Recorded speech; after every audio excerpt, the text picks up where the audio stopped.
One Indian Girl. Chetan Bhagat is the author of 6 best-selling novels: 5 Point Someone, 2004, One Night at the Call Center, 2005, The 3 Mistakes of My Life, 2008, Two States, 2009, Revolution 2020, 2011, and Half Girlfriend, 2014, which have sold over 10 million copies and have been translated into over a dozen languages worldwide. In 2008, the New York Times called him the biggest-selling author in India's history, a position he has maintained to date. Almost all his books have been adapted into hit Bollywood films. He is also a Filmfare Award-winning screenplay writer. Time magazine named him as one of the 100 most influential people in the world, and Fast Company, USA, listed him as one of the 100 most creative people in business globally. His columns in the Times of India and Dainik Bhaskar are amongst the most widely read in the country. He is also one of the country's leading motivational speakers and has hosted several TV shows. Despite all the above, he is only human and can be totally stupid sometimes. Chetan went to college at IIT Delhi and IIM Ahmedabad, after which he worked in investment banking for a decade before quitting his job to become a full-time writer. He is married to Anusha and is the father of twin boys, Sham and Ishan. He lives in Mumbai. Praise for the author. Many writers are successful at expressing what's in their hearts or articulating a particular point of view. Chetan Bhagat's books do both and more. Yar Rahman, in Time magazine, on Chetan's inclusion in the Time 100 Most Influential People in the World. The voice of India's rising entrepreneurial class. Fast Company magazine, on Chetan's inclusion in the 100 Most Creative People in Business globally. India's paperback king. The Guardian. Bhagat has touched a nerve with young Indian readers and acquired almost cult status. International Herald Tribune. Bhagat is a symbol of New India, a torchbearer for an unafraid generation. India Today. Our most remarkable novelist. The Times of India. To all Indian girls, especially the ones who dare to dream and live life on their own terms. To all the women in my life, thank you for being there, asterisk. Asterisk despite me being a total pain sometimes. Acknowledgements. Hi all. I can't possibly thank everyone who has contributed to this book. Every woman who ever came into my life has played a part. You all know who you are, so in case I missed you out, like always, sorry. The ones I would like to thank here are God, for giving me so much. Shiny Anthony, my editor, friend, guide. She's been with me from the start and continues to be. The first reader of all my books. My readers, for blessing me with so much love. It is because of you that I get to do what I love. Tell stories. The 100-odd women I interviewed for this book, including that Serbian DJ, the Indigo. Flight attendants, the hotel staff wherever I stayed, the various people I met at my motivational talks, the co-passengers on planes. There was a phase when I discussed this book with every woman I came across. Thank you for opening up and sharing your innermost feelings. It made the book. Alphabetically, Abha Bakaya, Aditi Prakash, Alicia Arora, Amit Agarwal, Angela Wong, Anubha Bang, Anusha Venkatachalam, Aisha Raval, Avni Junjunwala, Bhakti Bhatt, Ira Trivedi, Jessica Rosenberg, Karuna Sagu, Chris Hen Parmer, Kushin Parikh, Meghna Rao, Michelle Shetty, Niba Bhandari, Pratik Dewan, Rachita Chauhan, Rima Parmer, Shalini Raghavan, Virali, Panchamia, Vivita Rilan, Zidin Dewan, for all the inspiration, support, and feedback at whatever point during the journey of this book, or even my life. The editors at Rupa, for their relentless attempts to make the book better. The salespersons at Rupa, the retailers who carry my books, the online delivery boy or girl who brings my books to my reader's doorstep, thank you. My critics. for helping me improve and keeping my ego down. My mother Radhika Bhagat, the first woman in my life. Anusha Bhagat, my wife. Thanks. My kids. For having a little less dad so there can be a little more author.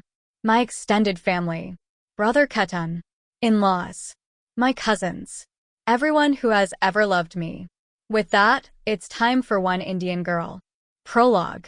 Some people are good at taking decisions. I am not one of them. Some people fall asleep quickly at night. I am not one of them either. It is 3 a.m. I have tossed and turned in bed for 2 hours. I am to get married in 15 hours. We have over 200 guests in the hotel here to attend my grand destination wedding in Goa. I brought them here. Everyone is excited. After all, it is the first destination wedding in the Mehta family. I am the bride. I should get my beauty sleep. I can't. The last thing I care about right now is beauty. The only thing I care about is how to get out of this mess. Because, like it often happens to me, here I am in a situation where I don't know what the fuck is going on. What do you mean, not enough rooms? I said to Arijit Banerjee, the lobby manager of the Goa Marriott. See, what I am trying to explain is, Arijit began in his modulated, courteous voice when Mom cut him off. It's my daughter's wedding. Are you going to shame us? She said, her volume loud enough to startle the rest of the reception staff. No, ma'am. Just a shortage of 20 rooms. You booked 100. We had only promised 80 then. We hoped to give more, but the chief minister had a function and... What do we tell our guests who have come all the way from America? Mom said. If I may suggest, there is another hotel 2 kilometers away, Arijit said. We have to be together. You're going to ruin my daughter's wedding for some sarkari function, my mother said, bosom heaving, breath heavy, classic warning signs of an upcoming storm. Mom, go sit with Dad, please. I will sort this out, I said. Mom glared at me. How could I, the bride, do all this in the first place? I should be worried about my facials, not room allocations. The boys' side arrives in less than 3 hours. I can't believe this, she muttered, walking to the sofa at the center of the lobby. My father sat there along with Kamla Bua, his elder sister. Other uncles and aunts occupied the remaining couches in the lobby, a meta takeover of the Marriott. My mother looked at my father, a level 2 glare. It signified, will you ever take the initiative? My father shifted in his seat. I refocused on the lobby manager. What can be done now, Arijit? I said. My entire family is here. We had come on the morning flight from Delhi. The Gulatis, the boys' side, would take off from Mumbai at 3 p.m. and land in Goa at 4. 20 hired Innovas would bring them to the hotel by 5. I checked the time, 2:30 p.m. See, ma'am, we have set up a special desk for the Mehta Gulati wedding, Arijit said. We are doing the check-ins for your family now. He pointed to a makeshift counter at the far corner of the lobby where 3 female Marriott employees with permanent smiles sat. They welcomed everyone with folded hands. Each guest received a shell necklace, a set of key cards for the room, a map of the Marriott Goa property, and a wedding information booklet. The booklet contained the entire program for the week, including the time, venue, and other details of the ceremonies. My side will take 50 rooms. The Gulatis need 52, I said. If you take 50, ma'am, we will only have 30 left for them, Arijit said. Where is Suraj? I said. Suraj was the owner of Moonshine Events, the event manager we had appointed for the wedding. We will manage last minute, is what he had told me. At the airport, Arijit said. My father ambled up to the reception desk. Everything okay, Beta? I explained the situation to him. 30 rooms. The Gulatis have 120 guests, my father said. Exactly. I threw up my hands. Mom and Kamla came to the reception as well.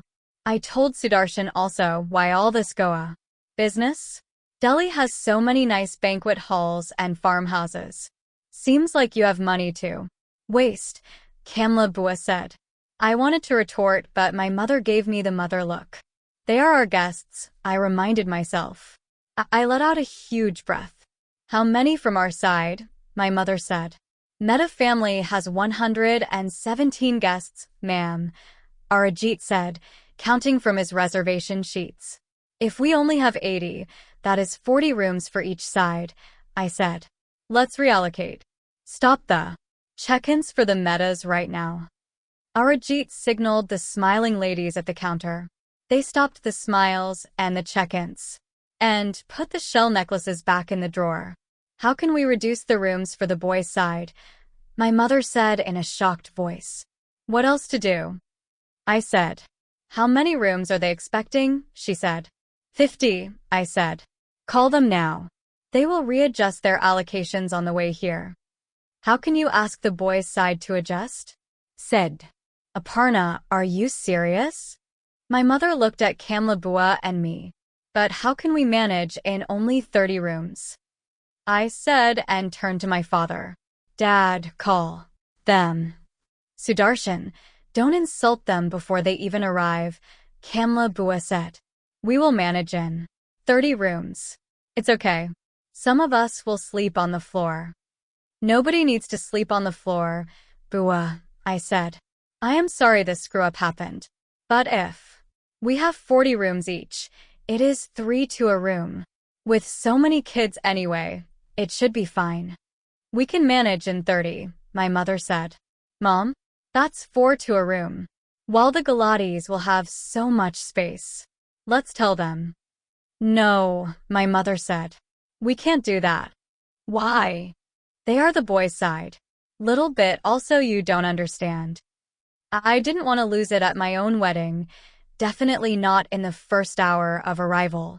I turned to my father. Dad, it's no big deal. His family will understand. We are here for 6 nights. It will get too tight for us, I said. Dad, of course, would not listen. These 2 women, his wife and sister, controlled his remote. For once, both of them were on the same page as well. Beta, these are norms. You don't understand. We have to keep them comfortable. Girls' side is expected to adjust, he said. I argued for 5 more minutes. It didn't work. I had to relent and do what the girls' side needs to do, adjust. You and Aditi take a room, my mother said, referring to my sister. Let her be with her husband. What will Jiju think? I said. Anil will adjust with the other gents, Kamla said. Over the next 20 minutes, the 2 women sorted the extended Mehta family comprising 117 people into 30 rooms. They used a complex algorithm with criteria like the people sharing the room should not hate each other, warring relatives were put in different rooms, or be potentially attracted to each other. Mixed gender rooms were avoided, even if it involved people aged 80 plus. Kids were packed 5 to a room, often with a grandparent. Kamla herself a widow, dramatically offered to sleep on the floor in my parents' room, causing my father to offer his own bed and sleep on the floor instead. Of course, Arijit kept saying that they would put extra beds in the room. But how can you compare sleeping on an extra Marriott bed with the Punjabi Bua's eternal sacrifice of sleeping on the floor? I am happy with roti and a car, Kamla said. It's the Marriott. There is enough food, Bua, I said. I am just saying. Can you please focus on the reallocations? We all need to be checked in before the Galatis arrive, I said. In the middle of this chaos, I forgot what I had come here for. I had come to change my life. Forever. To do something I'd never believed in my whole life. To do something I never thought I would. I had come to have an arranged marriage.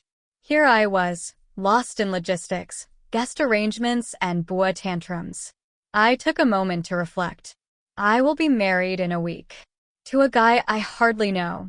This guy and I are to share a bed, home, and life for the rest of my life. Why isn't it sinking in? Why am I fighting with Suraj on chat instead? Me. Major screw up on rooms, Suraj. Not cool. Suraj, sorry. Really sorry. Political reasons. Tried. Really? Me. What else is going to get screwed up? Suraj, nothing. Indigo from Mumbai just landed. We are ready to receive guests. See you. Soon. I went to the Mehta Galati check-in desk. All my family guests had checked in. Some did grumble about sharing a room with 3 others, but most seemed fine. Mom said that the grumblers were the jealous types, the relatives who couldn't stand the fact that we had reached a level where we could do a destination wedding in Goa. The supportive ones, according to Mom, were those who understood what it was like to be the girl's side. Do not use this girl's side and boy's side logic with me again. I don't like it, I said. Mom and I were sitting in the lobby, ensuring that the staff readied this special check-in desk for the Galatis. Can you stop waving your feminism flag for a week? This is a wedding, not an NGO activist venue, my mother said. But I know you are paying for it. Still, beta protocol is protocol. It is a sexist protocol. Did you figure out your parlor appointments? Aditi also wants hair and makeup all 6 days. I love how my mother can throw another topic into the conversation if she doesn't want to answer me. Of course she does, I said. Now go change, Mom said. What? You are going to meet the boys' side in jeans and t-shirt? And look at your neck. Again you said boys' side. And what's wrong with my neck? There is no jewelry. Go change into a salwar kameez and wear a chain from my jewelry box. I have just arrived. I am working to settle the guests in. Why am I expected to doll up? Is the boy expected to dress up right after he gets off a flight? My mother folded her hands. When logic fails, she does this, brings both her hands together. Dramatically. Strangely, it works. I relented and stood up. She handed me the key cards to her and my room. I went to her room. First, I took out a gold necklace, the thinnest and least hideous of them all. Why am I agreeing to this? I wondered even as I wore it. Maybe because I failed when I did things my way. All the women's empowerment and feminism bullshit didn't really take me anywhere, right? Maybe Kamla Bua and Mom's way was the right way. I went to my room. 4 huge suitcases were crammed into the walking space in the corridor. 2 giant bags belonged to my sister, who had essentially packed a retail store's worth of dresses for herself. I opened one of my suitcases, took out a yellow silk salwar kameez with a slim zari border. My mother had told me, no cottons this week. I undressed. I looked at myself in the mirror. My wavy hair had grown and now reached my shoulders. I looked slim. The 2-month diet before the wedding had helped. The black La Perla lingerie I had purchased in Hong Kong also gave a little lift here and a little tuck there. Expensive underwear can make any woman look sexy, a little voice in my head said. Some men in the past had called me sexy, but they could have been biased. Why am I always so hard on myself? Why couldn't they have genuinely found me sexy? Well, it didn't matter. Now, I would be undressing in front of a new man soon. The thought made me shudder. I walked closer to the mirror. I saw my face up close. It's all happening, Radhika, I said out loud. Hi, I am Radhika Mehta and I am getting married this week. I am 27 years old. I grew up in Delhi. I now work in London at Goldman Sachs, an investment bank. I am a vice president in the distressed debt group. Thank you for reading my story. However, let me warn you. You may not like me too much. 1. I make a lot of money. 2. I have an opinion on everything. 3. I've had sex. Now if I was a guy you would be okay with all of this. But since I am a girl, these 3 things don't really make me too likable, do they? I am also a bit of a nerd. My sister, Aditi, and I went to school together in Delhi at Springdale's, Pusa Road. She is just a year older than me. My parents wanted a son for their firstborn. When Aditi came, they had to undo the damage as soon as possible. Hence, my father, SBI Narayana, Vihar branch manager Sudarshan Mehta, decided to have another child with his homemaker wife, Aparna Mehta. Sadly for them, the second was also a girl, which was me. It is rumored that they tried again twice. Both times my mother had an abortion because it was a girl. I confronted her on this topic years ago, but she brushed it off. I don't remember, actually, she said, but I am happy with my 2 daughters. You don't remember 2 abortions? You will judge me, so no point telling you. You don't know what it is like to be without a son. I had stopped asking her after that. In school, Aditi Didi was 100 times more popular than me. She was the girl boys had crushes on. I was the girl who started to wear spectacles in class 6. Aditi Didi is fair-complexioned. I am what they call wheatish in matrimonial ads. Why don't they call white-skinned people rice-ish? We look like the before, after pictures in a fairness cream ad. I'm the before picture, of course.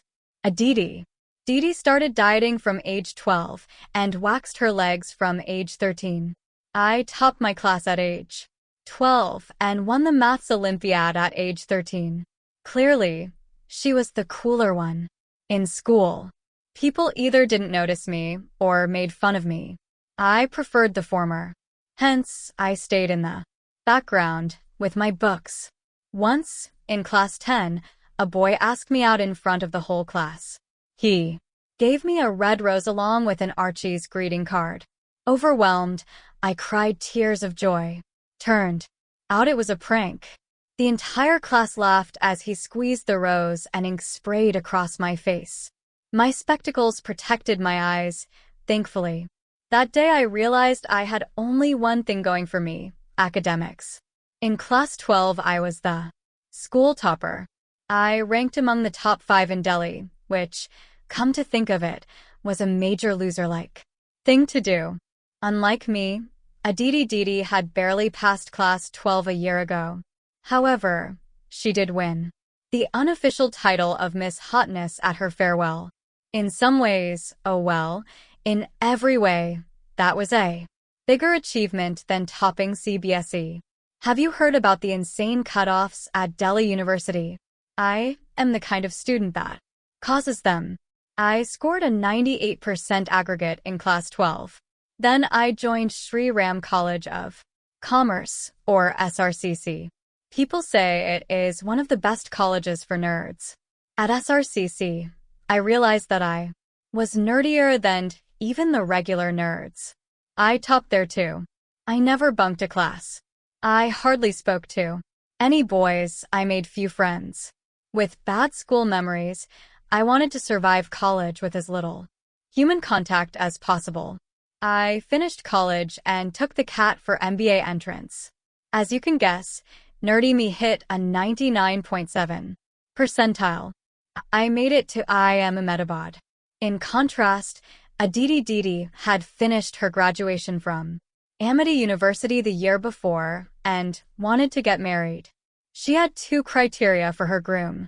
1. The boy had to be rich. 2. Well, there was no second criterion really. She said something like, she wanted to be a housewife and look after her husband. Fortunately, rich Punjabi men in Delhi who can't woo women on their own are only too happy to oblige girls like her. Aditi Didi married Anil, owner of 3 sanitaryware shops in Parganj and 2 Honda CR Versas.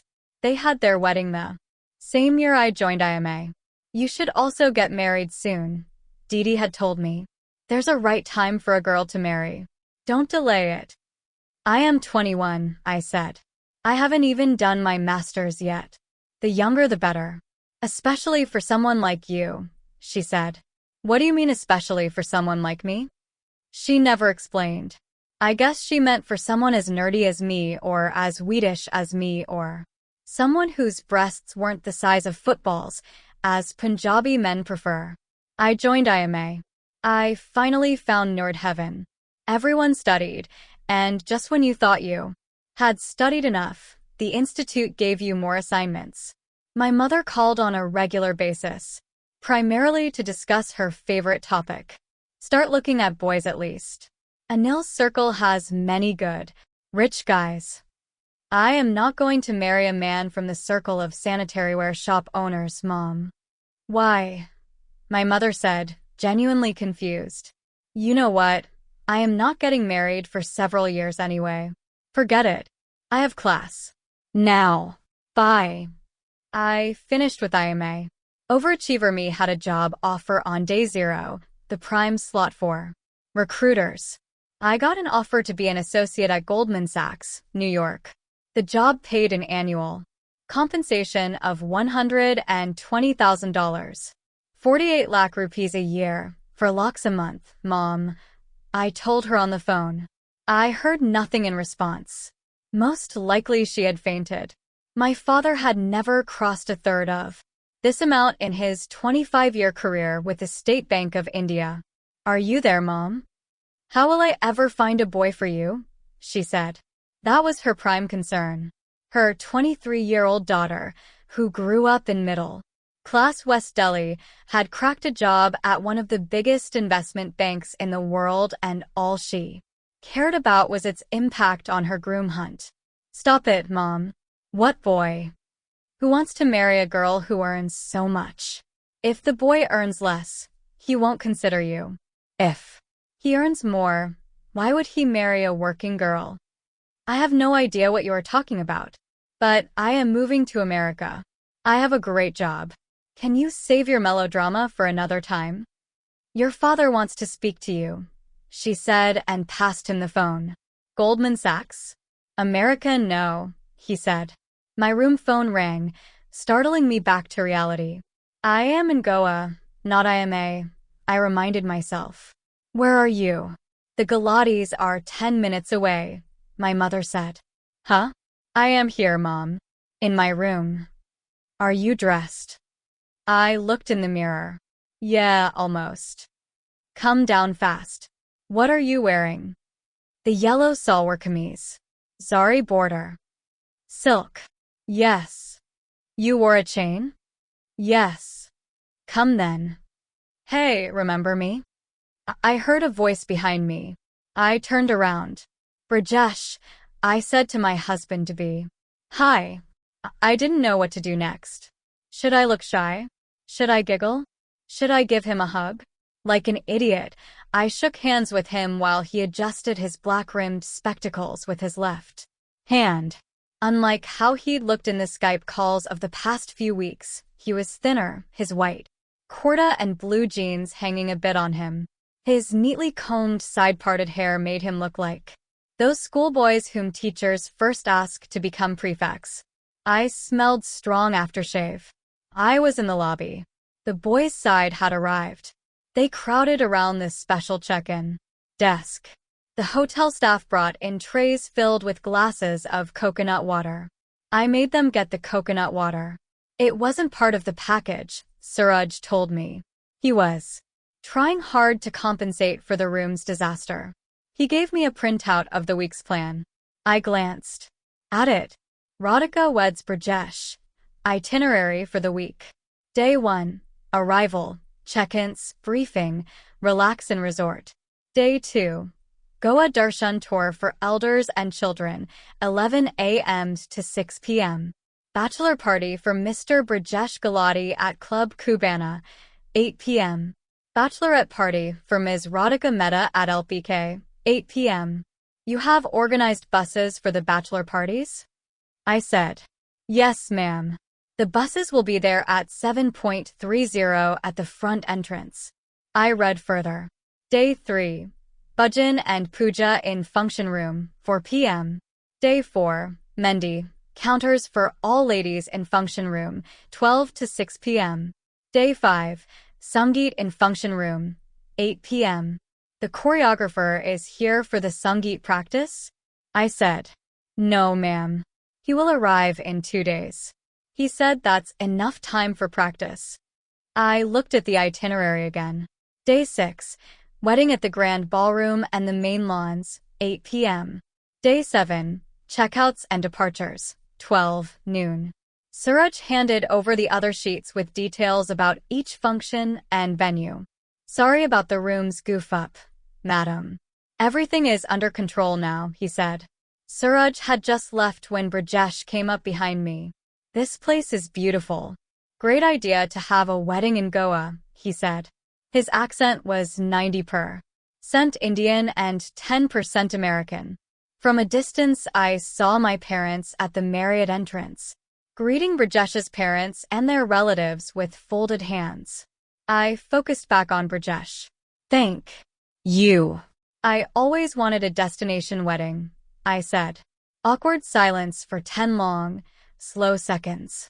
What are we supposed to say to each other? Should I break the ice? Should I say, hey, we can officially start having sex in a week? Shut up, Radhika. Shut the fuck up. You look. Brajesh paused, searching for an apt word. Beautiful. Could you do no better, Mr. Groom? Stop it, Radhika, I scolded myself. Yeah, stop it. Radhika. I have to tell you about this bad habit of mine. I have this little person, this inner mini-me, who keeps chattering about every situation or person around me. Sometimes this mini-me overwhelms me so much I have to think hard to remember what just happened. Thank you, I said. Thank you, Brajesh. And what sort of a name is Brajesh? Can it be more unfashionable? Radhika, you're going to marry a guy called Brajesh. You will be Mrs. Brajesh Gulati. That's terrible. Okay, stop it. Stop it, Radhika. He's come a long way. He's a nice guy. That's what matters, right? Yellow looks nice on you, Brajesh continued. Actually, yellow sucks on me, what with my famous Swedish complexion. I wore this because Mom wanted a sunflower in the lobby when the Gulatis arrived. Okay, he is trying. Thanks, I said. Say more, you stupid girl. Your kurta is also nice, I said. Duh, could you be more stupid? Hello, beta. A man in his early 50s along with his wife came up to me. They seemed too enthusiastic to be complete strangers. It took me a second to place them. All right, they were my in-laws. Mr. Adarsh Gulati and Mrs. Sulochana Gulati. Radhika, behave. Don't say anything stupid. Be like Mom. Be like a Didi. What would a Didi do? She would touch their feet. Come on, dive then. I bent down. I touched the feet of people I had only Skyped twice in my life, but who now deserved my total respect. My parents had met them several times, of course. Dad told me they were nice people. Nice people? How does anyone figure out nice people? Are there any nice people in this world? See, my mind won't stop chattering. Ever. How was your flight, uncle?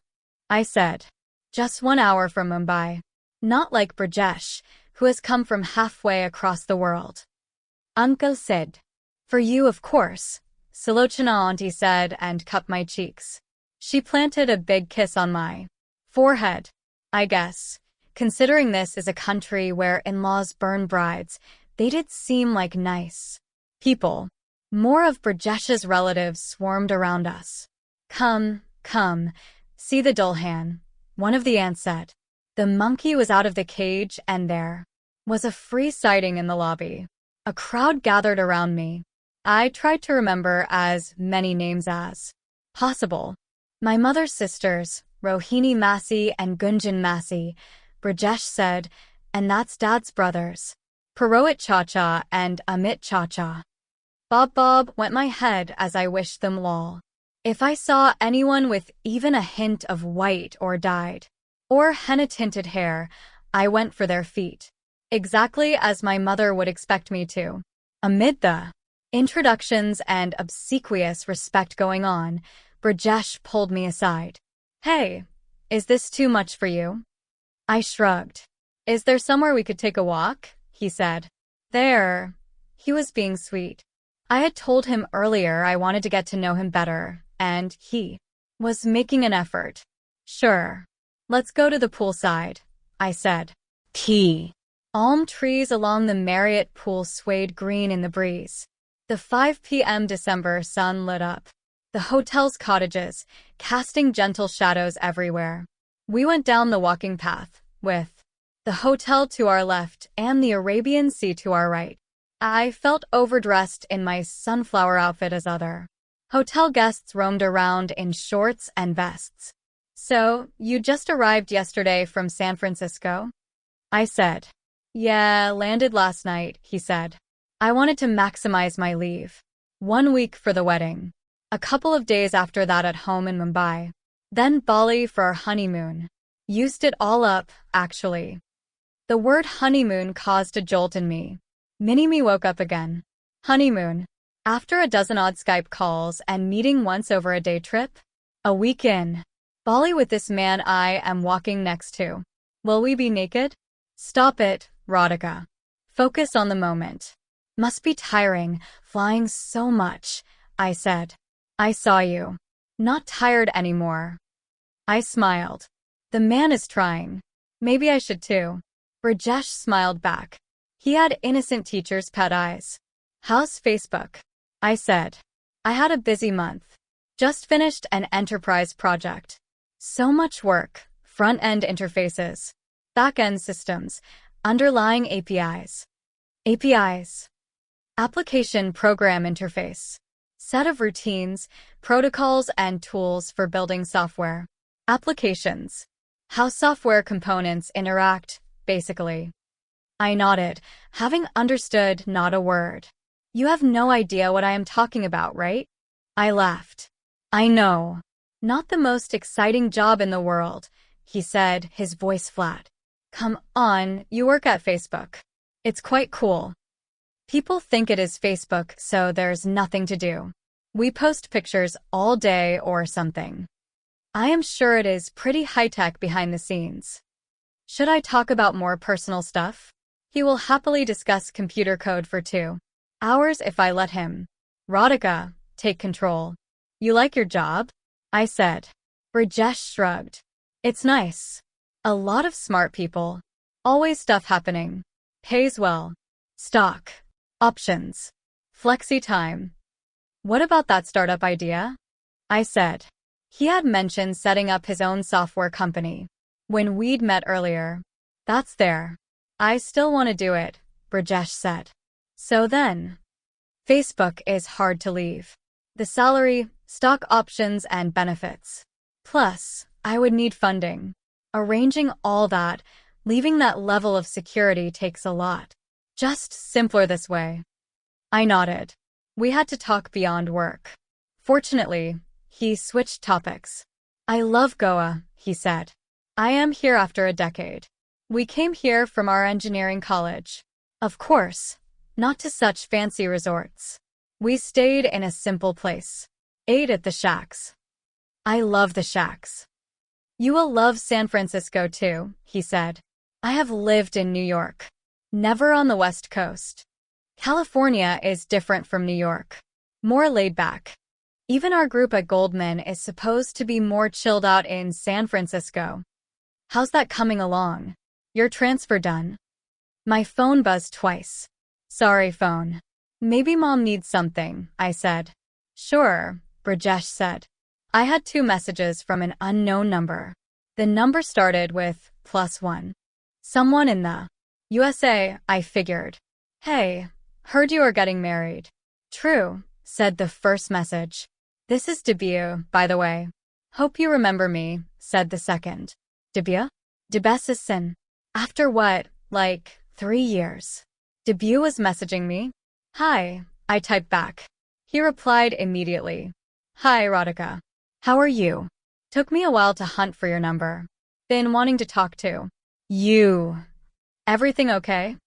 Brajesh said, noticing how preoccupied I was with my phone. Huh? Yeah, all good, I said, my voice nervous. I lowered the phone and clenched it in my hand. So, all done. Rajesh said. What? Your transfer. We were just talking about it. Huh? Yes. It's done, mostly. I will have to shuttle between London and San Francisco a few times for my existing investments. But it is done. My phone buzzed 3 more times, vibrating in my hand. I should have ignored it. However, there is something about buzzing phones. My obsessive-compulsive disorder makes me look at them. After all, it could be Mom or a Didi. It wasn't. Hey baby. I just want to say I am sorry, Debu's message said. He continued. I found out you were getting married. I couldn't believe it. I had to reply to this. Why? You didn't think anyone would. I typed back. Having reached the end of the garden, Rajesh and I turned around to stroll back. We have to find a place to stay. Facebook is in Menlo Park. Goldman Sachs is downtown. Right. Rajesh said. Huh? What is downtown? I said, my mind still on Debu's message. Goldman Sachs. San Francisco office. Rajesh said, each word slow and deliberate. After all, he was speaking to a distracted idiot like me. Yeah, Goldman is on California Street, downtown. My phone buzzed a few more times. I swore to myself not to check it. I focused on Rajesh. So, we have to decide whether we'll stay downtown or near Menlo Park, which is in Palo Alto, Rajesh said. Yeah, sure. Sure what? You are right. I had no idea what he just said. I said you have to choose. Downtown or Palo Alto. Why do I have to choose? Radhika, are you okay? I said, we have to choose where we'll stay. I finally figured out the conversation. Oh, well, I am easy, actually. You're already staying in Menlo Park, right? Yeah, but my lease expires in 2 months. Just one little peek, I told myself. I will have a quick look at the phone and then pay full attention to Rajesh. I lifted the phone. Among the many messages from Debu, one read, I love you. Fuck. Fortunately, I did not blurt the word out. I immediately shut the phone. I placed my hand on my face. I was keen to move out anyway, Rajesh said. Radhika, are you okay? Everything under control? Actually, I need to go back. Mom needs something. Jewelry issues, I said. Ah, Indian weddings, Rajesh said. Yeah, I had lied to my husband-to-be within 1 hour of his arrival. What a wonderful bride I am going to make, isn't it? See, I told you. You won't like me very much. So I will see you again soon? I said. Of course, Rajesh said, with a twinkle in his eye. I am going to be your husband, you are. Going to see me all the time. Come, let's walk back. I gripped my phone tight as if otherwise the messages would leak out and fall on the floor. Rajesh left me at the lift lobby where he met one of his cousins who wanted to talk to him. The lift door shut. I pressed the button to the 4th floor and took a deep breath. I checked my phone. It had tons of messages from Debu. For the past few months, I have been thinking of you constantly. Only had the courage to text you now. I made the biggest mistake. I didn't value you. I love you. What the hell is he talking about? Ting. The lift reached my floor. I walked up to my room and rang the bell. A Didi opened the door. Where were you? She gave me a mischievous look. With Rajesh. I smiled, as if caught red-handed. I am the coy bride. I have to smile whenever my would-be husband is mentioned. Didi had opened one of her suitcases. It was the kind of giant bag murderers used to hide bodies. She had 6 dresses spread out on the bed. What is Rajesh like? She said, as she unfolded a red dress. Decent. Getting to know him, I said, plunking myself on the sofa. I took out my phone again. Why? Why am I taking out my phone again? Aditi continued to talk. I didn't know Anil at all before marriage. You just get to know each other better after the wedding. The honeymoon helps. She winked at me. I nodded, even as I wondered what to reply to Debut. I really do. Debut texted again. The guy who earlier took 10 days to reply to a text was now sending 10 texts a minute. Are you high? I replied. Debut and I ended up having a chat. No. It is 5 in the morning here. I am having my coffee. This is not a drunk text. Good. Then you need to know I am getting married in 5 days. What? So soon? Yes. Guests are already here. Whom are you getting married to? Someone not as insecure as you. I typed and deleted. Brajesh Gulati. I typed and deleted again. I decided to not reply. Didi held up 2 dresses, one blue and one red. Which one should I wear for tomorrow's bachelorette? Honest opinion, she said. Both are good. Which is your favorite? I said. I like the red. But it's really short. Is it screaming for attention too much? She said. Of course it is. But that's what you have always wanted, sister. Why stop yourself now? It's fine. Wear whatever you like, I said. I'll wear the blue. It's to the knees. More elder sister of the bride types. You are only a year older. Yeah, that is also true. And tomorrow is the only day I get to wear a Western dress. I only wear Indian after that. I am one of the few girls here who can actually carry off a dress like this. She lifted her red dress. Yes, Aditi with her super slim soup and salad diet figure could carry it off. Red, Didi. End of debate, I said. My phone buzzed. Babes, who are you getting married to? Debut said. I replied, it doesn't matter. You are not in my life anymore, Devicious. Can you call me Debut at least? I am busy, Devicious. I don't have time for this. Where's the wedding? I didn't respond. You didn't invite me, he said, needling me again. Asshole, you didn't even return my calls. I wanted to say but didn't. My phone rang. Debut was trying to call me. I cut the call. I typed back a message. Don't call me. I told you I am busy. There are people around. So, just reply to me. Where is the wedding? Why? Just curious. Whatever. I typed back. I can call friends around and find out. So, why don't you just tell me? Goa. Wow. Destination wedding and all. I didn't respond. To distract myself, I asked Didi a deep existential question. What shoes are you wearing with this? Oh, see. Now that's an issue too. I have these 4-inch heel red stilettos, but that's definitely attention-seeking. Yeah, plus we are going dancing. Would be difficult in high heels. I am wearing flats. My sister feels her deepest bond with me when I discuss clothes and shoes with her. She came up to me and pulled my cheeks. You can't wear flats for your bachelorette. How cute you are. You don't know anything. Yes, I may be a distressed debt specialist. I may have rescued bankrupt companies and structured complex takeovers. I may be a vice president at Goldman Sachs. But if I prefer flats, because they are comfortable, I know nothing. I had kept a black dress for tomorrow's party. Didi had a look at it. Too simple, she said.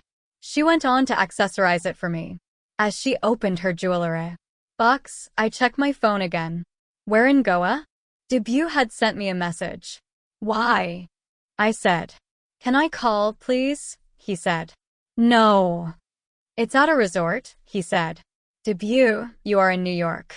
Focus on your work there. Didn't you have a girlfriend? Who? Never mind. I am sorry, Rad. It's okay. Life goes on. It has gone on. Yeah, true. But I made the biggest mistake. And you are getting married now. Like now. I sent a smiley back. Where will you live after your marriage? Hong Kong. No. I moved to London from Hong Kong a year ago. Oh. So London. San Francisco. Ah. IT guy. I have to go, Debashis. Still mad at me? No. I really have to go. I have to get ready for dinner with the guests. Okay. I am just asking casually. Where is the wedding? Marriott, I said. Nice. Must be beautiful. Stop chatting on your phone. Who are you talking to anyway? Everyone we know is here in Goa for the wedding, Aditi said. Huh? Nobody. Just at work, I said, keeping my phone aside. After the bridegroom, the bride, had lied to her sister. Take this, my body necklace. Your dull dress will liven up, she said. My dull dress is Prada, Didi, I said. I don't care. It needs to have a get-up, no? It is too sober. You are too sober. I didn't think I was going to remain sober. Not after Debut's next message. I am coming, he said. What? I typed back, mouth open. I am coming to India. Let me check flights. Are you nuts? No, really, I want to talk to you. Debut, calm down, okay? This is not funny. At least you called me Debut again. Whatever. I have to go. Please don't message. See you soon. Bye. Go to work. Bye. Again you are lost in your phone. What is wrong with you? Aditi said. I looked up as I re-entered the real world. Everyone's meeting for dinner soon. Get ready. Can I go like this? I just wore this. No. You are the bride. So, I have to change every 2 hours. Just go shower, okay? And don't take your phone inside. Edie, let's go. The bus is waiting, I said. Aditi had spent the last 2 hours changing in and out of a dozen dresses. Finally, she wore the red one she'd always wanted to wear. Is it showing too much cleavage? She said. Isn't that what you want? I am the bride, goddammit. It is my bachelorette party. Can't you make me the priority at least for this week? The room phone rang. I picked it up. Hey, Brajesh said. I had started to recognize his voice. That's a good sign, isn't it? Hi, Brajesh. All set. Yeah, my gang is on the bus. I am calling from the reception. Oh, you boys go ahead. The driver knows Club Cubana, right? I said. Yeah, he does. It is an ARPA. Your bus for LPK is here too. Coming. Soon. I wish we were going to the same place, Brajesh said. I laughed. That's sweet, Brajesh, but that's the point of a bachelor party. Your last night out. Without the annoying spouse. Boys and girls go separately tonight. You are not annoying, he said. Clearly you don't know me yet. I wanted to see you before we left. My gang wanted to see all the dressed-up meta girls. Your gang is not laying an eye on my innocent cousins. I ended the call and turned to Aditi, who continued to adjust her dress in front of the mirror. Didi, you do realize it is my bachelorette? There it is, said Jody, my second cousin, pointing at a huge flaming yellow lit-up sign for love. Passion Karma, or LPK. The club, half an hour from the hotel, was located at the waterfront of Nerul River and decorated in an over-the-top Paleolithic-era theme with stone caves and giant stone statues of the early man on the lawn. We were a group of 15 girls. Suraj had also arranged 2 bouncers for us. We had a table in a semi-private area with balloons and champagne bottles. Nice job, Suraj, I thought. Some of the girls seemed too young, madam, the club owner told Aditi. Everyone is above 18, Didi said firmly. Some people in your group do look underage, ma'am, he said. It's okay. Give them soft drinks. But get my sister drunk tonight. No, Didi, I said in vain as the owner brought a round of tequila shots. I had to take 2. Jody asked for another round. Rajni, our neighbor's daughter, wanted the music louder. Shruti, my childhood friend from school, wanted honey sing songs. Saloni, Aditi-Diti's best friend, felt we should play drinking games until someone puked. There is nothing as crazy as 15 Punjabi girls, determined to go out of control. I took out my phone. I had a message from Brajesh. Club Cubana is nice. Thanks. You are welcome. How is it going? I said. 3 drinks down. And you? Was made to consume tequila shots. Wow. Wait, the boys are teasing me for chatting with you. Haha, go have fun. I kept my phone aside. Aditi-Diti wanted to raise a toast. 2 waiters arrived and poured champagne for everyone. For my only darling, sweetest sister. Someone who only studied and worked hard. She did. Nothing naughty in life. Nothing bad ever. Yeah, right, I thought, but simply smiled as Aditi-Diti continued. Oh yes, she's the good girl. If I barely passed, she topped. If I became a housewife, she became a hi-fi banker. If I had the boobs, she had the brains. All the girls laughed. The muscular bouncers blushed. My phone buzzed. Must be Brajesh, I thought. He's sweet. He's trying to make a connection. Hey, I'm at JFK Airport. Figuring out last-minute tickets.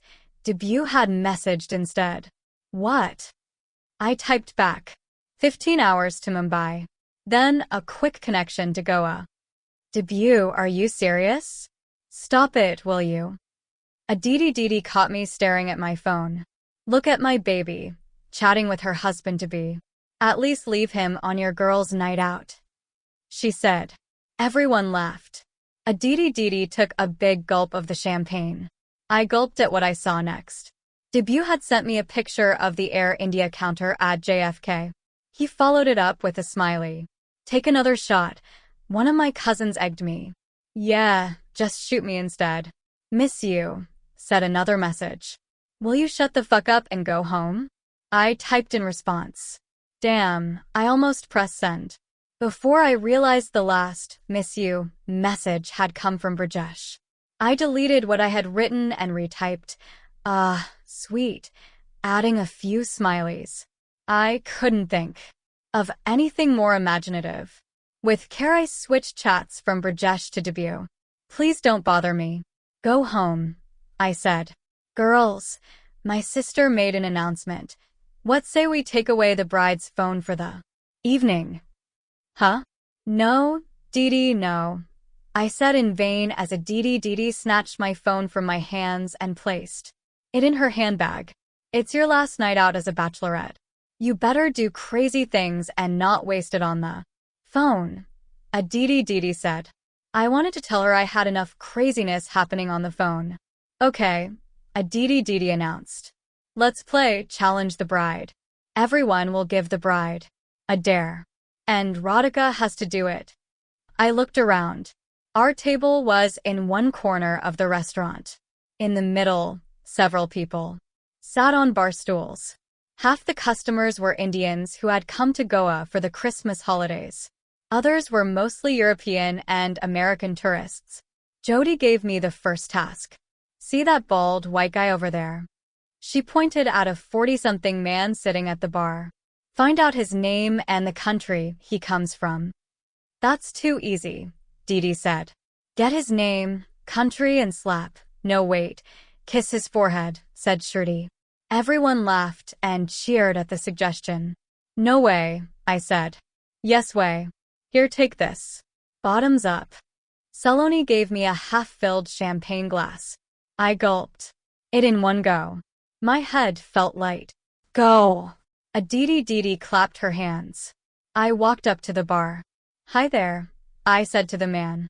He wore a white vest and jeans. He had 2 rings on his right hand and a dragon tattoo on his right shoulder. Hi there, young lady, he said. His accent sounded Australian. I had to confirm it. Are you an Australian cricketer? He laughed. No, mate.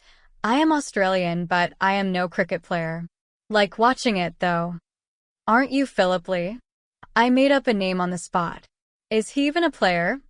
he said and sipped his beer. You aren't Philip? No, he said. Can I buy you a drink, young lady? Well, who are you then? I'm Mark. What drink would you like? A tequila shot. Mark ordered a pair of shots. I had accomplished 2 out of the 3 tasks. Cheers, he said as we took the shot. I put the glass on the table. You here on holiday? Mark said. Actually, I am here to get married. Really? Yeah. I have to go. Bye, Mark. Before he could react, I kissed his head. Thanks for the drink, I said and scooted out of there. The girls gave me a standing ovation. Everyone had a shot as a mark of respect for my courage. Okay, no more, I said as Mark winked at me from the bar. The girls were hysterical. We finished 4 champagne bottles. We ordered 4 more. I don't really know when we started to dance. The DJ played tracks like Subahon Nada and Baby Doll. Some men in the club tried to flirt with my little cousins. Aditi shooed most of them off. We had selfie binges as the 15 of us took photos in every possible permutation and combination. An hour later, another group of boys arrived at the club. It took us girls a minute to realize the situation. Oh my god, it's Brajesh Jiju and his gang, Saloni said. Brajesh came up to me on the dance floor. Not allowed, Jody said. You were at Club Cubana. What happened? Shruti said to Akil, Brajesh's maternal cousin. Nothing. We had a few drinks. Then we thought, when we have the most beautiful girls in Goa, partying alone, what are we doing here? Akil said. Shruti blushed. Even though the girls protested at the boys coming here, they secretly liked it. This is how we girls are. At times we want to be wanted, even when we deny it. My bachelorette wasn't really a singles party now. However, I was too drunk to care. You look too beautiful, Brajesh said. The DJ switched to Honey Singh's Blue Eyes, a slow, couples-only type song, possibly to get drunk single men off the floor. Obviously you have had too much to drink, I said. Nobody could find me too beautiful. Otherwise. Well, I have had a few. But I always find you really beautiful, Brajesh said. Sweet, I thought. The tequila in me gave him a hug. I messaged you, Brajesh said, several times. You did? Oh, where's my phone? I don't even know where my phone is. I wanted to check if you would be okay if we come. I tried to stop the boys. It's okay. The idea is to have fun. All this segregation is not to be taken seriously, I said. Nice music, he said. You want to dance? I said. I am not much of a dancer, Brajesh said. Neither am I said. I held his shoulders as we swayed gently to Blue Eyes. The girls went into an and how sweet overdrive. See, I can be a good girl. Am I not trying to be a good girl? I told Mini-Me, my personal chatterbox and eternal critic. Mini-Me, however, had slept off. Alcohol does this to her. I guess that is why most people drink anyway. To shut up their inner critic. So, they can do whatever the hell they want. Ouch, Brajesh, you're stepping on my toes, I said. Tea was 4 in the afternoon. Everyone who'd partied last night had a hangover. We had come back to the hotel at 6 in the morning and gone straight for breakfast. I remembered sitting with my mother and ordering pancakes. I couldn't eat much, as I kept dozing off. Wake up. This is so wrong what you did. Brajesh's parents will think what an uncultured and irresponsible girl they are getting. Who drinks like this? My mother had said, shaking me nonstop. Even their son did. In fact, he puked and passed out at the club, I'd said. He's a boy. Even in my exhausted, hungover, and sleepy state, my feminist antennae were up. I stared at my mother. So, what if he is a boy? I said. Clearly, the alcohol-induced confidence had not left me. Eat quickly. Get some rest. There are bhajans today. Please wear something decent. Why do You youngsters have to do such parties the night before bhajans. Why do you oldies have to do bhajans the day after our party? Just because you have started to make money you will say anything? I had kept quiet. I didn't mention that this uncultured and irresponsible daughter of theirs was paying for her own wedding. 1 crore rupees, or $150,000, wired from my salary account as the wedding budget. Did she even care? I had to gulp down a glass of orange juice to calm myself. You have screwed up your life. Enough, can you please behave for a few days? The voice inside told me. Good morning, Minnie. Me. When did you wake up? I remembered being escorted to my room. A Didi slept diagonally across the bed, still in her red dress. I changed into my t-shirt and pajamas, slid Didi's legs aside and lay down. My head hurt like someone had hammered it a few times. I closed my eyes. Didi woke me up at 2:30 in the afternoon. Get up, we have bhajans. They are at 4. Why are you waking me up now? I said. Didi drew open the curtains. My eyes hurt from the daylight. You need time to get ready. Here, you have to wear this orange sari. No, I said and pulled a pillow on top of my head. I woke up eventually. I grumbled about the entire process of dressing up, which only women have to endure. The hotel sent a hair and makeup lady to our room. She blow-dried my tangled hair. The noise from the hairdryer hurt my head even more. We reached the function room downstairs. It had been converted to look like the inside of a temple.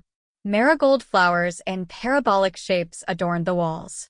At the center was a huge picture of Sai Baba. My parents believed in him more than any god. Statues of other Hindu gods, Krishna, Ganesha, Lakshmi, and Vaishno Devi, were also kept. The bhajan singers set up their mics. The younger lot sat at the back of the room. Most of them were holding their heads.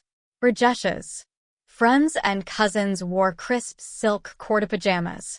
They had taken a shower in order to look fresh.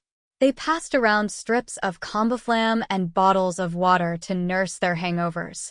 My girls did no better. Most of them leaned back against the wall and snoozed in their elaborate lehengas and salwar kameezes.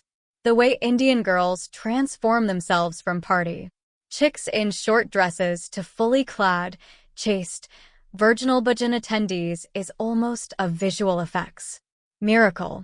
The bhajans began. The singers had wonderful voices. However, when you are hungover even, the best melody sounds like an electric drill. Rajesh looked at me and smiled.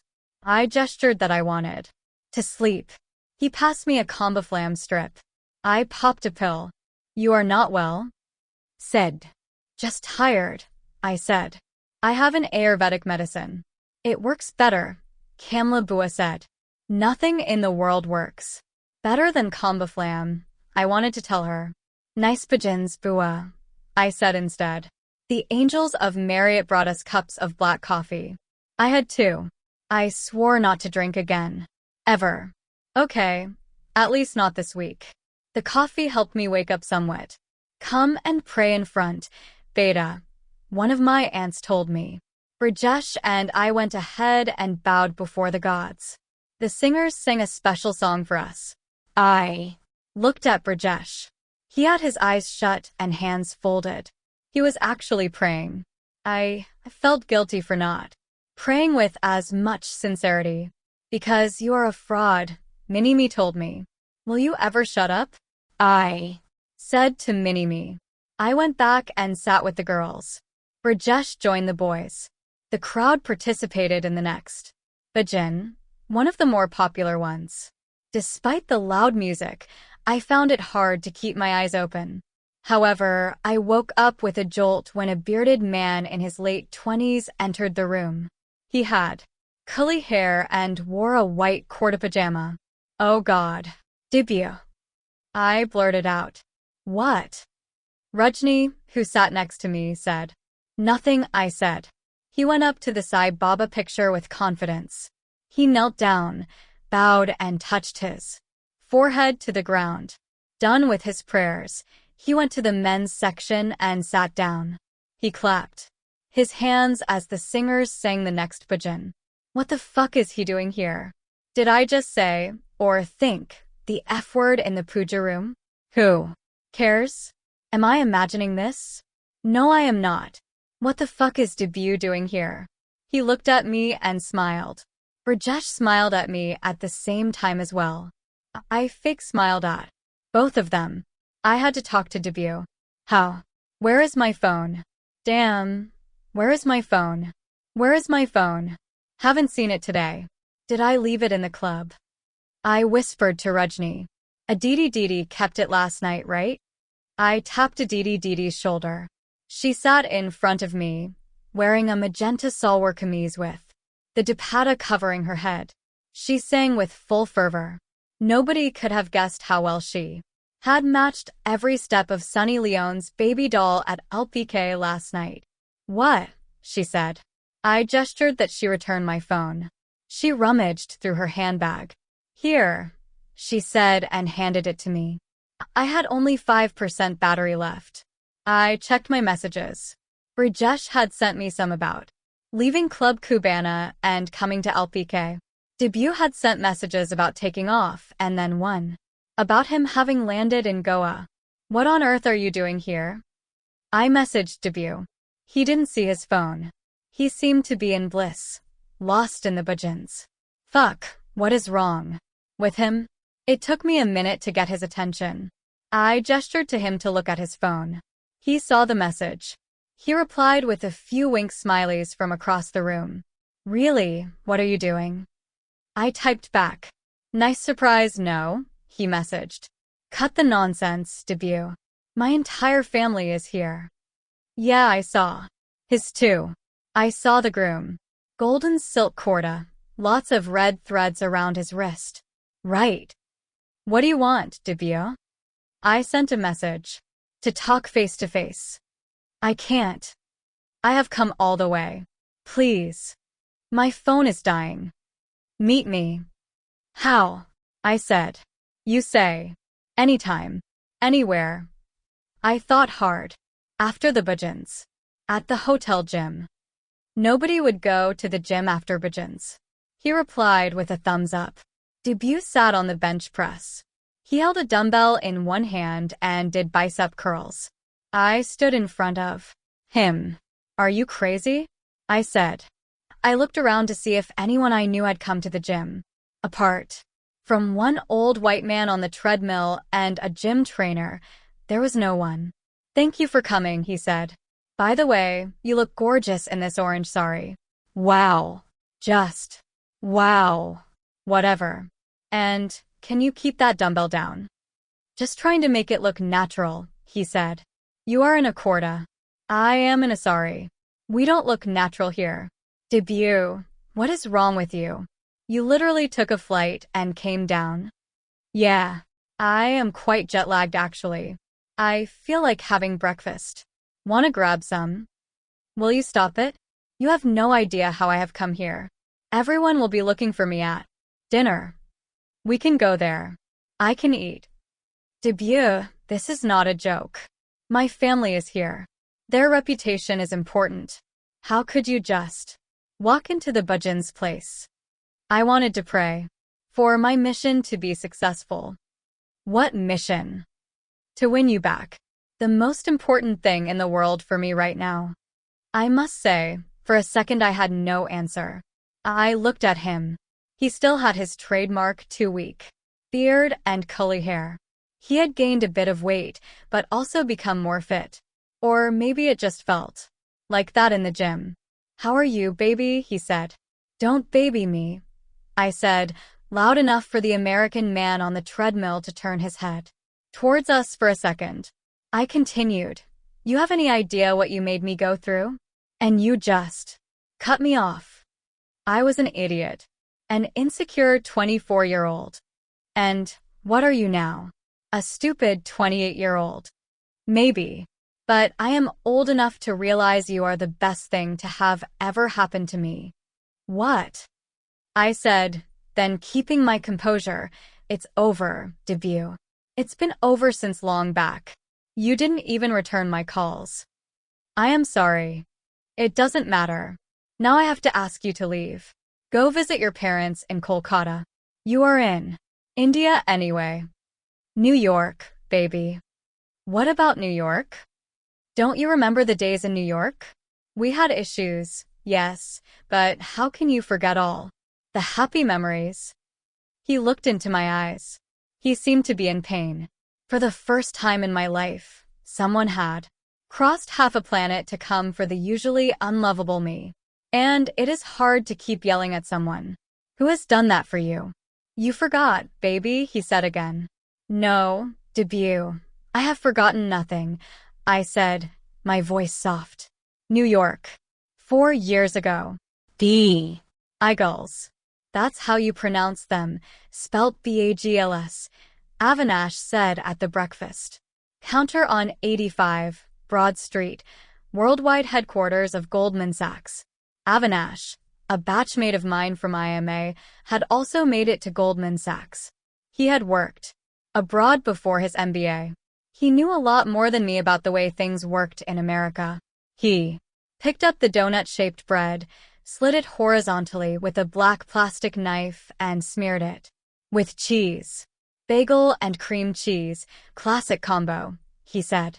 Thanks, Avinash, I said, fumbling with my plate, my handbag, my umbrella, and my senses. I had worn a Western-style office suit for the first time in my life.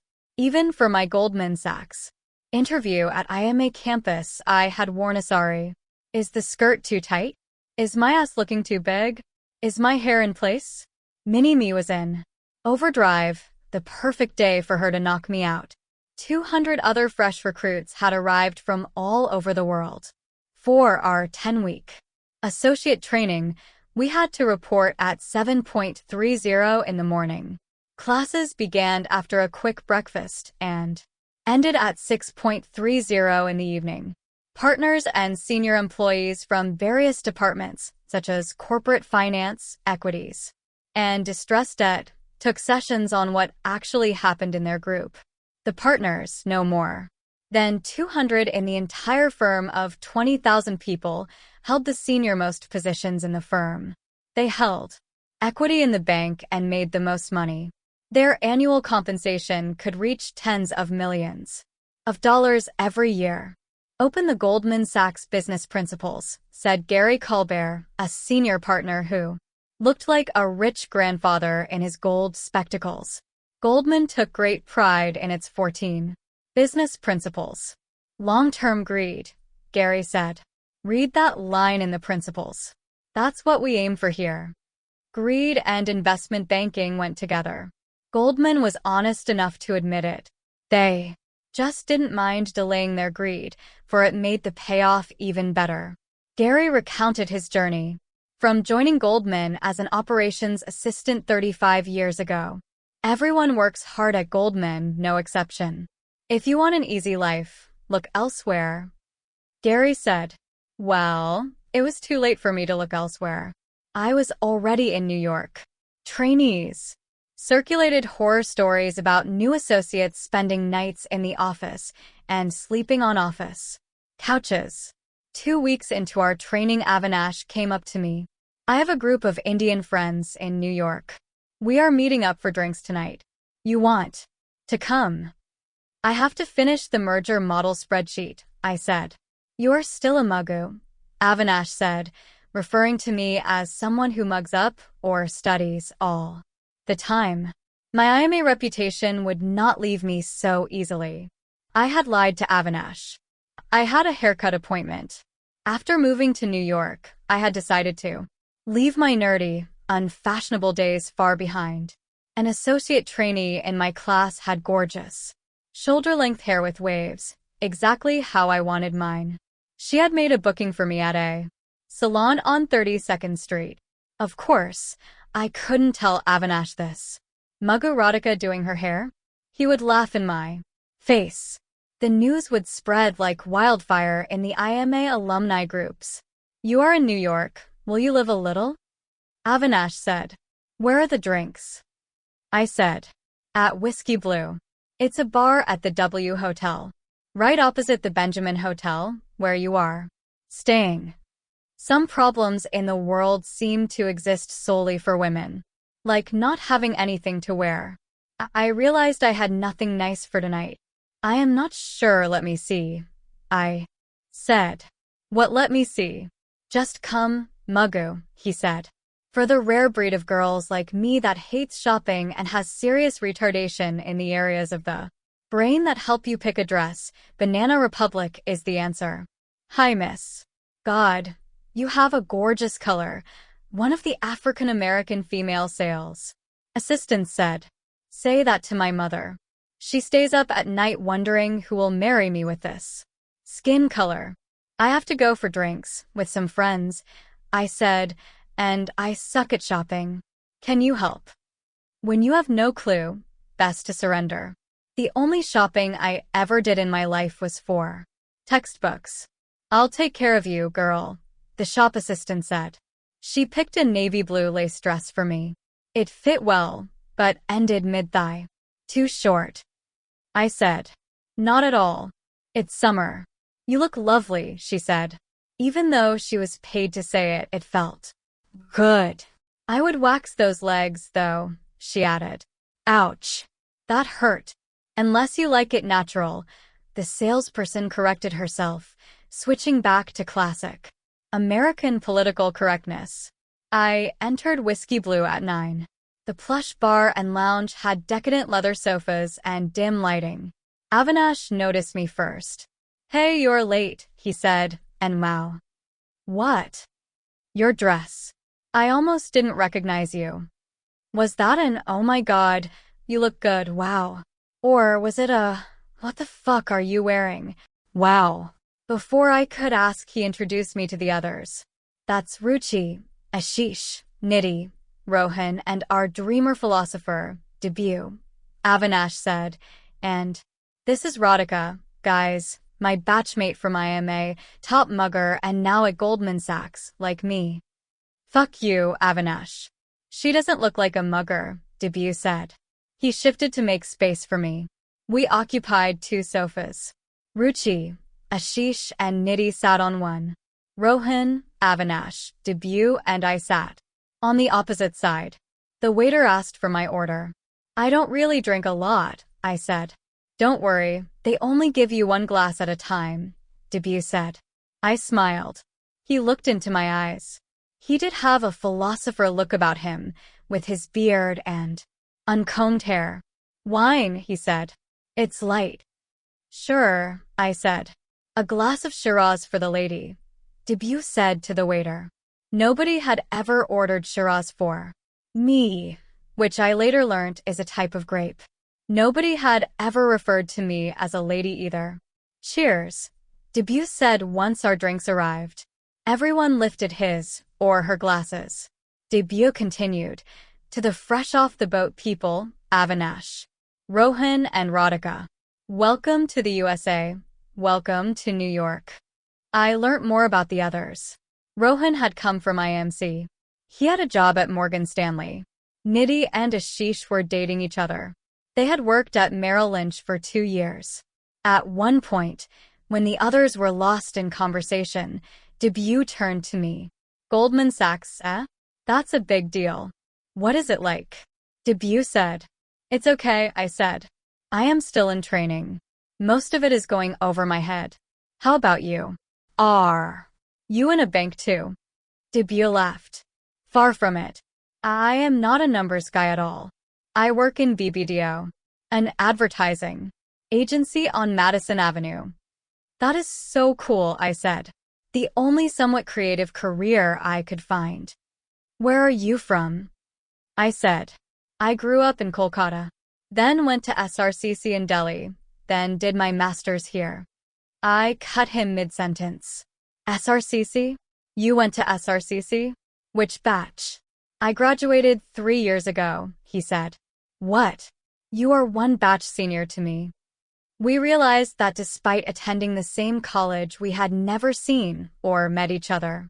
Sorry, I can't recall seeing you, I said. I was under the influence. justifying the use of grass to stimulate my creativity. So I don't blame you. I studied most of the time.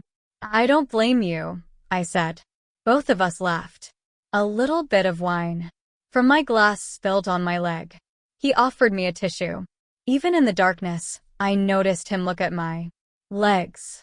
Oh, so this is how guys check out girls? Thank God it is dark. I need to book a waxing appointment soon. Where are you staying? Debut said. Right across, at the Benjamin Hotel. Only for training, though. We'll look for an apartment soon. He lit up a cigarette. He offered me one. I declined. Can I say something? He said. Sure, I said. That is a nice dress you are wearing, he said.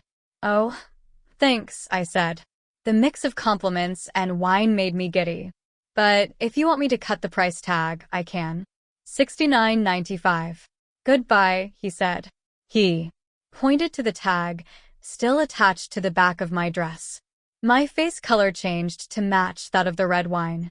I had never been so embarrassed in my life. Or, I can let it be if you want to return the dress. The return policy is great in the USA, Debut said. I fumbled to find the price label on my back. He laughed, picked up a cutlery knife from the table and cut the tag. What's up, guys? Avinash asked as he noticed Debut bent over my back. Nothing. I liked the dress. Just wanted to check the brand, Debut said. You advertising types, always curious, Avinash said. Post-drinks the group decided to go to Ray's, a famous place for pizzas. What's your favorite cuisine? Debut asked me as he ate his pizza slice. I had no favorite cuisine. I couldn't say Indian. It sounded too unfashionable. Chinese, I blurted out. I know a great Chinese place. Would you like to go sometime? Did he just ask me out? Nobody has ever asked me out. Thank you, Banana Republic. Oh, maybe he is just being helpful. He is saying he'll tell me of a Chinese place I can go to sometime alone. Is that what he means? He looked at me, waiting for an answer. Say something, Radhika. Huh? Yeah, why not? You can tell me the address, or if they deliver. I met with me. Oh, I said and became quiet. Say something else, you stupid girl. Yeah, just you and me, Debut said. My heart began to beat fast. Is this what people call a date? Can I ask him to clarify? Okay, I said, letting out a huge breath. We can. Next Friday, he said. Thoughts darted across my head. Isn't he too forward? Wait, he is just fixing a time. Else how will it ever happen? Will it look too cheap and desperate if I say yes? Will he think I am a slut? Why is there no user manual for how girls should live on this planet? Friday. I said and shut up, like a bimbet. He must be wondering how Goldman ever hired me. Yeah. Weekend. No office next day, he said, his voice uncomfortable. He didn't know if I was trying to blow him off or just being the usual idiot that I am. Okay, I said. The effort it took me to say that okay felt like lifting 7 heavy suitcases. Cool. I will message you the time and address. Sure, I said. Only if I have your number, he said. Oh, of course. I'll give it to you, I said. D. Stressed debt. Special Situations Group. The slide on the projection system read. The associate training class became radio silent. Distressed debt was the hardest group to crack and join. In Goldman Sachs. In any year, only 1 or 2 associates were offered a role in the group. Those who made it earned the fastest promotions and the best bonuses. Everyone had waited for this presentation. Good morning, everyone, said the speaker on stage in a British accent. I am Neil Gupta, partner at the Special Situations Group in the Hong Kong office. I looked up from my desk. He was 6 feet tall, lean, and had a muscular frame. He had high cheekbones and a light brown complexion. He had salt and pepper hair, more pepper than salt. Actually, He wore a crisp white shirt, a pinstriped navy blue suit, and a matching tie. I will be giving you an overview of the distressed debt group, in my view the most exciting place to be in Goldman Sachs. I sat next to 4 American girls, Maggie, Angela, Jessica, and Carolyn. They looked at each other and made "he is so hot" gestures. If he wasn't a partner, he could be a model in one of those ads that show distinguished men buying expensive watches. "He is gorgeous," a girl behind me whispered. "Focus, Radhika," I told myself as he switched to the next slide. The slide showed various stages in the life of a business. It started with the inception and startup stage.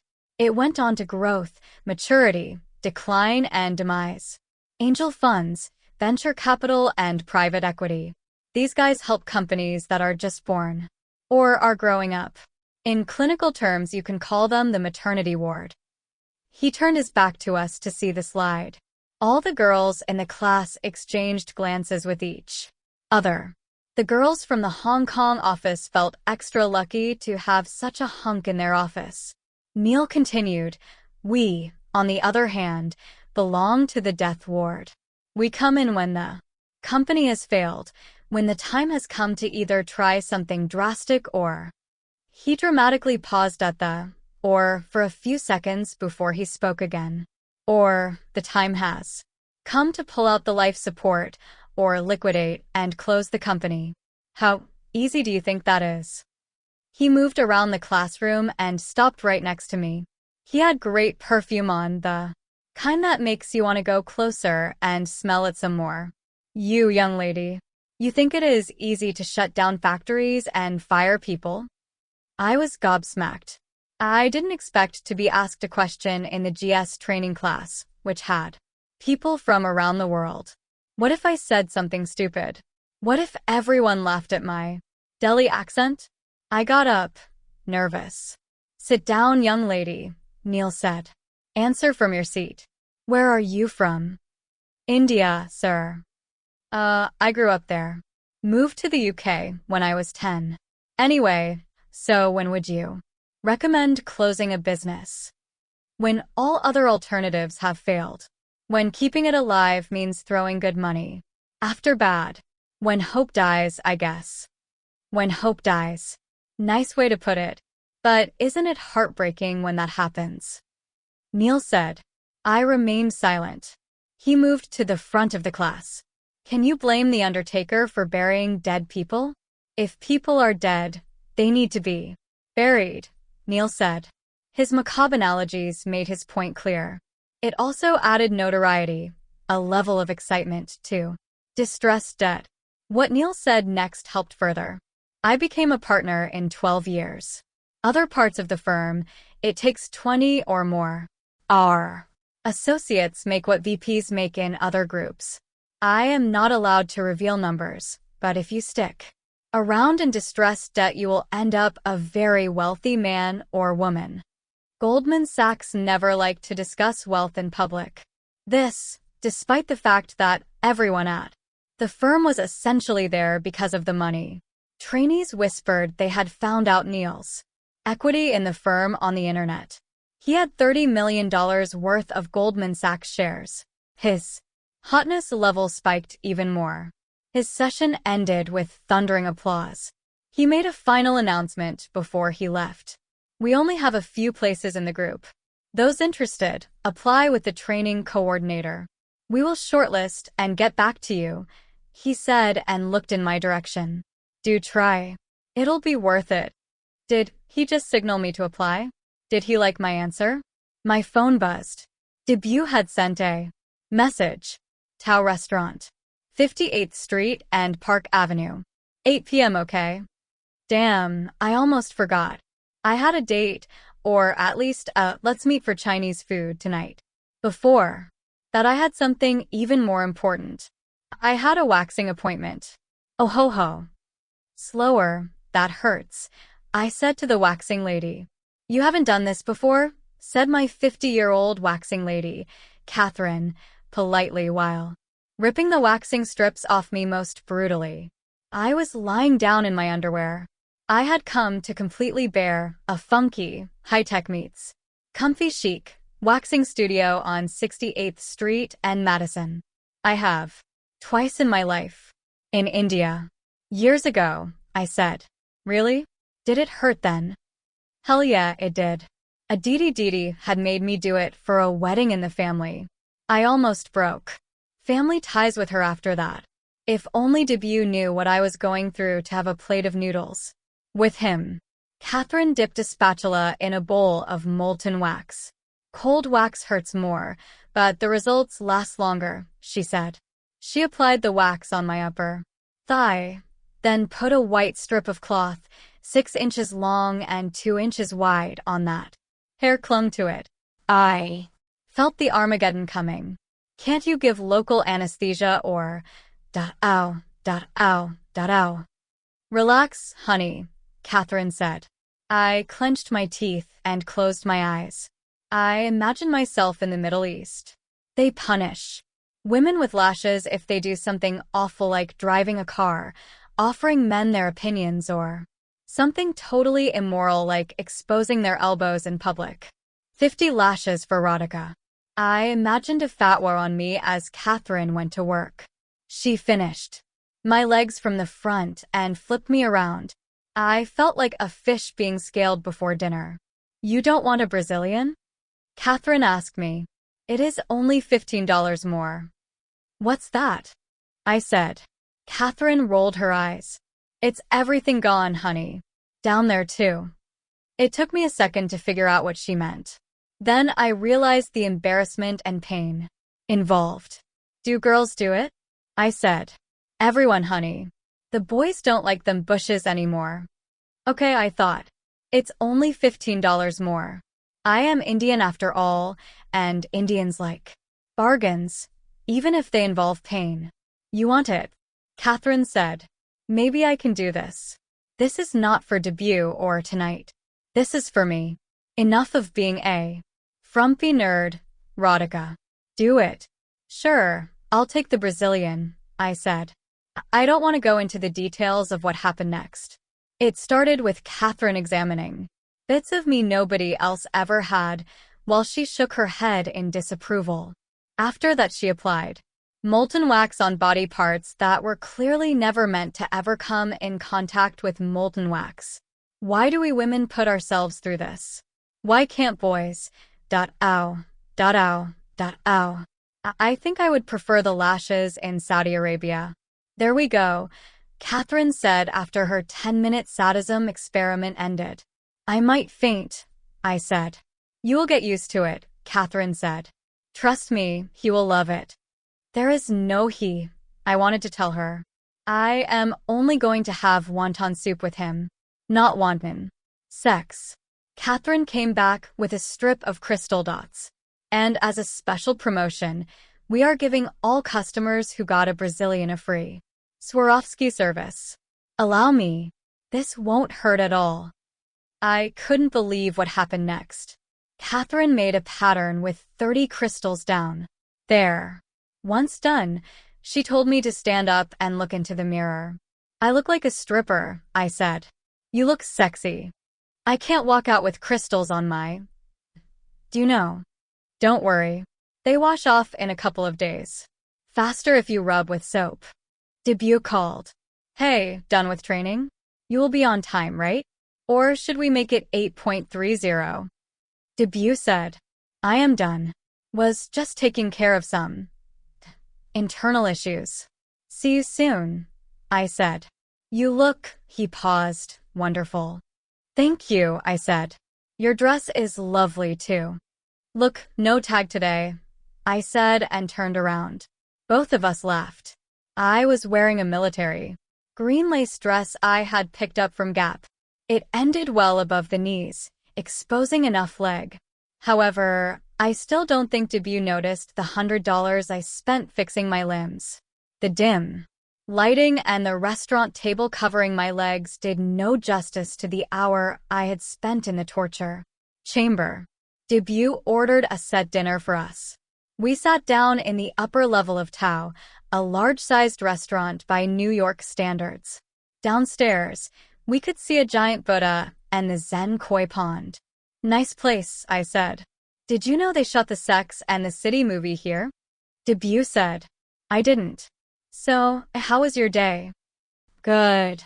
We are pitching for this new sportswear brand called Under Armour. If we get the campaign, it will be awesome. How's Goldman? Still in training. Busy. It will get even more hectic after work begins. I told him about Neil's distressed debt presentation. I recounted how I was questioned in front of the entire class. So I am thinking I won't apply to distressed debt. It's quite difficult to get anyway. Plus, the job seems too difficult, I said. How can you not apply? Debut said. You are from IMA. You will crack it. People in my class are from top colleges around the world. Harvard, Stanford, you name it. So what? You answered the question the partner asked you in the presentation, right? I looked at Debut. He had listened to me with full attention. His deep black eyes flickered in the candlelight. I leaned back on my seat and crossed my legs. They felt unusually smooth. I remembered why and smiled. Why are you smiling? He said. Nothing. I shook my head. Listen, he said and placed his hand on mine. You have to apply. Too many Indians come to this city and get overwhelmed. Don't be underconfident. You can do it. You will. Thanks. And you will win Under Armour, I said. Cheers to that, he said, and we lifted our water glasses. The waiter arrived with our food, chicken noodle soup and vegetable fried rice. The soup seemed a little too bland for my taste. I stuck to the fried rice. You aren't having the soup. You don't like chicken. I eat meat, but I prefer vegetarian, I said. I am vegetarian too, he said. Really? I am a Bengali. For us, fish and chicken are vegetables. Both of us laughed. We chatted through dinner. He told me about his parents in Kolkata. His father owned a printing press. It didn't really make much money now. His mother stayed at home. Debut grew up dreaming about being a painter. He settled for commercial art as the practical choice. His parents had saved enough to send him to do a course in design and arts in the US. He secured his current job through campus placement. Advertising sounds cool, I said. That too, Madison Avenue. Best place to do it in the world. It's not as cool on the inside. There's constant politics. The money isn't great. I have been lucky to work on good campaigns. However, juniors don't usually get much creative work. I am sure it is not just luck. You must be really good. He looked at me and smiled. He ate with chopsticks. I tried but failed. Mini-Me told me not to make an ass of myself and use a fork and spoon. I complied. Thanks for the compliment, he said. Dessert. I saw the menu. It had choices like sweet red bean pudding and tofu ice cream. Red bean pudding? I said. What is that? Rajma, Debut said. Rajma kheer of sorts. Yuck, I said. Chinese desserts are not famous. There's a reason they suck, he said. Bengali desserts are the best, I said. Debut's chest swelled with pride. Bengali men aren't too bad either, he said. Did he just flirt with me? Is this flirting? Am I supposed to respond with something clever? As sweet as their desserts? I said, one eyebrow up. See, I can flirt back. Nerds can flirt. He never expected a comeback. He took a second to take in my response. Why don't you try and find out? He said. That's enough, Radhika. This is going into dangerous territory, I told myself. Deflect, change the topic, fast. You don't want to be judged as a slut on the first date. See, this is what I do. When I am with a man, I behave like I am sitting for a test. Answer the question properly. Act naive as if I don't understand his double meaning. Don't just be. Perform. Don't know about the men. I'd love to have a Rascala though, I said, my voice as innocent and dumb as possible. Alas, this is Manhattan. Fear not. We Bengalis have left imprints everywhere. Would you like to go to a Rasgullah place? Here? Now. In Manhattan. He nodded and smiled. The bill arrived. Should we split? I said and took out two $20 bills. He thought about it for a second. Actually, no. Can I treat you this time? He said. Isn't that what dates are? I said to myself. But then, what about gender equality? Why? I said. We can split. No, he said as he took the money out of his wallet. It's not that much. You can buy the Rasgullahs. Debut and I took a yellow cab to 28th Street and Lexington Avenue in an area called Murray Hill. It's also called Curry Hill, Debut said as we stepped out of the taxi. I could see why. Indian, Bangladeshi and Pakistani restaurants dotted both sides of the road. Some resembled roadside dhabas. Back in India, complete with bright tube lights and plastic chairs. Is this even New York? I laughed. It's Midtown Manhattan, Debut said. You like it? I love it. In fact, you could have just brought me here first. Darn, wasted money at Tao. Didn't realize you could be a cheap date. Date. He used the word date. I am on a date. I felt thrilled at the prospect of being on a date, even if at a ramshackle parantha shop called Lahori Kebab. Can we have a parantha? I said. Huh? Didn't we just eat? I am Punjabi. Rice isn't dinner. We walked into the shabby but brightly lit restaurant. Debut ordered 2 tandoori paranthas, with gobi stuffing inside. Green chilies on the side, please, I said, my mouth salivating at the prospect. I noticed 4 seedy-looking Indian guys in the restaurant. They wore neon construction worker jackets. I caught them staring at my legs. Yes, finally I have an audience for all that effort, I said to myself. Let's sit down, Debut said as he noticed the workers. Nobody has ever checked out my legs, I wanted to tell him. Let me enjoy the moment. Oh well, better be the good girl, you exhibitionist, Mini-Me said. The restaurant had Indian desserts. Post paranthas, we had 2 rasgullas each. You better skip lunch tomorrow, Mini-Me said. There is no point in waxing fat legs. Elephants don't wax, do they? I love how you eat. You are enjoying this, Debut said to me. Sorry. I haven't had Indian food in weeks, I said. He wiped my lips with a tissue. I smiled at him. There are a couple of Indian restaurants in Brooklyn too, where I live, Debut said. He was referring to another borough of New York, south of Manhattan. You live in Brooklyn? I said. Most of my Goldman class planned to take apartments in Manhattan. They considered Brooklyn too far. Yeah, told you.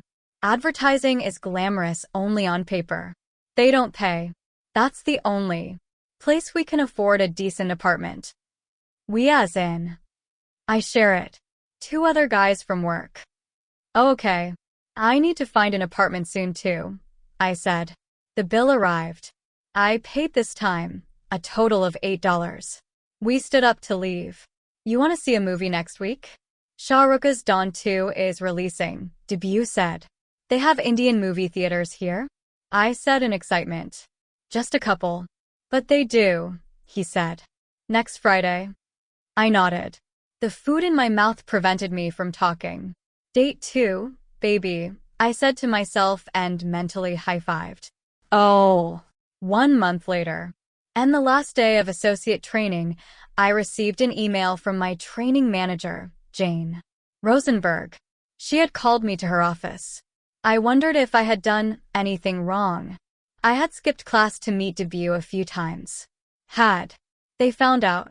Debut and I had watched 2 movies, 1 Yankees baseball game and 1 Broadway musical, called The Lion King. We visited quaint restaurants all over Manhattan and ate Italian, Middle Eastern, and Indian food. I had fallen in love with New York. I had also started liking Debut, even though things weren't romantic yet. Why wasn't he making a move? When would I have my own boyfriend? Would I ever have my own boyfriend? Perhaps it was because of these insecurities inside me, but I wanted things to change soon. Our next date was tomorrow. I had picked a short wine-colored dress, my boldest so far. Jane asked you to come to her office as well? Mark, an American associate about my age, came up to me.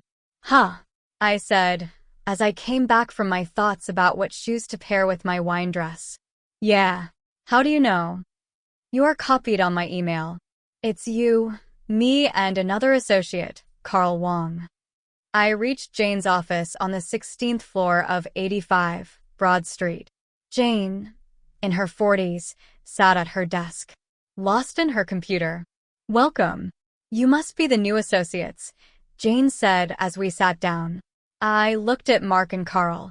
They seemed relaxed in contrast to a jittery me. I have called you here because I have fresh offers for you.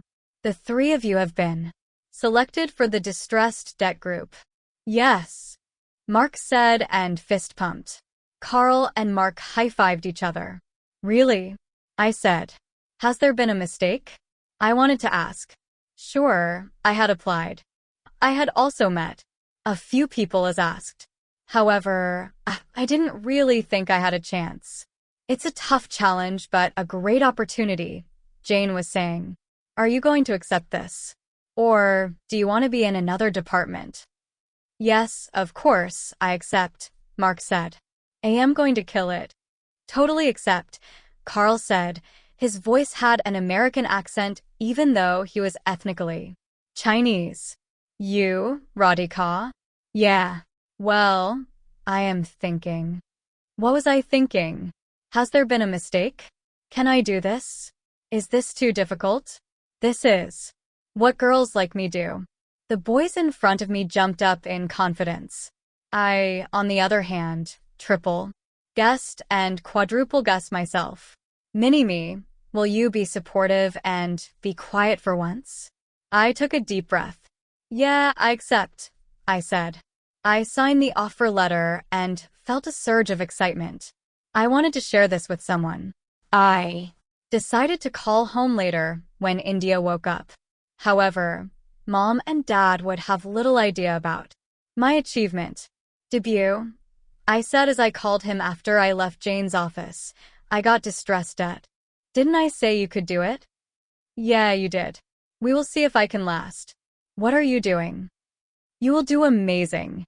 I'm at work. Busy with a presentation. We are meeting tomorrow. Right. Yeah. Can it be my treat? Training ended. I did make it to the best group. I think we should celebrate. Sure. I can't wait, Debut said. I made another important call.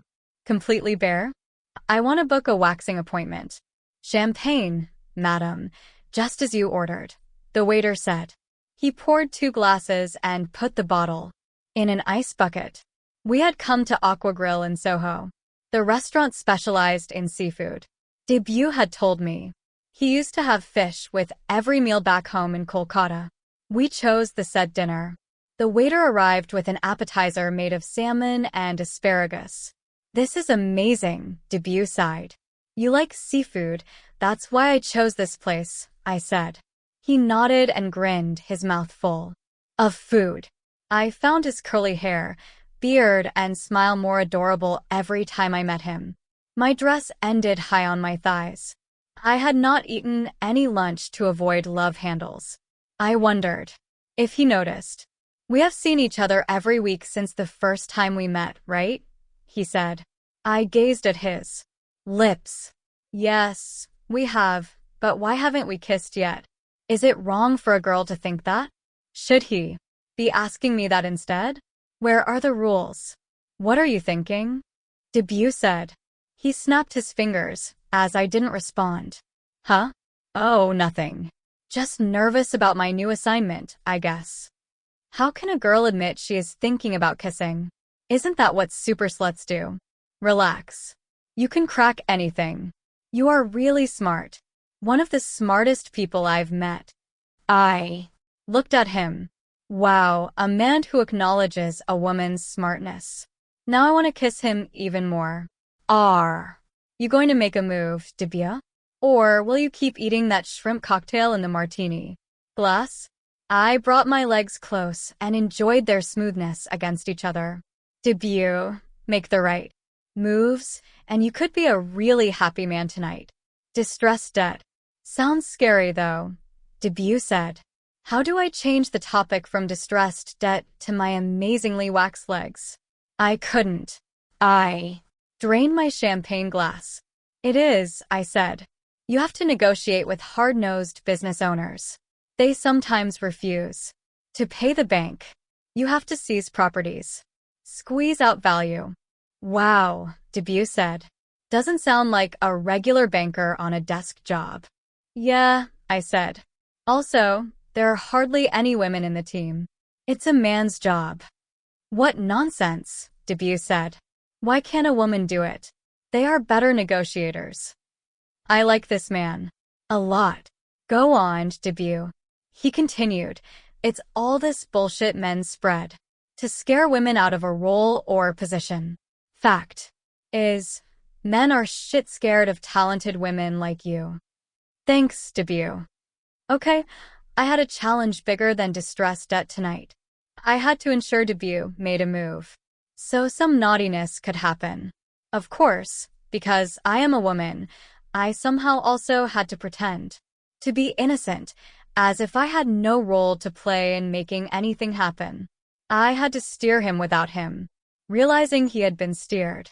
The waiter brought us our final course of codfish served with miso sauce. Wow, Debut said as he took a bite. Best fish I have ever tasted. In fact, maybe the best thing I have ever tasted. Yeah, well, there's still dessert. Save the best for the last, I said. Was that double meaning? Fuck, don't solidify yourself. He laughed. Did he get the reference? You know bongs and mishti, he said. No, he didn't. Be careful. Always give out a chaste, good Indian girl vibe. How's work? I said. It's great. Under Armour account is almost in, he said and crossed his fingers. I am sure it will come in, I said. It will be my first big win. My boss said if I get it, I get promoted to senior creative associate. That sounds a lot cooler than distressed dead associate. He laughed. You get the bucks. That's cool enough, he said. Somehow I never wanted to discuss the money I made with Debut. I had to shift the topic back to him. Under Armour is a cutting-edge brand. I saw their store yesterday.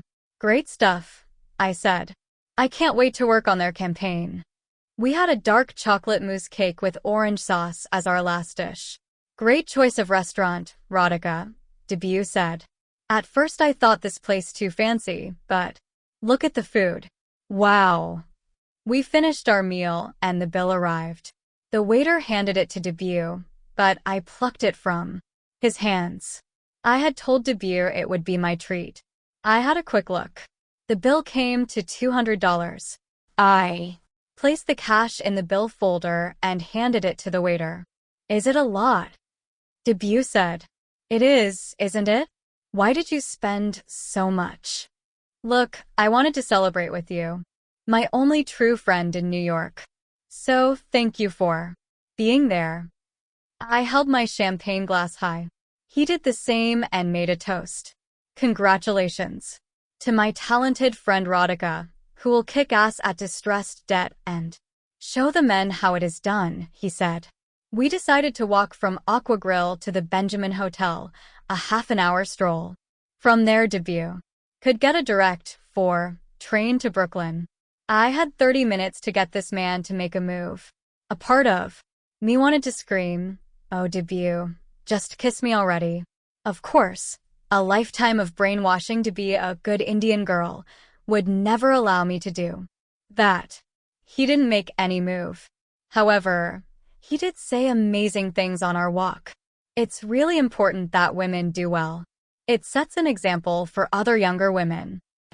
Inspires them, he said. Who am I inspiring? I said, my mind filled with alternate thoughts. Did he notice my legs? Yet? Did dinner make my stomach less flat? Are my boobs in place? Can this guy walk slower so I can keep up in my heels? Of course you are an inspiration. To your younger cousins, for example. I am sure they will. See their Radhika Didi and want to be like her. I laughed. What? He said. I don't know. My sister Aditi has more fans. She barely graduated. She knows makeup and clothes way better than me, though.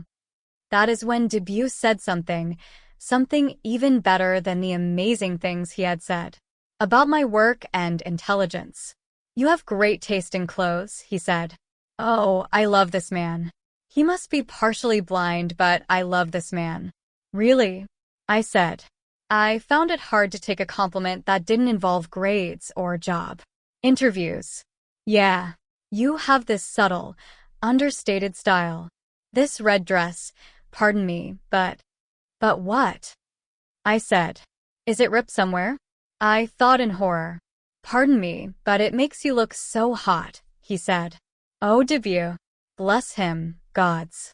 Give him any advertising account he wants. For the first time in my life, apart from when I had fever, I had been associated with the word hot. Someone in this world found me hot. Hot. Fuck, Radhika, someone called you hot. My soul breakdanced inside me. Really? I said, my tone as casual as possible, even as I fished for more. Yeah. You don't mind me saying that, I hope. Do I mind? Bring it on, dude. We have 10 more minutes to reach the hotel. Please keep praising me. The shallower the better. Make it only about clothes, looks, and legs. Those are the compliments primers mis. Of course, I have to say it in a way that he doesn't think I am too keen. No, I don't mind. Usually we talk about more intellectual and work-related stuff. It is strange. But no, it's okay. Curious to see how you men think, I said and giggled like an idiot. I think you have a nice figure, he said. Which part? Which part? I wanted to scream in excitement. Do you like my waist? Boobs. Ass? Be articulate, Debut. Really? I said, dragging out the word, as if I never expected this. I punched his shoulder. Subtle encouragement and fake shyness all rolled into one. Yeah, your legs, I mean. You have nice legs. Oh, so that is all you like about me? Desperate, lame, stupid. What was that, Radhika? I told myself as I fished. Oh, I didn't just fish. I sent a fishing team with a trailer to catch a shipload. No. I like your face too. Your hair. Your eyes. Your whole personality, actually. Yeah. Now you will say all this. It's about the legs, right? It better be about the legs. I paid $100 to completely bare. No. Sorry. I mean, relax, Debut. I am kidding, I said and squeezed his warm hand. I didn't want to let go of it. However, I didn't want it to count as a move either. Why do we girls have to follow so many rules? If he likes my whole personality, why can't I be fully me? I released his hand. We walked past a Barnes and Noble bookstore and had to cross a traffic signal. He used it as an excuse to hold my hand. We crossed the road together. He didn't release my hand afterwards. I gave him a sideways glance. He smiled at me. My sister is considered the prettier one, actually, I said. I find that quite hard to believe. Unless she is Miss Universe or something. I smiled at his indirect compliment. I felt like running my fingers through his curly hair. He continued, actually, even if she is Miss Universe. I find you really pretty. Sweet lies, they do have a place in life. I sighed. Thanks, Debut, I said. We reached the Benjamin Hotel. We had made some progress. We had held hands, but only that. Did I intimidate him? Did he totally lie but actually not find me attractive? Is he scared? So this is where I live. Train stop is right there. I pointed at the subway sign. Sure, he said. I had a great time. Thanks for the treat. You're welcome, I said. Bye. My heart sank a bit. I didn't want him to go. Hey, just one thing. Doesn't have to be today, he said. Yeah, I said. You have your sister's photo in your room? Wanted to check. I am sure the claim that she is prettier is false, he said. Was that a move? He mentioned my room. Did he want to come upstairs? Or he could technically want me to go up and bring down some pictures. Heck, I had a Didi's photos on my phone. So, is this a move? Will someone tell me, please? I smiled at him. No, really, Debut said. That's sweet. So are you. Pretty. I laughed. No. Handsome. Smart. Creative too. Thanks, he said. Okay, I think I have some photos on my laptop upstairs. You want to come up? I said. Oh way, Debut said. She is not prettier than you. Oh, come on, I said. Didi is so nice looking. Listen, sure she is, but not more than you. No way. You have better features. That's not what my mother led me to believe, I said. Must be the Punjabi thing. The whiter the skin, the prettier the person. Nonsense, he said, somewhat agitated. We sat on the edge of the hotel bed, my laptop in the middle. I had a 2-year-old family album open on the screen. All my life I have been this nerdy, studious girl. Didi is considered the looker. Sorry, she's your sister, but she dresses like she is going to a party even for random family pictures at home. She is like that, I said. You did wear horrible glasses though, Debut said. I laughed. I switched to contacts a year ago, I said, and pointed to a picture of my family in our living room. That is Dad. Simple, quiet man. Just doesn't want people in society to say anything critical of him. This is my mother. Dominates Dad totally. Debut examined the pictures as I spoke again. I miss home, I said. Seeing these pictures, I miss India. I want to watch TV serials with my mother and do nothing. Says the new hotshot distressed debt banker. Too late, girl. Debut laughed. I made a mock sad face. I need a hug. Move things forward, Debut. Do I have to give you an instruction manual? It's a sweet family, Debut said. It is, I said. I wanted to stall the conversation with short, boring replies. Awkward silences lead to many interesting things. Unfortunately, certain intellectual Bengali men don't often get the hint. Have you read The Beauty Myth by Naomi Wolf? Debut said. No, what's that? A landmark feminist book. It talks about how women are culturally bullied into feeling conscious about their looks all the time, he said. Really? Well, to a certain extent it's true, I said. Yeah. Do men compare their physicality with their siblings so much? I guess not. At another time or place, like at one of our Friday dinners, I would have liked to engage in this intellectually stimulating conversation. Not now. I had other things on my mind. Exactly, he said. She says it is a way for men to control women and... My feet are killing me. I interrupted him. I removed my shoes.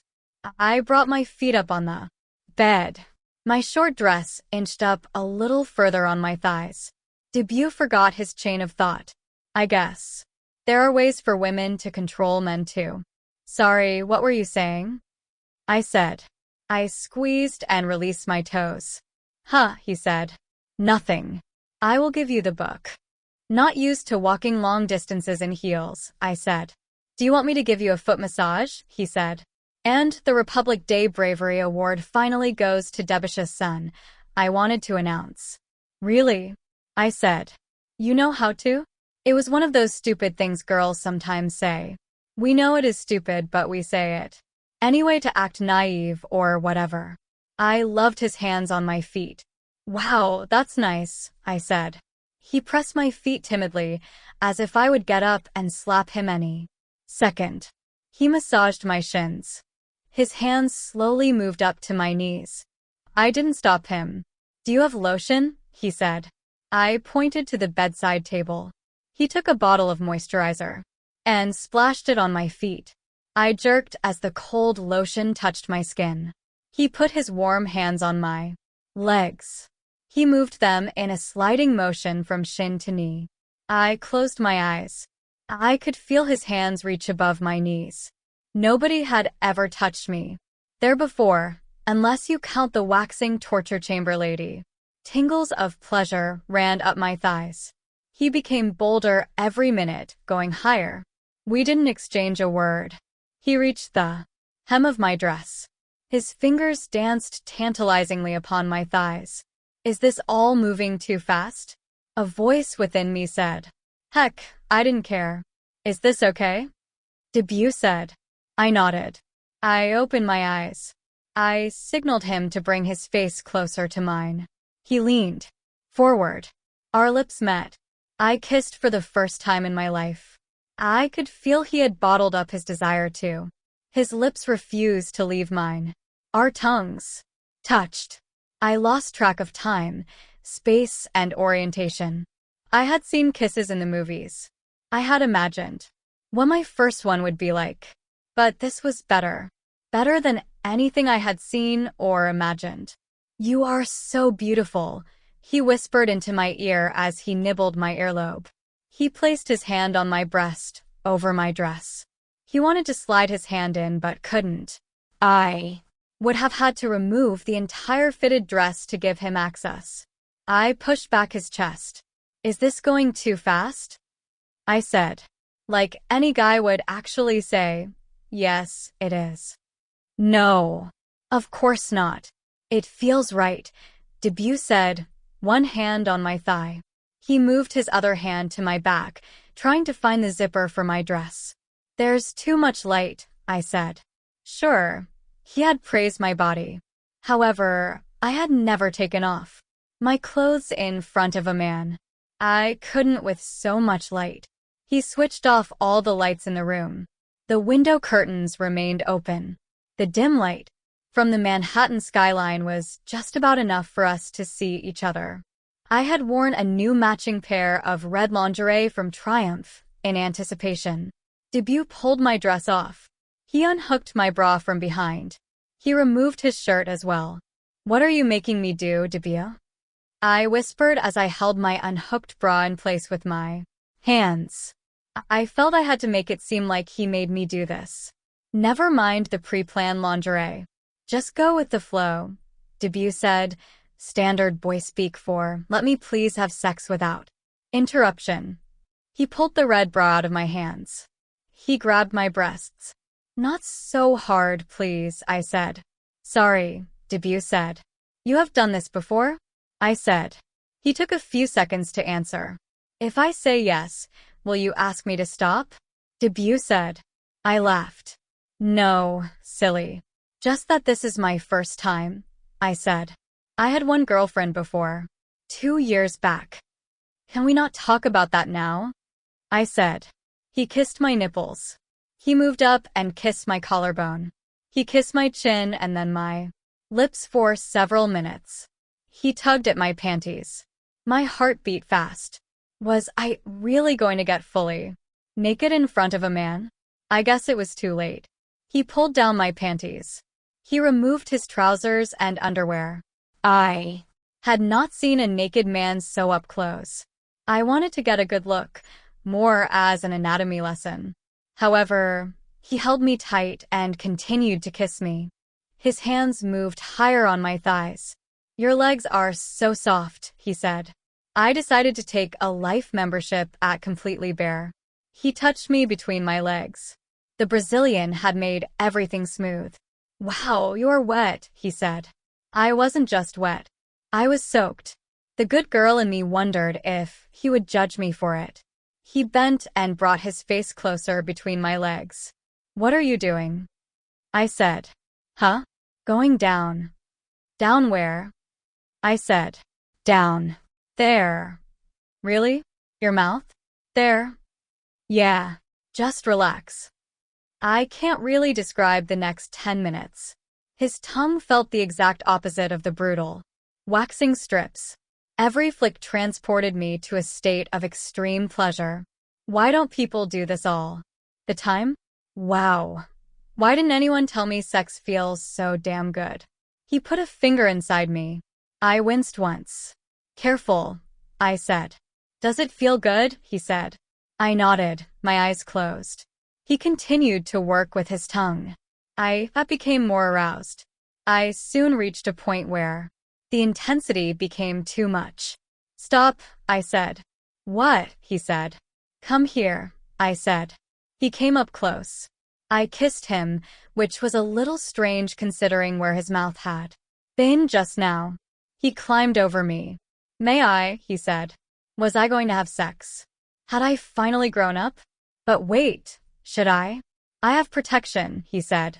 Damn, did the guy anticipate this? Was I too easy?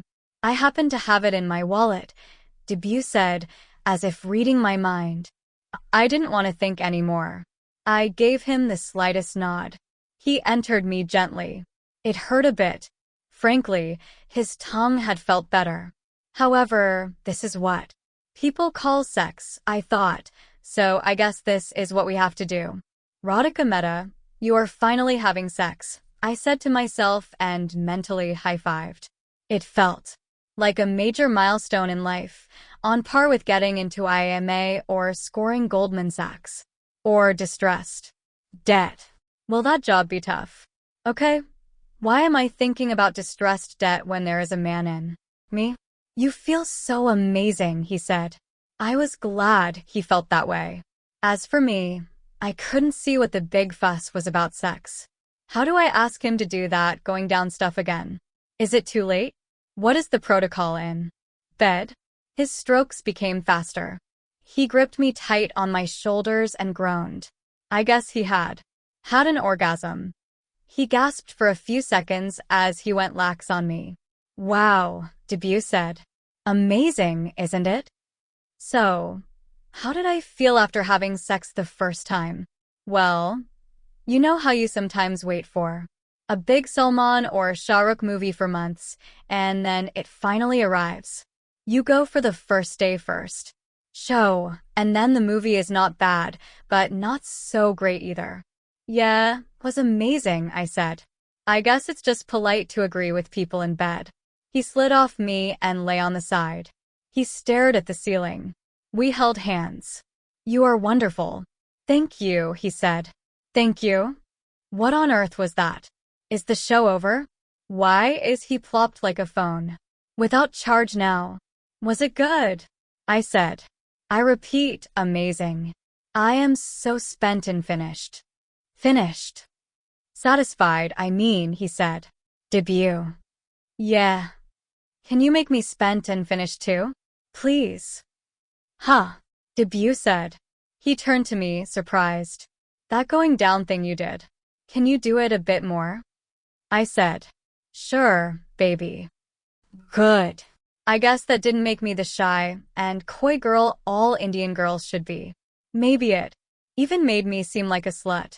However, I would rather be a spent and finished slut than a good but frustrated Indian girl. 5 minutes later, I moaned out loud too. Wow. I pressed his head hard between my legs. My legs shook, and then my whole body. Okay, so this is what an orgasm feels like. How are you? He said. I hid my face in embarrassment. What? I said, how are you? He laughed. Spent. And finished. Ugh. 2 months later. You're stuck in this mega bowl deal, said Jonathan Husky, vice president and my boss in the distressed debt group. My phone buzzed in my pocket. I checked the time. It was 7 in the evening. I had to meet Debut. In an hour. It seemed undoable. We sat in the meeting room of the Goldman Sachs distressed debt group.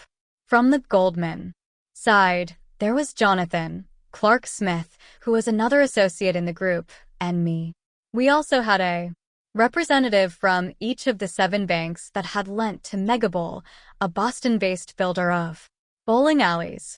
While people who played in their bowling alleys had fun, their creditors had a different story. Megabull had defaulted on $50 million worth of loans. There are no assets, Jonathan continued. The company has nothing apart from lots of bowling pins and bowling balls. Recovering $50 million would require a lot of bowling balls, I thought. The bankers looked at each other in silence, sympathizing with each other for their collective stupidity in lending so much money to Megabull. Tell us what to do, one of the bankers said. We just want out. I can't deal with their stupid CEO. My hand went into my handbag and grabbed my phone. Radhika. Jonathan saying my name startled me. Please share the plan. Damn, I needed a minute to tell Debut I couldn't make it tonight. I released my phone and brought my hand out of my bag. Sure, Jonathan, I said. I shared the special booklets I had prepared for the meeting. Our basic premise, I said, opening the first page, is to keep Megabull as a going concern. There is little value in liquidation, just about 6 cents on the dollar. However, it is 50 cents if we allow the CEO to continue. Fire him, Dirk Grigley, a fat and bald banker from Bank of America, said. He has caused all the mess. He has, yes, I said, but we need him to stabilize operations for now. We also have to retrench people and cut salaries. Let's use him to do the dirty work. I walked them through the plan. It would enable the company to reduce its size and reduce costs. The bankers pored over the booklets. I thought of an excuse I could use to take out my phone. I didn't want Debut to leave for the restaurant. The bankers cared little about my boyfriend. What's the guarantee it is going to work? One of the lenders said.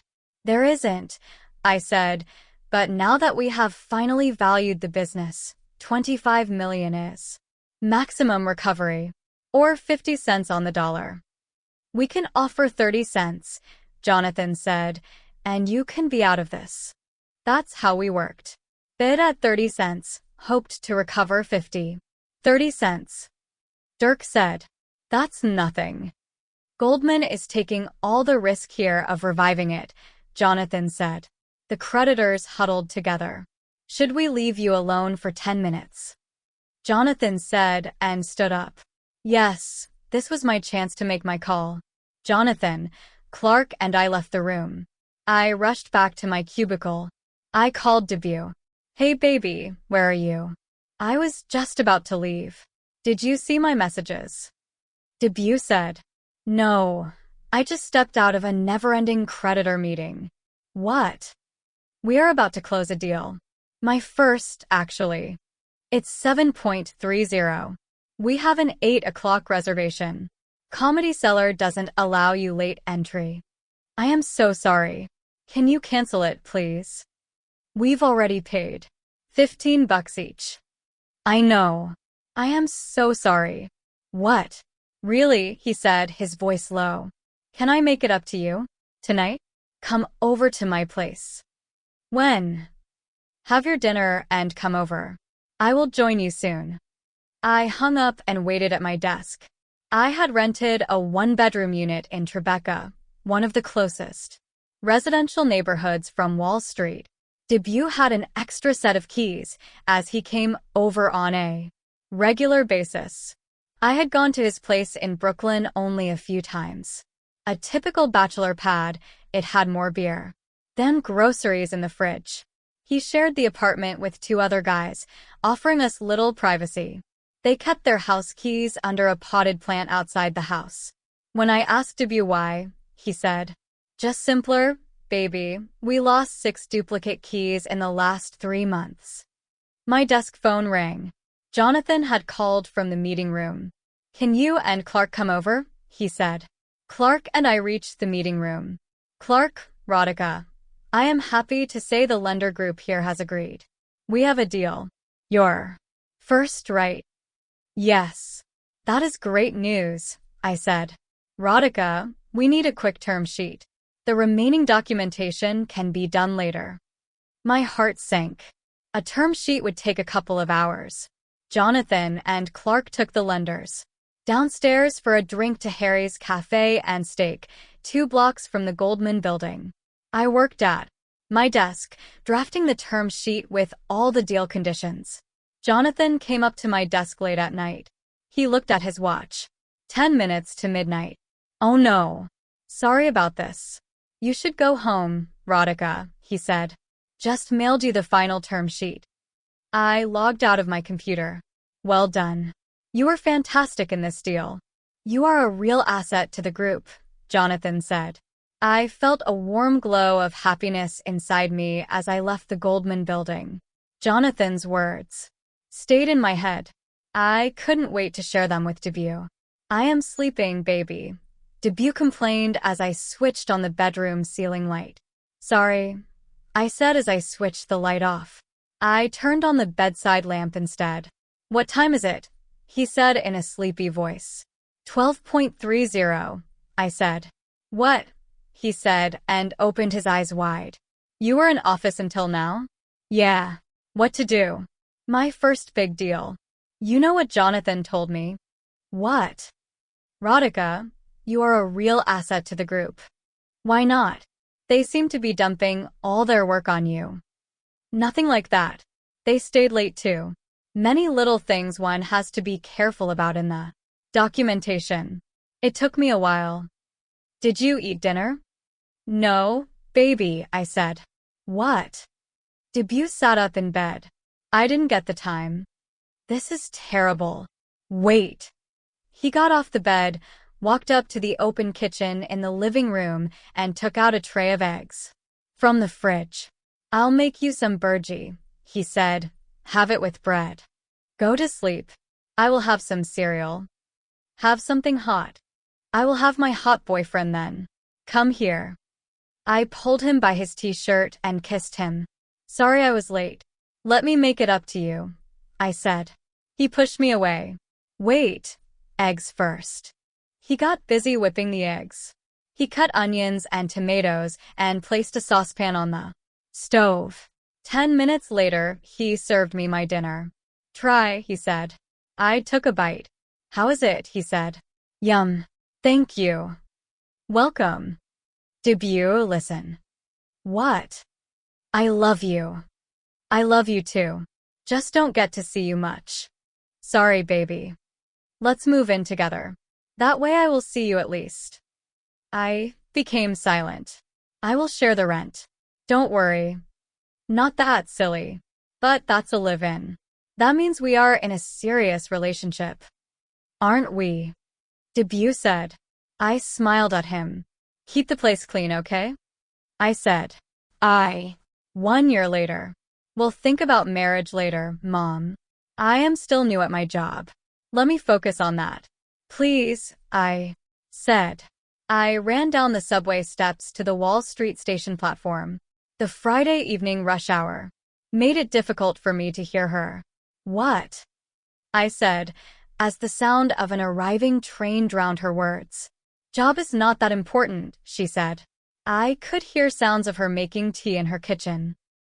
Was 8:30 in the evening for me, 6 in the morning for her. Jonathan had made me do a presentation. Twice, giving me a dirty look when he noticed some inadvertent typos. It is important. I am in the most challenging group in the firm. Everyone here thinks I am one of the best, I said. What about everyone here thinking why isn't Mr. Mehta's second daughter getting married? Is something wrong with her? Really, Mom? You think something is wrong with me? I stepped into the number 3 train. The doors shut.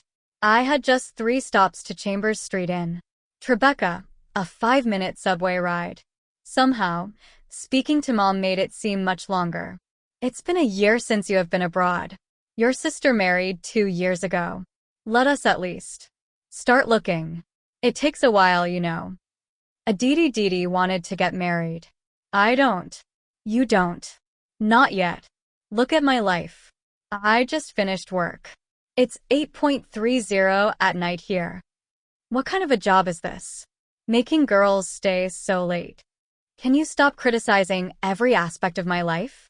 I am not ready to get married or even look at any options. Well, I didn't need more options.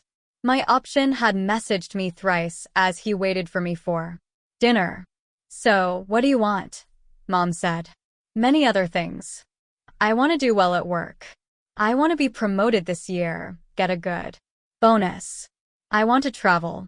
Enjoy New York. Come home and visit all of you.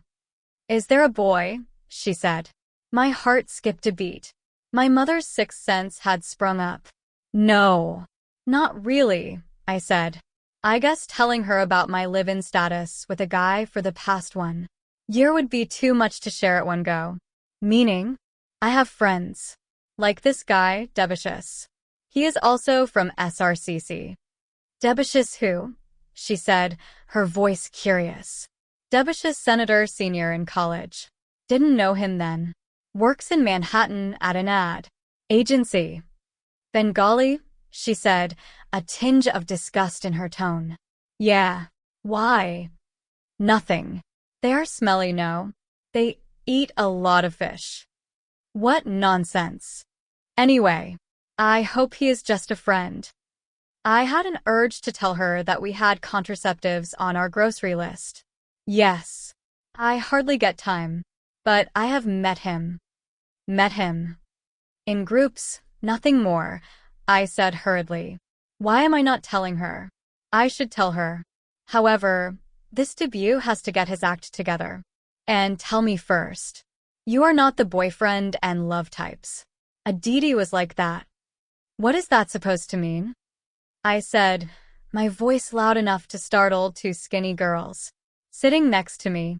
Nothing. You are the studious types. What boyfriend and all you will make. We will have to find someone for you.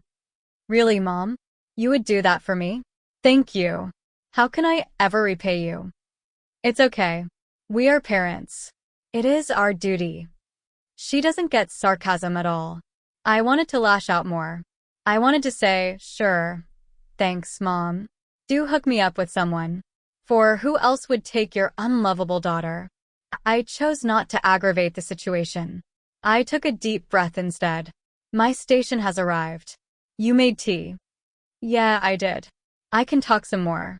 Your father is still in the bathroom. I stepped out of the train. I climbed up the stairs and came out to Chambers Street. My house was a 6-minute walk from here. How's Dad? I said, waiting for his tea. He still has to figure out what to do with his retired life. Did you get the money? It was too much, Beta. Just tell Dad to change his car, please. At least get a Honda City. That Maruti belongs in a museum. I will tell him. We feel bad taking money from our daughter. Why? If I were your son, it would be okay. Yes. But you are not, no. So what? I am your child. Why can't I help improve your lifestyle? With sons it is different. It's like you're right. Mom, you know all this stuff irritates me a lot. I have had a long day. I was in office for 13 hours. Can you please say something nice? We miss you. I miss you guys too. We feel bad. Our daughter is working 13 hours a day and sending money home. We may have limited means after Dad's retirement, but things are not so bad. Again, Mom, I said, my voice upset. You have to stop. Let me do things for my family. Don't shout at me. It's early morning here. Well, you have to stop irritating me. I am not irritating you. You keep saying family. If you don't get married, how will you have a family? Bye, Mom. I don't want to lose it. Please go have tea with Dad. Did I say anything wrong now? It's a fact, no. I have reached home. I have to take the lift. I will talk to you later. As you wish. All you kids behave in this hi-fi manner now. Call whenever. End whenever. Shout whenever. I am just your mother. I took 3 deep breaths. I am sorry for shouting at you, I said. You are becoming too aggressive. If you stay like this, who will? Before she could say that my aggression would hamper my chances of getting married, I had to end the call. Sorry, I said. I am sorry. Go rest. Don't work so hard. I entered the apartment. Debut sat in the living room watching football on TV. He wore a loose gray shirt and a pair of black shorts. He held a can of beer in his hand. Hey, he said, his eyes not moving an inch from the screen. Hi, I said, my voice curt. Is it too much for him to get up from the sofa and give me a hug? I removed my jacket and placed it on the dining table. I saw takeaway bowls from Mr. Chow, a Chinese restaurant in Tribeca. You ordered in? I said. Yeah. Felt too lazy to make anything. Plus, there was this game. This food is too greasy for me. You could have ordered something healthier. Mr. Chow is cheap. Have you seen the portion sizes? It will last us 2 days. I dumped my handbag on the dining chair. Sometimes, I wish Debut wasn't so obsessed about saving a few bucks. I fought with my mother. I called her to have a chat and ended up yelling at her. Uh-huh, he said, eyes on the TV. That's not nice. Debut, can you please shut the TV off for a minute? I said. Screamed, in fact. Debut looked mildly surprised. He didn't switch off the TV, but muted it. He turned to me. What happened, baby? I've come home after a long day.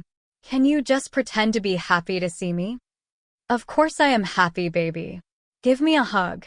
Don't just say, hey, when I enter the house. He sprang up from his seat. He came up to me and hugged me. I pushed him away.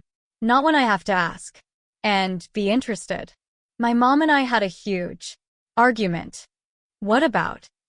Guess. Your marriage?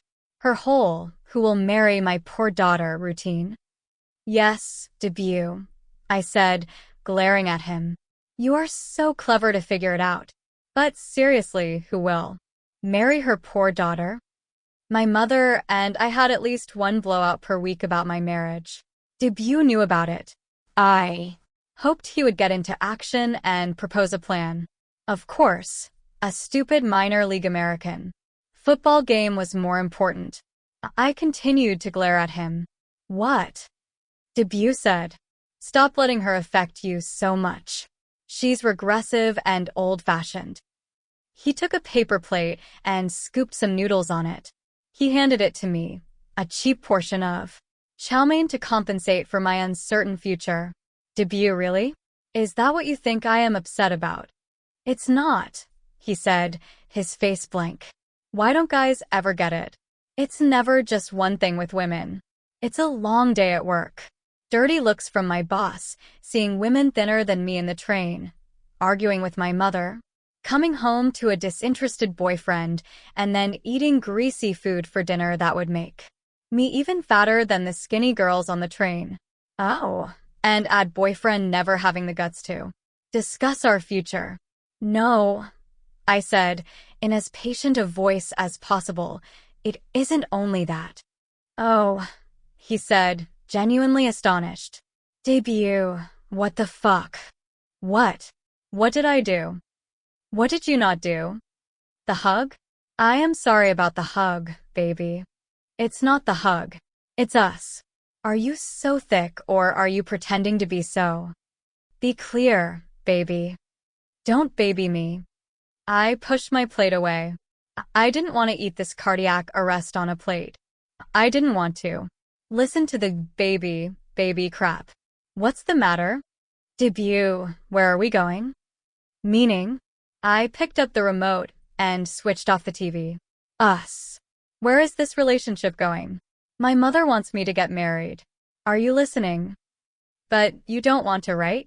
Not right now, right? He said, puzzled.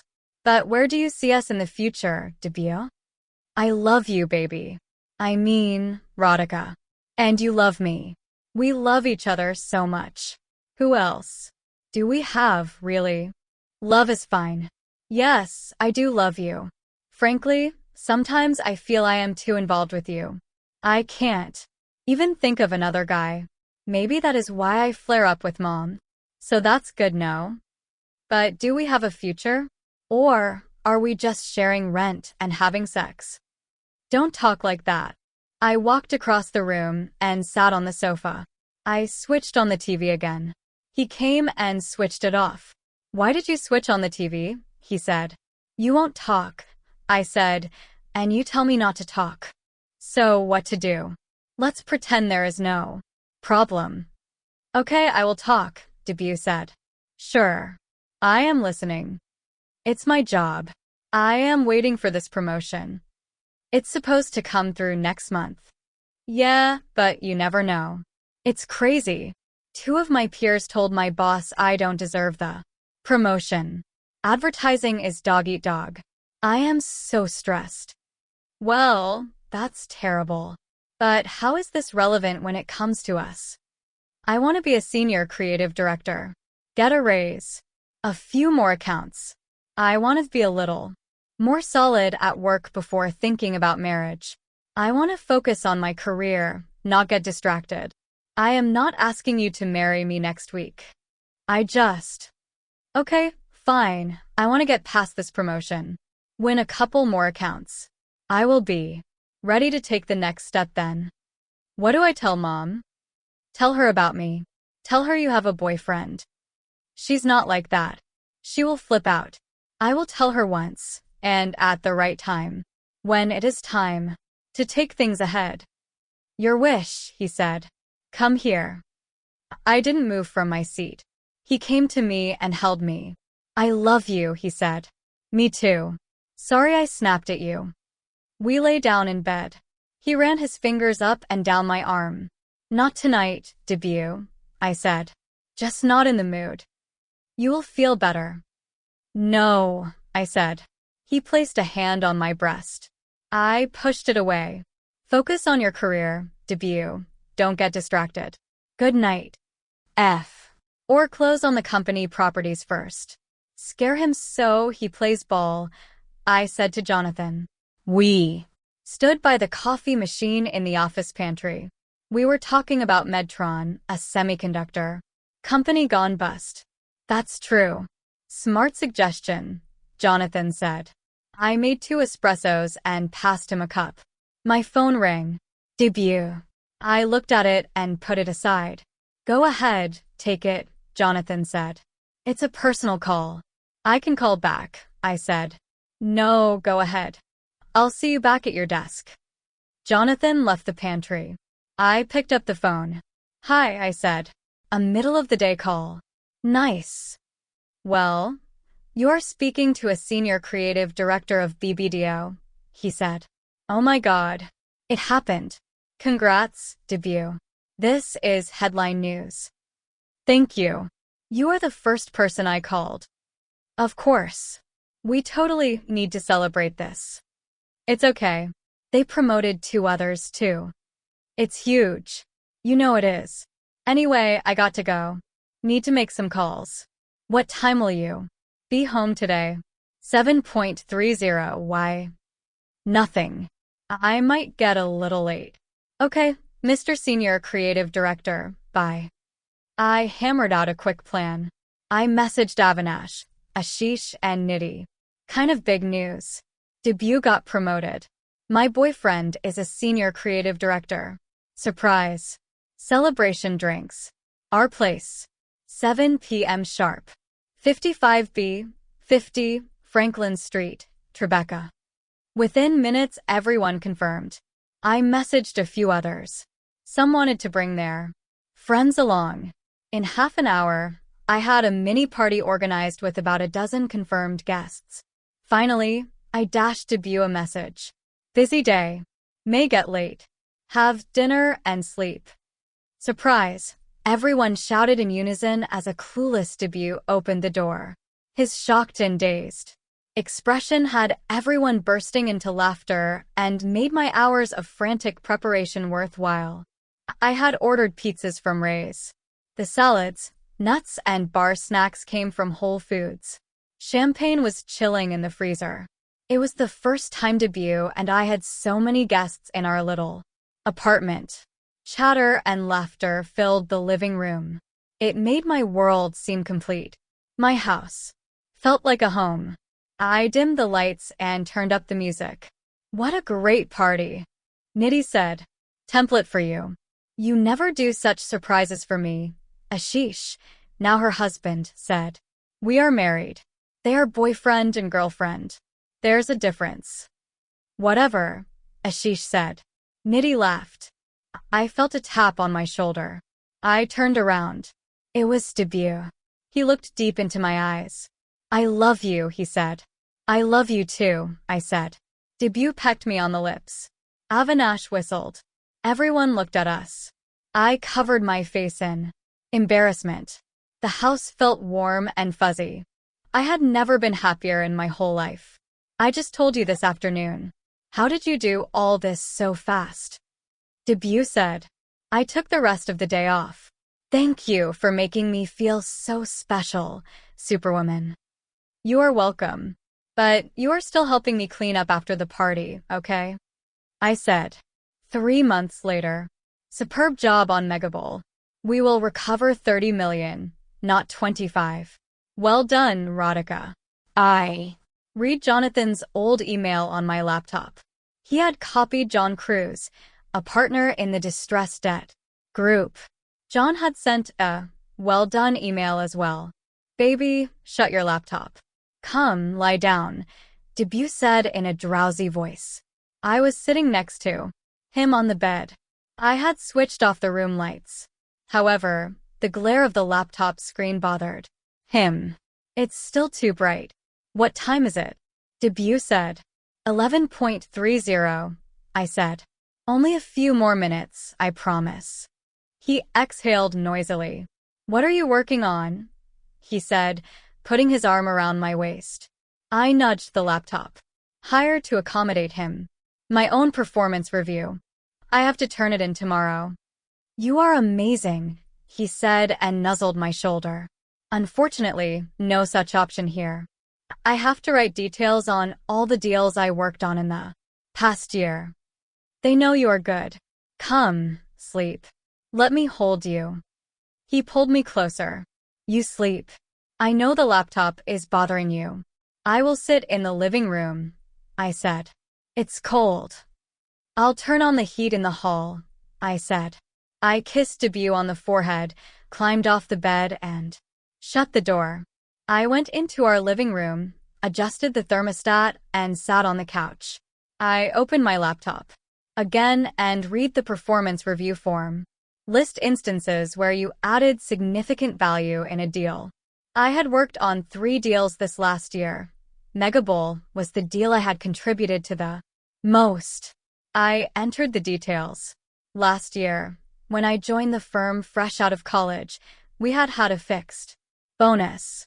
My performance review would decide my bonus this year. I reached the last question. What is your overall assessment of your performance on a scale of 1 to 5, based on the classification below? 1. Significantly below expectations. 2. Below expectations. 3. Meets expectations. 4. Better than expectations. 5. Significantly better than expectations. I pondered on my overall rating for a few minutes. Choosing a 5 felt pompous. I settled for a 3 and pressed submit. Done. I heard Debut's voice from the bedroom. Yeah, coming, I said. I tiptoed across to partner John Cruz's cabin. His secretary asked me to wait as John ended a call. Bonus. Day and Goldman altered the air in the office. Inside, people felt huge anxiety and excitement. Outside, they had to pretend to be cool, like it was any other day. Of course, it was anything but that. Bonus is what bankers work for, and the number defines whether you are good or not. A 0 bonus or a ridiculously low number could even mean a signal to leave the firm. John Cruz would communicate the bonuses to everyone in the New York distressed debt team. I had a base salary of $120,000 a year. I felt a $30,000 number would be good, translating to 3 months' salary. Anything higher, say a 35 or 40, would make it a rainbow in my sky. How you doing? John said, staring at his screen. He always tried to relax the person before he shared the number. He had the magic spreadsheet with all the bonus data open on his computer. I am good. How are you feeling? I said. A bit like Santa Claus today. I smiled. But only a little. In a partner's office, one always had to be poised. Your first real bonus, right? He said. I nodded. How do you think you have done? He said. I guess I will find out, I said. He laughed. Well, people like you around here. The worst rating in all your reviews came from you. You gave yourself a 3. Almost everyone else gave you a 5. I was speechless. Joy hopped through me like a rabbit as I realized people had noticed my 12 months of slog. So your bonus for the year is $150,000. What? I blurted out. I shouldn't have, but I did. What did he just say? What do you mean what? Like it? John said. Sorry, how much did you say again? $150,000. So your total compensation is $120,000 base plus $150,000 bonus. You made $270,000 for the year. I felt dizzy. I pressed my feet hard on the floor to keep my balance. $270,000. I repeated the number in my head to absorb it. It converted to 1 crore and 50 lakh in rupees. Stay calm, stay calm, stay calm, I kept repeating to myself. You also get a base increment. It is now $140,000 a year. Keep it up. Well, yeah. Thanks, John. I will do my best, I said, my vocal cords not too cooperative. You sound funny. Sorry. It is a big number for me, I said. John laughed. You deserve it. By the way, it is one of the highest bonuses at the associate level this year. Thanks. But I must add that bonus numbers are confidential. Please do not share them with anyone in the firm. I understand, I said. Good. Back to work now. I felt lightheaded as I returned to my seat. I looked at Craig in the adjacent cubicle. I wanted to high-five him. I couldn't. I simply smiled. I opened a financial model spreadsheet on my computer. However, my mind couldn't focus. I had to share my bonus news with someone. India would be asleep. I couldn't call home. I called Debut. He didn't pick up. Probably in a work meeting, I thought. I called Debut again after half an hour. He still didn't pick up. I heard Jonathan and Craig make lunch plans with their significant others. Where is Debut when I need him? Finally, Debut called back after an hour. What's up? Want to meet for lunch? When? Now. Yeah. I am at work. Can't step out. Too much politics happening on an account. I got my bonus number. I whispered to him. Oh, cool. Tell me. I want to share it face to face. You will tell me at home tonight? Let's go out, I said. Really? Yeah. I will pick a place near your office. Come straight from work. 6.30. I booked Narai, a highly rated Greek restaurant a 10-minute walk from the BBDO office. I sent Debut a message after making the reservation. Narai, 55, East 54th Street, 6.30. I left work at 5:30 p.m. I had to walk to the South Ferry station and take the 1 train to reach the restaurant. I decided to take a taxi instead. Heck, I deserved a $20 cab ride today. The yellow New York taxi took the FDR Drive, a highway along the east side of Manhattan. The cab whisked me to 49th Street without a traffic signal. From there, the taxi drove westwards towards Narai's location. I reached early and surveyed the restaurant at leisure. Greek paintings on white exposed brick walls. I scanned the wine list and ordered a bottle of Greek red wine. I received a message from Debut. Sorry, stuck at work. Running 10 minutes late. No issues, I replied. Order something. Very hungry, he responded. I ordered a watermelon and feta cheese salad along with a trio of dips. The food arrived. Debut didn't. I kept waiting. He entered the restaurant at 7 p.m. I am so sorry, Debut said. It's fine, I said. I stood up and we hugged. He removed his long black overcoat and hung it on the back of his seat. Too much work, I said as we sat down. Just politics. On who gets credit for a campaign. Ever since my promotion, I spend more time managing politics than doing anything creative. You're senior, after all. That's what managers do. Yeah, I guess. Oh, food is here. How is it? I am starving. I have not tried. Was waiting for you. Debut picked up pita bread and had it with the hummus dip. I ate some salad.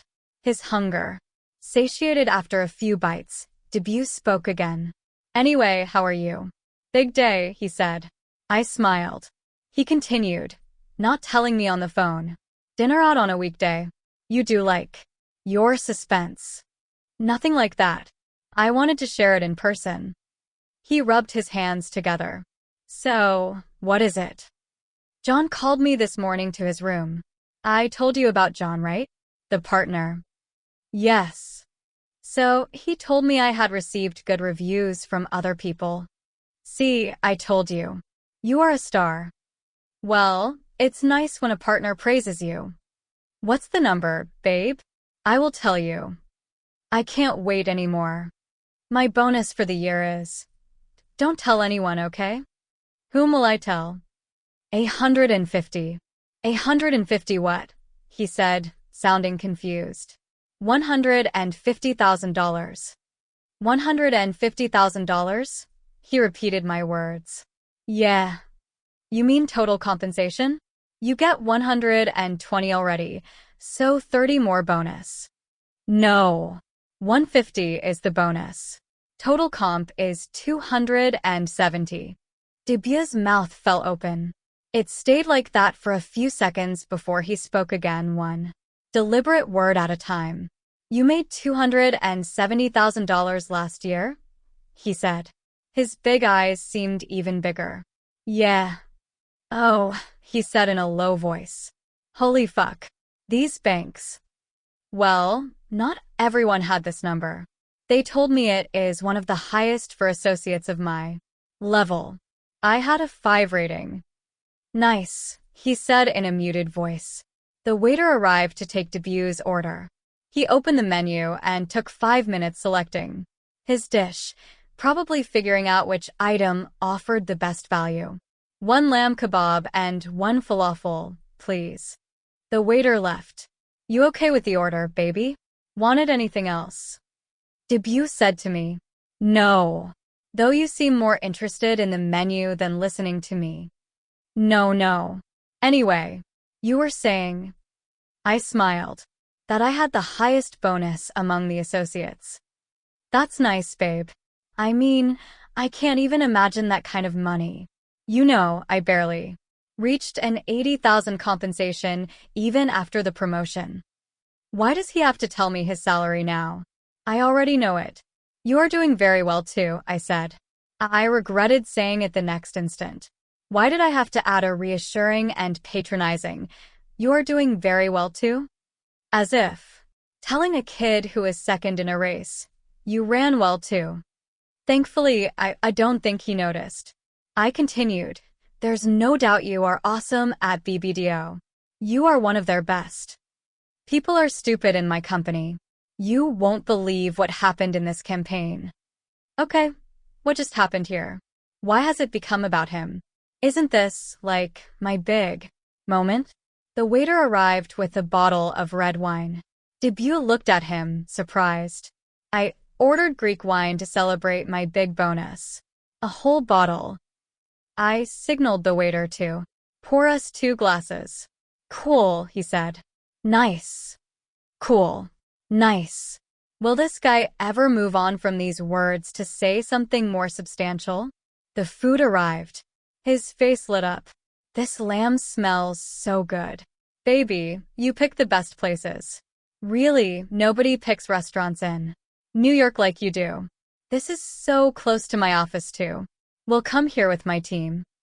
Mr. Debish's son, I do other things besides pick restaurants. Like make a ton of money for a girl my age. Heck, I make a lot of money for anyone any age.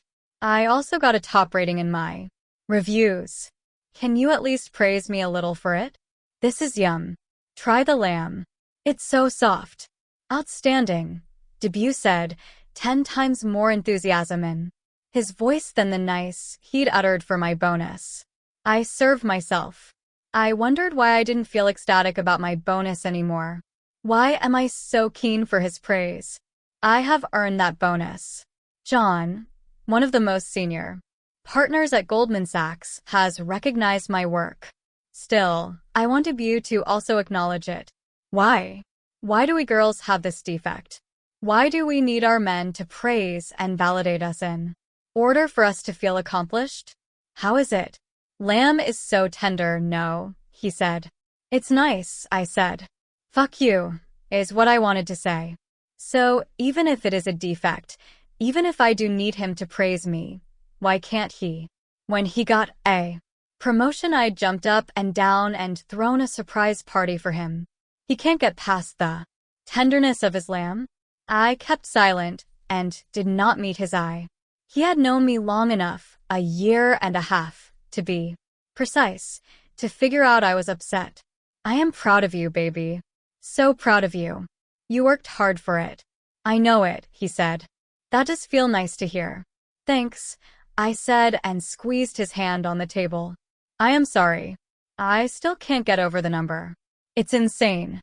You have less than 2 years of work experience. Distressed pays well. My deals made a lot of money. So a bit of luck too. But yeah, even I was shocked when I heard it. You make, like, 3 times as much as me? Mind-blowing. Why did he have to say it like that? Why compare? I wanted to tell him about my base increment too. I don't know why, but I decided against it. Well, between 2 people someone will end up earning more. Some industries pay more, as simple as that, I said. He stabbed a piece of lamb with his fork. Let's go on a nice vacation. Anywhere. Europe? Hawaii. I said. He laughed. Feeling rich. I am rich. We are rich. Let's go shopping this weekend. You will come. Maybe. You told your parents. I will. I will call Mom when she wakes up. They will be so happy. I hope so. I wanted them to buy a Honda City. I think I will ask them to get an even better car. You are a great daughter. They will be so proud of you. Thanks. Debut, I have one question. Yeah. Are you proud of me? For real? Yeah, I am. We looked into each other's eyes. Together, we had made a place for ourselves in this new city. We had not only survived, but also thrived. He had been promoted. I had done well. We were good for each other. I held on to his hand. He cleared his throat to speak. I wondered if he would say something romantic. Sorry, but are you going to eat that last piece of lamb? He said. $150,000. So $1.5 lakh.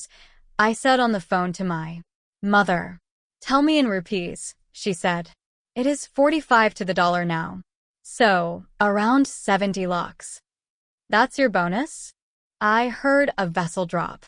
I am sending some money to your account. Please go shopping, I said. You had a 70 lakh rupees bonus? My mother repeated. Yes. In addition to your salary? Yes. What kind of work do you do anyway? What is that supposed to mean? I have never heard anyone earn that much. I told you, I am in distress debt. So we work with companies in trouble. How can you make money if those companies are in trouble? I laughed. We do. Is Dad around? Yeah, she said and shouted out for him. Listen, come here. Your daughter made 70 lakhs. Her voice could probably be heard across the whole colony they lived in. So much for Goldman's confidentiality clauses. I narrated the entire bonus story and calculation to Dad. After a minute of stunned silence, he spoke in an emotional voice. Even the SBI chairperson doesn't make that much. You are 24 years old. My little girl has become such a big shot. I found it difficult to hold back tears. I am still your little daughter, Dad. The one who held your finger on the way to the school bus. Stop. You are my sweetest little one, he said. Remember you used to tell me to stand on my own feet? To not worry about anything else, to just do the best I can? That's all I did, Dad. I heard him sob. My father cries more than all the women in the house. I am so proud of you, he said. I love you. I miss you, I said. Come home soon, he said. I will. I will take a vacation at Christmas time. What do you want? Can I get you anything? Get my little girl to me soonest. I hung up the phone. I realized I had cried after a long time. Who knew $270,000 could make you so emotional? See. Here's. Jonathan raised a toast. To my amazing associates, Craig and Radhika. We lifted our glasses. As per distressed debt tradition, the entire group went out for drinks on the Friday night of the bonus announcement week. We had come to Harry's Cafe and Steak, a 5-minute walk from the Goldman Building. Harry's was a Wall Street institution where senior bankers and CEOs lunched and closed some of the biggest mergers and financial deals. Around 20 of us from the distressed debt group congregated in the bar area. John Cruz came only for a few minutes. He chatted with senior MDs and vice presidents before leaving for the weekend at his Hamptons beach house. See you guys. And enjoy yourself. It's on me, John said as he left the bar, leaving his credit card behind. People had invited their significant others, which meant wives, husbands, girlfriends, and boyfriends. Even I had invited Debut. I had finally gathered the courage to make him public to my team. Until now my group considered me a geek, in a relationship with her financial models. Tonight, they would see my man. White-gloved waiters passed around champagne glasses on silver trays. Happy with your number? Craig said to me. Confidentiality clauses apart, bonus gossip was just too hard to resist. It's my first real one. Of course I am happy, I said, trying not to reveal too much. I am sure they paid you really well. They love you here, Craig said. I wondered if he had a hint of snark in his voice. I couldn't tell. Hey, is that Jonathan's wife who just arrived? I said, deflecting the topic. I pointed to the Harry's entrance. I recognized her from the pictures on Jonathan's desk. Yeah, that's Clara, Craig said.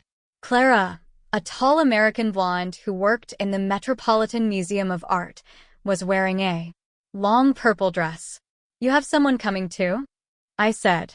Amanda is coming in a few minutes, Craig said. I remembered him mentioning his girlfriend to me once.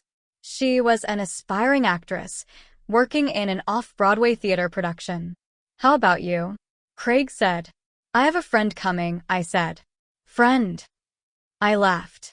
Okay, boyfriend. Sorry, I just haven't told anyone in the firm. I didn't know you have a boyfriend. Craig raised his glass and touched it to mine. I took another sip of my champagne. I never mentioned him, I said.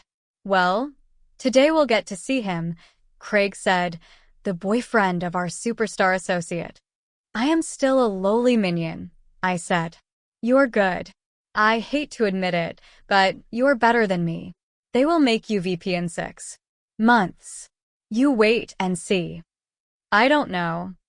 Amanda is here, Craig said in a higher pitch. A gorgeous blonde with gray eyes entered the bar. Everyone in the group, men and women, paused their conversations to look at her.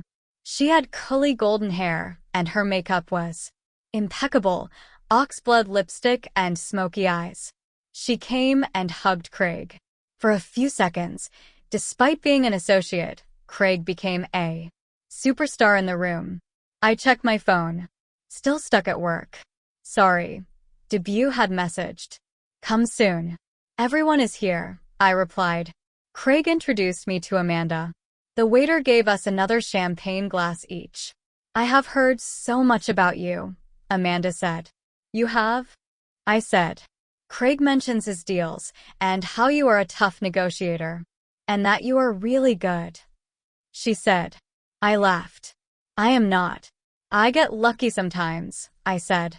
Well, that is how I take compliments. I don't say thank you. I just deny the compliment. I love the color of your skin, Amanda said. Really? I wish I had yours, I said. She laughed. All the men around us noticed her laugh. So, I hear you are an actor? I said. Yeah. Doing a small theater part right now. Auditioning for television and movies. It's hard, though. So, I also work as a part-time piano teacher. You are so pretty. I am sure it will work out, I said. Too many pretty women in New York, Amanda said. But you are the prettiest, Craig said and kissed her on top of her head. She giggled. Craig introduced her to Jonathan and a couple of other VPs. All the men listened to every word Amanda had to say. I wanted to be Amanda. I don't know why. I scolded myself for thinking that way. Amanda didn't have a real job. Amanda didn't know how to make financial models. Amanda couldn't close a financial deal. Amanda didn't make $270,000 a year. But Amanda is so hot. Amanda also has men hovering around her, hoping to get her a drink. Where is my one and only man? Debut, where are you? I sent a message again. He didn't reply for an hour. Meanwhile, I met the better halves of everyone in the distressed debt team. I finished 3 glasses of champagne. The wooziness in my head told me I needed to slow down a bit. Debut called me at 9:30. Where are you, Debut? Everyone is leaving. Did you get my message? I said. Yeah. Shit happening at work. I will tell you about it later. I could hear crowd noises around him. Where are you now? I said. I came downstairs for a drink with my team. Debut? You were supposed to come to my office party for drinks tonight. I wanted to introduce you to everyone. Stupid politics happening. I have to talk to people. I will come. When? In an hour? It'll be over. Really, Debut? You had to do your office stuff on the one day I call you. I got stuck. I can't tell you the backstabbing that happened here. Debut? I said, my voice confident after the champagne. I don't care about your office right now. You said you would come. I thought I might. Listen, it's just bankers, right? It's anyway not my scene. Really? I am a banker too. You're different. But they talk about money and deals and Debut, they are people too. Today, everyone has come with their significant others. I told Craig you are coming. What do I tell him? That I am stuck at work. What else? So, they'll think I made up my boyfriend. What? Nothing. Bye. So should I come in an hour or not? Don't. Drink with your backstabbing colleagues. It's okay. Bye. I hung up. I picked up a glass of champagne and knocked it down bottoms up. Jonathan noticed. Me. Someone doesn't like to go slow and savor their French bubbly, he said. Hey, Jonathan, I said. Craig told me your boyfriend is coming. Is he here? Would love to say hi. He's stuck at work, sadly. Oh, that's unfortunate. What does he do? I don't know what the fuck he does, I wanted to say in reflex. His not showing up, the 4 glasses of champagne and my realization I wasn't as pretty as Amanda had all added to my frustration. I took a deep breath to compose myself. He works in advertising. On Madison Avenue. I managed to say. Oh, nice. The creative type. I guess. The banker and the creative. Interesting combination. Yeah. Where's your wife? He introduced me to Clara, who told me she couldn't believe how hard we all worked. 45 minutes later, the crowd frittered away from Harry's. In smaller groups, people left for their own respective dinner plans. I had none. I walked out into the freezing cold and tried to find a cab. I couldn't, given it was Friday night. I walked into the subway and looked at my phone. Debut had not called or messaged. Dizzy with alcohol, I realized I had not eaten anything for a long time. I came out of the train station. On the walk home, I picked up a pizza slice for myself from a small takeaway deli. Even in my incoherent state, I wondered if that idiot Debut had eaten dinner. I packed another slice for him, just in case. I reached home. Debut was sitting on the sofa, hypnotized by ESPN. What the? You're here? I said. He stood up and came forward to help take away the pizza boxes and my handbag. I removed my winter coat and placed it on the hanger. I just arrived 10 minutes ago. Honest, he said. You ate dinner? I said. No, not really. Just some bar snacks. Come, let's eat. I got pizza, I said. Thanks, baby. Don't baby me. Just eat. What? You upset? Everything okay? Is he a moron to ask? I didn't respond. We sat facing each other at our small white dining table in the living room. I took out the pizza slices from the boxes and put them on plates. Strings of molten cheese hung from slices. Looks yummy, he said. I looked at the cheesy pizza slice and thought of Amanda. I bet she doesn't eat this stuff. No. Wonder she looks like she does. My anger multiplied at the thought of eating this calorie bomb. Dinner. I pushed my plate away. What, baby? Debut said, mouth stuffed with food. I am not hungry. Why? I can't eat this. Too fattening. You only bought it, baby. Yeah, because I am stupid. Okay? And stop calling me baby. Debut put his pizza slice down. Listen, I know you're upset. I didn't come to your party, but I had a really rough day. So it is about you now, I said. They took me and 2 of my juniors off the Under Armour account. What? How? I said. That was your account. I told you. Politics. They called it a reshuffle. However, they stole it from me. It all happened today. They announced it today. But they had plotted against me for months. All planned. Sorry to hear that. You still have other good accounts, right? I am fucked. I didn't know what to say. He had told me about the politics in his group for months. The initial excitement Debut had had about working in advertising had disappeared. Many in his team often excluded him from client meetings, a worrying sign. What were you doing outside the office then? I said. I was with my people, trying to figure out what happened. Did you? They fucked me. What is there to figure out? So you could have come for my office party instead of a drink with the boys after work. Radhika, is your office party all you care about? No. But I am wondering if you care about me at all. What do you mean? So I didn't come to a stupid banker thing. Big deal. I stood up and slammed my fist on the table. It was not a stupid banker thing. It was my thing. I got a huge bonus this week. This was the celebration. I wanted you to meet my team. I wanted them to meet you. Don't you get it? Sit down. Can we eat dinner? He said. I don't want to eat, I screamed. Don't throw a tantrum. Are you drunk? No, I said. A bit high. It doesn't matter. I can still think more clearly than you. What? You need to change your job. Every day you bicker about the politics. What are you going to do about it? I don't know. Of course you do. Are you happy at your job? Not exactly. However, you're stuck there. So you need to go out there and apply again. BBDO is prestigious. How to leave it? Screw prestigious. If your group is not good, change. There is stuff happening in digital. Advertising. You tell me about it so much. Find a job in that. I can't.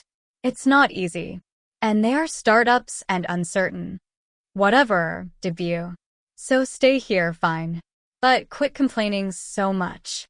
I can't even share and vent with you? You can. But at some point, do something about it. You don't, debut. You don't do anything. About us. You don't do anything about the job you don't like. What do you mean I don't do anything about us? My mother calls me every week. She wants me to start looking at boys. I tell you every time. She says that. Do you ever take the hint? He kept quiet. I had brought out all the touchy topics at one go. You have seen how my career is going at the moment.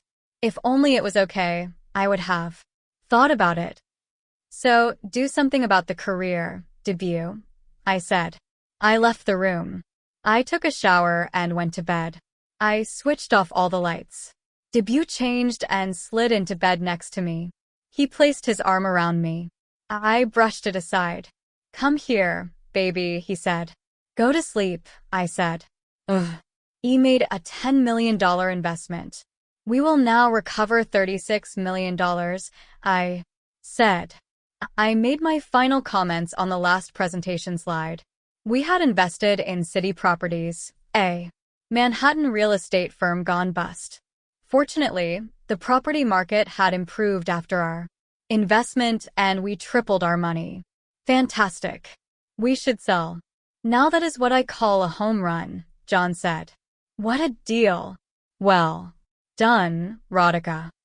Jonathan and Craig guided me through it all, I said. I came back to my seat. I called debut. I wanted to tell him about John's praise. Hey, he said. What's up? Just working on a pitch. I don't think we will get it, though. How about you? Debut said. I am at work. Another deal closed. You called for a reason? Yeah, I said. However, at that moment I didn't want to tell him my success story. Perhaps it was better not to share it than to do so and not get an enthusiastic response. What is it? Well, I said and wondered what to say next. Why was I hiding my success from him? I just had a good day at work, I said. What? Managed to make more money. He laughed. He was being funny. Still, I didn't like what he said, or maybe it was just his tone. I ignored his barb. No, just. I don't know. I just felt good. Grateful for what we have. We should be grateful. No, Divya. We have so much. We have independence, jobs, health, family, a great city we live in, and love. We have love. It's a lot to be grateful for, isn't it? Yeah, baby. We do. He sounded like he was about to yawn. That's sweet. Anyway, I better go back to my pitch. Sure. Sorry I disturbed you. Bye, baby, he said and hung up. I went back to my screen. Killed it. Craig came to my desk and high-fived me. Don't we always? I winked at him. Hi, this is Radhika Mehta from the New York office, I said. I had dialed into a conference call with our Asian office in Hong Kong. Owing to the time difference, the call had been scheduled late, at 10 in the night. I took the call from home, sitting on the living room sofa. Debut read a book in the bedroom, waiting for me to finish. Hi, Radhika.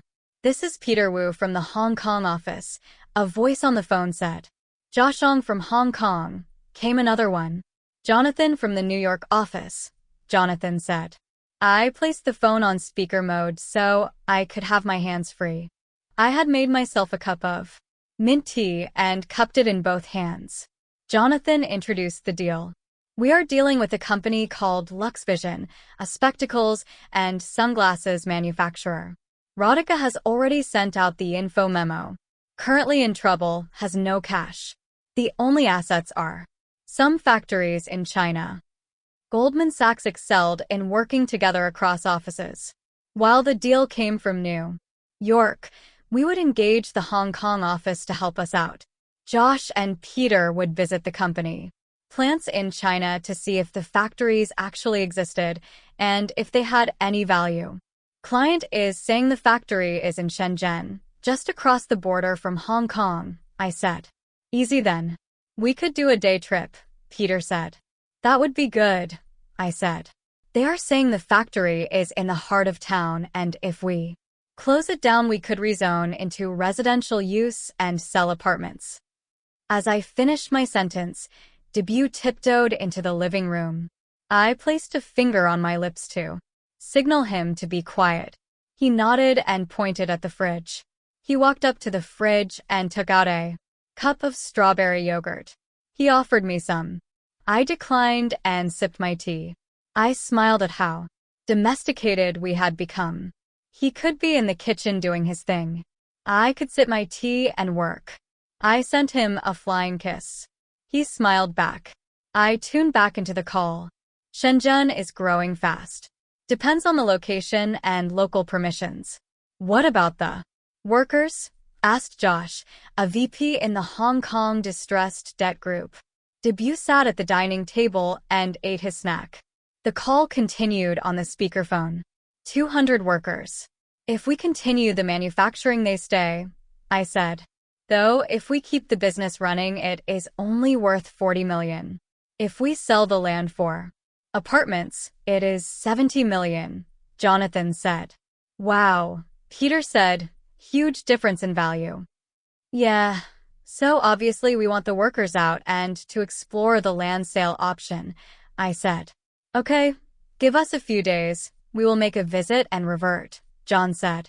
Hope we get good news, I said. The call ended. I hung up and shut my laptop. I noticed Debut. Hey, you're still here, I said. He scraped out the last of his yogurt. Yeah, I was listening to bits of your call. Boring banker stuff, right? Kind of.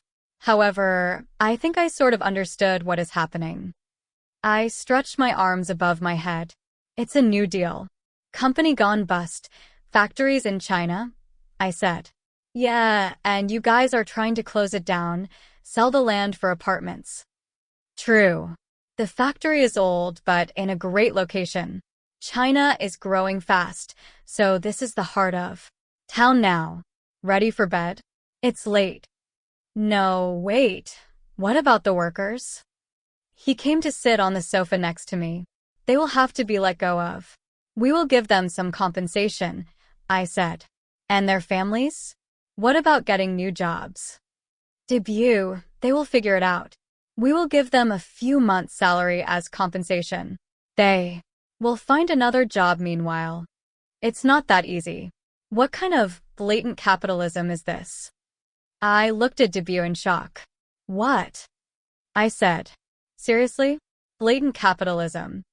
You are trying to make the most money. Well, yeah, that is my job. We invest money, so we want good returns on it. But why do you have to fire people? I rolled my eyes. Is this a Bengali communist thing? Bengalis love communism, right? I don't know.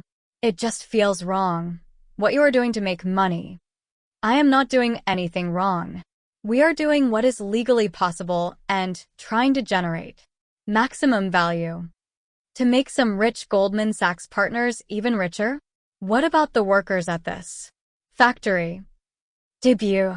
Goldman Sachs has not created trouble for the workers. The company management screwed up, borrowed too much money, ran their business badly, and went bankrupt. Hence the workers suffered. We are simply there to clean up the mess. Like vultures. They could say they have come to clean up when they are actually feeding themselves. That's not such a nice analogy, but yes. You could say that. Yes, even in the financial system. You need the mortuary. You make money doing this. So, we also take huge risks. Nobody wants to touch these companies otherwise. I finished my tea. I went to the kitchen sink and washed the cup. Debut came up behind me. You like your job? I turned to him. Yeah? Debut. I love it. I am good at it. It's exciting. I am learning so much. It's a great firm. I am paid well. It kills me at times with work, but I love it. I don't know. Just doesn't feel right. I hope the job doesn't harden you. Harden me, I said. What are you talking about? You were this sweet, innocent girl when I met you. You had a soft side. I still do. I am the same person. This is a job. I am more than that. I do it and come home to cuddle with you. Don't I? Yeah, he said, sounding unconvinced. You applied to digital ad agencies? I will. Soon. I thought you said you would. I will, Radhika. Don't keep pushing me so much. See, this is what I mean. You have become hard. I am just concerned, I said and threw my hands up in the air. I want you to be happy in your job too. I want you to settle down so we can take the next step. What step? I'd had enough of him faking ignorance. He knew exactly what I was talking about. With great effort, I kept calm and spoke again. About marriage. How many times do I have to bring it up? I said. I feel like I have to beg. You don't have to beg me. So, how long do I fend off my mother? I have told you. I am not ready. My breathing became fast. I couldn't take this anymore. We won't get married tomorrow, debut. But we have to make some plans. I have to tell my parents I have someone in my life, so they don't knock on every door in West Delhi to find a boy for me. I want to tell them soon. What do you want from me? Tell me, what is your plan for us? You want to get married in 1 year? 2 years? 3 years? Something at least. I think it is too soon to think about all this. We have lived in for about 2 years. I think it is absolutely the time to at least think about this. I think it is not, debut said. I think it is, I said. We locked eyes. And so you must be right.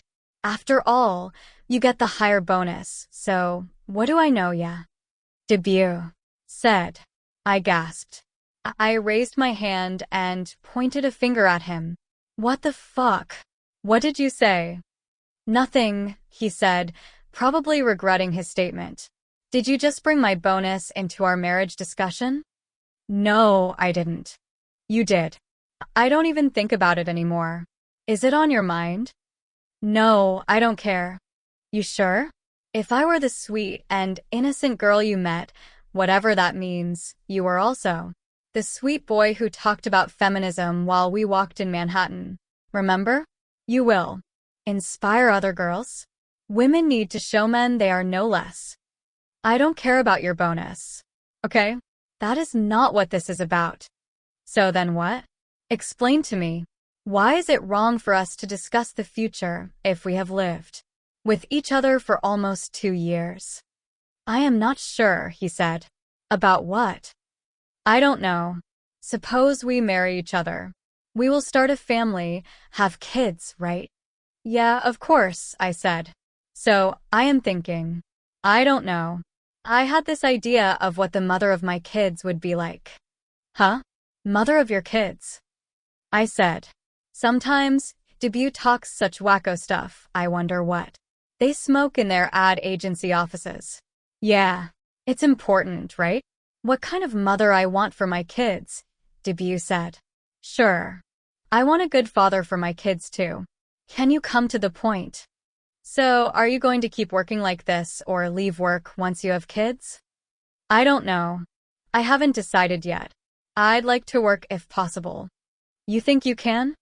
Let's see. We'll have to work it out. If I make as much money as I do, I can afford full-time help, take a house close to work, have our parents come. He interrupted me. See, this is what I am not sure about. What? When you talk in such practical terms. What do you mean?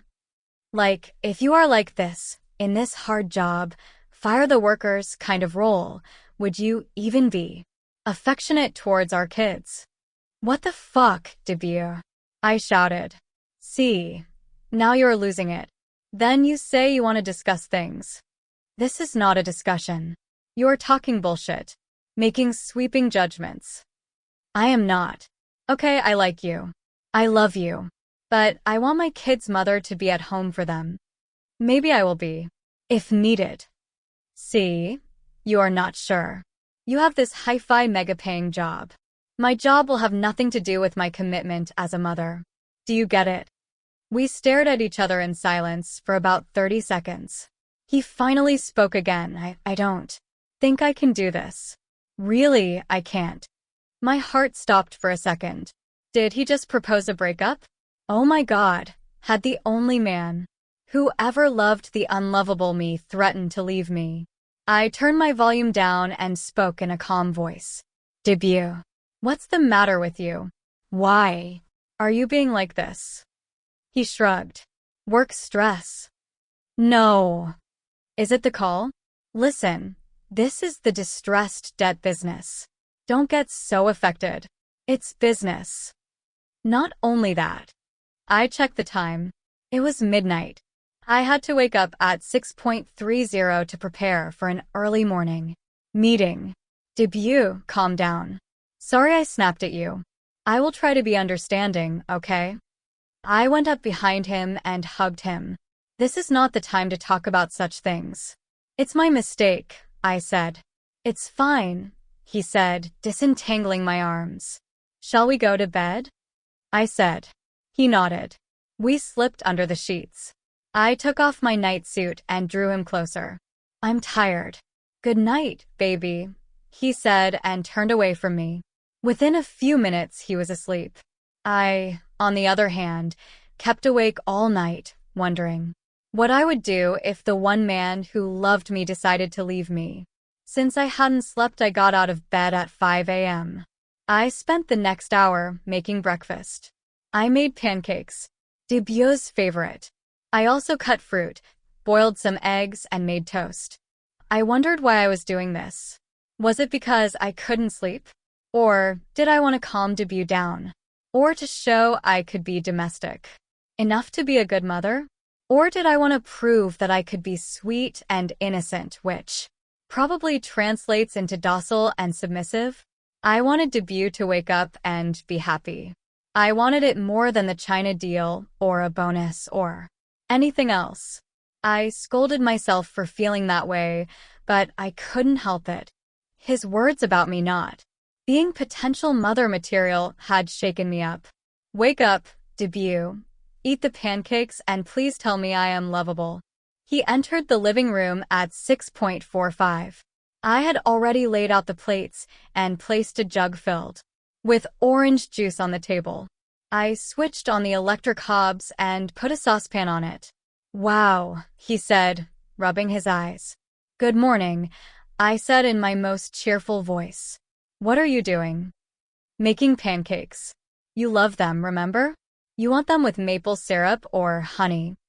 Maple syrup. Is it the weekend? He said in a puzzled voice as he dragged a dining chair out to sit. No, Wednesday. I just thought I would cook us something special. On typical weekdays, we would gobble down cereal and milk and rush out of the house. I put a plate of blueberries, raspberries, and blackberries in front of Debut. Fancy, he said. Berries are good for you. Start with this while the pancakes get cooked. He waved his hands. Don't you have to go to work? He said. I do. You had an important meeting in the morning, right? Yeah. I will have breakfast with you and then get ready. The smell of buttery dough filled the living room. The pancakes turned golden brown. I arranged 2 of them on a plate, drizzled maple syrup on them. I cut a banana into thin slices and arranged them around the pancakes. How about you? Debut said as I gave him his plate. I am making more, I said. Does he think I am less hardened now? I wondered. He ate in silence, perhaps wondering if this was a dream. I made my pancakes and sat in front of him. They are delicious, he said. Thank you. I should say thank you. You put in so much effort. What time did you wake up to make all this? 5. Just an hour earlier, I lied. I hadn't slept at all. You do look tired. It's okay. I will be fine. I cut a piece of pancake. Radhika, I want to say something, Debut said. I know you will say sorry. It is okay, I said to myself. He must feel guilty now after he saw how much I care for him. What? This is really sweet. Thanks. So are you. A sweet gesture for my sweet boyfriend. Thank you, Radhika. This is really sweet, but what? Today you are making breakfast like this. This is awesome. But I am not happy. Not happy about what, baby? US. Why? Is this about last night? We were both angry, I said.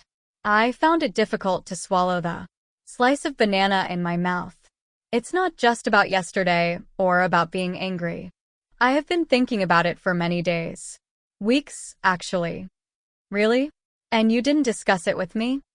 I said. I felt a little stupid about cooking all morning. There is nothing to discuss. I know I am not happy. You are bored of me? Don't be stupid. So, I am being calm, okay? But I have an image of the wife I want. The mother of the kids I want. I am not judging you, but I think I want a housewife. What? I said. My fork almost fell out of my hands. It's what I have seen growing up. I go to work, make the money. Wife takes care of the home. Simple needs, happy family. What are you talking about, Debut? Didn't you say women could achieve anything today? Didn't you encourage me when I had to apply for distress debt?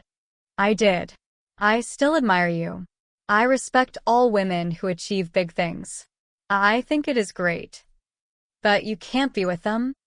I don't know. Maybe not. Maybe I could. But you made me think about marriage, and I did. I visualized a future home.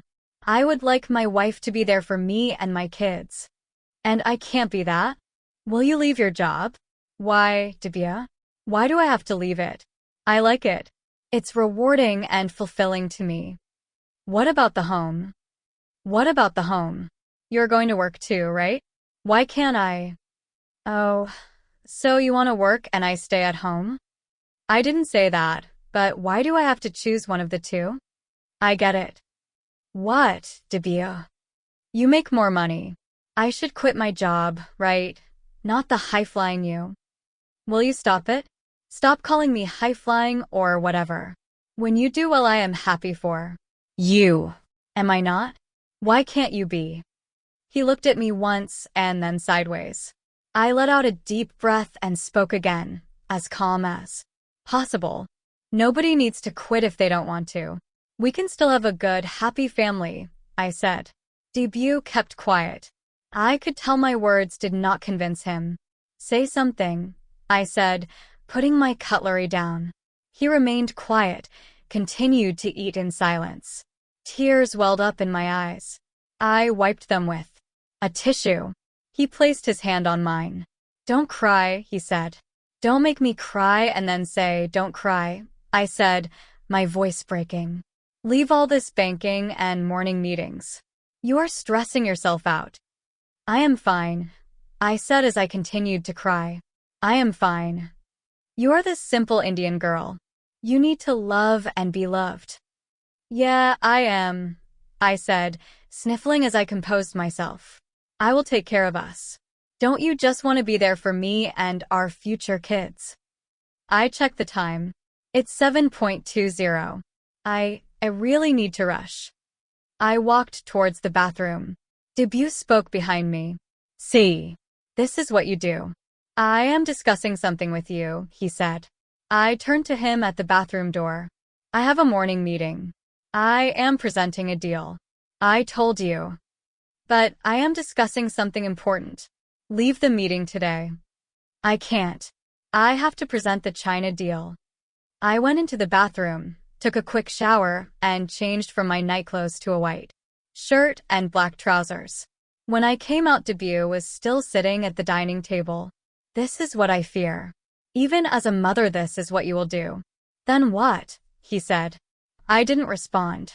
I stared at him for 5 seconds. He cowered a little, nervous at what I would do next. I reached the entrance door and opened it. I stepped out of the house. I glared at him one more time and slammed the door shut. Ugh. Hoa. Big party night yesterday, Jonathan said. We sat in the meeting room waiting for others to arrive. No, I was at home. We had the China deal call, right? I said. But your eyes, they are red. I didn't sleep well, actually. Deal stress. Life stress. Jonathan smiled. I know the feeling, he said. Craig, John, and a few other VPs and associates from the distressed debt group arrived in the next few minutes. I presented the LuxVision deal to get everyone's views. I would get a local Chinese property developer involved soon, John said. He was right. China had too many regulations. You needed a strong local partner to navigate the system. Sure, I said. Hong Kong office is visiting the factory. We'll ask them to talk to a few developers too. I finished my presentation and sat down. Another team presented their deal. My head hurt from lack of sleep. I was trying my best to pay attention to the speaker when my phone buzzed in my trouser pocket. I ignored it at first. It buzzed a few more times. The meeting room was dark as the speaker made a slide presentation. I slid out my phone and held it in my hand beneath the table. I had several messages, all from debut. Radhika, I can't do this anymore. Think whatever of me, but this is not what I want. Trust me, you are not an easy person to be with. I want a simple life. I just want a simple Indian girl. I want to break up. I will move out. We'll leave the rent for this month on top of the fridge. Bye. My face froze as I stared at the screen. I couldn't react in front of the team. I clenched my teeth so my eyes wouldn't stream. Excuse me, I whispered to Jonathan next to me and stood up. I need to step out, I whispered and tiptoed out of the meeting room to confront the darkness I faced in my life. I went to the ladies' room and reread the messages. I called Debut. He cut my call. I called twice again. Can you call me? I sent him a message. He didn't respond. I came back to my cubicle, sat in my seat and covered my face with my hands. Trisha, a 60-year-old American secretary in our group, glanced at me. You okay? I nodded, my lips a flat line. Just tired, I said with effort. Are you going to call me? I sent a message again. There is nothing to talk about, he replied. I called him. He cut my call again. AM busy, his message said. What could be more important than this? I responded. Can you leave me alone, please? Came his answer. My eyes welled up. I didn't want to cry in the office. I sucked in my breath. We have lived together for 2 years. Is it that simple to end it? I sent him a message. I should have ended it earlier, he said. I called him. He picked up. I have told you I can't talk. Stop calling me, please. Can we talk later? I pleaded as my voice began to quiver. I really have to go. Bye, he said. That was that. My face red. I knew I had to leave the office before I disintegrated. I am just going out for a walk, I called out to Trisha, feeling a bit uneasy. Fresh air will do you good, Trisha said. Tell Jonathan to call on my cell if he needs me. I stepped out of 85 Broad Street. The sun shone bright, taking away a bit of the chill. It was a beautiful day weather-wise, but it felt like my worst day in New York so far. I felt like calling him again, but resisted the temptation. I kept staring at my phone, hoping he would call me back. He didn't. I roamed up and down Wall Street a dozen times. I didn't have anyone like Debut in New York. Sure, I had some friends at work and outside. However, I couldn't imagine this city without Debut. Maybe he is just upset, I told myself. But he had seemed so cold and firm when he spoke to me. I went back to work after an hour. I somehow finished the day. I didn't eat any lunch. I left the Office at 5 in the evening and took the subway back and reached home. I switched on the lights of the living room. I went to the bathroom. I saw the counter didn't have Debut's perfume or his beard trimmer. The clothes hook in the bathroom did not have any of his clothes. I went to the bedroom, opened the closet, nothing. I felt like someone had kicked me in the stomach, hard. No, this is just a nightmare. I didn't sleep all night, so I am imagining all this. I sat on the bed and stared at the empty closet. Then I cried and cried till my eyes were as empty as Debut's cupboard. Please, Debut. The house is so empty without you, I said. I held on to the pole in the subway compartment. Debut had left home 5 days ago. I had called him every day, trying to convince him to come back. It is your house. You stayed there alone before me, right? Debut said. Yeah, but now it is our home. It's not. It's rented. Too much rent, if you ask me. The train shook as it shifted tracks. I found it tough to balance myself. You know what I mean, I said. It's okay. You'll get used to it, he said. I can't. Please, Debut. Don't you miss me? I said. A part of me felt horrible for groveling before him like this. I teared up in front of everyone in the subway. I am just a habit. Trust me, Debut said. My stop has come. I will call you from home, I said and hung up. It gave me an excuse to call him again after a while. Maybe he would be convinced this time. How desperate are you? Mini-Me said. Yes, so I am a little desperate, but only for love. There's nothing wrong in being desperate for love, right? At home I sat on the bed and called him again. He took my call. I heard noises in the background. I've come out for drinks with office people. Can we talk later? Talk to me for 2 minutes, please, I said. The house felt lonely as hell. I needed him near me, if not in person, then at least on the phone. Come on, chat. But only 2 minutes, he said. Of course, like an obedient slave, I agreed to whatever scraps he offered me. What's up? He sent me a message. How was your day? I replied. Was fine. Is that what you wanted to say? I can't sleep at night. You should. I beg you, come back. Not that again, Radhika. Please. Have told you my decision. What is my fault? Just tell me.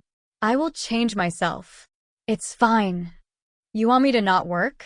Leave my job? Just say it. Do whatever. Your life. Debut, please. Listen, office people here. Got to go. Bye. He didn't respond after that. I opened the fridge, found a bottle of white wine, poured myself a big glass. Then another and another. I sent him a message in my drunken state. I love you, Debut. He didn't respond. I will do anything for you. Nothing else matters. I sent another one. Love you, Debut. More than anyone else. I continued my message barrage as the wine inside me meant I had no limits anymore. From desperate I had now moved to full-on pathetic. I saw the typing notification on WhatsApp. He was going to respond. Joy filled me in anticipation of his response. How do you say, stop bothering me nicely? Came his reply. I poured myself a 4th glass.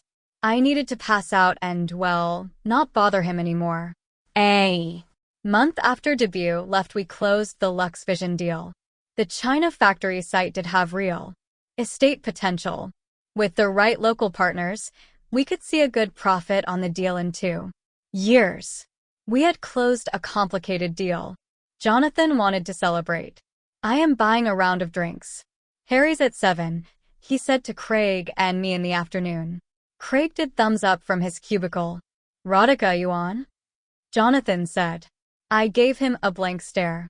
In the last month I had worked on autopilot. I showed up at the Goldman office in the morning, sat in my seat, worked on my computer, and left post-8 in the evening. I wanted to reach home as late and as tired as possible. If I had spare time, or the energy to think, I would message and call debut. He had stopped taking my calls or responding to messages some time back.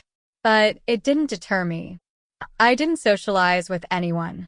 I ate cereal with milk from Tetra Paks for breakfast and dinner. I skipped lunch. I spoke very little to Mom. And when I did, I asked her meaningless questions like what she had made for dinner or what the temperature was in Delhi. I slept no more than 2 to 3 hours a night. The rest of the time I stared at the bedroom ceiling or watched American TV infomercials about slimming products promising eternal fitness and happiness. Hence, when Jonathan asked me a simple question, it didn't register with me. "You don't have plans this evening, do you?" Jonathan said. I shook my head. I didn't have plans. I will never have plans. Come for drinks at Harry's then. Lux Vision deal closing drinks. Sure, I managed to say. Of course, heartbreak, alcohol, and I are an explosive combination. Everyone celebrated the end of all the hard work on the China deal with champagne and martinis. I drank my glass of wine too. Kill the pain that just would not go away. I couldn't believe I loved this guy so much. I tried to find reasons to hate him. How he used to sit watching TV doing nothing. How he would not shower on weekends until the evening. How he would scan the menu to order the cheapest dishes. Yeah, he isn't worth it, Radhika. I tried to tell myself. It didn't work. In fact, the things that annoyed me about him made me miss him more. I slipped to one corner of the bar with my second glass of wine. I watched my colleagues chat and laugh from a distance. I listened to the song playing in the bar. It was Passengers Let Her Go. You only need the light when it is burning low. Only miss the sun when it starts to snow. How did Passenger know what I was going through? God, I missed debut. I wanted him to hold me like he did every night. It meant more to me than any stupid job or stupid deal. What's up, Radhika? Jonathan came up to me. Come join us. In a bit. Taking it easy. Plus, I like this song. Staring at the ceiling in the dark. Same old empty feeling in your heart. 'Cause love comes slow and it goes so fast. Jonathan raised his glass. I raised mine as well and touched it to his. I could quit this job. Sure, that's what debut wanted. Enjoying yourself in the distressed group? Jonathan said. I shrugged. I couldn't pretend to be cheerful anymore. What? Jonathan was puzzled. I don't know. I can't really say. Even though Jonathan was a colleague, my boss, and I totally should not have done this, I burst into tears. Fuck. Why do I cry so much these days? I swallowed hard to curb my tears. I am not going to make a fool of myself in front of my coworkers. Anything we can help with? Jonathan said, surprised. I shook my head, keeping my gaze down. If there is one thing Americans understand, it is not to invade someone's personal space. Jonathan figured something was amiss. I am going to let you be. Join us if you want to. Okay. I nodded. Thanks, I mumbled. I decided to quit my job. No deal or company or job was worth it. I only enjoyed all this when I had debut. I needed love. Unfortunately, Goldman doesn't hand out love at bonus time. I debated whether I should tell Jonathan now. However, he seemed to be having a fun conversation with Craig. I didn't want to spoil anyone's mood. I did bottoms up on my third or fourth or fifth glass of wine. I tried to call debut to tell him about my decision to quit work. He didn't pick up. I decided to tell him face to face. I gestured to Jonathan that I needed to go. He gave me an understanding nod. I came out of Harry's. The wine made me feel weightless, airborne. At a florist kiosk on Wall Street, I bought a dozen dark red roses. I checked the time, 7:30 p.m., and hailed a yellow cab. Tiffany on 5th Avenue, please, I said. I reached the Tiffany store just a few minutes before its closing time. Rings for men, I said. The polite salesperson took out several gold and platinum rings. I chose a classic men's platinum band. Excellent choice. That would be $2,000, the salesperson said. I took out my credit card. Thank you. Would you like it? Gift wrapped, he said. Yes, please, I said. I rushed out of the store and hailed another cab. Brooklyn Heights, please. The taxi took the FDR, crossed Brooklyn Bridge, and entered Brooklyn. It took me 40 minutes to reach Debue's building. He had moved back to his apartment with his old roommates. The elevator of his building had shut down for temporary repairs, so I climbed up the 5 floors to reach his apartment.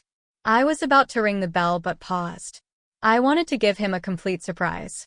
I had come with news of a resignation, a bouquet of roses, and a ring. I wanted him. I was ready to be his girl, just the way he wanted me to be. I lifted the potted plant outside his flat. I found the bunch of house keys under it. I opened the door. It was dark in the living room. I switched on the lights. I wondered if anyone was home. 2 bedrooms had their doors ajar. These belonged to Debue's roommates. I walked up to the 3rd bedroom, his. I could hear music. Yep, Debue was inside. I knocked. Twice. I don't think he heard it. Had he gone to sleep while listening to music? I checked the house. Keys. I tried them one by one on the bedroom door with my right hand since I held the bouquet and the blue Tiffany box in my left. One of the keys worked. I gently opened the door. I just wanted to slip into bed with him. A tiny bedside lamp was switched on. It took me a second to process what I saw. Debue and a white girl lay there naked, intertwined with one another. I couldn't breathe. In hindsight, I realized I should have shut the door and dashed out. Instead, I froze. What the fuck? Debue said as he saw me. Sorry. That's sorry. Oh fuck, the American girl said as she saw me. She had a large tattoo of a bird on her left upper breast. She also had a pierced upper lip. I don't know why I stood there and noticed all this and did not just run out. Radhika, Debue said. I started to shiver. You know her, the girl said. Huh, Debue said as he visibly wondered what to tell her. Used to. What are you doing here? Radhika. Nothing, I said. My face was on fire with embarrassment. What the hell was I doing here? Anyway, with the bouquet and Tiffany box in my hand? Then, in a second, I was gone. I turned around and ran out of his house. I don't know if he came after me. I don't think he did. Not that I looked back. I simply ran and ran, down the stairs and on the empty streets. I wanted to disappear into thin air. In the middle of the road, I prayed for a cab, but none came. Don't cry, don't cry, don't cry, Radhika, I mumbled, rocking myself. I had to keep it together. Until I reached home. Or at least until I found a taxi. My hands trembled, my knees wobbled. Don't, Radhika, I said out loud even as I let go. My legs felt weak. I kneeled down on the road and cried. I didn't just cry, I howled. A couple of people from the ground floor apartments heaped out from their windows to look at me. I didn't care. Where did I go wrong? I looked at the sky. I am sorry, God, but what wrong did I do? The image of Debue with the tattooed white girl wouldn't vacate my head. An NYPD police car came up on the road and stopped near me. You all right, lady? A cop spoke to me from inside the car. I looked up at him and nodded. You live here? No. Tribeca. You want to go home? I nodded. Come, we can drop you at the subway station. I sat in a police car for the first time in my life. 5 minutes later, he dropped me at the Clark Street subway stop. I swiped my Metro card and took the number 2, train to Chambers Street. Like a corpse, I reached home. Once inside, I sat on the sofa and looked at my hands. I still had the bouquet and ring. I threw them on the floor and called home. I miss you, Mom, I said. My mother sensed my sad, tired, and devastated state. What happened, Beta? Nothing. Say what happened. Nothing. Just homesick. We miss you too. I love you, Mom. Love you too, Beta. It's late. Sleep now. Good night, Mom. I lay down on the sofa and passed out. Hey, what's up, dealmaker?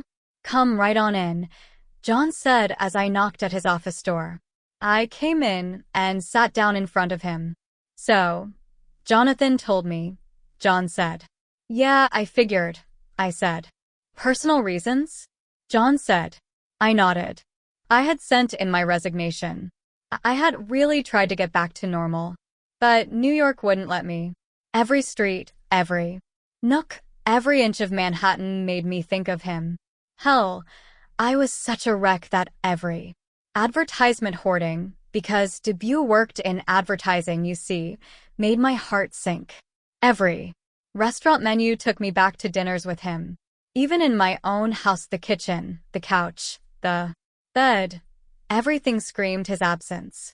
I had no plan for the future. I only knew I couldn't bear to be a minute more in this city, where I had loved and lost the only man who loved me. I looked out of John's window. I saw the Hudson River and the buildings of Brooklyn past it. Brooklyn, the word itself, made my eyes well up. I swallowed hard. I hate girls who cry in the office, let alone in front of a Goldman Sachs partner. Don't be a crybaby, I scolded myself. Can I have some water? I said instead. Sure, John said. I poured myself a glass of water, took a slow sip, but the tears slipped out anyway. I lifted the glass higher to cover more of my face. It didn't help. My body shook as I started to cry. Some of the water spilled on his table. I am sorry, I said. It's okay, John said. He passed me a box of tissues. If this were an Indian office, the boss would have asked 5 times what happened and would require all the gory details. In straight-laced America, no matter what, they let you be, unless you want to share. I hope you feel better, John said as I wiped my face. I nodded. Listen, I am not going to tell you what to do. However, you do know how much we value you, John said.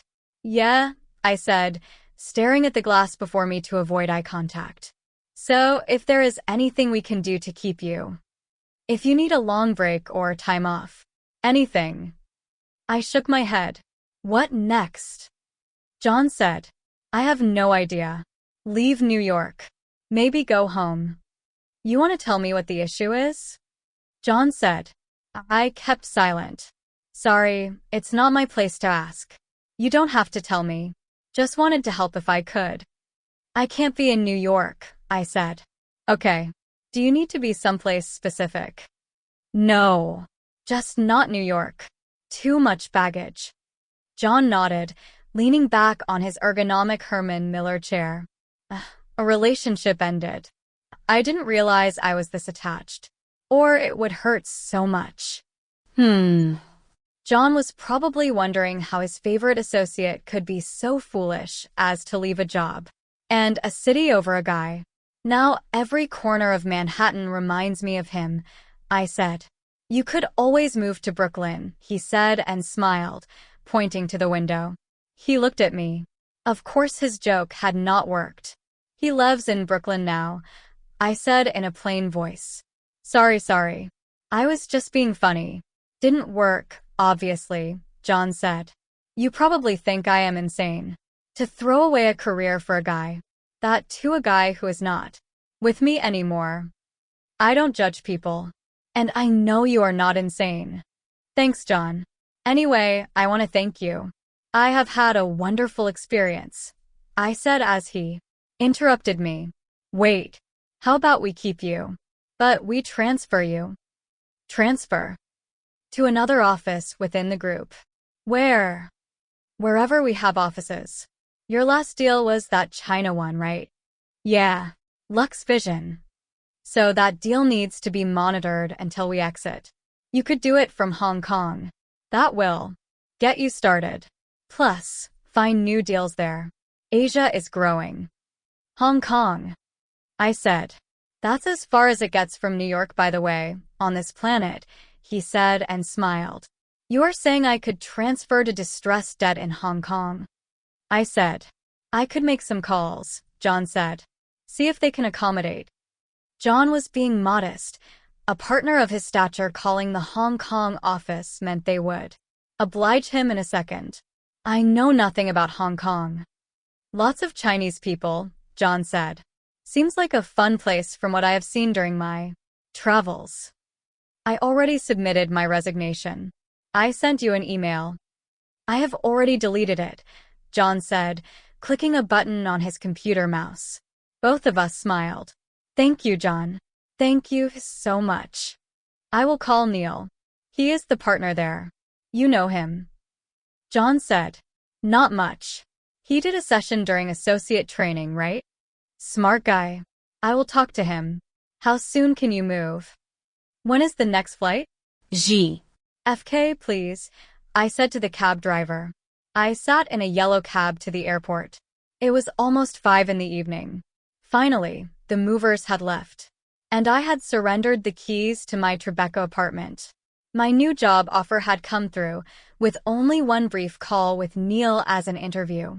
Given John's recommendation, Neil said this was a formality and more a welcome to Hong Kong call.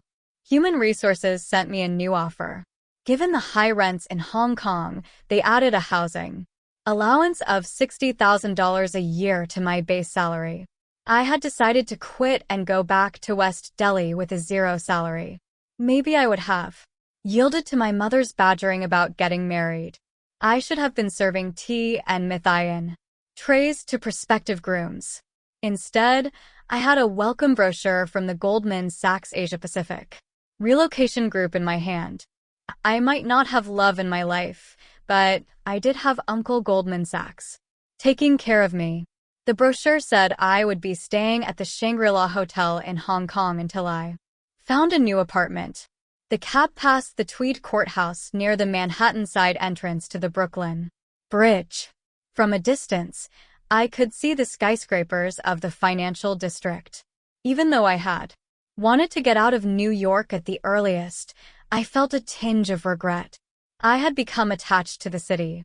Of my first job, first boyfriend, first independent home, and, well, first breakup. Could you stop here for a second, please? I said as the cab reached the bridge. The driver slowed down the cab. Can I walk across the bridge? You can meet me on the other side. The entire bridge? That will take you half an hour. I have time. Can I have your number? He gave me a business card with his name and number. I am gonna have to keep the meter on, he said, chewing gum. Sure, I will call you when I reach the other side. I stepped out of the taxi and climbed the steps up to the pedestrian walkway of the bridge. The Brooklyn Bridge is an old cable-stayed suspension bridge in New York City. Completed in 1883, it connects the boroughs of Manhattan and Brooklyn by spanning the East River. Around a mile long, it has a pedestrian walkway in the middle, above the automobile lanes. If you have seen movies set in New York, you would have probably seen scenic shots of the Brooklyn Bridge. I began my walk. The orange-colored sky at sunset and Manhattan's skyline on my left seemed like a perfect last memory of the city. The peak hour traffic passed below me. I noticed that the bridge with its trusses resembled the Howrah Bridge in Kolkata. Pain singed my heart. Kolkata reminded me of debut. I had told myself to not think of him. That's what sucks about love.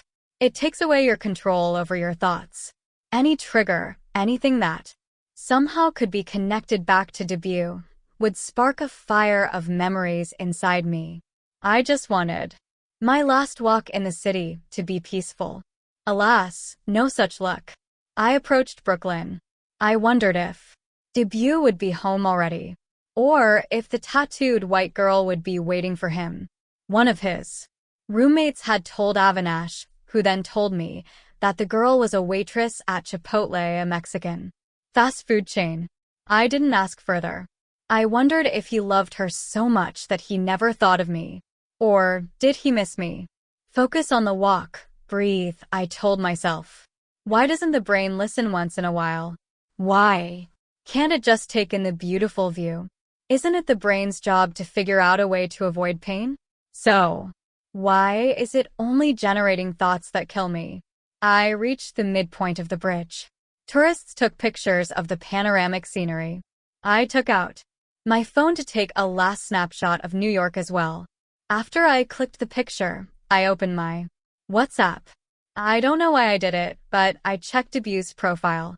He had the same picture as always of him posing next to the lake in Central Park. He was online. I took a deep breath, typed hi and pressed send. He read my message, but didn't respond. I didn't want him to think I was chasing him again. I typed another message. I am leaving New York. You know the most annoying thing in the world? When it says typing on WhatsApp, but then the typing vanishes. I have a cab waiting. Debut, say what you have to say fast, please, I said in my head. Good, came his response. Could he be any meaner? So okay, I had barged into his apartment. I had even entered his bedroom. Sure, he was mad at me. But did he realize that the person he'd lived with for 2 years was leaving the city, the country, or even the continent? I meant I am leaving now. On my way to the airport. He then did another mean thing you can do on WhatsApp. He sent me a thumbs up smiley. Who made that stupid smiley? What the fuck is that thumbs up supposed to mean? Like an idiot, I continued to send message after message, all in the hope of a scrap of emotion or validation. This man had the ability to make me feel wretched in seconds. I am moving to Hong Kong. Great. More money for you, I hope. Really? He had to say that? I decided to ignore his snide comment. So I am leaving New York forever, I said. I meant, I love you so much. This is what I have to do to get over you. And I am so lonely and scared. Can you please say something nice before I go to a strange country, I beg you? He did not respond for a minute. I checked the time. I had to reach the other end soon. I sent him another message to prompt him to respond. Just wanted to let you know. No chance of me bothering you now, I guess, I said. I am groveling now. At least say something nice. Thank you for that. This way you can achieve your goals.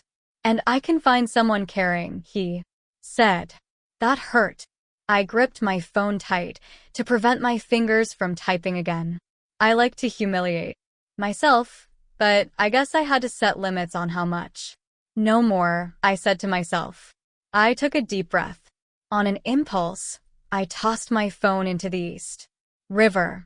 Tourists around me gasped in disbelief as I tossed a working iPhone into the water. The next minute I felt stupid. However, it ensured I didn't have a phone on me for the next few hours, particularly at the airport. Of course, I could have simply deleted his contact. However, that wouldn't stop me from expecting him to respond or from checking my phone every 2 minutes. No, I had to toss that humiliation device into the river. People with little emotional self-control must take drastic steps. I resumed my walk towards Brooklyn. As I stared at the wooden pathway, a question crossed my mind. Damn, how will I reach the cab driver without my phone? I did manage to find the taxi by borrowing a tourist's phone and using the card the driver gave me. In 20 minutes, we reached JFK Airport. Terminal 7, please, Cathay Pacific, I said to the driver as we approached the airport driveway.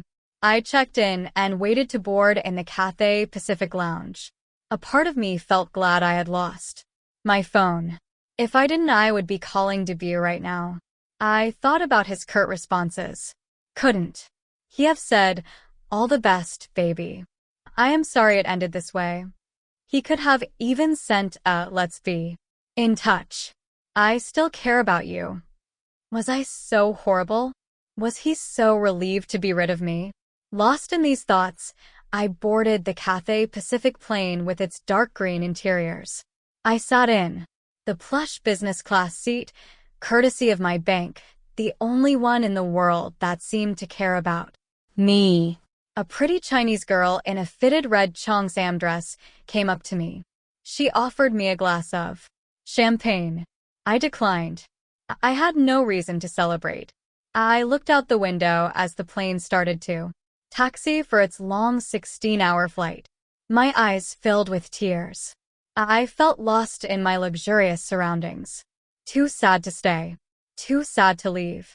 Perhaps this is how it will be from now, I thought. I will remain sad forever. The plane took off. I continued to cry as New York became smaller and smaller in my window. The flight attendant noticed my tears. After the seatbelt signs went off, she came up to me with a hot towel and tissues. I used the hot towel to wipe my face. The heat felt nice on my skin. "Thank you," I said. "Would you like to eat something, ma'am?" she said. I shook my head. "Maybe just the starter? We also have a lovely carrot and ginger soup." I nodded. She pulled out my tray table and placed a white cloth on it. She took another cloth, napkin, and placed it on my lap. She brought me a tray of food. It contained fresh salad, soup, and brown bread. I had not eaten all day. I finished everything on my tray. Later, she offered a raspberry pudding for dessert. After I ate it all up, she brought me hot peppermint tea. I enjoyed her full attention. "Is this the kind of wife men want?" "Ready for bed?" she said. I nodded. She adjusted my seat and converted it into a flat bed. She placed a white sheet and pillow on it. As I lay down, she draped a quilt over me. I realized something. Debut wasn't the only one. I also wanted someone like this lady to take care of me. Why can't women get a wife? I wiped a tear from the corner of my right eye. A bit of kajal came away on my finger. I sat down on the leg raise machine. Debut continued to look at me with an apologetic expression. "I have not forgotten anything, Debut. But I don't need to be reminded of it either." "I am sorry, baby," he said and touched my elbow. I pushed his hand away. I stood up to leave. "I need to go. And you have to stop calling me baby." I tried to walk past him. He blocked me. "What?" I said. "Please. Stay. Listen to me. Please." "What's the point? I have literally 100 people waiting upstairs." My phone rang. "See, it is my sister," I said. "Tell her you need 10 more minutes." "What for?" I placed a finger on my lips to signal Debut to be quiet and answered the call. "Yeah, Didi. I went to the washroom. No, not in the room. I am coming. Give me 5 minutes. No need to come fetch me. I will come on my own." I hung up. I saw Debut. His eyes, his dreamy puppy dog eyes, continued to look at me. "What?" I said. "I made the biggest mistake of my life," Debut said. "It doesn't matter," I said. Even though I said it didn't matter, I did feel good inside. At least he finally felt some regret. "You are the best thing that happened to me." "Seriously," Debut said. "Why?" "That white chick didn't work out." "Who?" "That girl. Who was with you when I—" "No. We tried. There was no intellectual match." "Oh, you care about a girl's intellect too now." "Of course I do. I always did. That is why I liked you. That is also why you dumped me. I told you. I made a mistake. A big mistake. Monumental mistake. You said my job would harden me. What else did you say? You had a vision for the mother of your kids. You wanted me to quit working." "I am sorry. I became a little insecure." "Oh, really? Now you realize it. You weren't a little insecure. You were monumentally insecure." I realized my volume had increased. A bodybuilder type white guy stared at us through his bicep curls. Do you have any idea how much I loved you? I said. He kept quiet, his head down. I noticed the thick curls on his head. I continued. I was ready to quit my job just to make you happy. I came to Brooklyn to tell you I would resign. I wanted to propose to you that night. You wanted a simple family. I was game. I even bought a ring. You did? He said, looking up, his eyes wide. I shook my head. All pointless, debut. My family is upstairs. Can I go now? And I suggest you leave go soon. 2. He grabbed my hand. I extracted it, almost in reflex. What are you doing, debut? My would-be in-laws are in this hotel. I know. And then he did something I have never seen him do. He started to cry. Puzzled gym trainers must have been wondering why a grown-up man was crying in their gym even before he had begun to exercise. Don't make a scene, debut, I said. I tried to remain unaffected, but to see him cry like this choked me. He knelt on the floor. Please, baby. Please, I beg you, debut said. I have come all the way from New York. I looked around. The last thing I wanted was anyone noticing us. I held debut by the shoulders.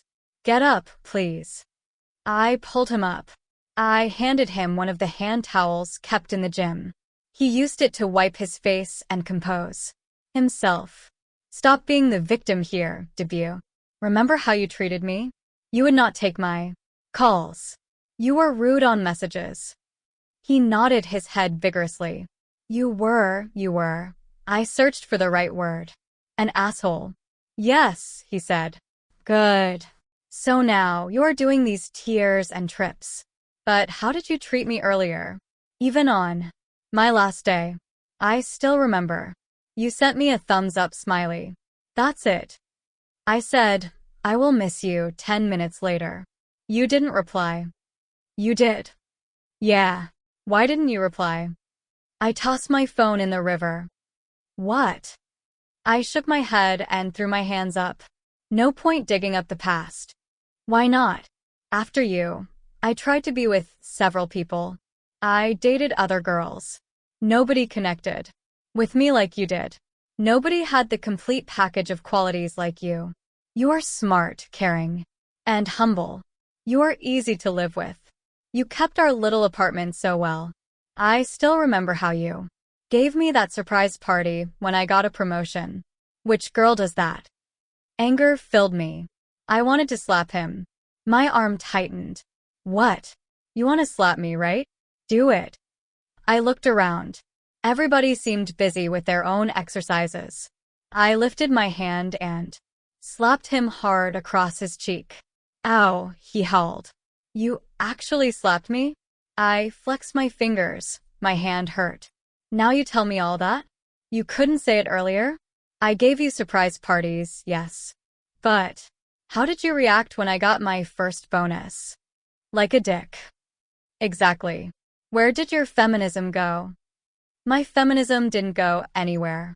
My masculinity did. I told you, I felt insecure. How can my girl make 3 times as much as I do? So what? I work in a bank. It pays better. You chose your passion, advertising. Why did you have to compare? Wasn't it all our money? My phone rang again. This was my mother. Bye, debut. 2 minutes. Please. I cut the call. What? I said. I didn't value you. I am sorry. I had to lose you to realize how amazing you were. Like that. Passenger song. Let her go. I knew that song. I had cried to it. I wanted to tell him, but I didn't. I took deep breaths to not lose it again. I had to remain serene for dinner, like a good Indian bride should be after bhajans. Well, too bad.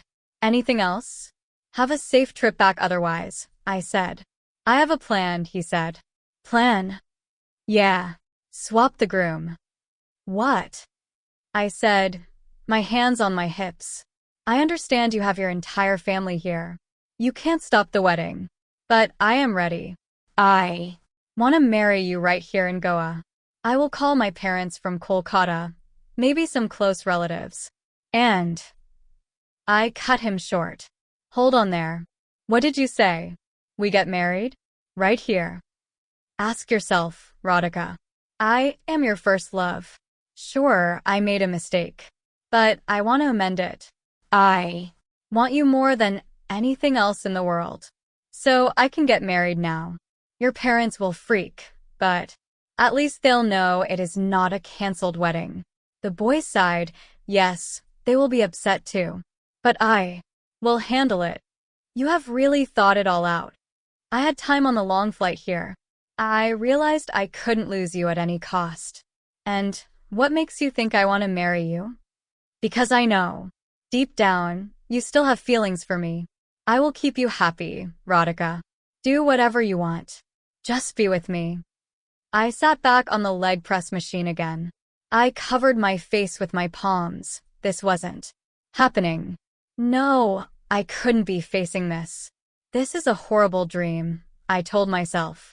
When I remove my hands from my face, debut will be gone. However, he stood there, looking at me like he did years ago when we first fell in love. Just agree and I will handle everything else. This is not a joke, debut.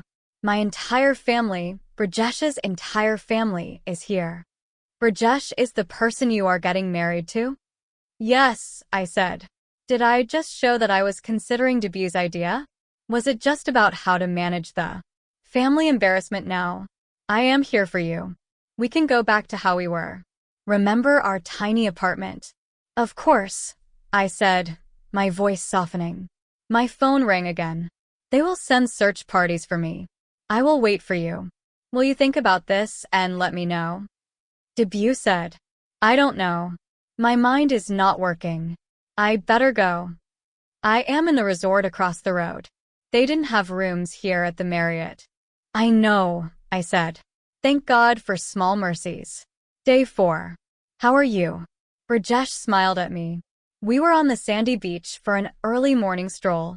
When he'd asked me out on a morning walk the previous night, he said he wanted to catch up before the relatives woke up. Sleepy, I said and yawned. I checked the time. 6:30. I am sorry. I shouldn't have made it so early, he said. No, it's fine.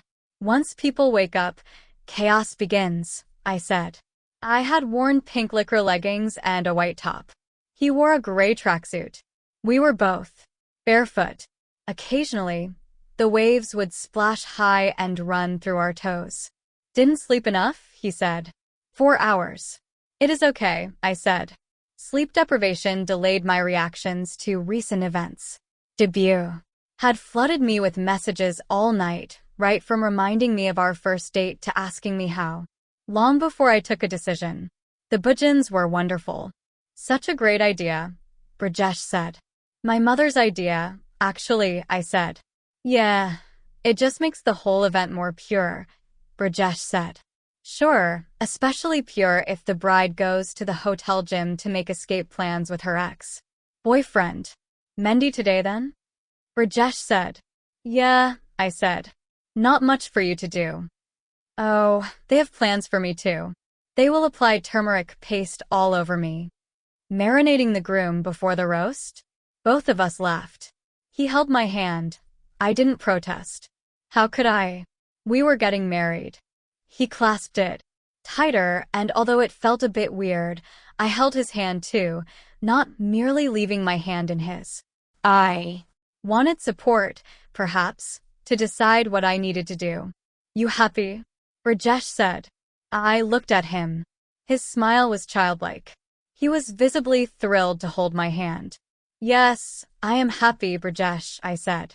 To make others feel better, women lie about their feelings all the time. It's amazing how easily it comes to us. So, I told you about Menlo Park, right? I thought we could take a place there or near the Goldman office. That way, at least one of us can be home quickly if necessary. Sounds good. I said absently. Although, if my startup happens, I don't have to be in Menlo. We could be near your office in that case. If I ever take that step, though. I am sure you will, I said. He shrugged his shoulders. The morning sun was on our faces. I had worked hard to remain on a plan of regular diet and exercise before the wedding. I hoped I didn't look fat in my tight workout clothes. You are beautiful, Brajesh said, as if reading my mind. I don't know why, but I laughed. I suck at receiving compliments anyway, and laughing in the compliment giver's face is another way of deflecting them. Did I say something wrong? Brajesh said. No, I said and smiled. Thank you. I have never said this to a girl. Ever, he said. I looked at him. He looked like an earnest schoolboy, even though he could work the world's most complicated computers. Well, I should be flattered then, I said. We walked in silence. After a few minutes, I checked my phone. It had a message from Debut. Good morning, beautiful. Who is it? Brajesh said. Huh? Nothing. Didi woke up and is looking for me. Really? Yeah, let's go back, I said. I thought we could have breakfast outside. At a beach shack. Just us, Brajesh said. My phone buzzed again. I love you. Debut had sent another message. I released Brajesh's hand. I couldn't hold my groom-to-be with one hand and use the other to check love messages from my ex. We better get back, I said. Anything happened? I nodded. Brajesh didn't say anything after that. We walked back to the hotel. I kept a little distance from him, so he couldn't hold my hand again. I held my phone tight and ignored any incoming messages. We reached the hotel elevator for my wing. I turned to him before I stepped into the lift. Sorry, Brajesh. I know you're making an effort, so we get to know each other better. I am trying to, but somehow I just can't right now. Too much on my mind. He smiled. We will have plenty of time after marriage. You're very sweet, I said. He blushed as he hid his smile. Oh, it would kill me if I had to stab him in the back and run away with someone else. Why couldn't Brajesh be an evil groom? Like the ones in the movies, the ones who shoot innocent pigeons for fun? I waved him goodbye. See you at Mendy, he said. No boys allowed there, mister, I said. He smiled. I gave him an extra wide, almost fake smile in return. Thankfully, the elevator door shut. I heaved a huge sigh of relief as Brajesh disappeared from sight. God help me, I said as the lift started to climb up the floors. Key. You to your phone aside, Radhika Didi. How will he apply the Mendy? Sweetie, my 18-year-old cousin, said. 4 Mendiwalas had set up stalls in the function room. Suraj had also arranged for a bangle stall.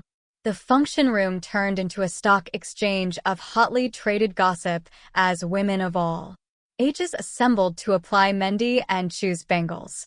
Waiters served hot masala tea along with snacks, like mini samosas and jalebis. As women waited their turn, they discussed topics ranging from the latest lehenga trends to the creepiest uncles to who slept with whom in Bollywood. I had a dedicated Mendiwala called Puran Singh. He claimed to be an artist who only specialized in bridal Mendy. You would not have seen any dulhan with such beautiful Mendy, Puran said as he went to work at a slow pace. The other Mendiwalas worked at triple the speed with my cousins. I can use the phone with one hand, see, I said to Sweta. I used my right hand as he applied Mendy on my left. Who are you messaging? Jody, my second cousin, said. Everyone burst into laughter. Are you excited about the first night? What will you do? Sweta said. Everyone giggled. Again. My sister is innocent. Please don't corrupt her, Aditi said. According to her, I was clueless about men. It was partly my fault. I hadn't told them about my relationships. I couldn't Neither Aditi nor my mom would get it. For them, relationships meant one thing: to get married. As fast as possible. Saloni, Aditi's best friend, held my chin. You know what will happen on the first night? Do you have any experience? Well, does having regular sex for several years count? I shook my head. I could at least try to be the demure bride. Come, I will tell you, Saloni Didi said. She brought her mouth close to my ear. Just drive him crazy. Tear off all his clothes and drive him crazy, she whispered. It was supposed to be an outrageous statement. I was supposed to get embarrassed. I played the part and blushed, so my cousins and friends could enjoy the show. I hid my face in Saloni Didi's shoulders. I don't know why I did that. Just to entertain the crowd? Or to make them believe I was actually innocent? Why do I have to be this fake? The girls finally left me alone as their turn came with the other Mendawalas. I checked my phone. Baby, I am waiting. Debut had sent me on WhatsApp. I know, I replied. It's not that difficult. Just tell them you have another guy. Whom do I tell? Anyone. Your mother. Your sister. Is this a good idea, Debut? I am really confused. It's love, baby. It's meant to be confusing. Even I was about you. But now I am sure. I want you to be Mrs. Radhika Sr. The name Mrs. Radhika son made me squirm a little. Madam, don't move so much, the Mendi guy said as I furiously typed with my right hand. Not sure if I will change my surname. Don't, he said. I didn't respond. He typed after a minute. Is that a yes, though? I don't know, Debut. I am at my Mendi. Hard to use the phone, too. Baby, please, just say yes. I put the phone aside. I've been doing this for 20 years. You have the most beautiful hands of them all, Puran said. You say this to every bride? I said. He looked at me and smiled, showing his pawn-stained teeth. Actually, yes. I smiled back, shaking my head. My phone buzzed again. Your left hand is almost done.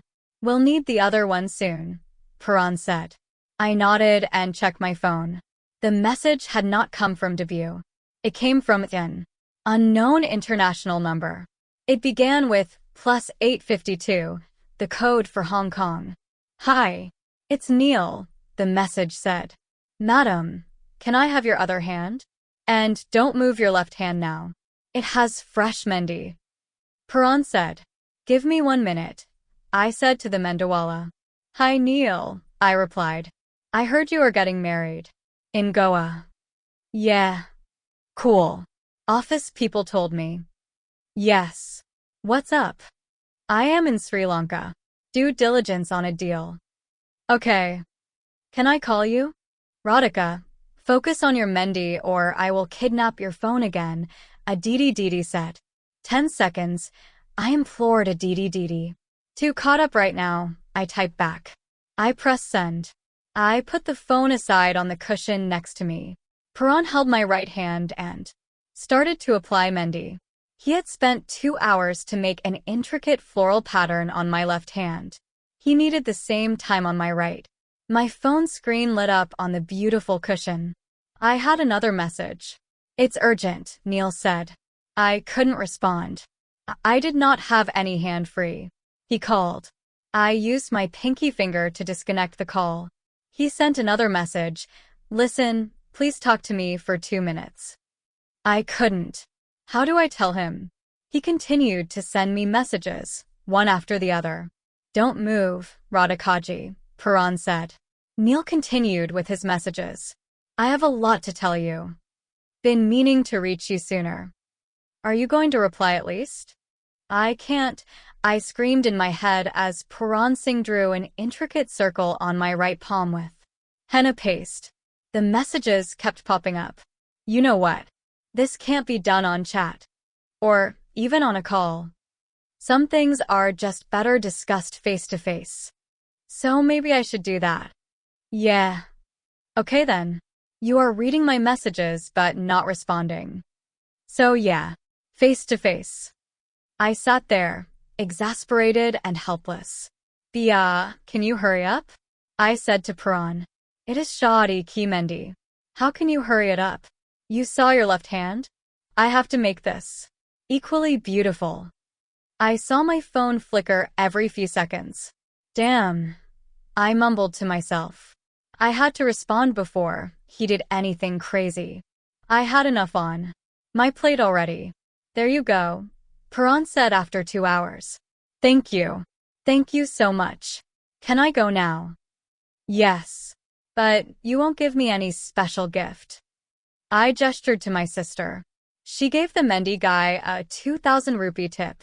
He smiled and folded his hands to say thanks. Don't wash your hands for 4 hours. We'll make the color last beyond the honeymoon. Paran said. Did you say 4 hours? I said. I told my cousins I needed to use the restroom. I ran up to my room. Aditi followed me there. How will you use the restroom with your hands like this? Come here, she said. Aditi unfastened my salwar drawstrings. I will come in with you, she said, pointing to the bathroom. Fuck it. I am washing my hands, I said. No, wait. I ran into the bathroom. I placed my hands under the running water at the wash basin tap. The Mendi stains were dark orange rather than the deep dark brown I could have achieved had I shown more patience. However, I needed my fingers. I had to respond to Neil and prevent another layer of chaos in my life. Hey, sorry. Couldn't respond earlier. I hurriedly typed a reply. It's okay, Neil replied in an instant. What's up? I said. He called me. I picked up the call in the bathroom. Hi, I said. It's been so long since I heard your voice. What's the matter, Neil? How are you? Can you hurry up, please? What is it? I have something important to tell you. What? Like I told you, it is better in person. Not possible. Just tell me. You are in Goa, right? Which resort? Neil, I am with 200 people here. Can this wait? Which resort? Or should I call your office to find out? Just tell me what you have to. I am at my wedding. You are on due diligence. Yeah, at some remote copper mine in the south of Sri Lanka. Don't ask. No flights from here. Wait, let me check my computer. Aditi knocked on the bathroom door. Seriously, Neil, I have to go. Bye. Okay, bye. Congratulations, he said. Oh well, whatever. Bye now. I came out of the bathroom. What? You washed away the Mendi. Aditi said. It's still a strong color, I said. I began to change into my workout clothes. It's your wedding, Mendi. You couldn't be patient for a few hours. Sorry, Didi. I am not as nice a girl as you. Okay, I said, irritated. Ari, why are you snapping at me? And why are you changing into these clothes? Sorry for being rude, Didi. I just need to get some air. I am going for a walk on the beach. With whom? Alone. Why? I will come with you.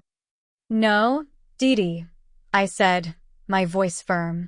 I want to be alone. No Brajesh. No you. No mom and dad. Can I get an hour? I need to clear my head. Aditi came and patted my cheek. What happened? Nothing. All this wedding stuff is just too much. I need an hour. She gave me a hug. Go. I will cover for you. I walked on the beach outside Marriott. I continued further north until I had left the hotel behind. I saw that Brajesh had messaged me. I decided not to open it. I couldn't deal with anyone. I focused on the orange sun, which sank deeper into the water every minute. My mind was filled with thoughts. How did Neil find out? Oh well, it isn't difficult if you work in the same firm, even if in different offices. What's he doing in Sri Lanka? Making even more money, I guess. Why did he call me? Why didn't he tell me what he wanted to? What's with all the suspense? Radhika, a voice from behind startled me. Debut. I turned around. He wore a white printed t-shirt and Bermuda shorts. He came, running to me, huffing and puffing as he caught his breath. "Are you following me?" I said. "No. I stay in that property," he said and pointed to a hotel building at a distance. "Don't stalk me." "I am not." "Oh, really?" "I am just waiting for your reply. I hung out at the beach all day. Honestly, I saw you alone so I couldn't resist. Sorry." I looked around. "I don't want anyone to see us," I said. "There's a shack on the other side. Nobody will find us."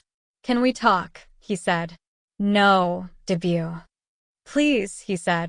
I checked the time on my phone. 10 minutes, I said. We went to King's Shack on Miramar Beach. We sat on sea-facing cane chairs. The evening sea breeze cooled our skin. He ordered a beer. I had a glass of water. "How was your day?" he said. I showed him the mehndi on my hands. "That's pretty. Thanks. What did you do?" He lifted the left sleeve of his t-shirt. He had a 2-inch tattoo on his upper arm. It said, Radhika. "What the hell, debut?" I said. I had nothing to do all day. I decided to get one. I should have done it a long time ago. "You're getting tattoos with my name while I get married to another man? Have you gone mad?" "I love you, Radhika. Call it madness if you want." It is not just what debut says. It's how he says it.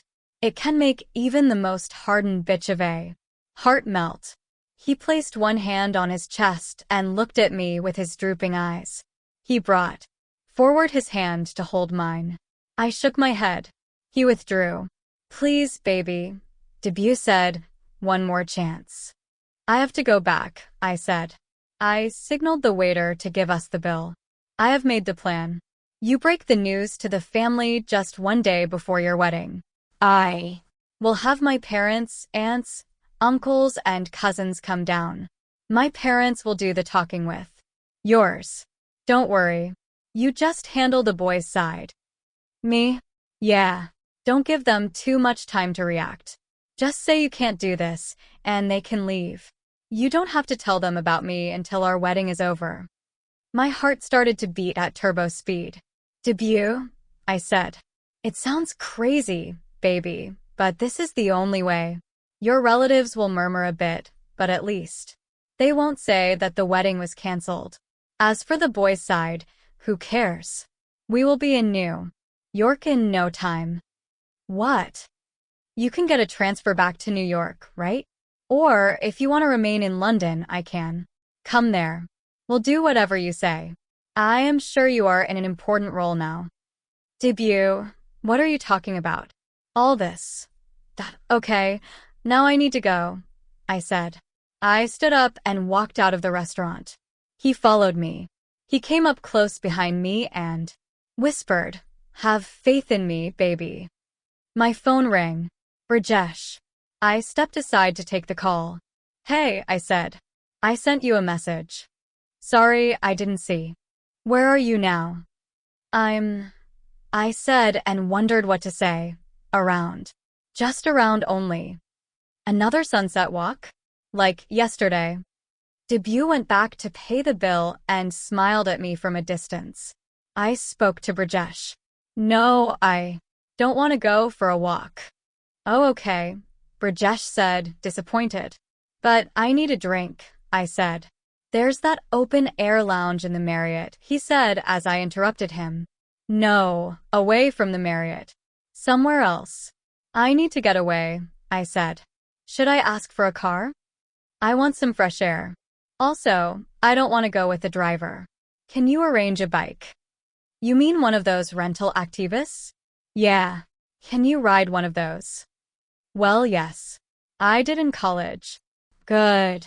See me outside the Marriott in 15 minutes." I hung up. "All good, baby," Debut said, coming out of the shack. "I am going out with Brajesh," I said. "Oh," he said, sounding disheartened. "I am not doing this to hurt you." "You can hurt me. I hurt you as well. But please think. This is about our future. You can't be with a guy you don't love." All this is messing me up, debut. I need to breathe. Sure, baby. Take your time. Thanks. Now don't come near me. Stay put for 5 minutes while I walk away. He nodded. He opened his arms wide, asking for a hug. I looked around. Nobody could see us. I hugged him. He wouldn't release me. It feels so nice to hold you, baby, he whispered. It's enough, leave me now. Please, I said in a soft voice. See. Artful, I said. The Activa wobbled on the bumpy road as we came out of the Marriott driveway. I haven't ridden one of these in 5 years, Brajesh said. I wondered if I should hold him from behind. I could, considering I would be his wife in 3 days. However, I didn't want him to think I was too easy either. I kept my hands on his shoulders instead. We passed down a narrow road between rice fields. He went fast. The breeze made my hair fly all over my face. This is fun, I said. Great idea, Radhika, Brajesh said. Dump the relatives. Do our own thing. Where are we going? I said. Anjuna. That's where we hung out when we came on a college trip. 30 minutes later, we reached the rocky Anjuna beach and parked the bike. We walked for 5 minutes and reached a shack called Curly's. We sat on adjacent easy chairs, both of us facing the Arabian Sea. I removed my sneakers to rest my feet on the sandy floor of Curly's. Beer? Brajesh said. Sure, I said. He asked a waiter to bring us 2 kingfishers. 2 tables away, I saw another Indian couple. The girl wore red and white bangles on both hands, a wedding chuda. They had just gotten married. Must be their honeymoon. They held hands, but it seemed a little awkward.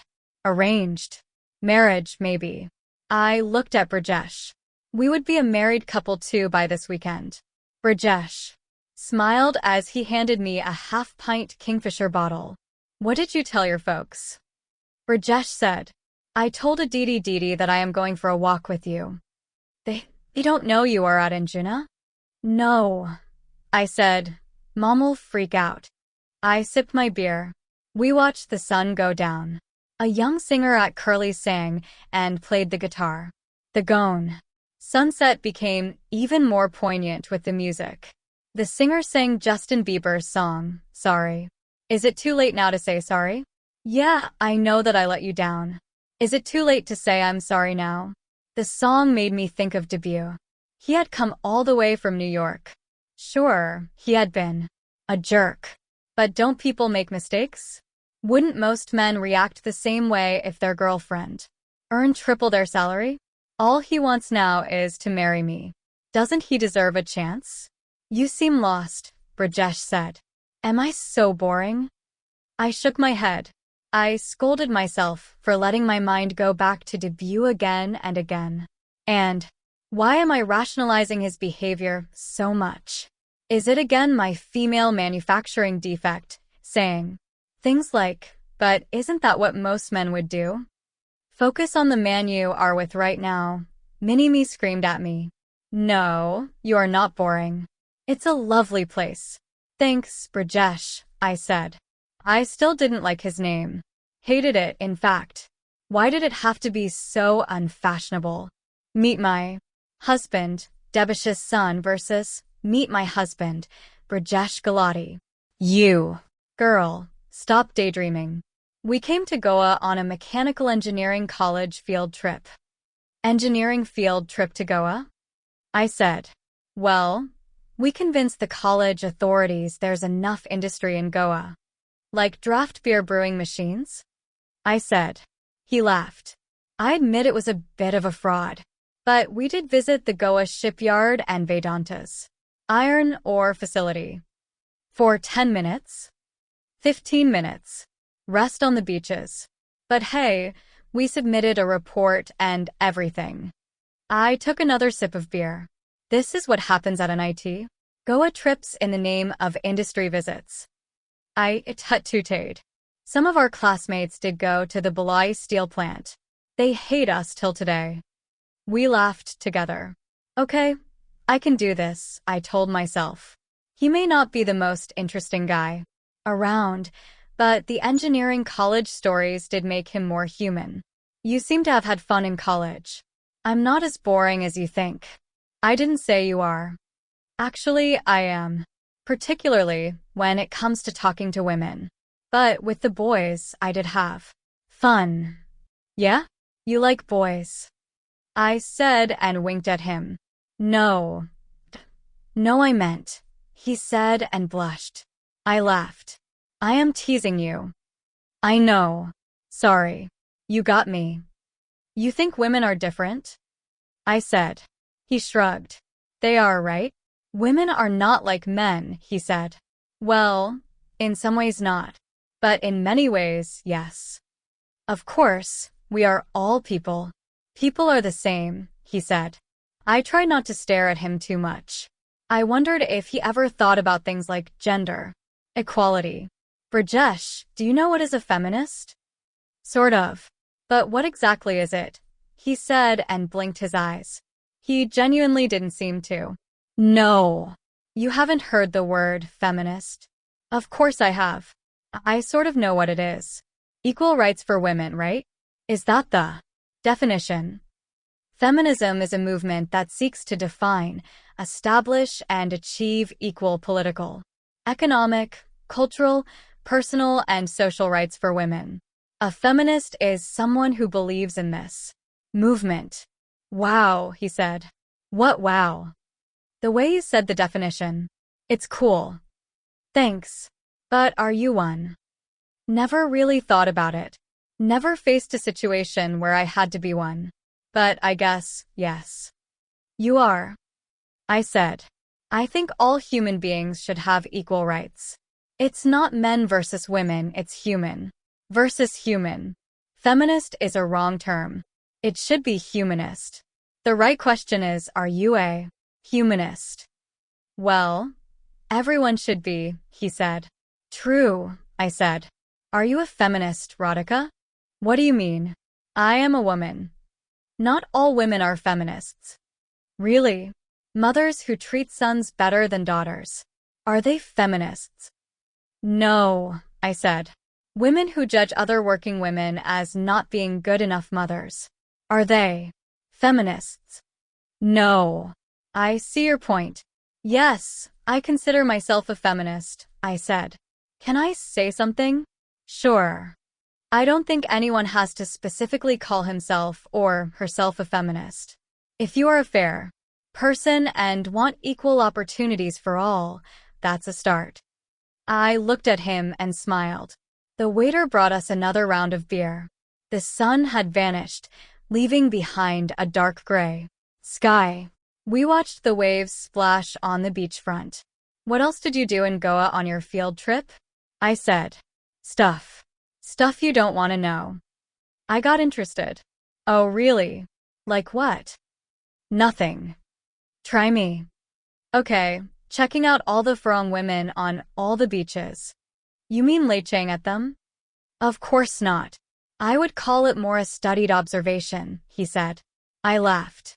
Engineers are sick, I said. They are. Deprivation does that to us. What else? We smoked up. What? Weed. He nodded. You had weed in Goa? I said. Yeah. You can get it at Anjuna. There are some shops behind the shack. I don't know if they still operate. But we scored from there. Mr. Brajesh Galati, you do have a past. He laughed. Most of it is around studying to top the class and get a scholarship to the USA. But yes, we did some fun stuff. Should we try some? You want to smoke weed? Now, he said, startled. Yeah. Or is it too much for a good Indian bride to smoke a joint a couple of days before the wedding? No, nothing like that. Too feminist? No, Radhika. Nothing like that. How can we smoke up? We have all our relatives here. Not at Anjuna. See if you can get some. He looked at me. I gave him a wicked grin. He stood up. Give me 15 minutes, he said. Come behind the rocks. Nobody will see us, Brajesh said as I took a drag.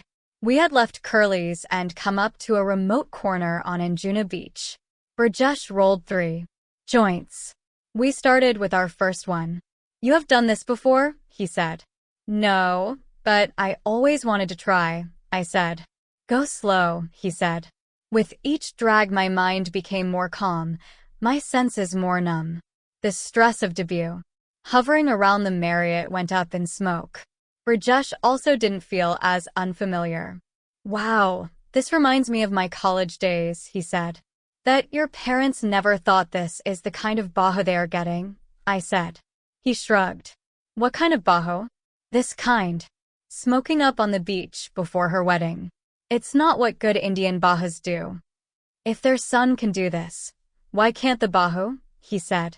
Now that is feminism, I said and high-fived him. Everything doesn't need hi-fi labels like feminism. Just logic. If I can do it, you can do it. You're sweet. Isn't sweet the word women use when they aren't attracted to a guy but don't want to hurt him? Either. Smart you are, Mr. Facebook. Not too duh about girls. Well, in this aspect I am good.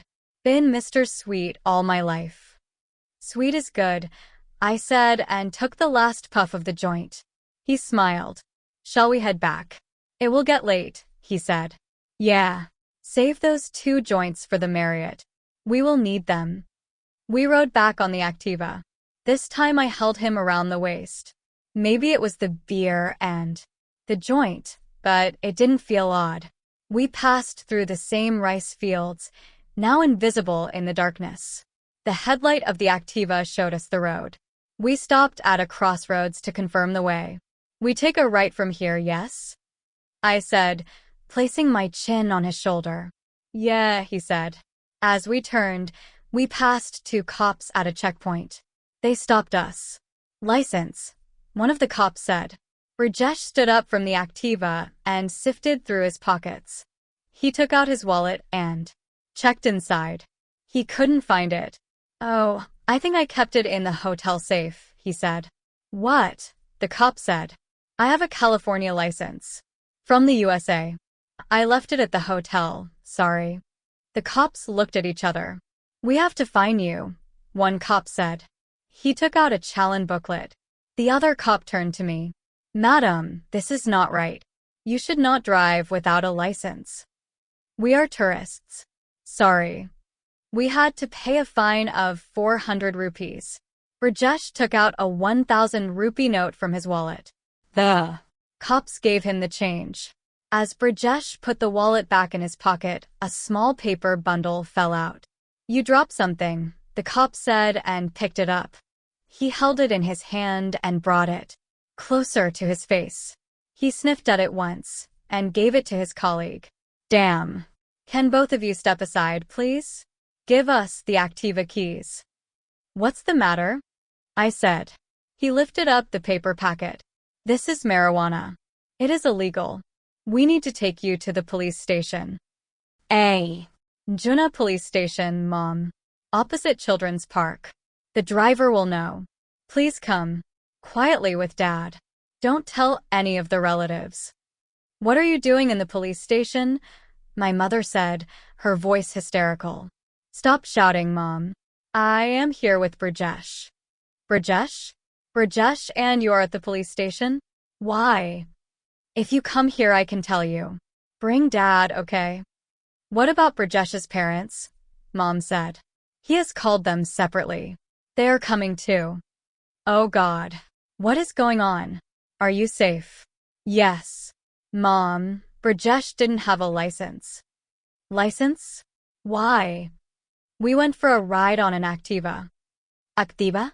There are so many cars we have hired. Mom, just come.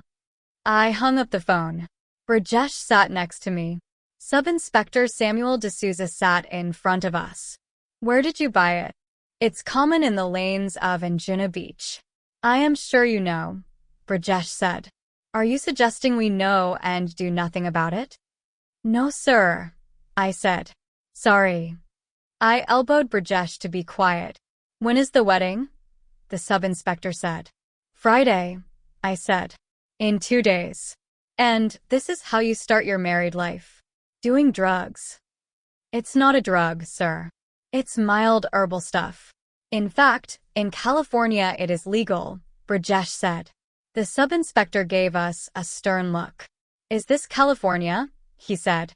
No, sir. Brajesh said, head down. What is this place? Goa, sir. What do people come here to do? The sub-inspector said. To party, sir. Brajesh said, in a soft voice. No, the sub-inspector shouted. People come here to have a good, clean, peaceful holiday. Not to do this nonsense. Yes, sir, Brajesh said, his tone apologetic. I pressed my teeth tight to prevent a smile. A snigger slipped out. The inspector turned to me. Are you finding this funny? Sub-Inspector D'Souza said. No, sir, I said, keeping a straight face. Brajesh's and my parents entered the police station. They saw us, sitting across from the sub. Inspector. What happened, Inspector? My father said. Are you the parents? Come see what your children are up to, Sub-Inspector D'Souza said. You are too much, Radhika, my mother said. I sat in a car with my parents. Brajesh sat in a separate car with his own folks. The naughty kids had to be separated, I guess, as we made our way back to the hotel. I am sorry, Mom, I said for the 7th time, and thank you, Dad. My father had finally made the cops thaw. Dad figured out a contact in State Bank of India in Goa, who in turn knew the police commissioner of the state. A few calls, tons of apologies, and a wedding invitation to the entire police station was what it took to finally make the sub-inspector melt. Both of you are going to start a life together. Have kids together. Is this how mature adults are expected to behave? The sub-inspector said before we left. My father kept quiet as he sat in the front seat of the car. My mother continued to talk. I have never heard of any girl drinking and smoking drugs before her wedding. Never. I kept quiet. She continued. If our relatives find out, what will they think? Out of control girl. I wanted to react. However, I clenched my fists tight to restrain myself. She didn't stop. What will the Galatis think? She said. They must be questioning their decision tonight. Okay, Mom, that is enough, I said. What enough? Drinking beer. Having charas ganja. Is this even a girl? Their son did the same. So? What do you mean, so? Why aren't you saying they must be ashamed of their son too? He is a boy. He will do his mischief. Why do you have to do the same? Is this your so-called equality? Mom, it's done. Can we please be quiet until we get to the hotel? She faced me with folded hands. I can be quiet, but you also have to behave. I beg you. Can you please control yourself until your wedding? And what after that? I said. I am no longer your headache? She glared at me. I looked away. Will you behave? She said finally. Okay, fine, I said. Good. We reached the hotel. All of us got out of the car. Sorry, Dad, I said to him. I trust you to make the right choices, Beta. Don't embarrass us. I sat on the bed, well past midnight. Aditi lay down next to me. Weed? Grass? You did grass with Brajesh. One shared joint. Still we got into so much trouble. How did you even get the stuff? Brajesh scored it from the lanes in Anjuna. She turned to me, surprised. I thought both of you are the studious types. We are not that dull, Didi, I said. Proud of you, little sister, Aditi said. I heard 2 knocks on the door. Didi and I looked at each other. Wait, Aditi whispered as she stepped off the bed. She went to the door and looked through the keyhole. Who is it? She said out loud. Oh, sorry. Excuse me, wrong room. I heard a faint voice. Didi came back to bed. Who? I said. I don't know. Some man in a suit. Anyway, tell me more about the police station drama. It's too funny. 1, 2, 3, 4. Come on, start. Mickey, the choreographer, shouted as he switched on the music. The song London Themacta filled the room. 5 of my aunts, including Richa Mommy and Kamla Bua, were practicing on stage with the choreographer. Follow my moves, he said. Mickey had a lean body.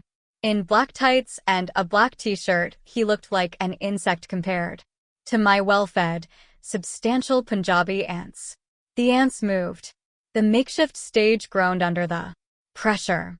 Don't bang your feet so hard. Grace, Grace, Mickey called out. Placing his right hand on his head, he twirled. I practiced in another corner of the function room, along with my cousins. Mickey's assistant, Vikram, was to teach us our moves. Faster, faster. Match the beat of the song, Mickey said and clapped on the stage. The ants moved their bottoms left and right twice, before circling around. Kamla Bua made a face she hated. So much action this early in the morning.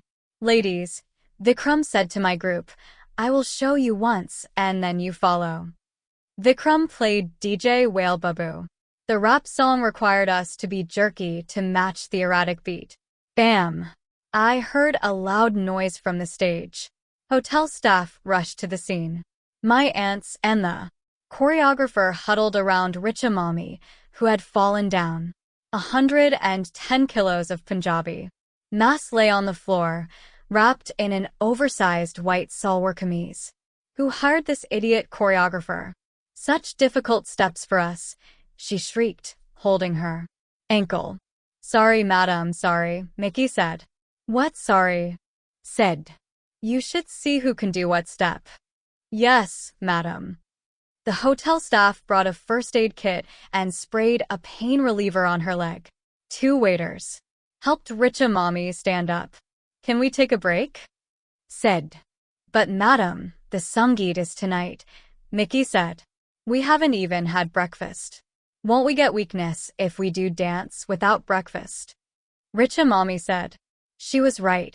Punjabis need calories, by the hour, every hour. My cousins and I took a table by the window at our family's dedicated breakfast buffet area. Some of them were rehearsing their steps even now. I went to the breakfast counter and picked up a plate. Can I have whole wheat toast, please? I said to a waiter. Would you like that with peanut butter and honey? Said a voice behind me. I turned around. My eyes almost popped out of my face. Meal, I said out loud. Hi, he said. He looked the same, handsome as hell. He had gelled hair, salt and pepper, stubble and a lithe frame. He wore a black suit and a white shirt, both crisp. Neil. I whispered his name again, more aware of my surroundings. What are you doing here? I told you. I have to talk to you face to face. I came to your room last night. Another lady answered. So I left. My sister, I informed him faintly, looking around rapidly. Keep your voice low. How did you even get here so fast? Weren't you in some copper mine in Sri Lanka? He said and paused. I took a chartered flight. Doesn't matter. Can we talk? You chartered a plane to come here? I said. Neil did not meet my eyes. The waiter brought me whole wheat toast. I have to go, I said. I know, he said. You can't come here. This is our private family dining area. I know. Neil, look at me. He looked at me finally then, and I remembered those eyes. Those eyes and a lot more. Hong Kong. 2 years ago. His is your desk, said Bianca, a secretary in the distressed debt group. Look outside, you even have a Hong Kong harbor view. It took me a while to adjust to my new surroundings. Goldman Sachs in Hong Kong is located at the Chung Kong Center skyscraper in Central, occupying the 60th to the 68th floors. The distressed debt team is located on the 67th floor. From the floor to the ceiling windows of The glass and steel building, one can see the Hong Kong skyline and harbor towards the north. In the southern direction, one has views of the peak, the top of the Green Hill on Hong Kong Island. Hong Kong is an ex-British colony, now under Chinese control. The British exited in 1997 but left behind one of the most modern, developed and efficient cities in the world. Consisting of the Hong Kong Island, the Kowloon Peninsula and New Territories, this city of 7 million inhabitants is one of the busiest global financial centers. Compact, brightly lit and buzzing, Hong Kong overwhelms you upon arrival with its insomnia and beehive activity. A company broker will call you to help with the house hunting, Bianca continued. And here are some other helpful contacts. She gave me a file of all the people who would help me in my relocation. Neil will meet you in his office at 9, Bianca said and left. I logged into my computer, arranged the stationery on my desk. I put up a few family pictures on my cubicle walls. At 9, I walked up to Neil's corner office. Radhika. Come right on in, Neil said. He wore a white shirt, silver cufflinks, and a blue Hermes skinny tie. I had not seen him since associate training 2 years ago. His office had panoramic vistas of Hong Kong. The sunshine pouring into the room made his skin glow. He gave me a firm handshake. Thank you for having me in your group, I said. It's our pleasure. We don't normally get high performers from New York here. How are you? Settling in. I am good. Just arrived over the weekend. Where are you staying? Shangri-La. Nice. Hey, did you have any breakfast? Want to step over to the breakout area for a coffee? Sure, I said. We took the elevator down to the 61st floor. The Goldman breakout area is a cafe of sorts, where the staff often take a break for meals. Neil and I went up to the counter person. Neil turned to me. What would you like? Whole wheat toast. With peanut butter and honey, I said. Toast? And what? The counter person said. Peanut butter and honey, I said. Huh, she said. FAA sang zoing matmgoy, Neil said. The woman smiled and nodded. Thanks, I said. No issues. I don't really speak Cantonese, but learning a few words is never a bad idea. Neil said. He ordered a black coffee and bagel for himself. We took our food and sat at a window-facing table. He briefed me about the group. We are 10 professionals here. It isn't as large as New York. However, we are growing faster than any other Goldman office. I nodded and listened with full attention. You will work with Josh Ong and Peter Wu. They look after China and Korea respectively. There may be special deals from time to time you might get pulled into. Looking forward to it, I said. Good. We have a morning team meeting every day at 8. That is when everyone talks about their deals. Okay. I want you to speak up.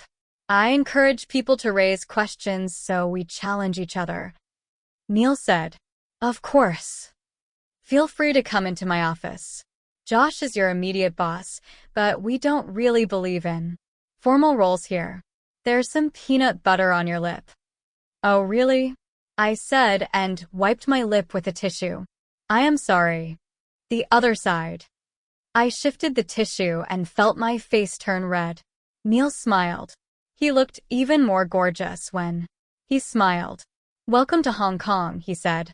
We have a Bank of East Asia distressed debt auction coming up. There are 50 loans, sold as a portfolio. Bids due in 2 weeks, Josh said at the morning meeting. 2 weeks? That's tight, Peter said. All banks accumulate bad loans over time. Sometimes the bank feels it is easier to sell off those loans at a discount rather than chase the borrowers. To speed up things, they sell those loans as a portfolio or in a bunch. In a sense, it clears their entire dirty plate in one shot. However, for bidders like us, it means a crazy amount of work evaluating what is on the plate. We can pass, People are busy with other deals, right? Neil said. Actually, I could look at it, I said. All eyes turned to me. I can. I don't have too much going on, I said. It is 50 companies. You'll have to go through them all. You sure? Josh said, in his mixed American and Chinese accent. We have 2 weeks. I can work weekends too, I said. I could spare 2 days too, Peter said. So can I, said Simon, another Taiwanese analyst in the group. Neil tapped his fingers on the conference room table. Let's do it, he said finally, and stood up to signal the end of the meeting. For the next 2 weeks, I camped in my cubicle. Boxes of documents to be reviewed for the bid surrounded me. I only went back to the hotel to sleep, shower, and change. One Friday night I didn't even do that. I worked straight through the night and watched the Saturday morning sunrise from the office window. Radhika, what are you doing here? Neil's voice startled me. I turned around. In workout clothes, he looked different from his usual formal self. He was wearing a black Under Armour t-shirt, a brand that reminded me of debut. The portfolio work had kept him off my thoughts over the last few days. But now I felt pain flood my heart. When will I get over that man? I wondered. Good morning, Neil, I said. Just wrapping up the bid. We'll have it ready Monday morning. You have dark circles under your eyes. Did you even go back last night? I smiled and shook my head. This is too much, Radhika. You have to maintain a balance. He placed his hand on the edge of my cubicle door. I could see his bicep flex through his sleeve. Going to the gym? I said. I'm going on a mountain hike. I prefer working out outdoors. That sounds like fun. Yes. More than half of Hong Kong is country parks. Beautiful hikes. I have heard. Hope you see a bit of this city and not just this office. I will. Just want this portfolio out of the way, I said and then covered my mouth as I yawned. Radhika, you need to go home. I will. Soon. What brings you to the office? Left my mobile phone behind yesterday. Just picking it up for the hike. He went into his office and came out after a few minutes. He saw me staring at my spreadsheet. Still here? Go rest. I smiled. 20 more minutes. Tops, I said. I'm leaving. Good work, Radhika. Thanks. Bye, Neil. Have a nice hike, I said, eyes on my monitor. He walked away from me and paused. He turned around and came back. Radhika, there's something I want to tell you. Okay, I said and shifted my gaze to him. There's a confidential deal. Some distressed companies don't like the world to know they are in distress. It can affect their business. Sure, I understand, I said. This one is in the Philippines. Only the Goldman Sachs Asia head and I know about it. I can't even discuss it in the morning meeting. Oh, okay, I said. I need an associate on the deal. Would you like to be on it? The prospect of more work in my current exhausted state made me feel even more tired. However, to be in a confidential deal and work with a partner meant a lot. Sure, I said. What's the timing? You finish the bid. Then I will brief you. We'll also need to meet the company people. Sure. What sector is it? I'll tell you. Real soon. Bye now. And get out of here fast, he said. What the hell? I said to myself. Debut had unfriended me on Facebook. For the first time in Hong Kong. I had finished work early and come back to my hotel at 5 p.m. The team had liked my final presentation on the portfolio. We had submitted a bid for 14 cents on the dollar for the loans. Exhausted, I had been looking forward to a calm evening in the hotel and a good long sleep. However, I made the mistake of opening my laptop and logging onto Facebook. Like an idiot, I searched for Debashis Sen's profile. I couldn't find him on my friends list. Damn. I typed his name for the 3rd time. Yes, he had unfriended me. I could understand why. Actually, I could not understand why. I wasn't some stalking witch who would cast an evil eye on his posts and pictures. Sure, we had broken up. People break up. They don't have to vanish like this. I didn't have his phone number anymore. I had deleted all his previous emails. I felt like calling Avinash to ask for Debut's contacts again. I stopped myself and turned on the TV instead. Most of the channels were in Chinese. One channel showed a soap opera. I couldn't understand one word. However, I saw a girl on the screen cry, probably for her lost love. I don't know what it triggered in me, but I joined her. I clutched my pillow tight and cried. I had resisted this so perfectly for weeks. Ever since I came to Hong Kong, I had buried myself in work. I thought I had made great progress with my breakup. Now I was back to square one. Why did he unfriend me? I cried even more. I switched off the hotel room lights, opened the minibar, and found little whiskey and vodka bottles. I drank 4 of them, bottoms up, and lay down in bed. My head hurt as it sifted through images of Debut. Will I ever get over him? I closed my eyes. I slept, or passed out, as weeks of sleep deprivation caught up with me. I woke up as my phone rang. I had a bad headache. I opened one eye and saw the caller. It was Neil. Damn. Damn. Damn. I switched on the light, ran into the bathroom, and splashed water on my face. Only then did I pick up the call. Hello, I said, my voice unclear. Sorry, were you sleeping? Is it too late? Neil said. I checked the time. It was only 8:30 p.m. No. Just took a nap. I am sorry. I left office early today. You deserve the rest. Sorry to wake you up. It's fine. I needed to anyway. Focus, Radhika. It's a partner on the line. I just called to ask if you could come to the office tomorrow at 7:30 a.m. Neil said. Huh? Yes, sure. I can brief you on the Philippines deal. Better we talk about it before everyone arrives. Of course, I said. El Casa Seaplane and Resorts. I read the tasteful aquamarine-colored cover of a brochure Neil handed to me. He took a sip of his black coffee and put the cup aside. He played with one of his blue sapphire cufflinks as he spoke to me. You know much about the Philippines? One of the Southeast Asian countries, right? Yeah.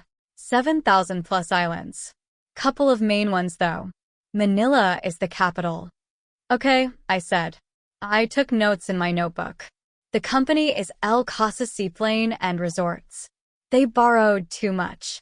Business nosedived due to a cyclone. Trouble. Hence at our desk. I scribbled down whatever I could. Neil continued to speak. Palawan is in the south of the Philippines. Often voted as one of the most beautiful islands in the world. Sure, I said, jotting down at a frantic pace. Around Palawan there are tiny, super exclusive, privately owned islands.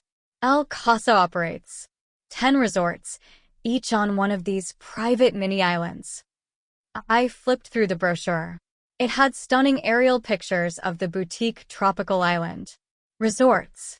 The brochure said that none of El Casa's resorts had more than 10 rooms. It says rooms are $1,000 a night, I said, surprised. Neil smiled. Yes, so it is mostly super rich foreign tourists. Locals can't afford it. How does one even get there? I said. You fly from Manila to Palawan and then take one of the company's seaplanes to the resorts. Expensive operation, I said. Yes. So when business takes a nosedive it gets really tough, Neil said. Neil told me that Typhoon Haiyan, one of the deadliest tropical cyclones, had hit the Philippines last year. It had left thousands dead. The country had still not recovered from it. High-end tourists still avoided the Philippines, making El Casa suffer. I took notes as Neil continued to talk. Owner is Marco Sereno. 50 years old, first-generation liquor baron. Tough businessman. Respected in the community. Al-Qasa is a passion project for him. So he is touchy about the world. Finding out it failed. You have the financials? I said. Neil slid a 5-inch thick set of documents towards me. This contains everything. The existing lending banks want to get out. Marcos wants to cooperate as long as his reputation stays intact.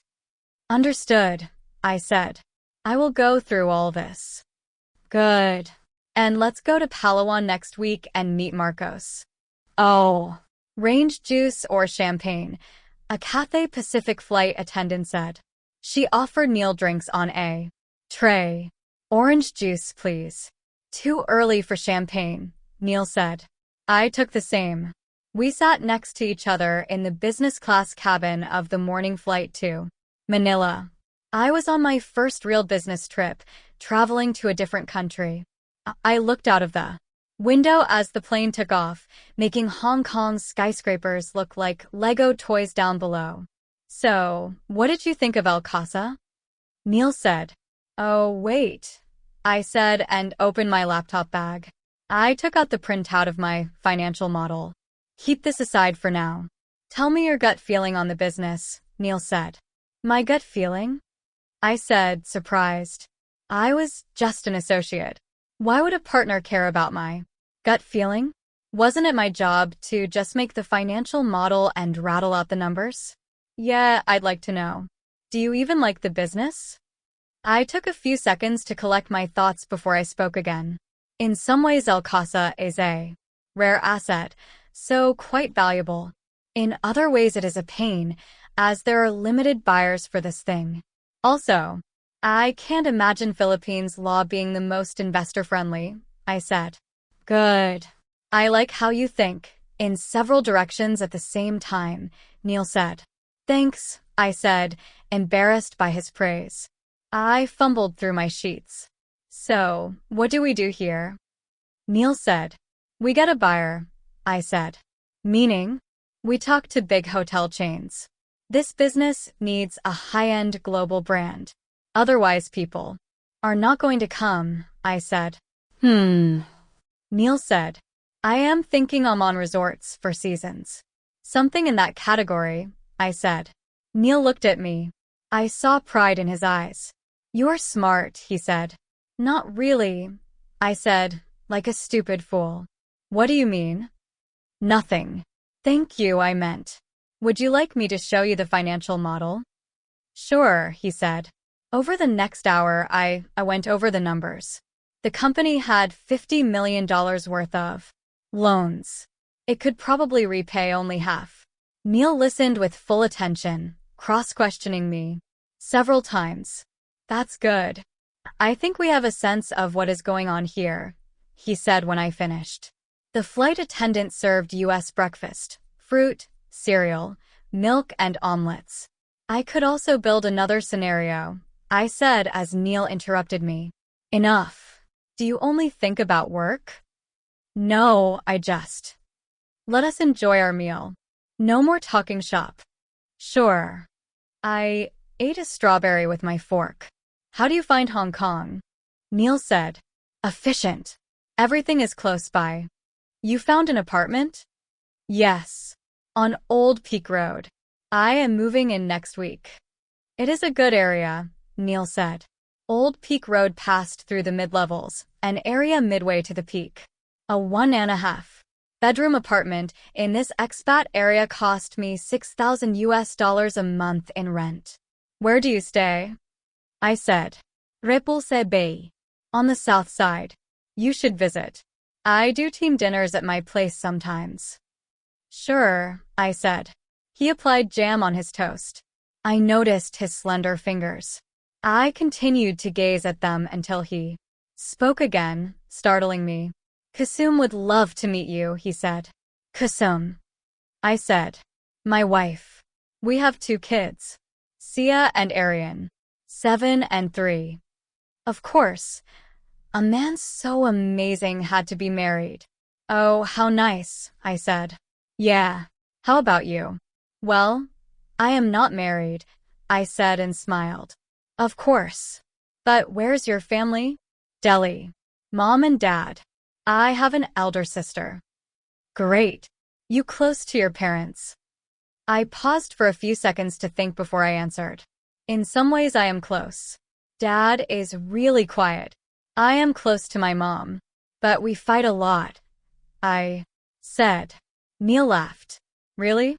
Over what? He said. The stupidest things.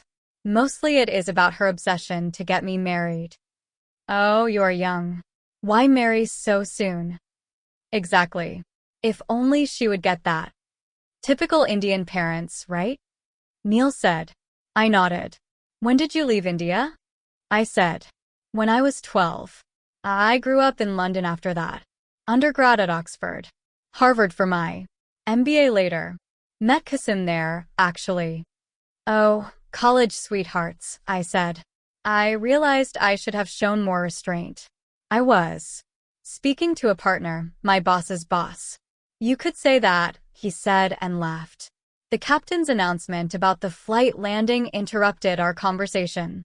When the plane hovered above Manila, Neil spoke again. Why did you leave New York? Neil said. Personal reasons. I repeated my rehearsed answer. Oh, I am sorry. I didn't mean to, Neil said as I interrupted him. I had a breakup. A bad breakup. Neil looked at me. He raised his long eyebrows. Really, he said. Yeah, why? I said. You moved all this way for a guy? Worse. Not for a guy, but for a guy who didn't want me. Again, I felt I had crossed the line of acceptable conversation with a partner. Neil fumbled with his seatbelt as he searched for a suitable response. Well, anyway, welcome to the Philippines, he said. The flight landed with a gentle thud. I spent years to build El Casa. No logic why I did it. Just wanted to show the world how beautiful my country is, Marcos said. We sat in the El Casa office in Palawan across from the owner and CEO, Marcos Sereno, who had a portly frame and wore a Hawaiian shirt. We had taken another short flight from Manila to Palawan and come for the meeting straight from Palawan Airport. On the way, I saw a sleepy city full of palm trees and long, powdery beaches. Your country is stunning. It was evident even in the short journey from the airport to here. Neil said to Marcos, You have to see the resorts. This is nothing, Marcos said dismissively. Yeah. Neil said, You are staying at one tonight, right? Marcos said. We had actually booked a hotel in Manila on our way back. Our Hong Kong flight is tomorrow, Neil said. Marcos waved a no with his hands. Forget Manila. Crowded and polluted. You stay at my resort. But, Neil said before Marcos interrupted him. I insist. My seaplane will take you there. Sure, Neil said. Apart from being gracious to our client, we wanted to see the quality of the resorts anyway. Marcos told his secretary to arrange 2 rooms at the El Casa Pangasinan Island. Now let us talk business, Marcos said after he delegated our travel arrangements. My colleague Radhika here has prepared some numbers, Neil said. I passed out copies of the financial model. I have tried to value each resort, I said. Over the next 10 minutes, I walked him through my assumptions and projections.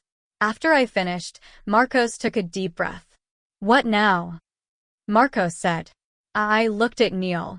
It was time for him to speak. We need a new buyer. However, nobody will buy a company with a $50 million loan on it. We have to settle the banks at a discount first. They will settle, Marcos said. But we want them to settle at a low price. We have to paint a terrible scenario for the banks. Say the business is worth almost nothing. You will have to play along, I said. Really? Marcos said. Yes. So, they will sell the loans to us cheap. We will then find a new buyer. From our profit, we can give you 20%, I said. Marcos's eyes widened. He looked at Neil. She's good, Marcos said. Only my best people for you. Any other issues, Marcos? Neil said. Marcos turned to me. Again. Will the new buyer fire people? Marcos said. Depends on the new owner, I said. I don't want that. No firing people. They are my people, Marcos said. I looked at Neil. We had a deadlock. The value of the company would drop if the new buyer had a no layoffs clause. No firing anyone for 5 years. Okay, Neil said. Marcos looked at me. I pursed my lips. Fine, we can build that in. But if we do we have a deal? I said. This girl is a quick one, Marcos said to Neil and grinned. In my group, we like to close deals, Neil said. Marcos extended his hand. Let's do it, Marcos said. We shook hands. We had an in-principle agreement. I'll send in the term sheet tomorrow, I said. Is she always so obsessed with work? Marcos said. No urgency. Send it in a few days. This is the Philippines. There's more to life than work here. There's nothing else but work in my life, I thought. I smiled at Marcos. Try my beer. Number 1 in the Philippines, Marcos said as he opened the fridge behind his desk. Okay, this is a little scary, I said as I tied the flimsy seatbelt around me. Neil and I sat next to each other in the compact 4-seater El Casa seaplane. The seats were tiny, our heads inches from the roof. The pilot gave us a thumbs-up sign, indicating takeoff. What plane is this? Neil asked the pilot. Amphibious Cessna 208 Caravan, sir, the pilot said.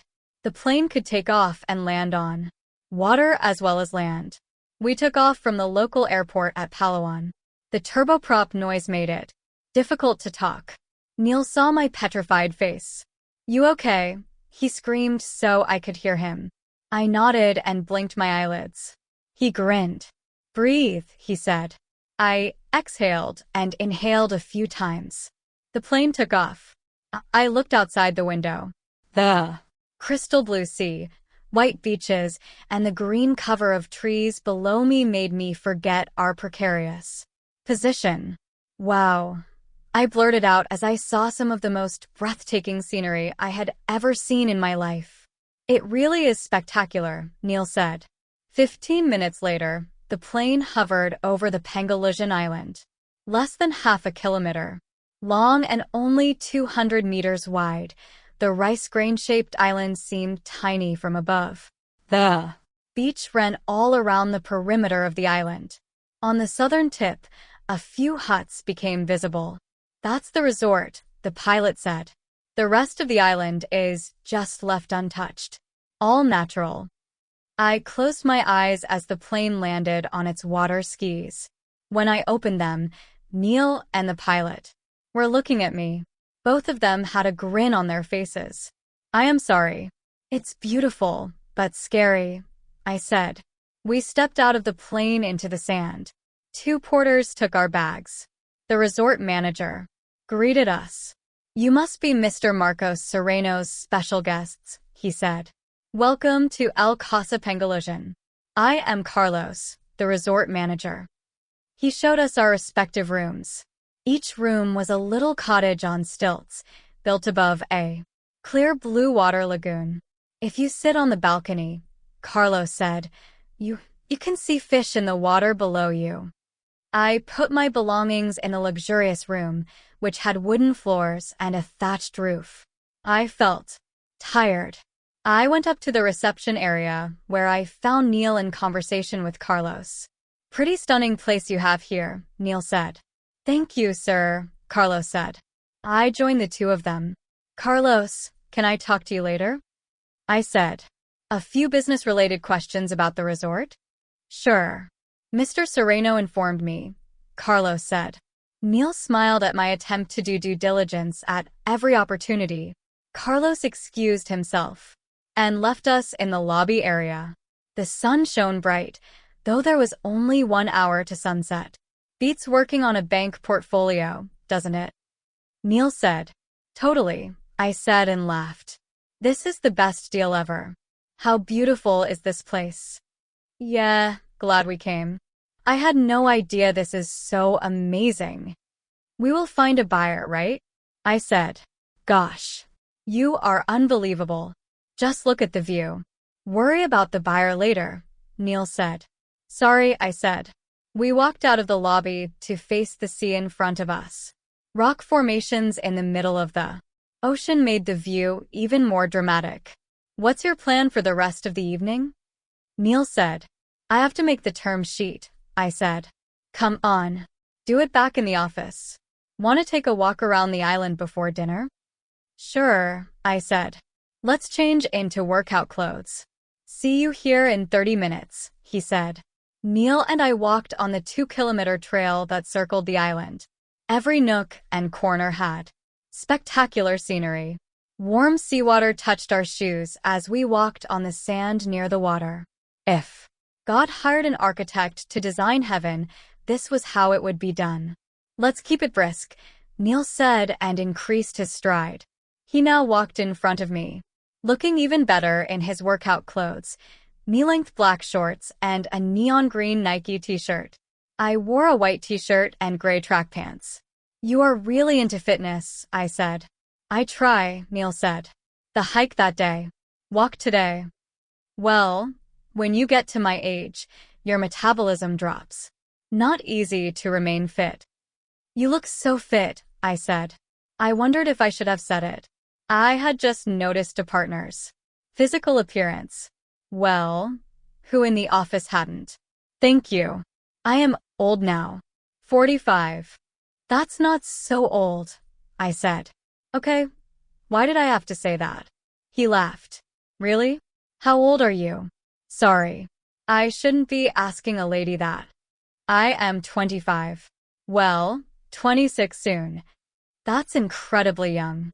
Look at you, already on big deals. I am lucky. Don't say that. You are good. You work hard. That's when luck creeps up on you. I turned to him and smiled. Thanks, I said. But you are 20 years younger. I feel even older now, Neil said. You are a partner at Goldman Sachs at 45. It's pretty young. Plus, you look good. Now why the fuck did I have to say that? You look good? You are with the head of Distressed Debt for Asia. Radhika, control your tongue. Thank you. Don't get to hear that so much these days, he said. We circled the entire island and returned to the resort. Dinner in an hour? I will take a shower and see you at the restaurant, he said. Sure, I said. I might run a few more rounds of the island before that, he said. I feel like a slob, I said. Relax. You must be tired. See you soon. See. Champagne, sir. Courtesy of Mr. Marcos Sereno, Carlos said as he put a bottle of Dom Perignon in a chiller next to us. We sat in the open-air restaurant in the resort, located in an alcove. The sun had set. The clear sea reflected the palette of the sky. The restaurant had only 6 tables, each with several lit candles on it. Ours was the only occupied table. Would you like some? Neil said as he lifted the bottle. Yes, please, I said. Like a gentleman, Neil stood up and poured the champagne for me. Thank you, I said. You are welcome, Neil said. We raised our glasses in a toast. To many more deals, he said. Especially ones involving private island assets, I said. Both of us laughed. Waiters brought us various kinds of seafood, all caught fresh from the sea. Everything tasted delicious. One of the waiters brought us a heart-shaped red velvet cake. For the lovely couple, he said in a Filipino accent. The waiter's words left me stumped. I struggled to speak. Oh, actually I said. Neil intervened. Thank you for the cake. Didn't have to be heart-shaped, as we are not a couple. The waiter looked at both of us, surprised. We are here on a business trip, I said. The waiter became even more confused. Who comes? To Pengalusian Island on work? Neil smiled. Thanks for the cake, he repeated. The waiter left us. We burst out laughing. Neil poured us both another glass of champagne. Okay, that was a little weird, I said. Totally. Did not expect that. I could feel my head swim after 2 drinks. Though I must say I was flattered, Neil said. Really? Why? I said, pretending to be ignorant even as I fished for more compliments. Well, even at my age he thought I could be with you. That's a compliment. Well, true that, I said. All that running is surely helping. We clinked our glasses. I don't know if it was the champagne, the beautiful setting, or that Neil made me feel comfortable, but I found it easy to talk to him. You should come here with your wife, I said. Huh, he said, slightly surprised. Yeah, Kasum would love this place. Who wouldn't? So, you guys met in college? Love at first sight, I said. I don't know if I had overstepped the line. After 3 glasses of champagne, all so-called lines seem pretty blurred anyway. Yeah, you could say that, yeah, Neil said, after deliberating for a second. Sorry, didn't mean to pry. No, it's fine. Kasum and I were in the same class. She was born and brought up in the USA. I mostly lived in the UK. Both of us were Desis, yet westernized. I guess we connected. How wonderful, I said. Yeah, absolutely, he said. He became quiet. He took a big sip from his glass and spoke. Again. How about you? In love pretty hard? Moving countries? Never again. This love business is not for me, I said. I took a knife and cut across the heart-shaped cake. That's symbolic, he said. A knife through your bleeding red velvet heart. I laughed. Pretty much what happened. Discarded like used tissue. Switched like a TV channel, I said. Ouch, I am sorry, Neil said. Though, excuse me, I am a bit surprised. Surprised? Like who are you dating? Brad Pitt? I laughed. Not really. Just a regular guy. Job on Madison Avenue. Why? How on earth could any guy leave you? Neil said. His words felt like cold menthol balm on my bruised, wounded heart. I could have cried, but girls who cry in front of their bosses are losers, and those who do in front of the boss's boss are the biggest losers. I am not. That? Great. I fumbled for words. What I wanted to say was, tell me more about why I am great. Are you kidding me? Neil said and counted on his fingers. You are smart, successful, fun to talk to, young, hardworking, funny, and, well, I shouldn't be saying this as your senior, but you. No, he paused mid-sentence. You know what? I said. I don't want to talk out of turn. It's okay. Well, you know, you look pretty good. Very good, in fact. Wow. Did Neil Gupta just try a line on me? But wait. Did Neil Gupta actually find me good looking? And did he mean all those other wonderful things he just said? I felt loads of self-esteem shots being injected into my bloodstream. You are just saying all this to make me feel good, I said. It meant say more. No. Why would I? I mean it. You are, professionally and personally, one of the most amazing people I have ever met, Neil said. I swear I felt the sand shift beneath me. Neil stared me right in the eyes. We had a moment of silence as I heard the splashing waves. I absorbed his compliment. Someone as cool as Neil found me attractive. It was all too much. Something had to short-circuit in me as I gave the most idiotic response. It's okay if I send Marcos the term sheet by tomorrow evening, right? I said. 1 month later. Whole wheat toast. FAA Sangzoing Matt, I said. I had finally learnt to order breakfast at the Goldman Cafe. Neil and I were the early arrivals at 7:30 a.m. Neil took his black coffee and a bowl of oats. A month since our Philippines visit, we had the term sheet signed. We had also reached settlement with the banks. I can't tell you the details. But I have good news, Neil said. We have a buyer? I said, excited. Sure. Neil said and placed a finger on his lips. Yes. We could be going to meet Marcos soon and finish the deal. Cool, I said. Take over the loans on one side and sell the company on the other. What we call back-to-back deals. No risk on books. Best deal ever, Neil said. We gave each other a thumbs up. He reviewed the deal closing documents. Looks good. Fingers crossed. Buyer on board soon, Neil said. I put the documents back in my laptop bag. These last few minutes of our daily cafe meeting had become my favorite part of the day. It was when Neil and I discussed things apart from work. How is your new apartment? Neil said. I love it. 30th floor, great view. Still doing it up, I said. Check out IKEA, they have good home stuff. Neat designs, good price, Neil said. Sure. We'll go there. Need to join a gym too. Have you tried yoga?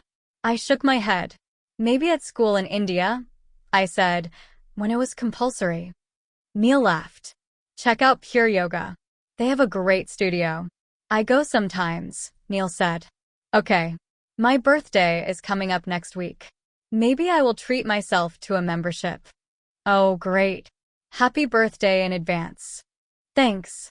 So you do yoga too. How do you do it all? I said. If you love yourself, you'll take care of yourself, right? I counted the 26 pink roses. The bouquet on my desk had a maroon ribbon wrapped around it. It came from Armani Fiori, located in Central. Part of the Armani brand of Italian designer Giorgio Armani, the bouquets in the shop would be no less than $200 at least. I removed a small white envelope tied to one of the roses. A card inside said, Happy birthday from the team. I sat back in my seat, surprised. The hard-nosed and tough distressed debt group isn't known for affection and flowers. Bianca passed my cubicle. Happy birthday, Radhika, she said. Thank you, I said, and thanks for the flowers. The most beautiful bouquet I have ever seen. You are welcome. We don't normally do it. But you're new. Maybe that's why Neil wanted it. Neil? Yes, he told me to order it. He even selected the arrangement. I thanked everyone for the birthday wishes in the team meeting. The flowers are an exception. Don't get high hopes, Josh said. Mostly we gift each other bad loan documents, Simon said. The team burst into laughter. I looked at Neil. He smiled at me. A team from the Metropolitan Bank of Tokyo is in town. They want to meet for potential co-investments, he said, making it clear that the bouquet and my birthday didn't warrant any more discussion. That's Tanaka-san, Shin-san, and I am Sujimura, said Arai Sujimura, head of the distressed debt group at Metropolitan Bank of Tokyo, as he introduced his team. In Japan, the tag san is applied out of respect, sort of like Shri in Hindi. We exchanged business cards, held in both hands, as is the norm in Asia. Radhika-san, Arai said. Do I say your name light? It's fine, I said and smiled. The Japanese bankers bowed to us as they sat down. Bianca asked us if we needed anything. Everyone agreed to have Chinese tea. It's an honor you came to visit us, Neil said, turning on his client charm button. How can we do business together? Gupta-san, it is privilege for us too, Arai said. Goldman Sachs is pleased TIGIS Bank. Yule Glup has good reputation in market. Bianca came back with teacups and a kettle of tea. She placed them on the table and left. Thank you. It's all due to my great team, Neil said, waving his hand at us. Neil poured tea for himself, as did Josh and Peter. Radhika-san, Arai said. Yes, I said. Would you mind? He said and pointed to the kettle. I realized he wanted me to pour tea for his team. I looked at Neil and Josh. They seemed confused, but gestured that I do it anyway. I poured tea for the Japanese team and a cup for myself. Arai explained his desire to co-invest with our group. Nobody else from Arai's team spoke a word In Japan, when the boss talks, you remain silent. So, what kind of deals are you looking at? Arai said. Any portfolios? Arai had the typical Japanese problem of being unable to speak the R sound, which he substituted with L. Radhika bid for one recently. Maybe she can talk about it, Josh said. Radhika-san. Arai said. Yeah, I can tell you about this local Bank of East Asia auction. I began to speak, but Arai interrupted me with his laughter. Excuse me, I said, wondering if I had said anything wrong. Sorry. I thought Radhika-san you'll sekoltali. How can lady do dastilestet? Arai continued to laugh. His minions also grinned, taking their boss's cue. Neil pursed his lips. He looked at me once and turned to Arai. The young lady here is one of our best distressed debt analysts, Neil said. Yes, of course. By the way, I remember a joke when you said lady, Arai said. None of us responded. He continued, you know what they say about lady? He turned to Josh. Josh didn't answer. Arai continued anyway. When a lady say no, she means maybe. When she says maybe, she means yes. When she says yes, well, she is not a lady. His colleagues found the joke extra funny and laughed out loud. Peter, Josh, Neil, and I looked at each other. Arai-san, I understand this is amusing to you, but frankly, this makes us quite uncomfortable. Neil said. Sorry. You may continue, Arai said. I took a deep breath to regain my composure. I spoke again. Yes, so I was saying, I said. Neil stood up. Actually, no, Neil said and paused before he spoke again. No, this won't work out. What? Arai said, his face serious. We look for fit in a partner. Sorry, Arai-san, we won't be able to do business with you, Neil said. We have $1 billion to invest. Lot of fee for Goldman Sachs on that. Arai looked stupefied. I understand, Neil said, but actually it's okay, Neil, I said. Arai-san, if I can tell you about the portfolio. Neil shook his head. Arai-san, Tanaka-san, Shin-san, thank you for coming. I am sure you will find a great partner. We will pass. We anyway have a lot on our plate, Neil said. Josh and Peter stood up, somewhat surprised. The Japanese bankers looked at each other. Josh will see you out, Neil said and left the room. Hey, Radhika, come on in, Neil said. I went into his office and sat down in front of him. He wore a pink shirt and a red Hermes tie. His face reflected a bit of pink from his shirt. By the way, happy birthday, he said. Thank you for the flowers. They are from the team, Neil said. Bianca told me you chose them. Oh, she did? She doesn't understand confidentiality. Neil grinned. He played with his cuffs. He would do that when he was nervous or excited. Neil, about the meeting with the Japanese bankers. Yeah, what douchebags. You canceled the deal? Well, we can't work with sexist people like that. They made you so uncomfortable. I was taken aback a bit, yes. But an odd comment here or there doesn't bother me. It's not okay, Radhika, Neil said, raising his voice loud enough for even Bianca to notice. There was business there, I said. So, Neil said. I looked at him. We exchanged a glance. I don't know if I imagined it, but it lasted a heartbeat. Longer than it should have between a partner and an associate. Listen, Radhika.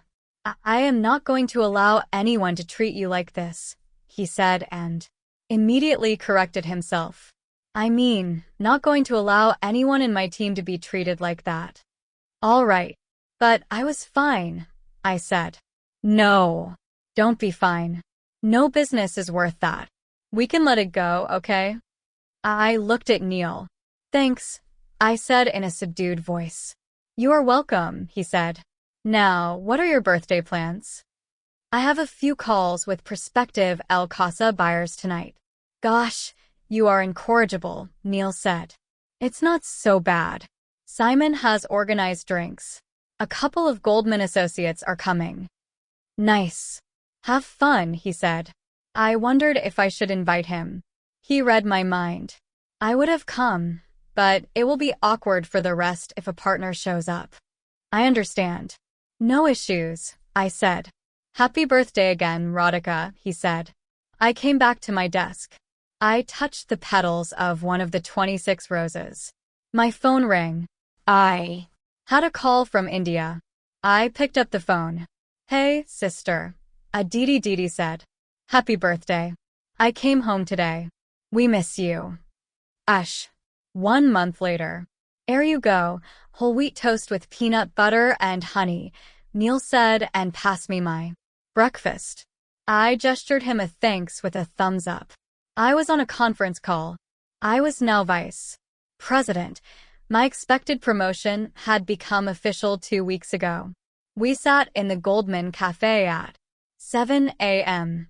We had a potential buyer for El Casa called Greenwood Hospitality, a US-based company that owned 50 boutique hotels worldwide. On the call were Maddox Dean, MD in the mergers department in New York, Philippe Greenwood, owner of Greenwood, Neil and I. Philippe, the docks are watertight here. I think we should close this soon, Neil said. I don't mind, Philippe said, just that your price of $50 million is too high. How about 40? Neil looked at me. I shook my head. Too low, Neil said. Let's lock at 45, Greenwood said. Neil looked at me. I nodded. Done, Neil said. Can we close the docks soon, please? This is fantastic, Maddox said. We have a deal. Super. We'll go down to the Philippines and close it with El Casa next week, Neil said. The call ended. Congratulations, I said. How much is the final profit? Neil said. 20 million net to us, I said. Neil and I high-fived each other. How did you guys do it? Marcos said, as he flipped through the documents. Even though he tried to hide it, the smile wouldn't leave his face. He had a bankrupt business that faced foreclosure and mass layoffs. Now he would get $5 million next week in his account as a settlement fee for his cooperation. Not to mention a global buyer who would keep his resorts alive. That's what we do. We close deals, Marcos, Neil said. Wonderful. You are staying for several days this time, I hope, Marcos said as he signed the documents. Stay on a different island each night. I wish, Neil said. But there's a lot of work back in Hong Kong. We will leave tomorrow. Same place then? Pangasinan. Yes, Neil said. You saved my people their jobs. Thank you so much, he said. I collected all the documents Marcos had signed. Neil shook hands with Marcos. Pleasure doing business with you, Neil said. I stood in front of the mirror at the Pangasinan Island Resort and turned from side to side. I wondered if my black shorts and the white gunji over my pink sports bra revealed too much.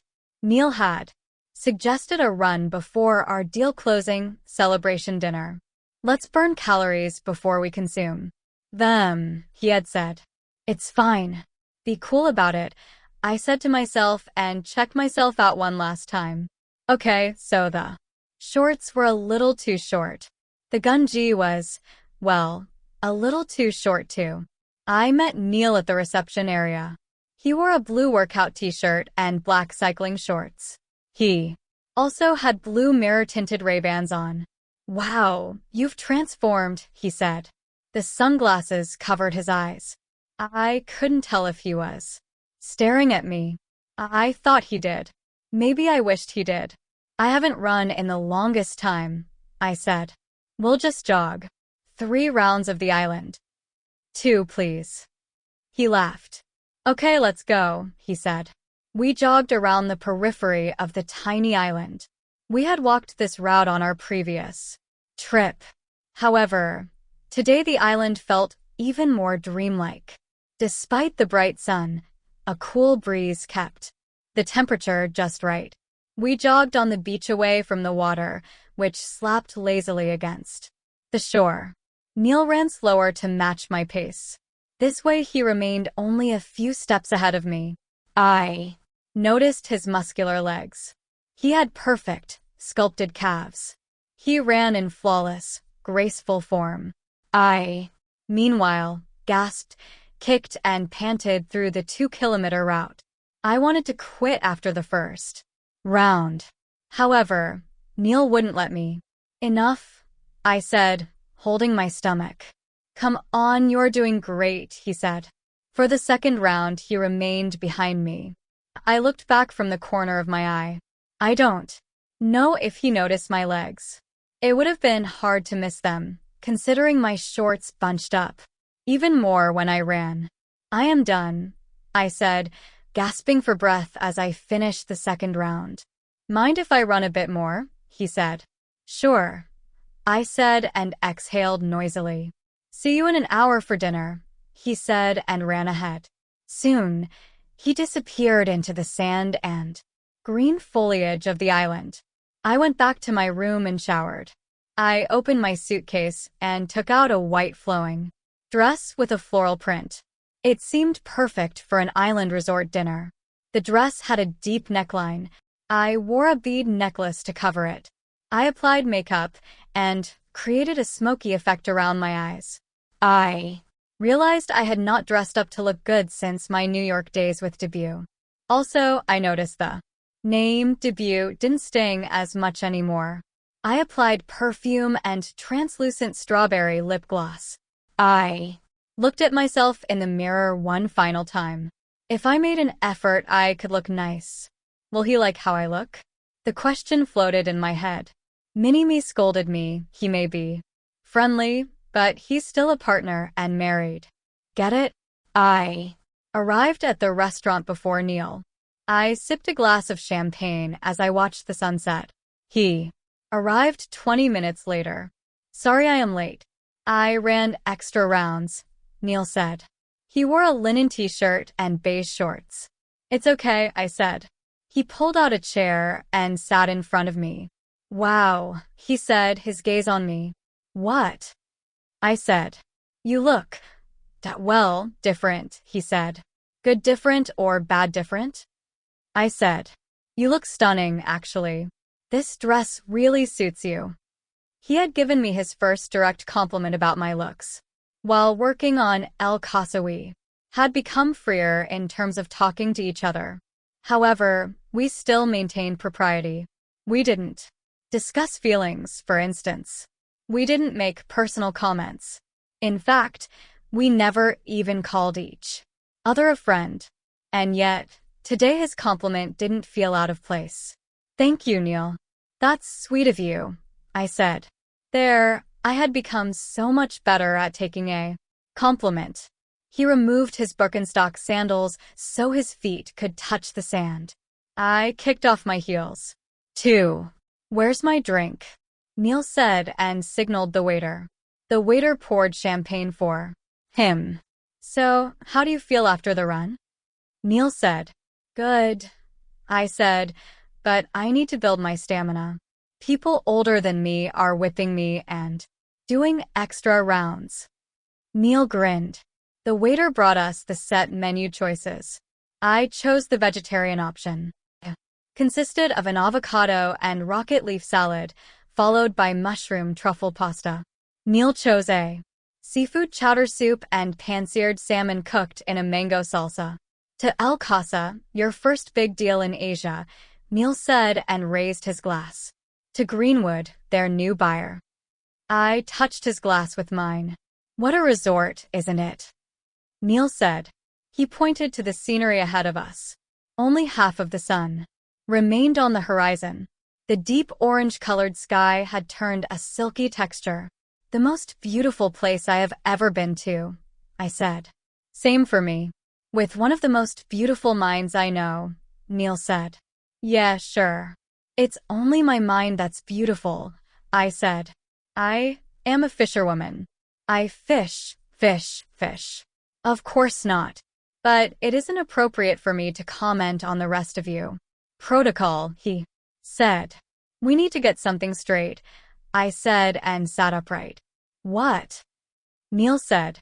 Are we friends or are we colleagues or are you my super senior boss? I said. That's a tough one, Neil said.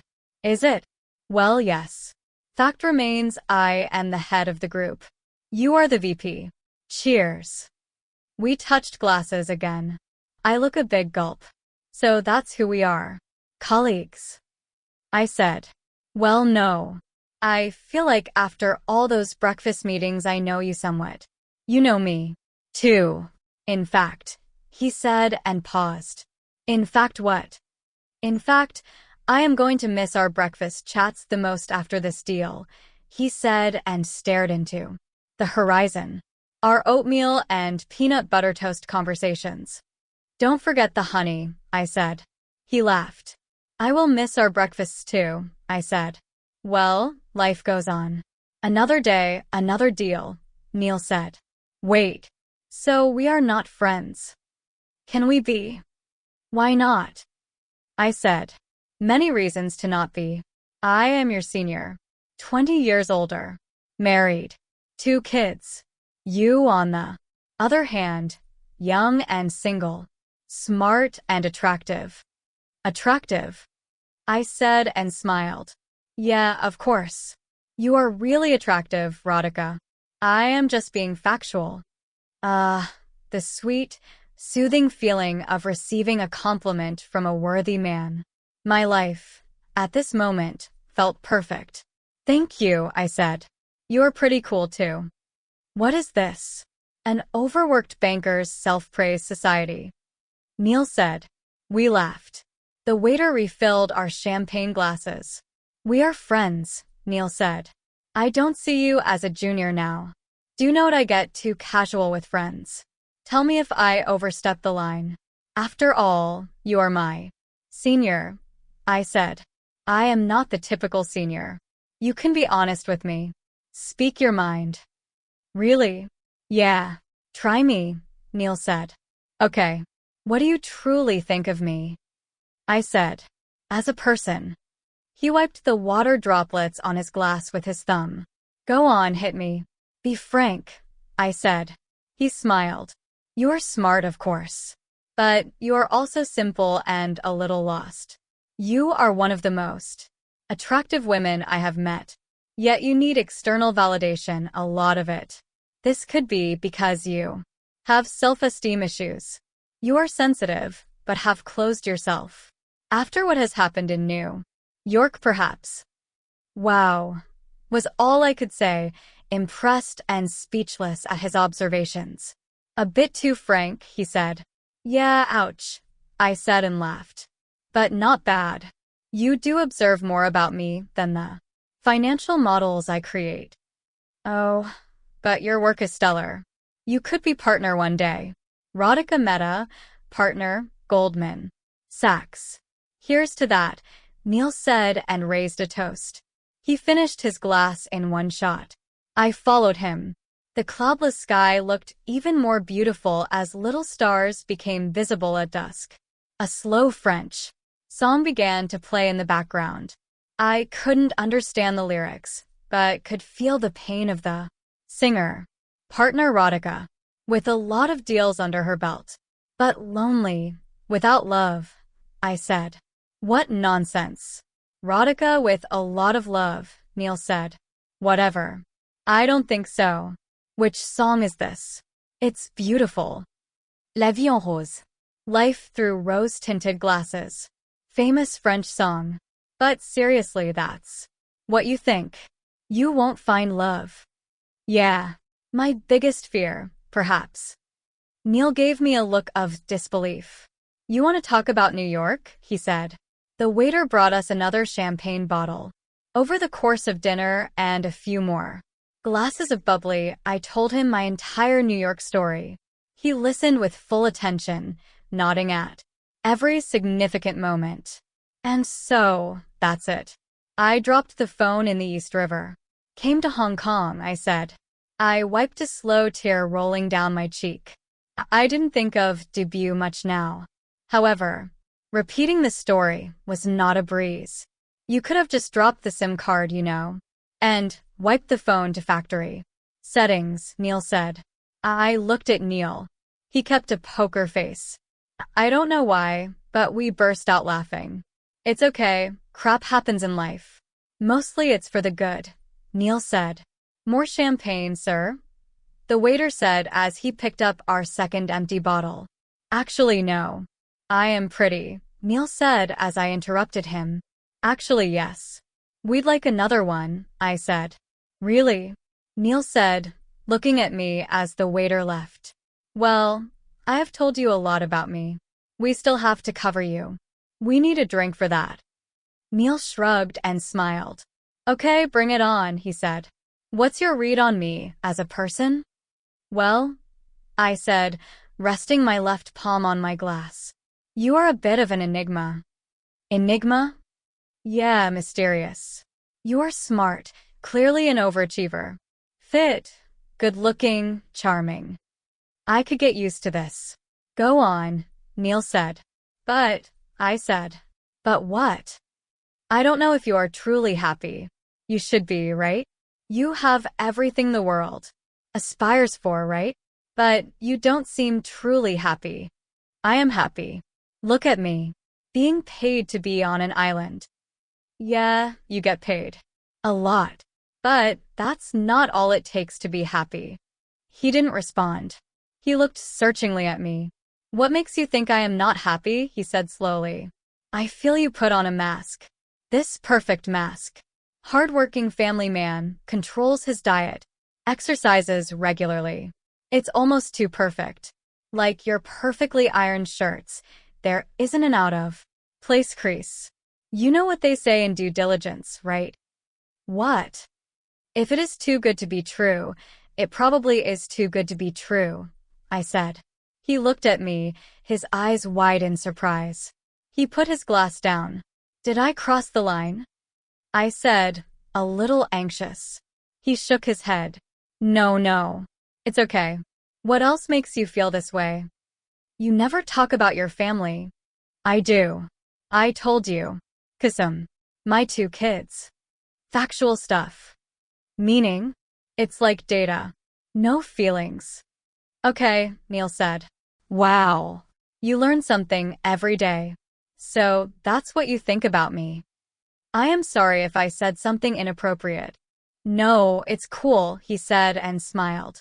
The waiter cleared our dinner plates. He brought us mango with sticky rice as dessert. I cut a piece of mango with my knife and ate it with a fork. Your wife is happy for all your success? I said. Yeah, Neil said, after some deliberation. She is. We have been together 20 years. She has seen my entire journey. 20 years? Wow, so you guys met when I was 5, I said. Ouch. Neil grinned. Now you make me feel really old. What is it like being married for so long? I said. It's nice. You build a life together, a lot of memories together. You bring kids into this world. Yeah, does sound beautiful. And yet, because you have been with a person so long, it doesn't stay the same. Issues crop up. Many issues. Many issues. I sense Neil had stuff bottled up. Okay. Well, you can talk about it if you want, I said. I am not going to bore you. I don't have an exciting story with iPhones being thrown off the Brooklyn Bridge. Just stupid domestic stuff. Hey, I had an old iPhone. I would have upgraded to a new model anyway. Both of us laughed. You are funny, he said. We finished our meal. I ate too much, I said. Me too. Let's take a walk. Another walk? You are Mr. Hyperactive, aren't you? I said. He grinned. He picked up a flashlight. There was one on every table. I lifted 2 glasses and the unfinished 3rd bottle of champagne. What? Neil said.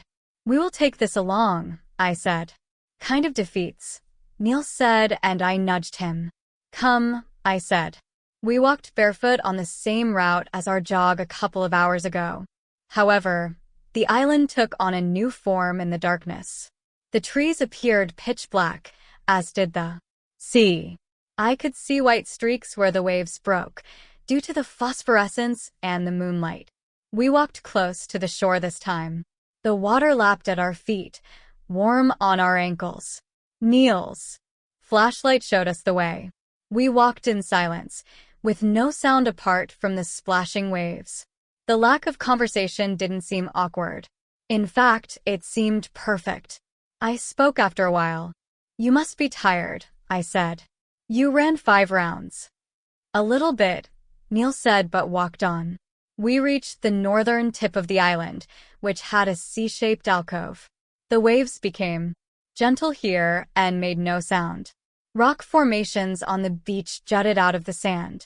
At a distance we could see fishing boats as nearby islanders went out for a night's catch. "Can we sit for a bit?" I said.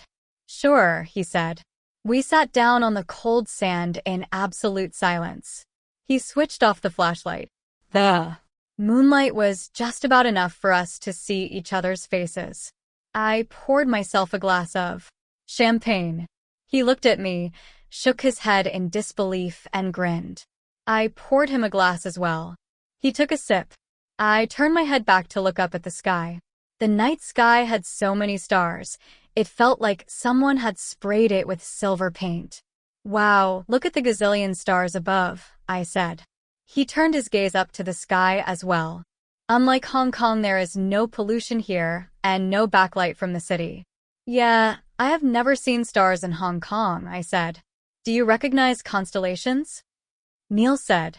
I shook my head. He pointed at the sky with his index finger. "See, that's Ursa Major, or the Great Bear," he said, outlining the group of 7 stars. I kept looking at his finger. He kept talking. "That's Ursa Minor, Little Bear. That's the North Star," Neil said. "How do you know all this?" I said. "Used to have a telescope once." Can you imagine? These stars are all navigators had when they sailed centuries ago. No GPS. Unbelievable, I said. My neck hurt from keeping my head tilted for so long. I lay down on the sand instead. This way my eyes could face the sky above me and I could be comfortable. "Easier to see this way," I said. Neil looked at me once and lay down as well. Our heads were 1 foot apart. "What's your sun sign?" he said, staring at the sky above. "My birthday was just a few days back," I said. "Gemini then." "There. See, those are the Gemini twins," he said. "What's yours?" "Taurus." "See, over there," he said. He pointed to a group of stars that outlined a bull. "Wow," I said.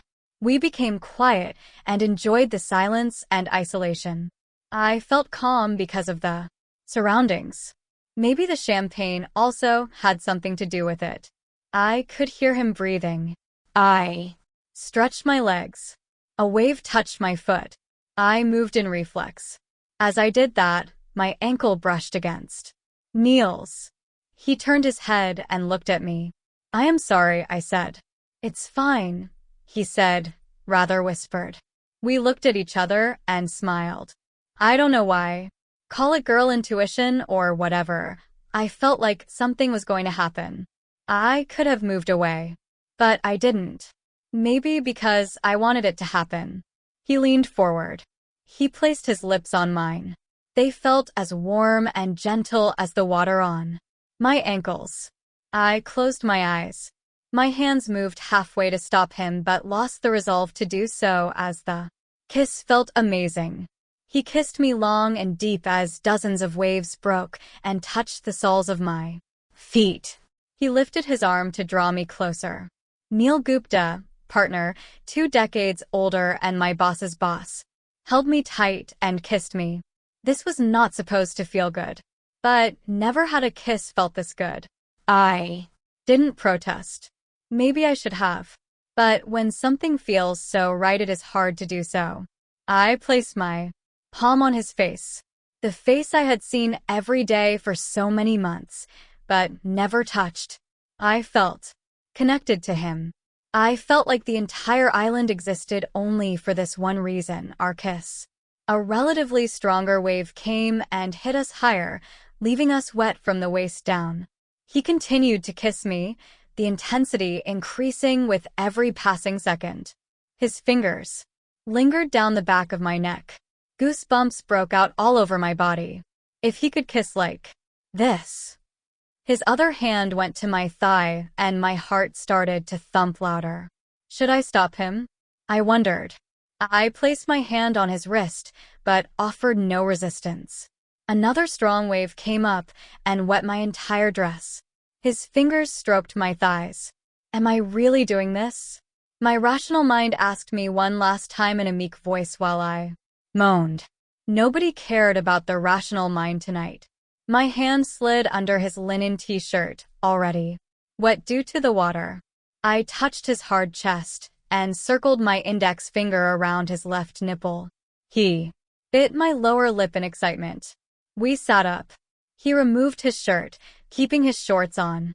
He pulled up my dress and had me wriggle out of it. We lay down again, the cold sand under our backs. He kissed my navel, touching his tongue to it. My knees lifted a little. I grabbed his head with my hands. Kneel, I whispered. He didn't hear me. His mouth and fingers continued to explore me. He traced my bra with a lazy finger. He took his time to match the slow pace of the island. After a while, he lifted me a little. His hand went behind me and unhooked my bra in one snap. My breasts felt the cold breeze. He paused to look at them, whatever he could see in the moonlight. He touched a nipple with his fingertip, took a breast in his hand. I could feel myself melting all over. When my hand brushed over his shorts, I knew he was as turned on as I was, if not more. His mouth was on my breasts. I lifted my hips and he pulled down my underwear. Then we were both naked on the sandy beach. He leaned over me again and kissed my inner thighs. His tongue reached down there and kissed me intimately. I almost jumped up in excitement. Like all his kisses, he kept this light and slow, till I began to tremble. His tongue began to gather pace. The pleasure became unbearable. I arched my back. Debut had gone down on me before. However, this was a completely new level of sensation and pleasure. If debut was French fries, this was a gourmet 6-course meal. If debut was beer, this was champagne.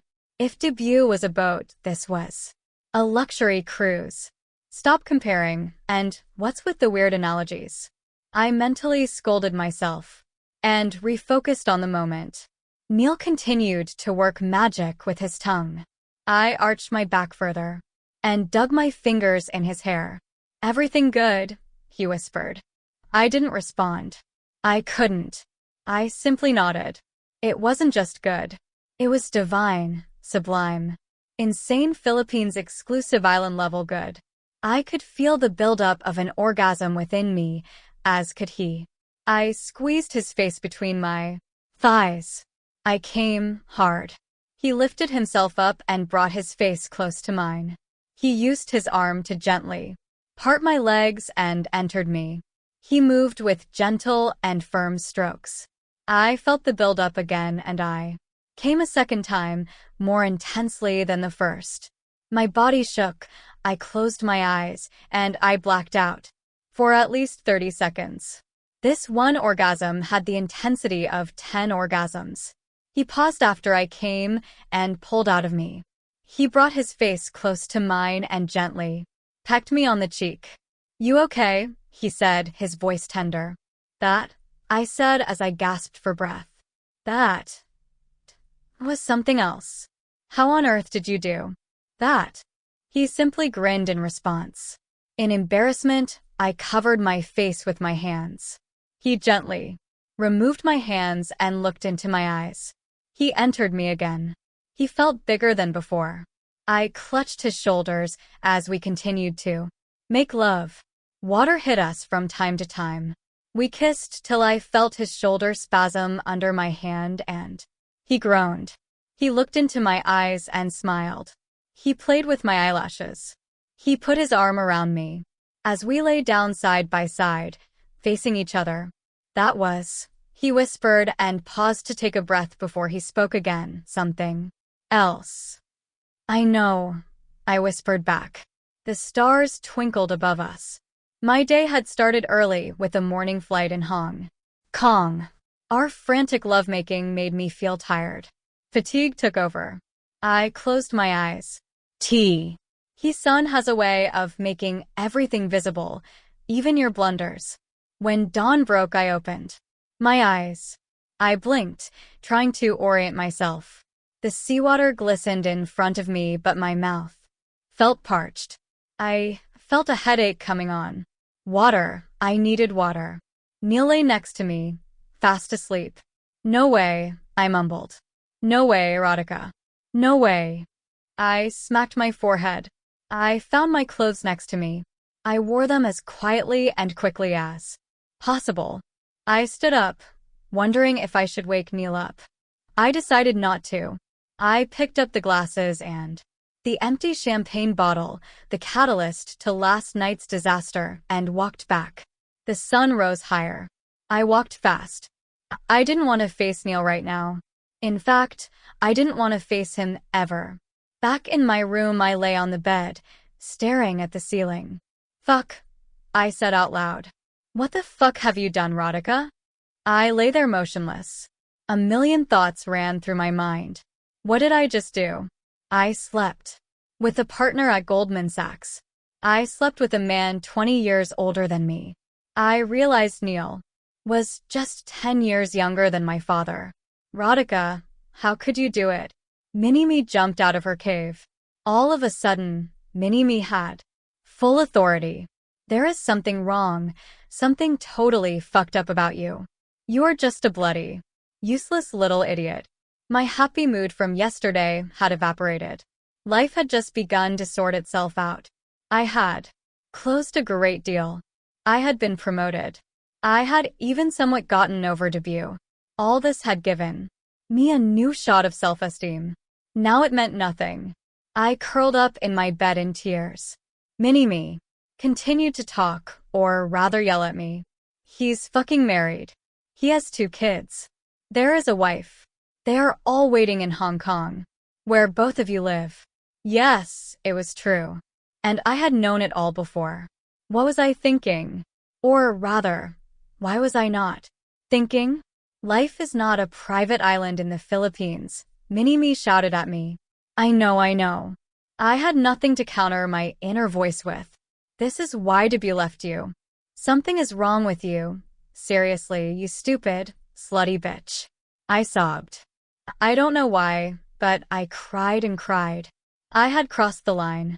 Hell, I had not just crossed, but jumped and leaped miles over the line. You had one thing going for you, your career. Now you have fucked that up too, Mini-Me said. I epurated myself for a long time. I realized I had to get up. I had to shower, pack, and leave on a seaplane in an hour. I didn't know how to face him. I didn't want to. Could we go back on separate flights? Could I just go drown in the sea outside? I wondered where Neil was. What if he didn't wake up? Should I call him? I heard a knock on my door. I froze. I opened the door to find one of the hotel staff. Madam, your shoes. You left them in the restaurant last night. Oh, sure, thanks, I said. I returned Sir's shoes to his room. Great. Was he there? Yes, he was. He asked me to tell you to meet in the seaplane reception area in 30 minutes. Sure, I said, relieved. I didn't have to talk to him just yet. I showered and changed into a charcoal gray suit. It was too formal and a misfit for my location, but apt for my mental state. As if he would see me in this work suit again and things would be back to normal. Funnily enough, he did seem pretty normal. Hey, good morning, he said and smiled. He wore sunglasses, just like me. We had found a way to avoid eye contact. Hi, I said. All set? Time to say goodbye to the Pangasinan, he said. His voice seemed casual. He seemed calm, unlike the neurotic mess I was. We sat in the plane. The pilot gave a thumbs up as we took off. I ignored the beautiful scenery below us as my mind was flooded with doubts. Instead of regret, another set of thoughts gripped me. How is he so calm and casual? Did it mean nothing to him? I looked out of the window, away from him. My mind was on nothing but him. Is this a regular thing for him? He doesn't think this was special? Have there been other girls? Oh, am I also just a conquest now? I hate him. The seaplane landed. We stepped out and took a car to the Palawan airport. He looked at me. I looked away. We reached the airport and took our connecting flights back to Hong Kong. On the way, we spoke little, limiting ourselves to stupid conversations like, "Where's the gate?" at the transit airport in Manila, or "Can you pass the pepper?" during our meal in the Cathay Pacific aircraft. I don't know why grown-ups behave in such a stupid manner. Pepper seemed more important than anything else. I opened my laptop and pretended to work. He did the same. My mind raced up and down with thoughts. I have been such a fool. He will go home, tick another box in his conquest list, and laugh about it. He will be like, "That Indian VP chick. Check. Been there, done that, Desi. Babe. Damn it, Radhika. Stupid. Stupid. Stupid." We landed in Hong Kong. We went to the airport car pickup point. We waited for our respective cars, which Bianca had booked for us. Our 2 black cars arrived. I proceeded to step into mine. "Radhika," Neil said. "Yeah," I said and turned to him. "I know you probably have a million thoughts in your head." "So do I." "What thoughts?" I said. "Excuse me. Let's pretend nothing happened. That would be a mature way to deal with it, right?" "About last night," he said, puzzled. I shrugged my shoulders. "Haven't really had a chance to think about it," I said. "Yeah, more like, haven't thought of anything but that." "Well, I have been thinking about it all day." "Good, mister. At least it freaking matters." "Go on," I said in my head as I continued to look at him. "And while I am still working through my thoughts, I just wanted you to know that last night was special for me. I can tell you, haven't felt that way before." "Oh," I said, my mouth open. I did not expect that. "Oh, okay, well," I said and went into clueless and silent bimbet mode. I looked at him with a blank face. "Yeah, it was tender and wonderful and touching and so many things," Neil said, moving his hands around as he spoke. "That's interesting," I said. "Okay, what kind of an idiotic response is that?" "Interesting? Like, really, Radhika?" "Interesting," he said, surprised at my stupid response. "I better go. See you later," I said. The driver opened my car door. "Sure," he said and waved at me. He looked pained at what would have seemed to him my indifference. The car drove off the airport terminal. I noticed him continue looking at my car until he went out of sight. My car zipped along the highway as Hong Kong's flickering skyscraper lights became visible. Again. Pretend it never happened. Maybe that will mean it never did, I said to myself as the car reached my home. Oh. 2 weeks later. "'Kay, enough. We do need to discuss what happened," Neil said. "Why?" I said. Neil had called me to his office. We sat facing each other at his desk. "Because it's not good to not talk about it. You've been avoiding me ever since we came back from the Philippines." I studied my fingernails. "What is there to talk about?" "It was wrong." "Well," he said and paused before he spoke again. "Define wrong." "It was wrong, Neil. And you know it," I said, looking up. "Okay, maybe it was a little wrong. But it felt right." "Really?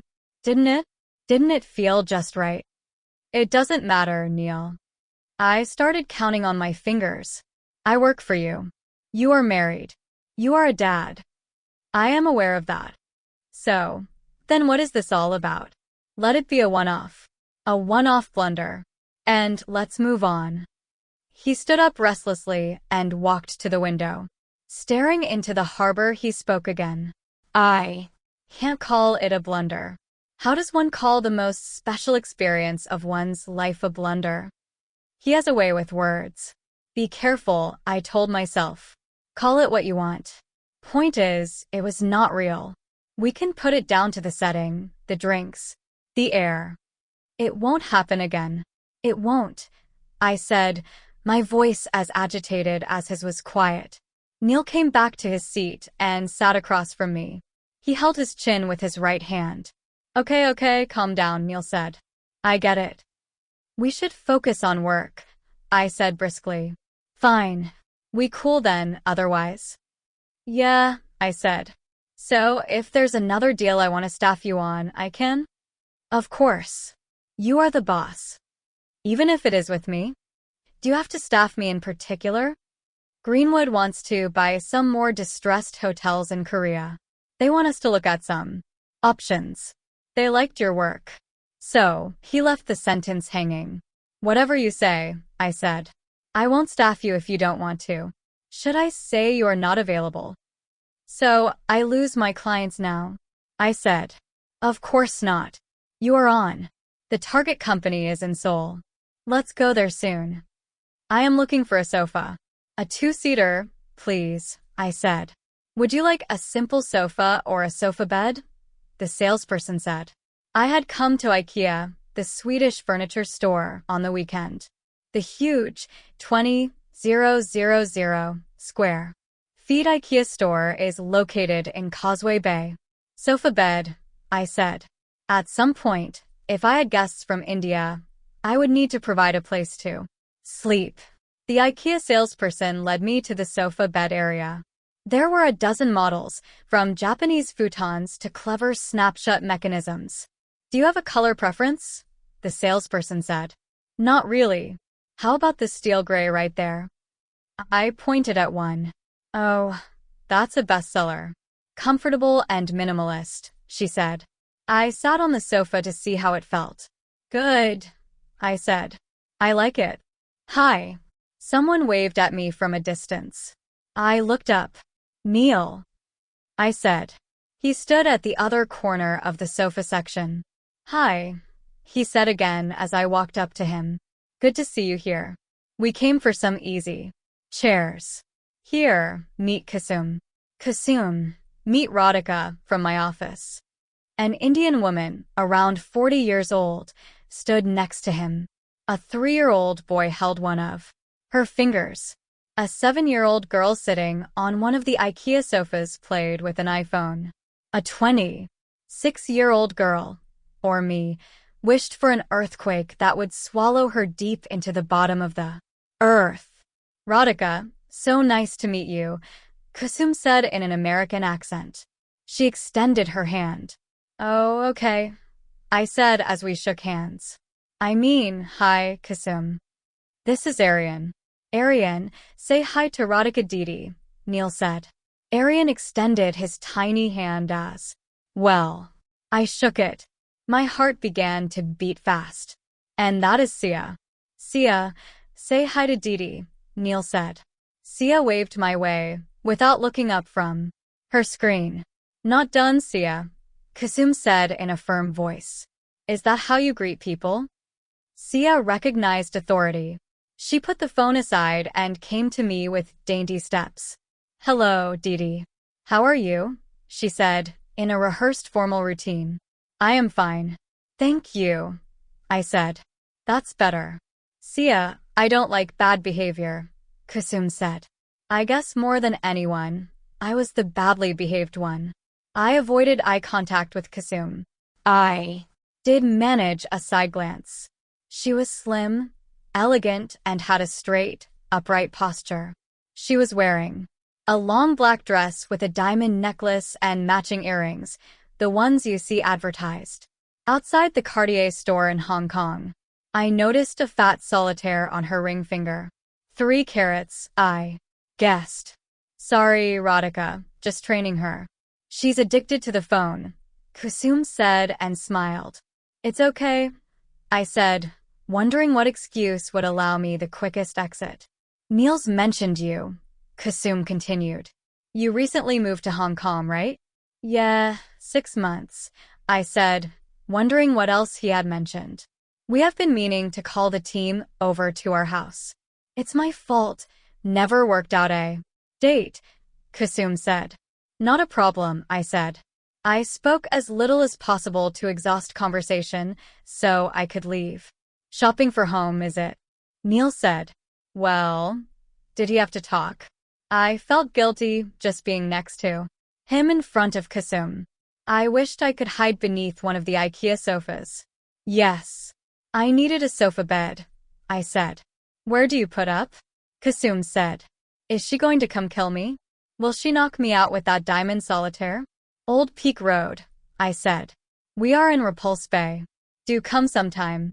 Do you miss Indian home food? Have her over. Neil, Kasum said. Oh, please don't be nice to me, I wanted to say.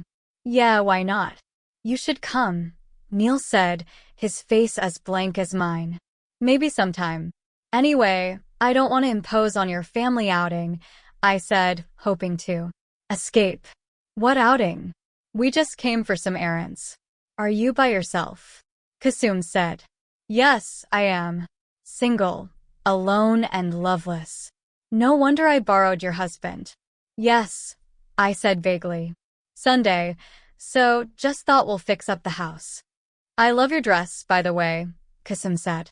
God, she is actually a nice person. She had praised my simple white lace dress, even though she probably wore a designer Prada or Gucci outfit herself. She was not a bitch. And that just made me feel worse. It's just Zara, I said. Well, you have the figure for it, she said. She seemed fit too. I looked at her face. She was pretty, fair, and had high cheekbones. I would kill to look like her at 40. I noticed she had a small bust. My boobs were better. Okay, why on earth am I comparing my body to hers? Is that all we women are? I am a vice president at Goldman Sachs. Why doesn't that make me feel as smug as knowing I have bigger boobs than Neil's wife? And why am I comparing myself to her at all? Thanks, I stammered, remembering she had given me a compliment. You have lunch plans? She said. Actually, I normally don't eat lunch, I said, making up nonsense as I spoke. We are just heading to the food court outside IKEA. Feel free to join us, Kasum said. I looked at Neil. Can a great partner at Goldman Sachs use his brain to get me out of this? Yeah, join us. Because it would be great if you can join us, he rambled on. But not if you don't want to. I glared at him. What do you mean, not if you don't want to? Have a salad. It's not good to skip meals, Kasum said. Oh, okay, I said in meek submission. I understand you must be on a diet.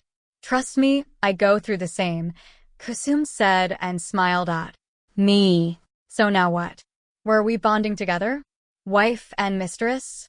Fuck, did I just call myself mistress? I am not a mistress. I am a vice president, for God's sake.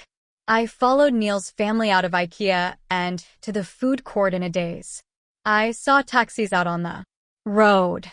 I had the urge to jump into one and scoot away, or maybe just jump under one of them and die. Mom, I want French fries with my noodles, Sia said. No, I will get you some veggies instead, Kasum said. Sia made a face. Kasum glared at her. Daughter. Sia got the message and began to eat her lunch. Arian had home food. Neil ordered a chicken wrap, Kasum a quinoa salad. I went for fried rice, though I ate it like a little bird, one grain at a time. Liking Hong Kong? Kasum said. Yeah, I said. Compact, convenient. Work is good. Made some friends, she said. Well, work people mostly, I said. That's Goldman for you. They make you work so much, you don't have a life outside. That's not true, Neil said. I come home on time. You are a partner. These poor associates and VPs have to do the grunt work. Neil shrugged. You have to pay your dues, he said. I couldn't handle it. JP Morgan for 8 years. I just quit. Oh, you were in banking? I said. Neil never told me that. Well, he never told me anything. About her. Yeah, equity sales. I had enough. Although busier now with these 2 little ones. Sometimes I do wish I could escape to the office. We don't escape. We work, Neil said. Yeah, whatever. You at least get weekends. Mothers don't. The errands never stop. That reminds me, I had to call. Kusum opened her Louis Vuitton handbag. Sia, where is my phone? Mommy, I stopped using it when you told me to, Sia said, slurping up a noodle. Oh no. I left it in IKEA. On the sofa. Kusum jumped up. I will just go to the store and check. You want me to come? Neil said. How? Kids and food are all here. No, you stay. I will be back in 10 minutes.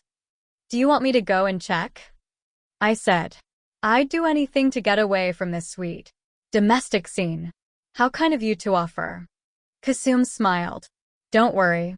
I will be back in a minute. Neil will handle the kids. She left Neil, Sia, Arian, and me at the food court. I had the most awkward meal of my entire life.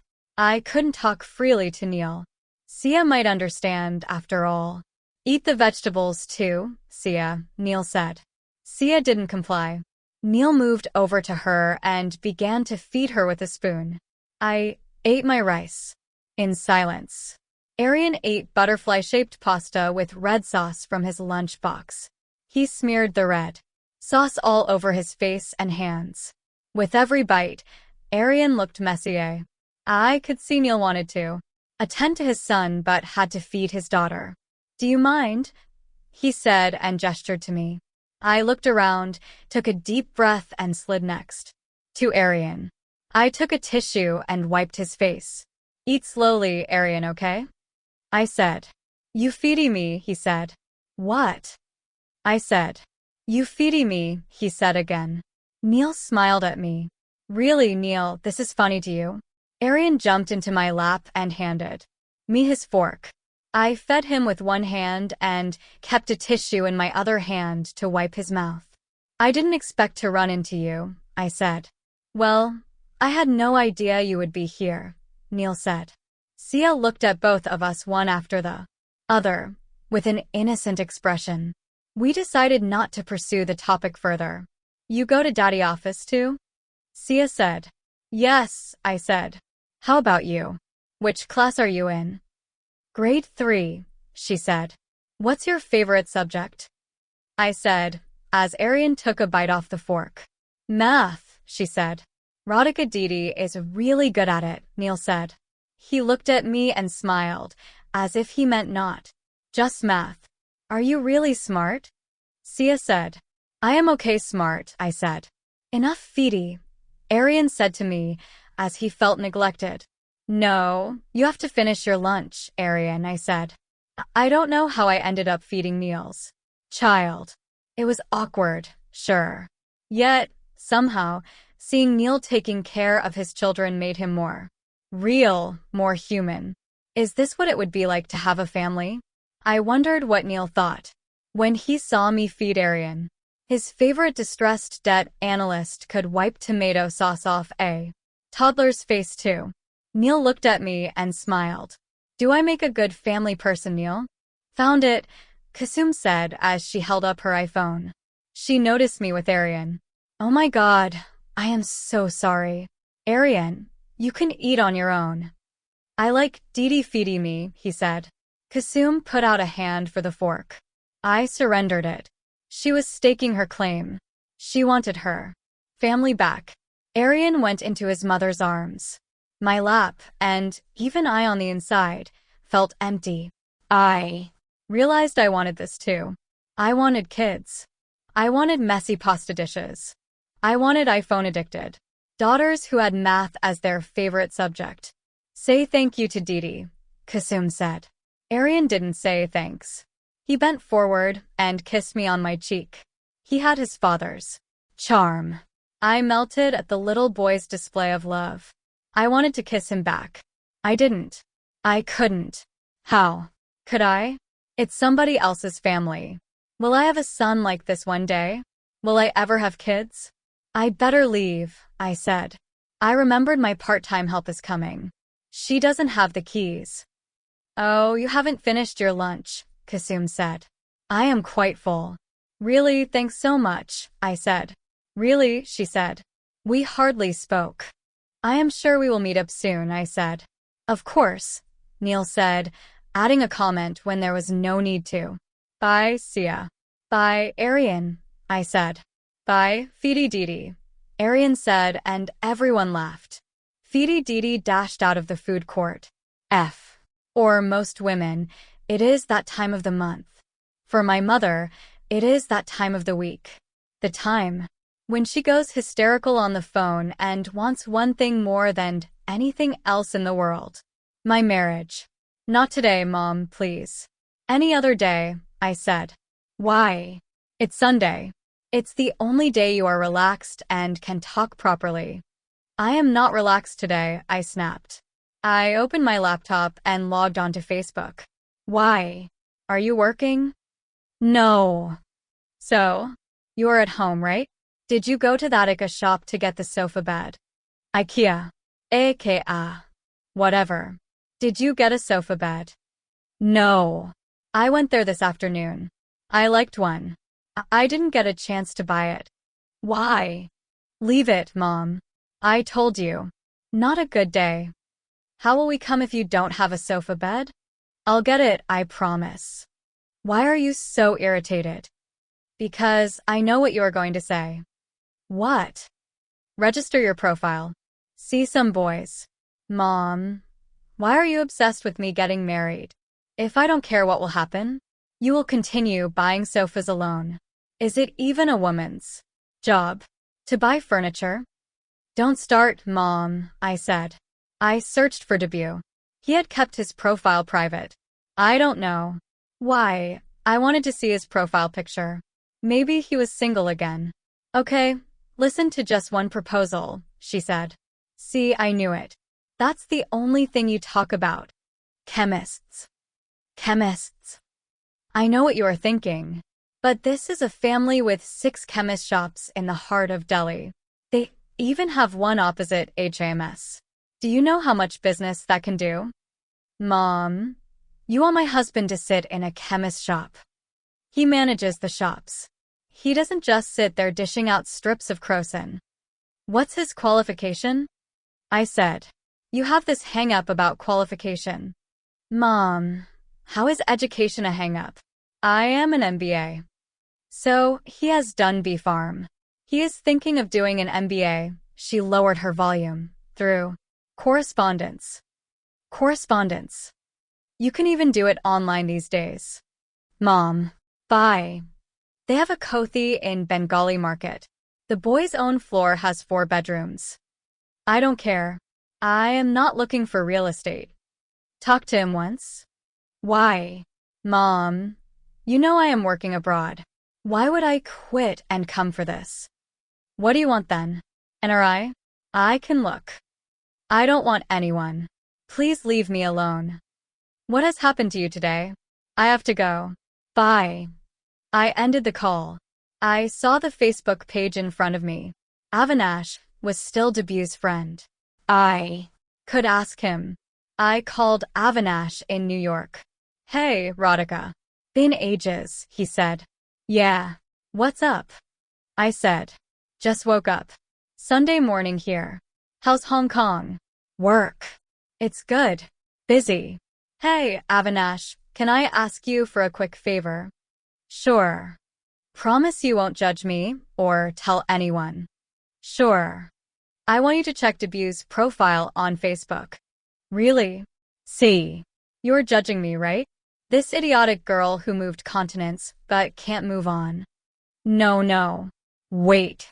I am not judging. What do you want me to do? I will FaceTime you. You point your phone camera to your computer screen. Load debuts. Profile on your computer. He laughed. That's innovative. It is also desperate. Hey, that's fine. FaceTime me. I gave him a video call. Here we go. Debash's son, Avinash said. I could see his computer screen on my phone. He zoomed in closer to Debut's profile picture. He stood there, grinning, in Central Park with a red-haired white girl 3 inches taller than him. My heart sank. He had switched at least 2 women. After me. I, meanwhile, had run into the wife and kids of the boss I had slept with. His last post was at a colleague's birthday party. Do you want me to enlarge the picture? Yeah, sure, I said. Debut sat at a restaurant table, holding up a bottle of Corona beer. He still had his beard and curly hair. The tall white girl sat next to him, a glass of wine in her hand. He looked happy. She looked happy. The wine looked happy. Who did not look happy? Me. You want to see more? Avinash said. Thanks, Avinash. That's enough, I said, my voice flat. We miss you. Don't you miss New York? Yeah, I do. Miss you guys, I said. I finished the call and sat in my bed. I saw the time. It was midnight. I changed into my night clothes. As I put my white Zara dress into the laundry bag, I noticed a tiny red pasta sauce stain on the sleeve. I don't know why, but I felt horrible. I felt lonely. I imagined Neil at home, kids in his lap while he told them bedtime stories. I imagined Kusum wearing designer sleepwear and cuddling Neil. Why was I imagining all this? How did it matter to me? I knew he had a family all along, right? My phone buzzed. WhatsApp message from Neil. Hope you recovered from bumping into me today. Sorry about that. Okay, so he wasn't spooning in bed with his wife in pretty sleepwear. He was typing a message to me. Not your fault, I messaged back. Strangely, I liked that you met my kids. Really? Yeah, they are a huge part of my life. Nice to share it with you. Somehow, he made it all seem less terrible. That's sweet of you to say. They are amazing kids. Thanks. They liked you. Arian kept saying Feedy Didi. I sent a smiley back. You don't even talk to me these days. Neil sent another message. What's the point? I replied. We can only know the point of talking if we do the talking, right? It's fine. Nothing to be said. Mistakes happen. Stop calling it a mistake. Please. Fine. Can we talk? Like, catch up properly?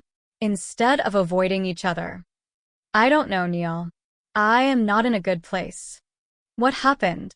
Nothing specific. Just low. Can I be there for you? At least a little bit. We will talk later, I said.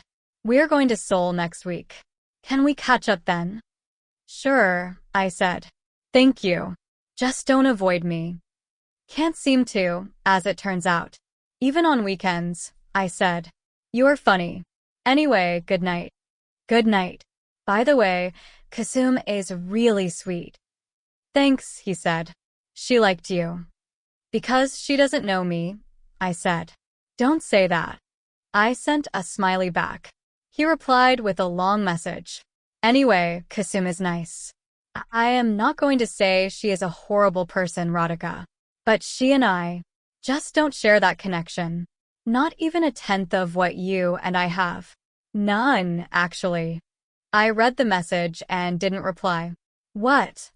He sent another message. What do you want me to say? Go see a counselor?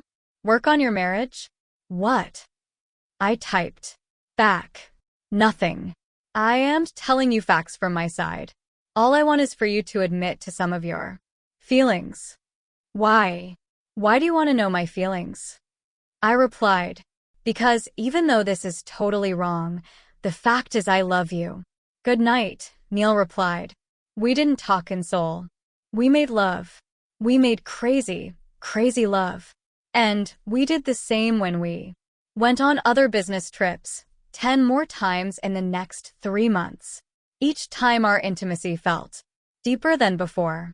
Despite feeling immoral, there was also the matter of my loneliness. He made me feel less lonely. I wanted Neil in my life. Someone to treat me like I was special and make me feel loved, every bit of me. Maybe I gave him something too. A bit of the youth he wanted to hold on to. The lightness and brightness of me. As our business trips increased, our guilt trips decreased. He said he and Kasum disagreed on many things, from raising kids to how hard he should work. He said I accepted him the way he was. With every night we spent, flight we shared, and meal we had together, I felt closer to him. I still showed some restraint. He told me I love you every time we met. I never did. He never pushed me to reciprocate either. The Greenwood quest for more distressed hotels in Korea dragged on. They wanted to see more options. We didn't mind. It meant more trips to Seoul, more companies to look at, and more Neil to hold through the night. Ugh. 3 months later. How is it? I said. I walked up to answer the doorbell in my nightclothes. I was watching the Filmfare Awards at my home in Hong Kong. The film Queen, about a woman who took charge of her life, was sweeping all the awards. The doorbell rang again. I opened the door. Neil, I said. I checked the time, 11 p.m. Sorry, I didn't mean to disturb you, he said. Neil and I had some unspoken rules. He never came to my apartment. I had never gone to his house either. We had never got together in Hong Kong. Somehow, intimacy on a business trip far away felt less sinful than in the city we lived in. What's the matter? I said. Can I stay here tonight? Neil said. Why? I said. I mean, we don't really do that. Kasum and I had a fight, he said. Anything major? Things escalated. I didn't want them to get worse. I told her I had to go on a business trip and left. I thought I would go to a hotel in Hong Kong, but he said and looked at me. But what?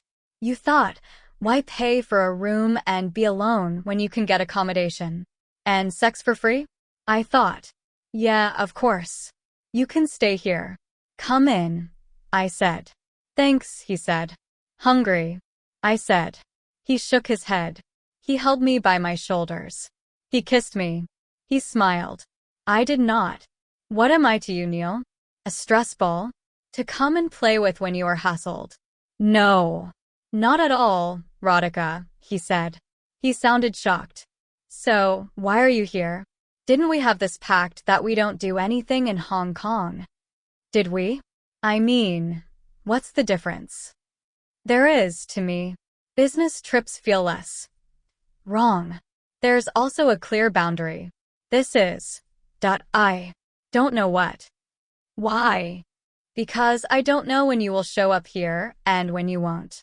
Today you are at my home because you had a tiff with your wife. Tomorrow she will bake cookies for you and you will be home with her.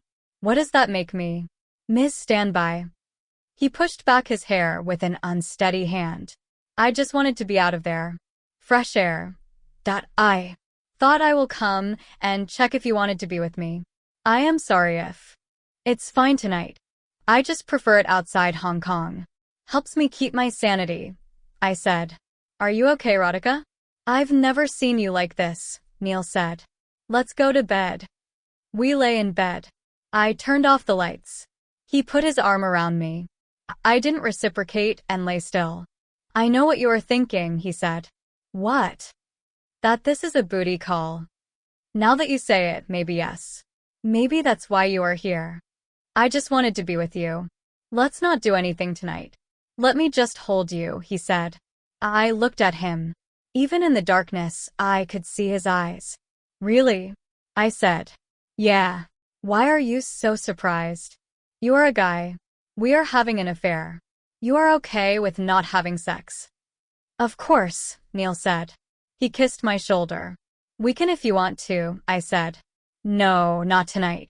I just want to be with you, Neil said. Good night. I love you. Good night, I said in mild shock. I stayed awake as he slept in my arms. He was 2 decades older, yet I felt I had a baby next to me. He looked peaceful as his head lay on top of my hair. Maybe he did care for me. Maybe what we were doing was wrong, but maybe something good could come out of it. I checked. He seemed to be in deep sleep. I love you, Neil Gupta, I whispered to his sleeping face. I heard that, he said and turned sides. You are so bad, I said and punched his shoulder as he grinned, eyes still closed. I will let Josh do the talking. He is your supervisor. Only fair, he gives you your number on bonus day, Neil said. Josh sat in Neil's office. I took a seat with them. Sure, I said. It was impressive how professional Neil and I were at work. Josh gave me a summary of my performance review. My peers had rated me 4.5. Overall. That's a good rating, Neil said. I wondered what he himself had rated me. Thanks, I said. And the bottom line, Josh said. Your number, or your bonus for the year, is $350,000. My heart skipped a beat. Wow, I blurted out, even though I didn't intend to react. Josh smiled. That tells me you're happy. Good. Thanks, I said, still absorbing my gross compensation. My total base salary and bonus came up to $500,000. Keep up the good work. I am humbled, I said. You deserve it. Your deals made a lot of money for the group, Neil said. He smiled at me. I kept a straight face. I came back to my desk. I called my mother. She gasped at the number, especially when I converted it into rupees. My father went into shock. Of course it's all legal, Dad. What are you saying? I promise it's legal. Goldman Sachs is a reputed firm, I said. But 3 crores a year? He said. That's your little girl, I said. He laughed. You want to move to a new house in Gurgaon? One of those apartments with swimming pools and gyms. No, Beta. We are fine here, Dad said. If you need anything, just anything, let me know, I said. You visit us soon, he said. I will, I said. Love you. Josh finally left Neil's office at 6, after finishing all bonus announcements. I knocked at Neil's door a little later. Hey, come on in, he said. Tired? I said. Busy day, yes, he said. I sat down in front of him. Happy with your number, he said. Yeah. I just wanted to be sure of one thing, I said. What? How much of this bonus is due to my work? What? Neil said, surprised. How much is due to my work and how much is due to what we have? Are you kidding me, Radhika? This is all your good work. You know the profits on your deals. Yeah, you said I deserve it. I just want to be sure, I said. He shook his head. I don't believe it, he said. What? You're paid because you are good. Actually, you deserve more. However, there are limits to what first-year VPs can be paid. I could have asked New York to override the limit, he said as I interrupted him. Please don't do things like that. Well, I didn't. And it's hurtful you think I would. I don't need to pay you more to get your love. Okay, I said. Thanks then. Stop presuming things. I am trapped in a marriage. I don't have answers. I wish things were different, he said, his voice agitated. He paused and continued in a calmer voice, but I love you. That is why I am with you. I am proud of you. You deserve it. You deserve more. I am sorry, I said. It's fine, he said. How is your bonus? I said. I am not supposed to tell you that. He grinned. You are also not supposed to do a lot of other things with me, mister, I said. 3, he said. 3 what? $3. $3 million? I said, my eyes round. See, this is why I didn't want to tell you. It sounds like a lot, I know. It is a lot.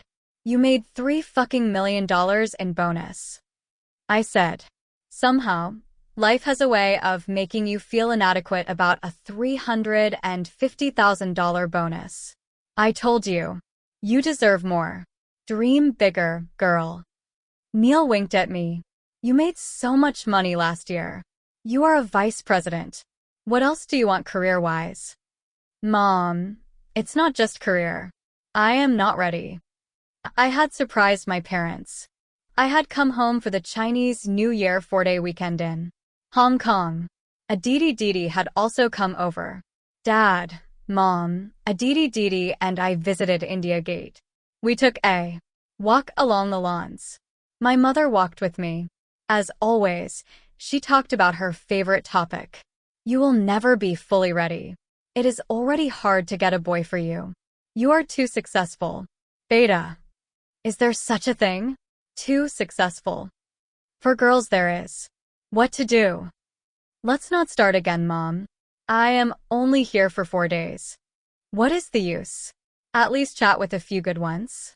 I will find NRIs, okay? No, Mom. I don't want to. Do you have someone? Mom said and looked at me. Her direct eye contact made me uncomfortable. I have someone, yes. Someone only 5 years younger than you, Mom. Not really. Not really means? No, I don't. So, don't you need a man? Every woman does. I don't think so. I do fine on my own. There is an age, Beta. You get the best matches then. After that, a girl's appeal declines. You are 26 already. So I am like a car model, depreciating over the years. You are impossible. I am not talking to you. My mother sulked for the next half hour, which meant 30 minutes of peace. We walked along Rajpath all the way to Rashtrapati Bhavan. Her tough and sullen expression matched that of the security guards on duty. What do you want, Mom? I said finally. You say you are not ready. But give me a time frame. When will you start looking at boys? Seriously? I don't know. 3 years. 4. You will be 30. How do you expect me to find a good guy for you? I will also be an even more successful banker. So, that makes it worse. I rolled my eyes. I would have a lot of money of my own. That will help me and my husband get a good start in life. No. I said. You don't need to make so much. Your man will. Mom, please. 1 year. I will wait 1 year, then you cooperate. We start looking seriously, okay? Just 1 year? I stopped to buy peanuts from a street vendor. She rambled on while I fed her with one hand and held the peanuts in the other. You are so fussy. It will take another year even after I start looking for you. Another year to do the wedding, as NRIs have their own time issues. It is still a 3-year process. You will be 29. Already late. Doesn't listen, this girl. 1 year. Okay? But don't push, I said. I never push. Do I ever push? She said. I looked at her. She seemed so earnest while asking her question. I burst out laughing. Please find sensible men. Men with some class, okay? I said. What class? I am going to find some slum dweller for you, or what? I'll find total gentlemen. You wait and see, she said. I mentally grinned at the word gentleman, which made me think of Neil. He was what my mother would call a gentleman. Minus his affair, of course. I love you, Mom. You're too cute, I said. What? And what is this class business when you yourself are eating peanuts on the road? N. Dragon Eye Restaurant, Central, Hong Kong. Eel and I had come for dim sum, the traditional Chinese dumplings, at the posh Dragon Eye, a modern Chinese restaurant near our office. I struggled with my chopsticks as I picked up a steamed spinach dumpling. So yeah, 1 year. That's all Mom gave me, I said. I finished recounting my India Gate conversation. Neil lifted a peanut dumpling with his chopsticks easily. So you are getting married? Neil said. I looked at him and thought a little before I spoke again. I am just tired of my mothers. Relentless pursuit. I have to listen to her at some point. What about us, what we have? Neil took a sip of Chinese tea. Neil, what about my life? Do you care? I said, my voice firm. We locked eyes. Of course, I care. But isn't us important? He said in a reasonable voice. For there to be an us, there has to be a future. Us has no future, right? I said. I don't know. We haven't discussed anything, Neil said, looking taken aback by how serious the lunch conversation had turned. And whose fault is that? I said. Of course, it is your fault, Neil, is what I wanted to say. The topic never came up, I guess, he said. I didn't respond. I just stared at him. I put my chopsticks down. What? He said, figuring out that something was very wrong. What topic, Neil? I said. Us, he said. Us and our future. Us is useless, I said. Us is special, Neil said. Well, all this us has done is have an affair for the last year. This us pretends to be colleagues. In the office. Whereas in reality this us sleeps with each other during business trips and, now, even at my place. Can you keep your voice down, please? Neil whispered. It only pissed me off. See. Even here, even at Dragon Eye, we are colleagues. I can't say anything that will give us away. I can't hold your hand here, can I? Even though you do like to spoon me at night, isn't it? Neil looked around. The closest customers were 3 tables away. You want to talk, we can talk. About anything. I had no idea you had so much bottled up. How could you? You have it easy. Partner at office. Husband and father at home. Young chick. When you want her. What do you have to worry about? This. What? That you are not okay about it. When I thought you were. What made you think I am okay? I don't know. When we make love, or when we work together, or when we chat, isn't it out of this world? Life isn't lived out of this world, Neil. Life is lived in this world. To be fair, even I didn't know why I felt so anxious. Perhaps my mother's 1-year ticking clock deadline had triggered a panic attack. You know the problem, Neil. I can't even discuss us with anyone. Other girls discuss their boyfriends with their friends. I can't write. I had to stop talking. I excused myself to go to the washroom. I returned after washing my face. Neil looked at me with concern. Sorry, I said. Why am I saying sorry to him? You don't have to be sorry. It's your feelings. Thank you for sharing them. I am sorry for not sensing them earlier. My plate of vegetable dumplings had gone cold. One of the waiters replaced it. Neil and I ate in silence. I love you, Neil said. I shrugged. So, I said. Kind of irrelevant, isn't it? What do you want, Radhika? Neil said. I kept silent. A future? I am 20 years older, he said. You said age doesn't matter in love. Didn't you?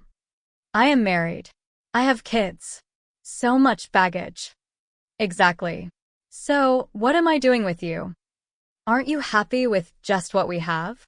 Neil said. He seemed to be genuinely confused. Would you be? If you were in my place? I asked, looking him squarely in the eye. We have our work. We have love. We have excitement. We have friendship. We don't have the predictability and monotony of a married couple. You make marriage sound so bad. You are married. The whole world gets married. Clarify this for me. Do you want to get married? Or are you feeling stressed only because your mother wants you to get married soon? Eventually I do want to, Neil. How could you think I won't? I want marriage, kids, family. Really? What do you mean, really? I do. I want Sunday IKEA trips with my husband and a whole bunch of kids. I want to wipe my kids' messy faces when I feed them. I want to bake cookies for them. Yes, yes I do. Really, Radhika? Neil said. He looked at me gobsmacked, as if I had revealed my secret. Desire to join the ISIS. Yeah. Why? I thought you were career-minded. Excuse me? What is that supposed to mean? I said, my voice ice cold. Nothing. Let's talk later. I'll ask for the bill, Neil said and signaled the waiter. No, Neil. Not tonight, I said. We were lying tangled up in my bed. He nuzzled the side of my neck. It signaled that he wanted sex. I shrugged my shoulder, dislodging his lips. Radhika, come here. He murmured my name in a persuasive voice. No, Neil, I said. I am tired. He had come to my apartment 4 nights in a row this week. I don't know what story he made. Up at home. Frankly, I didn't care. Every night I let him in. We watched TV for a while and we went to bed. He rebuttoned the shirt of his nightsuit. This is the 4th time you have rejected me, he said. He was right. We hadn't had sex all week. Stop assuming. I am not rejecting anything. I am tired, I said. Is it your mother? He said. I shook my head. Is it me? He said. I shook my head. It's me, I said. What? How could I let myself get into this? I said. We love each other, Radhika. Stop making it sound so bad. I switched on the night lamp next to me and turned on my side to face him. I lifted myself up too. Rest on my elbow. Really, Neil? I said. What? Neil said. I allowed myself to get involved with a married man. Not just a one-night stand. A long and full-blown affair. Hell, I allowed myself to fall in love with you. When there is no future. I have no plans to leave you. But do you have any plans to change anything? Why do we have to change? What we have is perfect. What if Kasim finds out? She won't. What if she does? Don't be paranoid. You are being over-anxious these days. Is it that time of the month? He tried to put his arms around me. Shut up, Neil, I said, extracting myself from his grip. Don't trivialize it. Your weekend trip to Delhi and talking to your mother has really shaken you up. Maybe I needed to be shaken up. To really think about what I want. Neil sat up in bed. Sorry to say this, but you aren't thinking clearly. If I go by what you said in Dragon Eye, Neil said. I said I want to have a family. Have kids. Be a good mother and look after them well. That's not thinking clearly. You are a star at work. What is all this mundane stuff you're talking about? Any woman can do all this. But I can't. I didn't say that. So, I see you as someone exceptional and special. You could be an MD, a partner. Yeah, I will be. I like my work too. But you said you want marriage, IKEA, bunch of kids. Baking cookies, really? Yes, I want all that too. Radhika, you're getting carried away. You saw Kasim the other day, and you are getting competitive over me. I too sat up in bed, almost panting in anger. It's not always about you, Mr. Neil Gupta. I am talking about myself.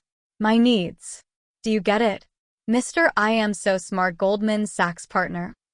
It's just that, he turned silent. What? I said. He did not respond. Say what you wanted to say, Neil. It's just I never thought of you as the maternal type. I don't know if you were even meant to be a mother. I felt my face turn hot. My whole body began to quiver. Neil figured he had said something really, really wrong. Okay, that did not come out right. Get out, I said, my voice calm. He didn't move. Please leave my apartment, Neil. Get out now. Come here, I will make you feel better, he said, leaning forward. He tried to kiss me. Slap. I gave him a tight one across his face. I didn't care who the fuck he was. How dare you? How dare you fucking say that? I said. I am sorry. Just leave. Or I will send an email to all of Goldman Sachs tomorrow. About us. Would you? Like that? He slithered out of bed. I kept a stern gaze on him as he dressed, picked up his laptop bag and left. I curled up in bed, tears rolling down my cheeks. I cried and cried. I buried my face in the pillows, including the one that smelled of Neil, and just cried. "You're so stupid, Radhika," I said to myself. What was I thinking anyway? Neil and I would walk off into the sunset? He thinks I wasn't meant to be a mother. How could I ever love this man? Did I not know this day would come? My stomach hurt. When I went to the bathroom, I discovered that Neil was right. It was that time of the month. In the middle of all this drama, I had to deal with the first day of my period. Did I tell you it sucks to be a girl sometimes? What's this? Neil said, surprised. He slid the letter on his desk towards me. Joshong. Distressed Debt Group. Goldman Sachs. Dear Josh, I would like to submit my resignation from the position of Vice President in the Distressed Debt Group. Thank you so much for the wonderful experience. Radhika Mehta. That reached you real quick, I quipped. Of course. I have to sign off on it, Neil said. Can you please do that, sir? Will you stop it, please? Neil said, his voice low. Fine. Whatever. I'll be quiet. I exhaled and kept quiet. This is your career, Neil said after a few seconds. I know what I am giving up. My career is the one thing I truly had as my own, I said. So why? I have no choice. My career is intertwined with you. If I have to leave you, both have to go. So, don't leave me. And do what? Become your mistress. What rubbish. What else am I? Mistresses at least get some rights and privileges. I am worse, actually. You are no mistress. You make your own money. Mistresses take money from the man. They are dependent. You do it out of choice. Which in some ways makes it even worse. Can we hurry up, please? You won't let go, is it? Neil said. I have decided, Neil. As you can see, I have nothing to lose. You do. So please. I am sorry about what I said yesterday, okay? That mother thing. It's not just what you said or didn't say. This whole thing is wrong. And now if I have any self-respect left, I need to end it. Neil looked at me carefully. I kept my eyes on the view outside the window, the Hong Kong harbor. You make me feel so bloody guilty, he said. You should feel bloody guilty, I said, still without looking at him. We did this together. Nobody forced you. I know. I feel guilty. So about time you do too. Give me 2 hours. What? I said, turning to him. Come back in 2 hours. Can you? I shrugged and left his office. I went back to my cubicle. My desk phone rang after 2 hours. I went back to Neil's office. Leave me if you have to. Don't quit the firm, Neil said. So are you resigning instead? I said. Can you stop being so harsh? We have happy memories. I smirked at him. He continued, you can take a transfer to another office. New York, London, wherever. I looked at him. I suppose not New York, he said. Sure, not New York. I had a relationship wreck in that city too. I began to speak as he interrupted me. You can get jobs outside, but please don't leave the group. We value you. I will never forgive myself. Is that all you won't forgive yourself for? I said. He hung his head low. Then he stood up and went to the window. I thought about his proposal. For a minute. Fine, I can move to London. But it has to feel like a new job. I don't want you in my life. At all. What do you mean? No common deals. No being in touch. Be gone. Clear. How can we? Neil, I am serious. If this is reported, you get into trouble. Not me. You are the boss.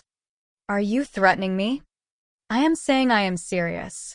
I am going to be a huge mess. I don't know if I will be able to pick up the pieces again. I don't want you in my life there. That is why I am leaving. Okay, Neil said in a heavy voice and came back to his seat. Thanks. Someone from the London office will call you this evening, he said. Fine. Can I leave now? Yeah, he said and paused. Radhika. Yes. I am sorry. I am sorry I let you down. I stood up to leave. I let myself down, Neil. I felt a lump in my throat as I replayed Hong Kong in my head. My hand holding the breakfast plate trembled. Neil looked at me. My relatives continued to fill the dining room. I drank a glass of water to buy time. Can we talk in private? Please. Neil whispered. How, Neil? Can't you see? I am at my wedding. I have a room here. Come for a little bit. Please. How did you get a room? They told us they were full. It's not important. Please, 15 minutes. But how did you get a room? I said. I wanted to scream at the lobby manager. I took the presidential suite. That's all they had. Now can you come there? Room 101.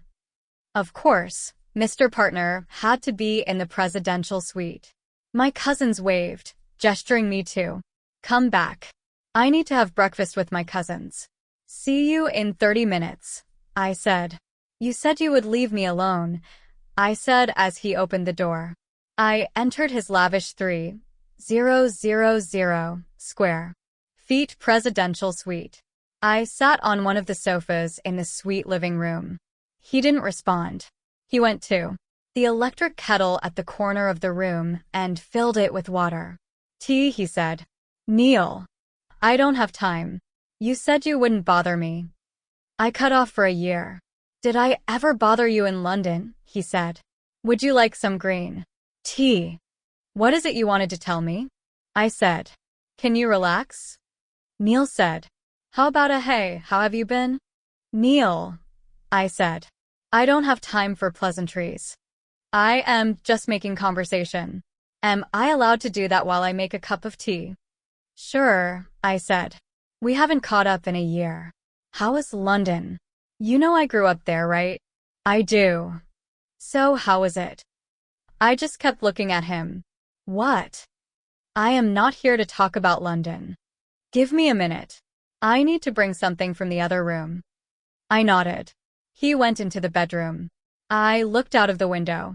The sea was silent behind the double-glazed glass. Neil's mention of London brought back many memories of my move there. London. 1 year ago. He Goldman Sachs' office in London is located on 133 Fleet Street. The office at Peterborough Court is at the same site as the old Daily Telegraph building. Patricia, the group secretary, settled me into my new cubicle. The British accent in the London office reminded me of Neil. When you break up, it becomes a habit to remember everything about the man. With my second heartbreak, I had learned this much. Neil was a habit, a bad habit rather, almost an addiction. Like smoking when you know it is bad for you, but you can't seem to leave it. I also learned that you don't get better at handling heartbreaks. They suck every single time, even though this time was marginally better since I had initiated the breakup. I battled the urge to email him, telling him I had arrived at the new place. Why couldn't he email me? Why couldn't he call? Well, how could he? I had threatened to expose him. I missed his voice. I missed his eyes. I missed his touch. I missed all that he did to me, with me in bed. So, what if he is married? He loves me, and love is what I need, right? See, this is how your mind plays games with you. If it wants you to do something, it will find 100 reasons to justify it. What's more, the reasons will even make sense. I picked up the internal phone on my desk to call Neil. The buzz on my cell phone disrupted my thoughts. In the past few months, my mother had discovered WhatsApp. She had sent me a message. Checked profile. You won't give up, will you? I wanted to type back. Doing it now, I replied instead. I opened Shaadi.com on my office laptop. The screen displayed happy faces of couples in nuptial bliss who had found each other on this website. Testimonials spoke of how a couple who met on the site married within 3 months and were now expecting a child. Was finding love that simple? Why did I find it difficult? Why did I have to complicate everything? Or was there something wrong with me? I logged on to the account my mother had set up. The page opened to a summary of my profile. She had used a picture of mine from India Gate, the one I took when I visited Delhi last time. A shadow fell on my face in the photo. My eyes were half closed. She could not have chosen a worse picture. I read my profile. Hi, I am a young, slim, quite fair, Punjabi Khatri girl aged 26, 5 feet 4 inches tall. I am currently working in London, but flexible to move anywhere with my husband. I am family-minded and don't mind staying in a joint family. I reached for my cell phone to call my mother and blast her. I resisted the urge and read on. I can cook North Indian cuisine quite well. I have one elder sister who is already married and well settled in Delhi. My parents have no other liabilities. My father retired from a respected position in State Bank of India and my mother is a housewife. We are well off and can do a high-status wedding. My eyebrows shot up. I read the next section. I am looking for a well-qualified, well-settled suitable match from a good Punjabi family. Someone who will look after my family and me and respect elders. If interested, please respond with details about you, including horoscope or date and time of birth. Regards, Radhika Mehta. Seriously? Mom? Seriously? I said out loud. I closed the Shaadi.com window. I had to call Mom and talk, or rather shout at her. I couldn't do that in the office. I packed my laptop in my Tumi bag and stood up. I am going to get lunch, I told Patricia and left the office. I went out on Fleet Street and found Itsu, a Japanese-inspired healthy fast food chain. I ordered a vegetables and brown rice pot and sat down to eat. Fork in one hand and phone in the other, I called my dear mother. I charged at her as soon as she answered. Mom, what are you doing? What? She said, surprised. I loaded my profile on my laptop screen. I saw the profile. Liked it. How do you even begin to answer that? Mom, are you serious? What is this? Why? I wrote what will get you the best response. Sharma auntie next door helped me. It's horrible, Mom. Really, who is this person you have written about? It is not me. What are you saying? It is you 100%. Isn't your height 5 feet 4 inches? Mom, first of all, the picture is terrible. It's what I had. Send me a better one. We should have done a portfolio when you had come. Here. I will send you one from here. Send one in Indian clothes. Why? Are you stupid? Are you going to send me a picture in your office suit? Are you applying for a job? It's who I am. Stop it, Radhika. Is the picture the only problem? There are a million problems. Let me start. What is quite fair? Tell them my real complexion. Say I am wheatish or whatever. If you write wheatish, people think it is dark. You have to write quite fair. Raise it up a notch. Oh, really? So, what if someone writes dark then? If someone says dark, it's like black. You know those Negro-type Africans. Mom, that's not a good term. No one says Negro. Whatever. These are minor things. I'll tell you huge things. Say. 1. You say, flexible to move with husband. Who said that? It depends, right? Maybe he has to move. It's a discussion. 2. I don't mind joint family. Why do we have to put that? 3. My parents have no other liabilities. What is that? Oh, and don't miss. We can do a high status wedding. That is 4. 5. Why just Punjabi family? 6. I don't need a guy to look after me. 7. Send horoscope. Mom, really, I don't know what to say, I said. I had to pause just to breathe. The customer at the next table offered me a glass of water. I mouthed him a thanks and took a sip. You have said a lot, Mom said in her upset voice. No respect left for parents, I see. I am not disrespecting you. This whole thing is just wrong, Mom. I don't want to be a part of this. I don't think you understand the strategy. Strategy? Yeah. You don't scare away the good guys. Why would they get scared? If they see a girl who is too independent-minded, too qualified, doing too well, they get scared. What nonsense. It's a fact. I didn't make the rules, Beta. Oh, and one more thing, I said. You barely mentioned my job. Currently working in London. Really? I am a vice president in Goldman Sachs. I make $500,000 a year. Exactly. Now you see the strategy. Huh. See how we mention it also, but hide the achievements also. Mom, can you hear yourself? You are hiding your child's achievements. I am hiding my daughter's achievements. So we get more boys to choose from. That's all. I am not taking away your achievements. So, if I were a son? Obviously, we would put your salary first. But now we have to be careful.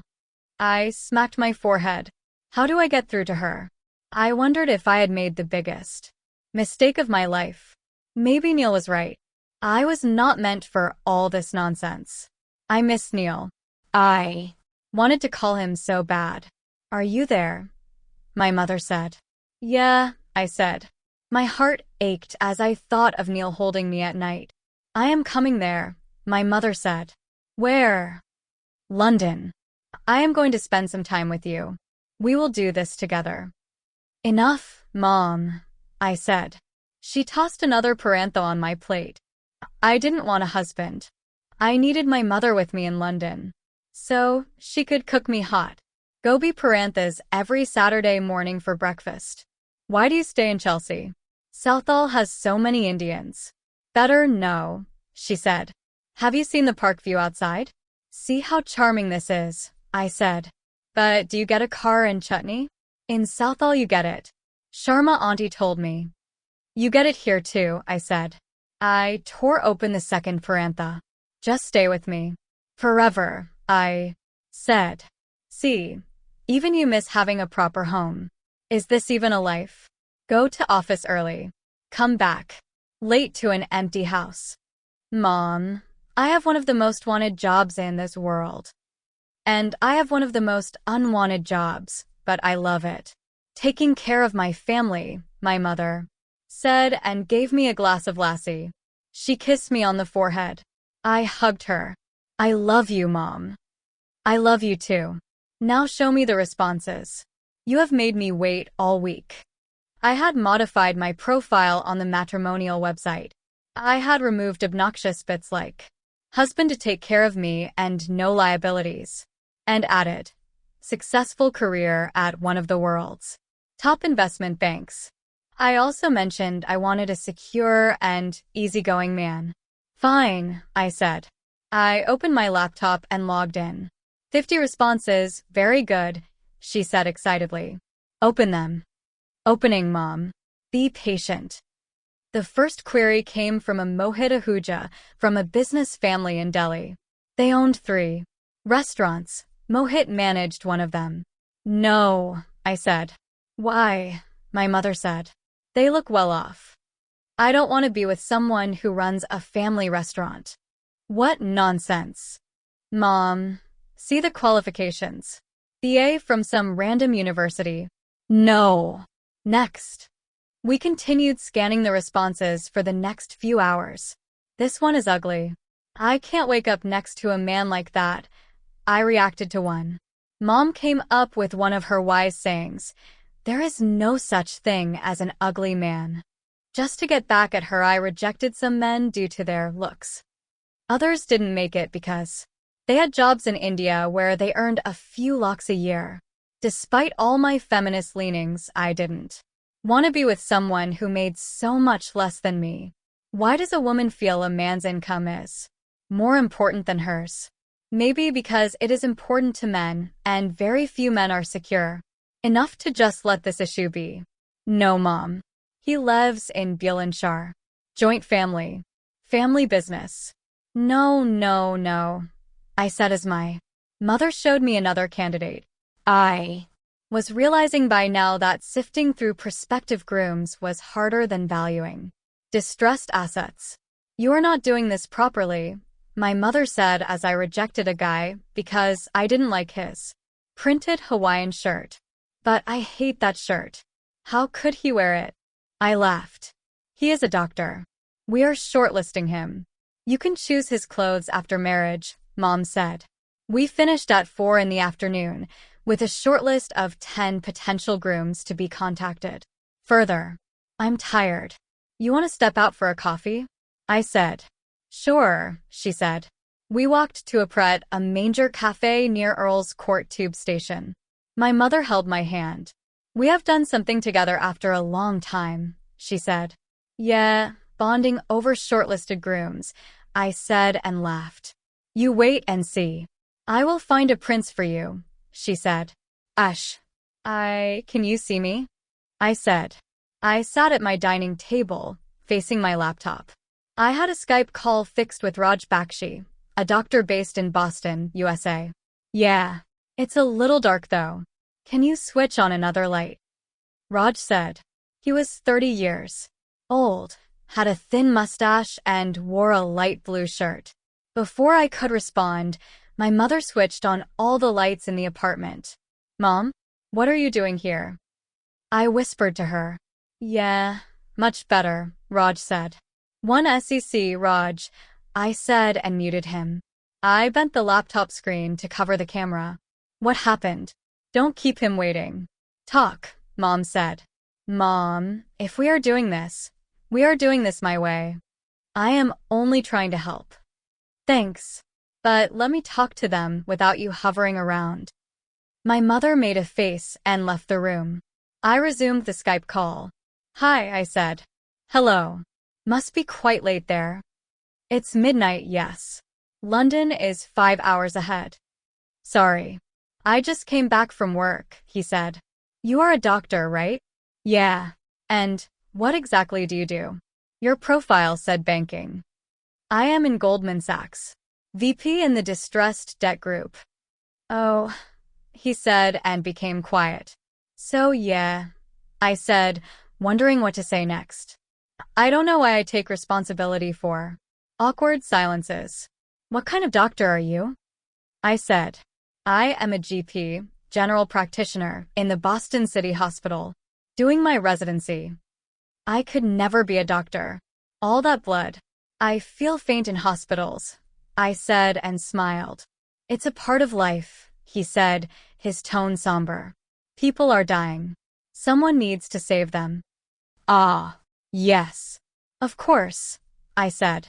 Okay, isn't Dr. Bakshi a little too serious? How's Goldman Sachs, he said. Good. Hectic. But I like it. They pay people very well, I hear. It's based on performance, but yes. It's good money. If you don't mind, how much do you make? He said. Isn't this too much too soon? What's the protocol?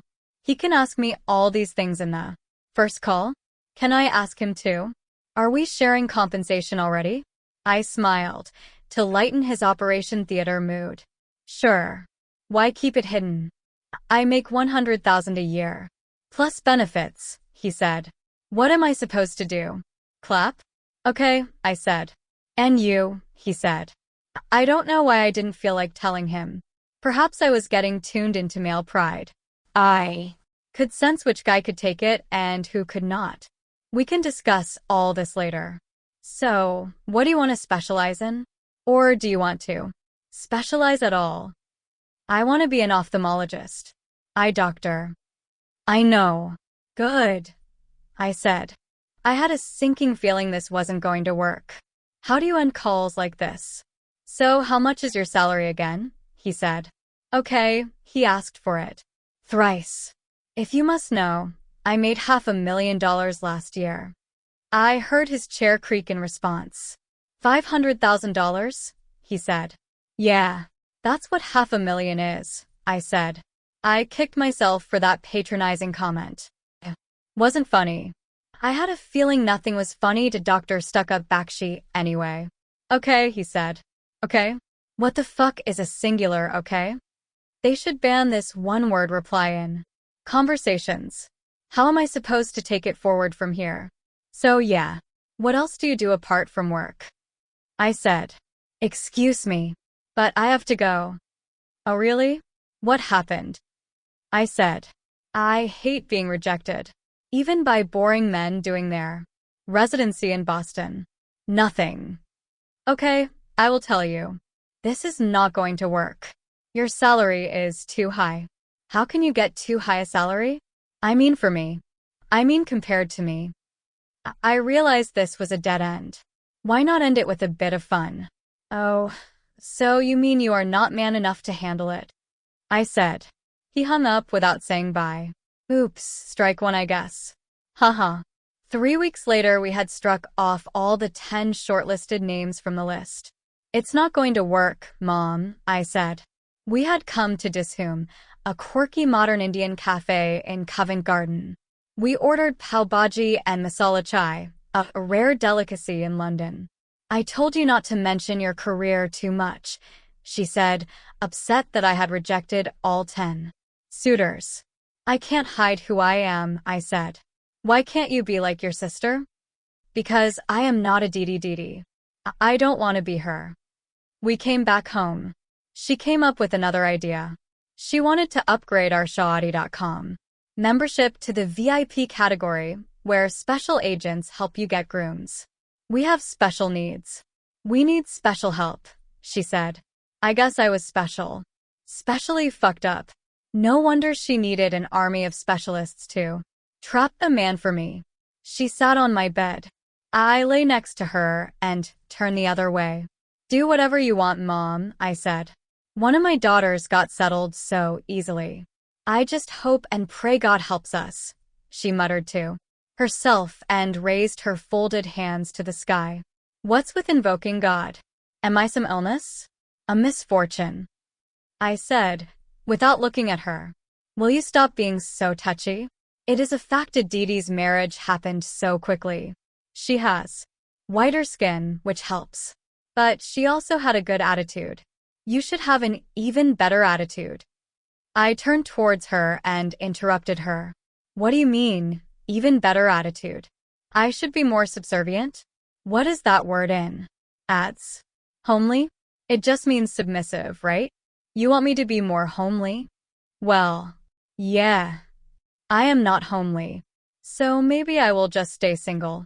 Don't say such horrible things. There's nothing horrible about it, I said. This money and international job have gone to your head. You're not even a girl anymore. What? I said, one eyebrow up in disgust. Forget it. Mom, Dad used to walk me to the school bus stop, remember? When I was in primary school. She looked at me, said nothing.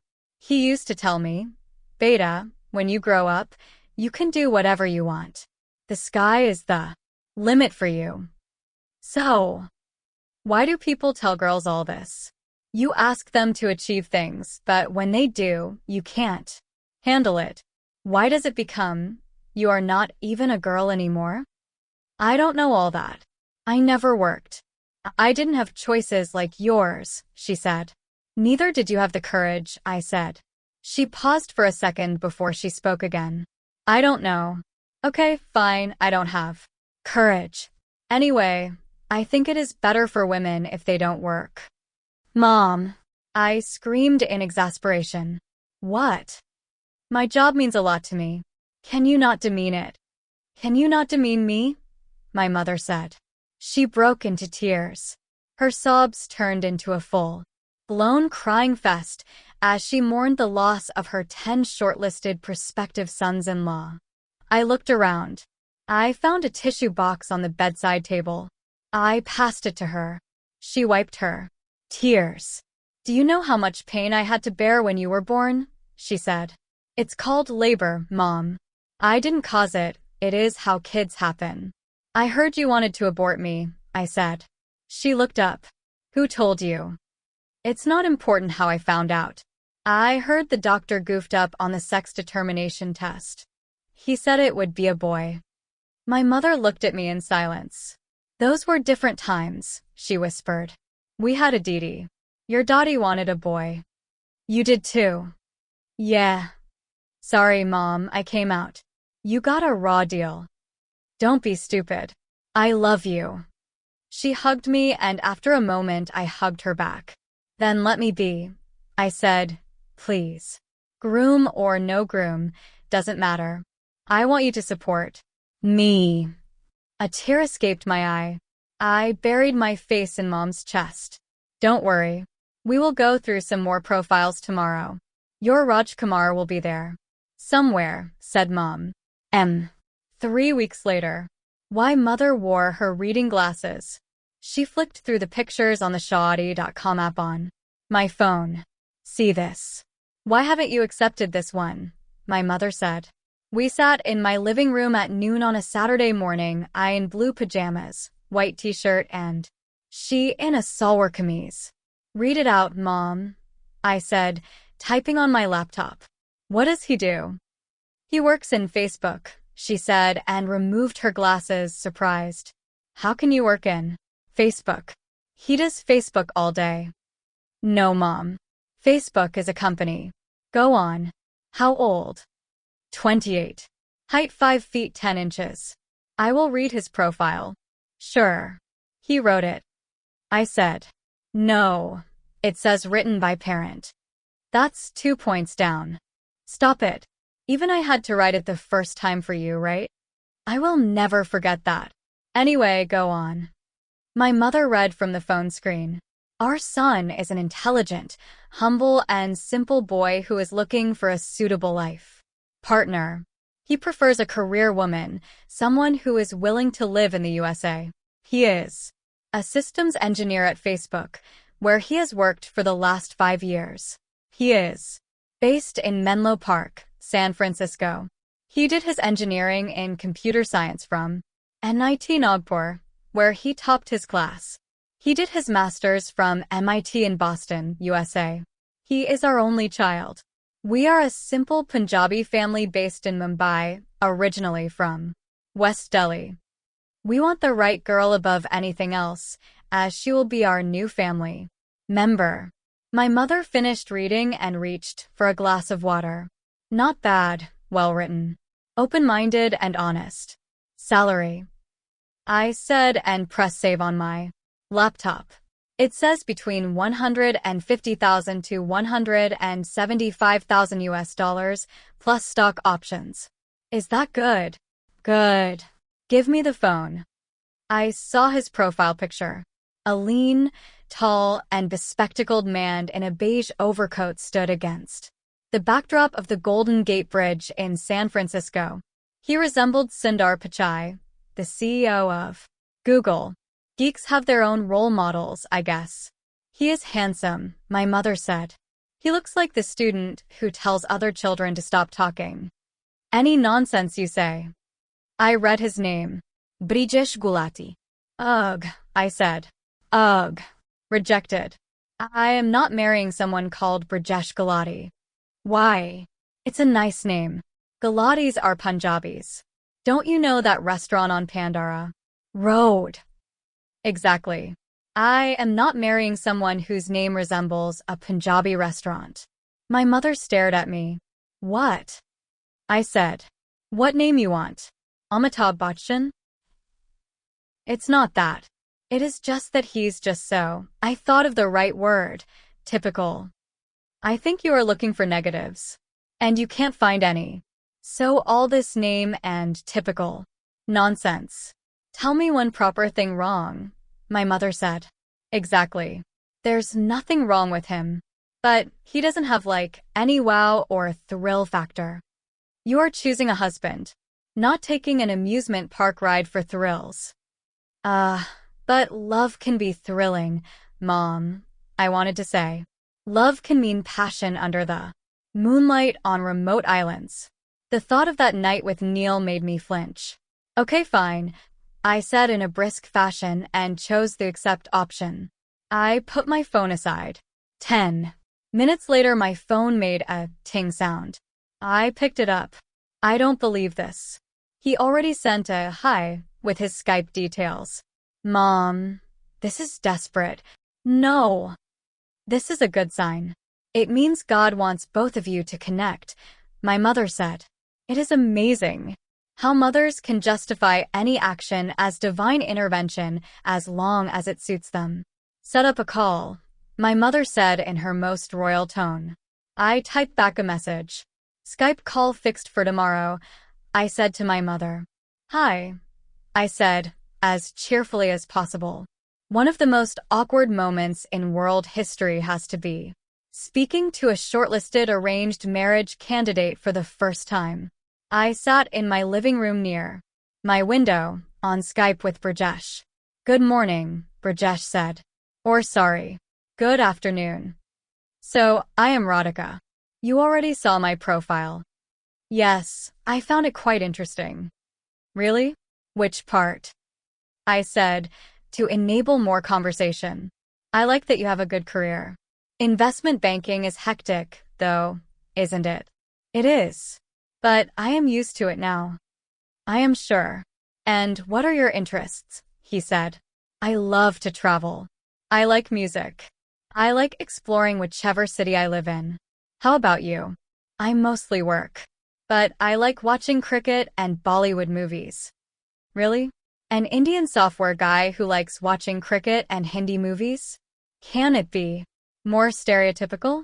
It seemed Brajesh had read my mind. Yeah, so typical, right? Cricket and Bollywood. I am kind of boring. For the first time, a guy had admitted a weakness to me on a Skype call. He was kind of boring. But unlike super bores who didn't even know they were bores, at least he knew he was one. I smiled. If I go to sleep on this call, then I am afraid you may be right, I said. He laughed. You have a good sense of humor, he said. Thanks, I said. Actually, I watch some English movies too. Have to develop a taste. You can suggest some good ones to me. Sure, I said. He can praise a woman's sense of humor and even take advice from her. Not bad. He continued to talk. I can't pretend to be fake sophisticated. I grew up in Narayana Vihar in West Delhi and then Borivali in Mumbai. So I didn't have much exposure.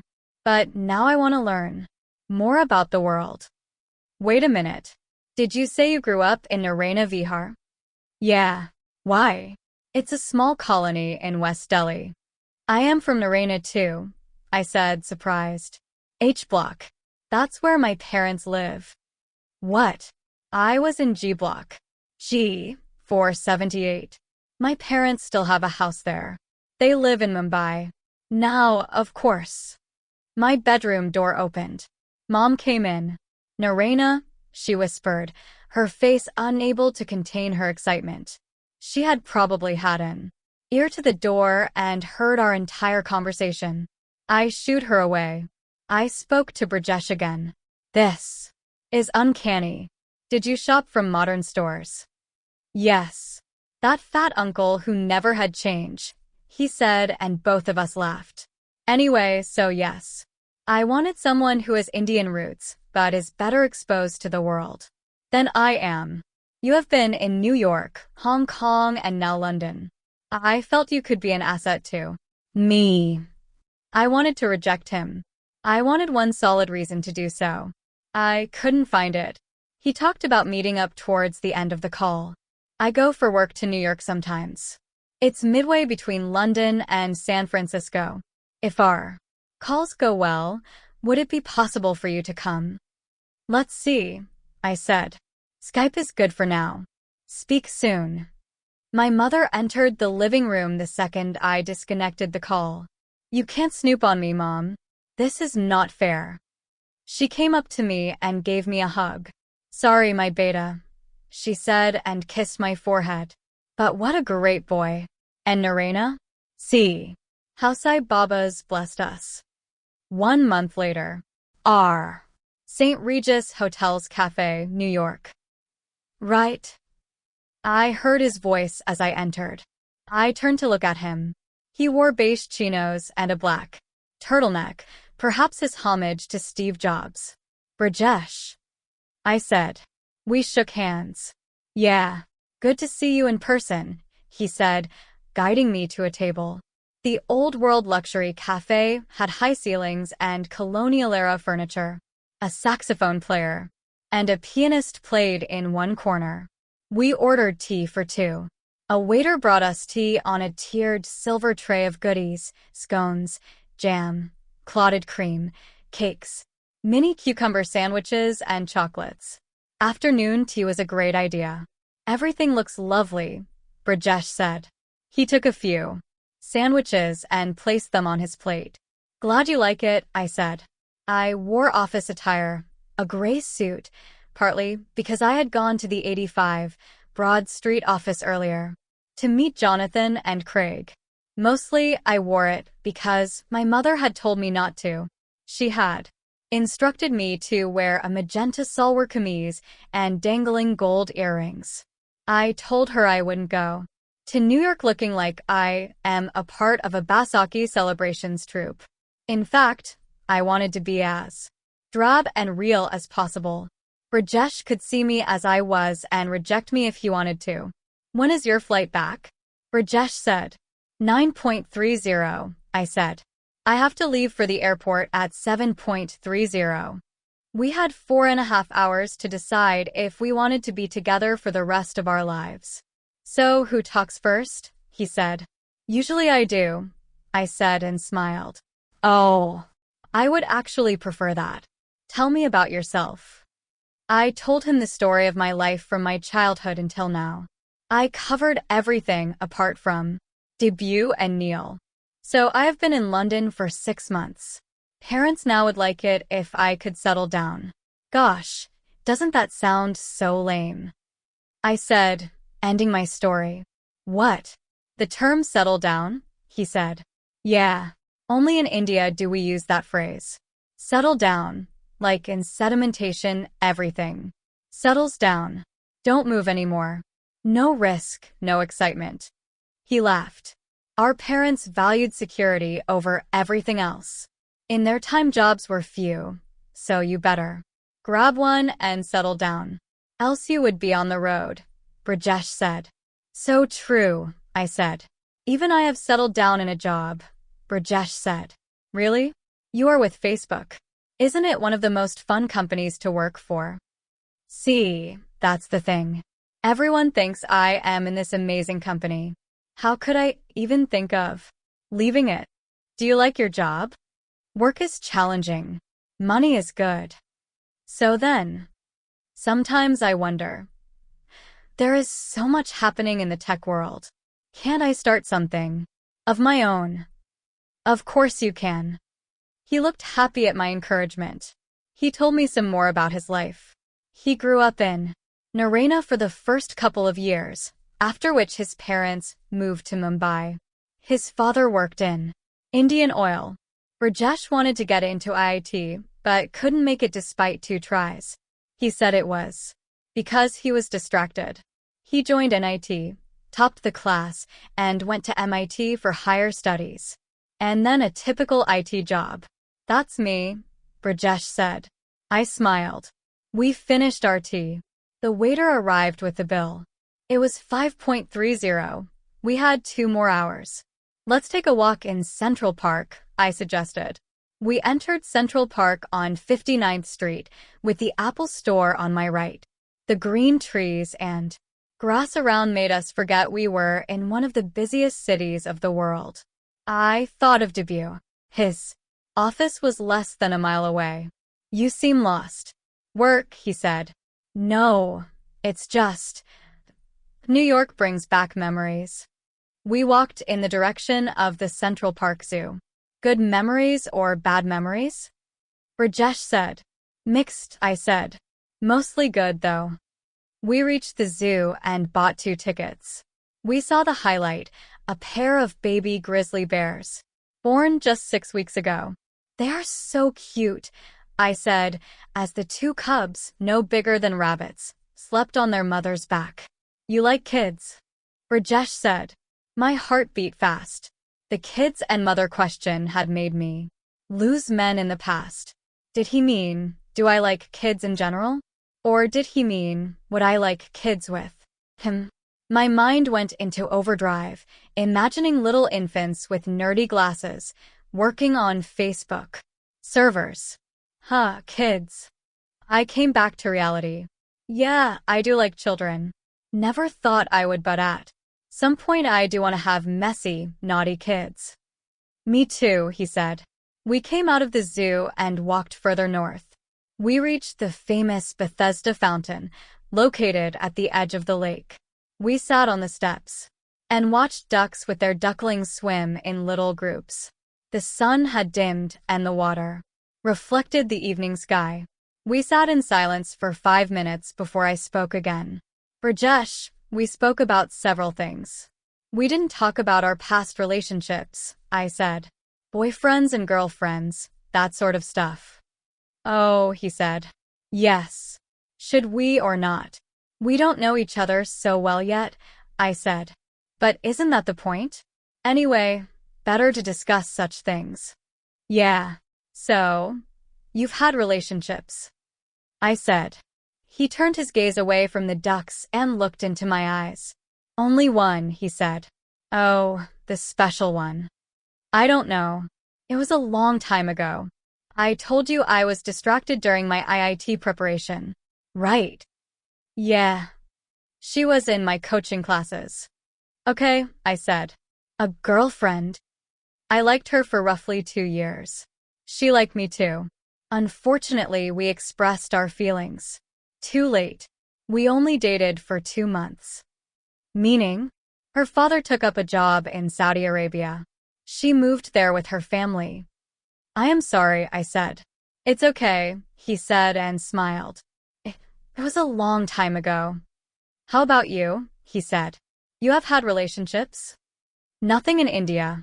I did have a relationship in New York and, well, I don't know what to call it, but something in Hong Kong. So yeah, 2 or 1.5. Oh, he said, somewhat surprised. Yeah, I did. God, I feel lighter telling you that. I don't know why, but I do. He smiled. It's over, though. Both of them ended.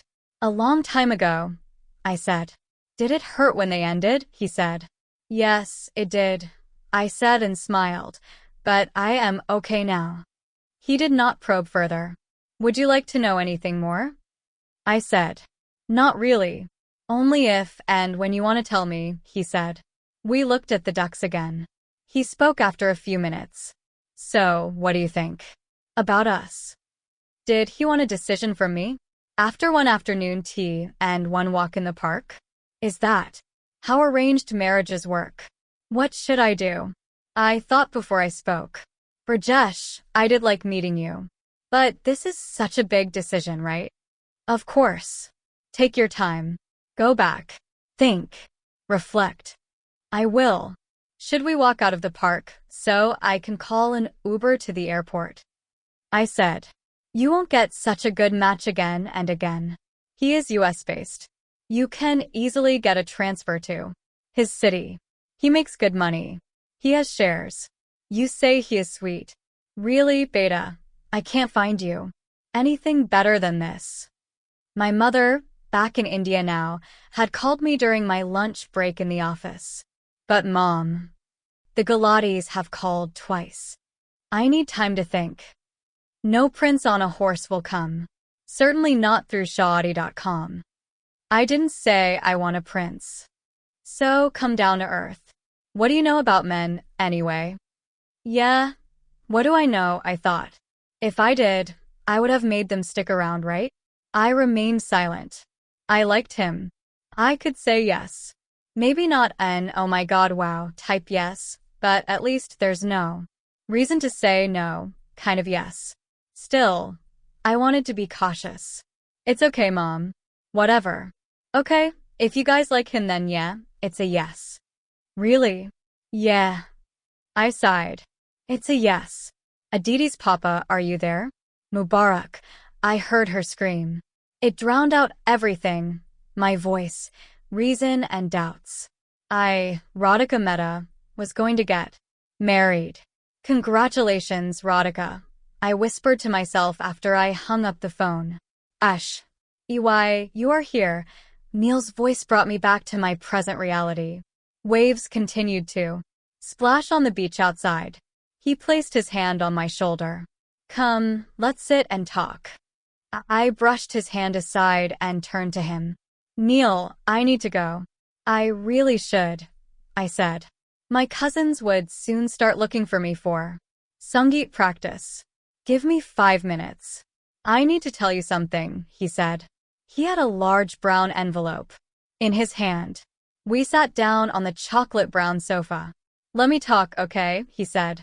Sure, I said, my gaze away from him. And look at me, please, he said. I turned to him. The same sparkly eyes, beautiful face, and chiseled features. I could see why I had loved him. I want to say 3 things, he said.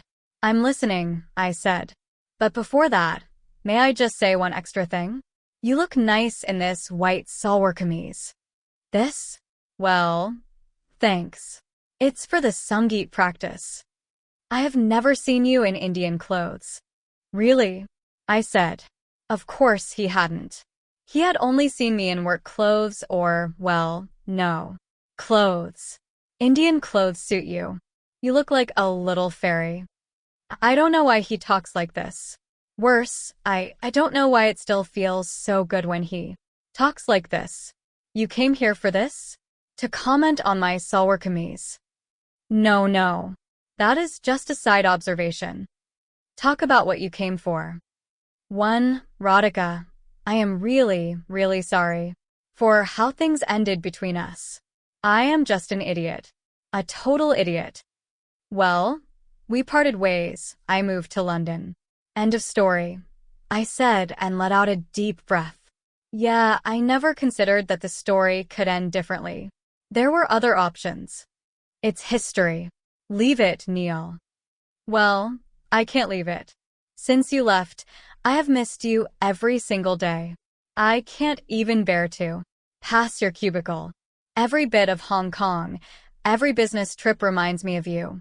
I am filled with pain every time the taxi passes Old Peak Road. There are other routes to your house, I am sure, I said. He looked at me. I stared back. I am sorry, Radhika. I loved you so much. You are the best thing to ever happen to me. Or ever will. Smart, young, beautiful, compatible, and successful. I had you. You loved me. And what did I do with it? Nothing. I didn't respond. I made the biggest mistake of my life. I really did, he said. Now, where else had I heard that line recently? He placed the brown envelope on the table. He clasped his hands and lifted them in front of me. I know you don't believe me, but only I know the hell I went through after you left. That is why I am here. I believe you, Neil. I missed you too. However, we couldn't do anything about it, right? So, yeah, what's the point of you being here? For the second thing I am going to tell you. He picked up the brown envelope.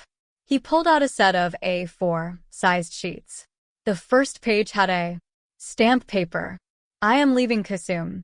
These are the documents, he said. I felt dizzy. The suite spun around me. He gave me the papers in my hand. He and Kasum had filed for a mutual consent divorce at the Hong Kong family court. My hand began to tremble. I put the divorce documents on the table. Why? I said. You are asking me why, he said. You, of all people? You had a perfect family.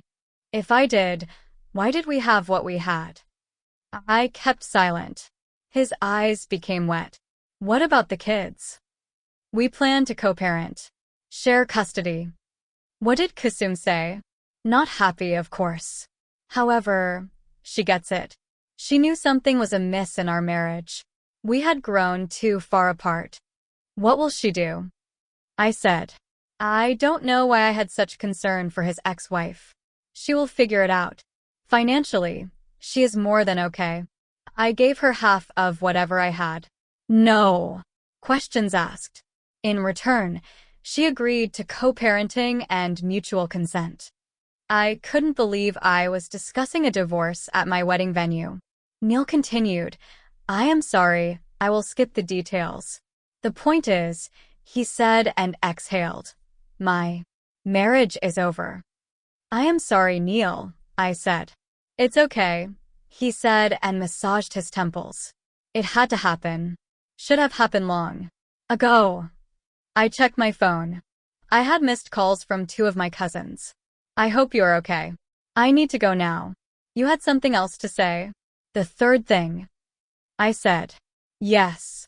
There's a small plane waiting at the Dabalim airport. Your chartered flight? Yeah, Radhika, he said and leaned forward to hold my hand. Our flight. What? I said. I didn't withdraw my hand. I just gave a quick glance to confirm the door was shut. I know this will be a huge mess for you. Your entire family is here. There are huge expenses. But hear me out. What? I will cut a check right now, at the hotel lobby. I will pay for everything your family or the groom's side spent for this wedding. So financially, it's a non-issue. You just come with me and we fly away on the plane. To Hong Kong. To wherever, actually. Neil, are you kidding me? No.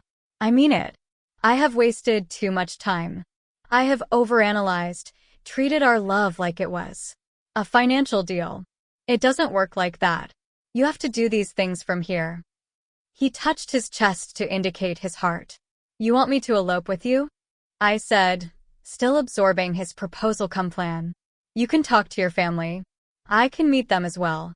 When we reach Hong Kong, we can get married. What if I don't want to be in Hong Kong?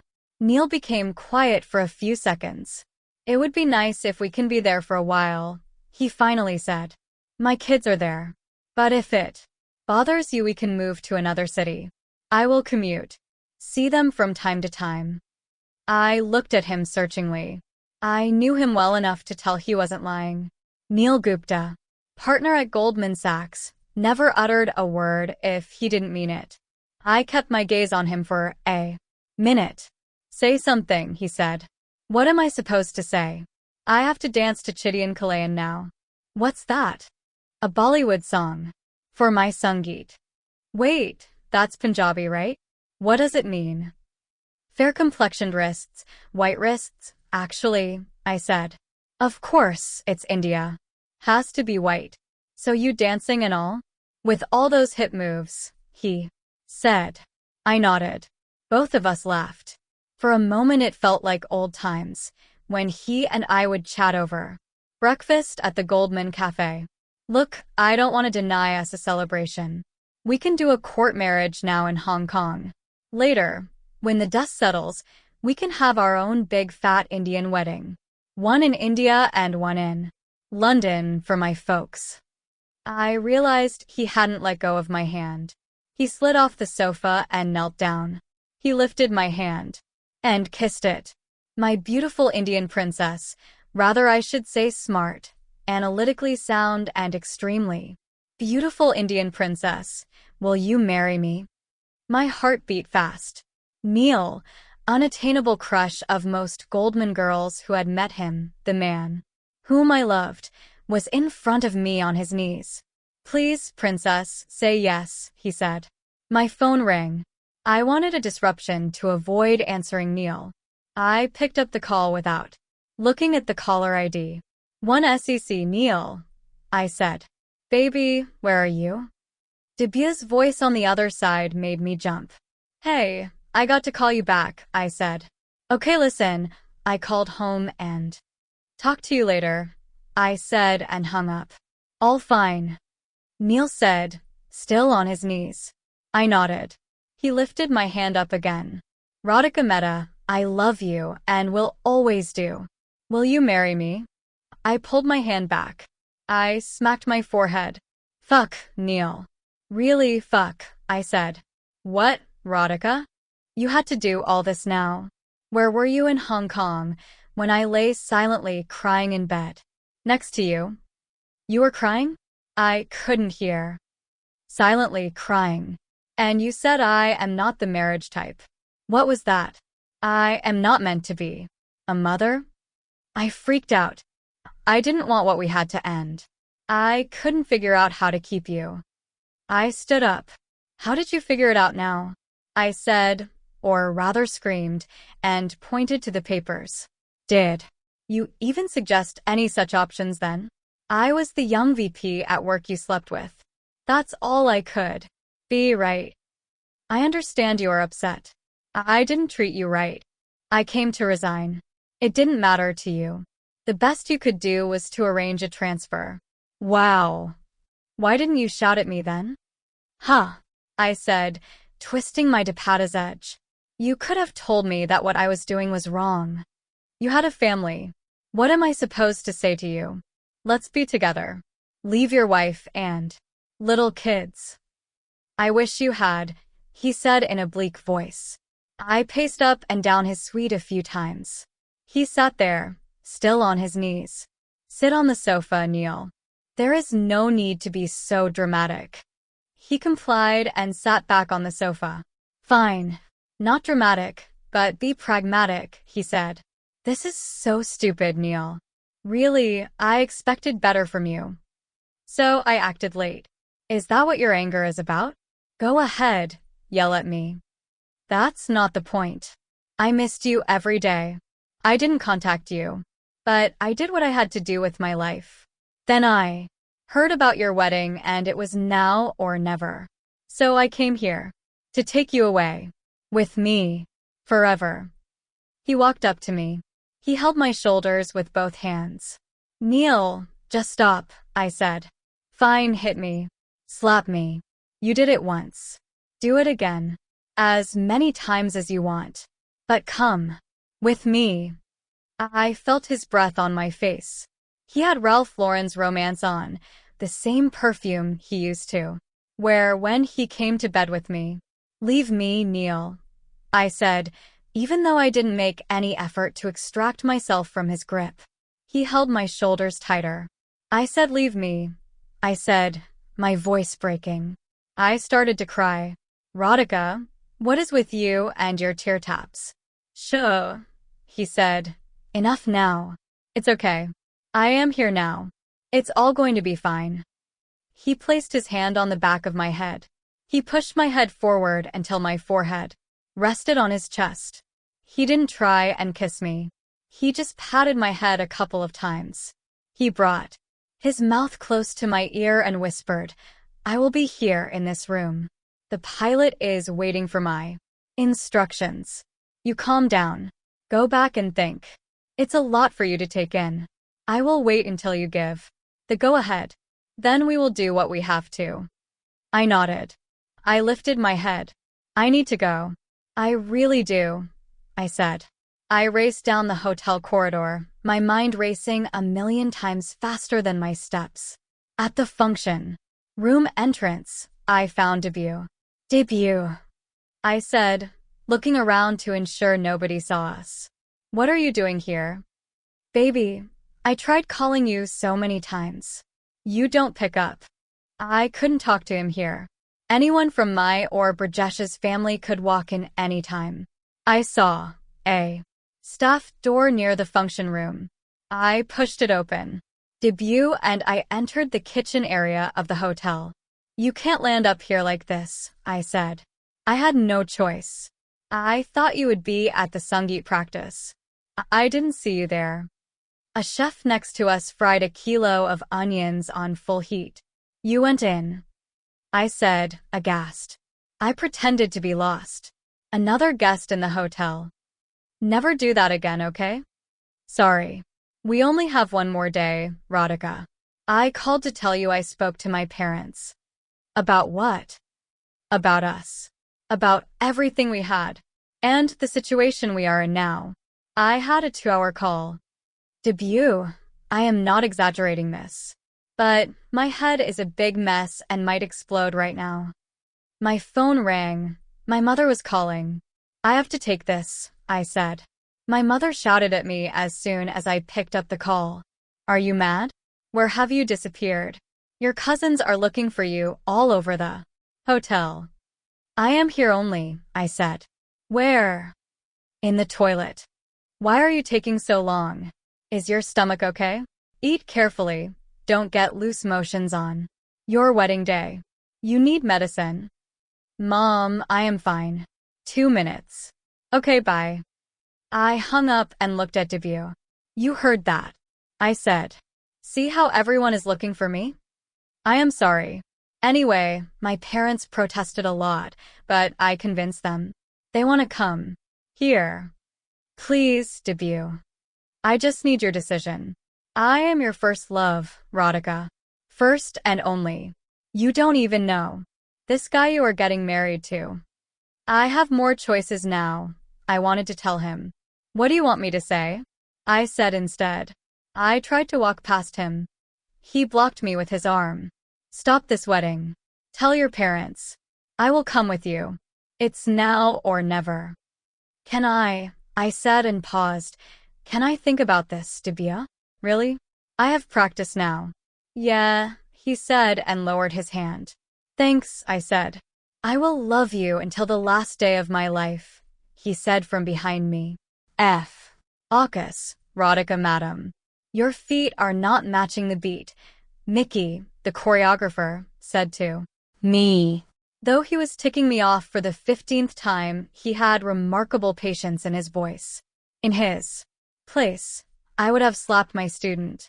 Neither do I have Chitty and Kalayan in real life, nor can I do the steps for Chitty and Kalayan, I said.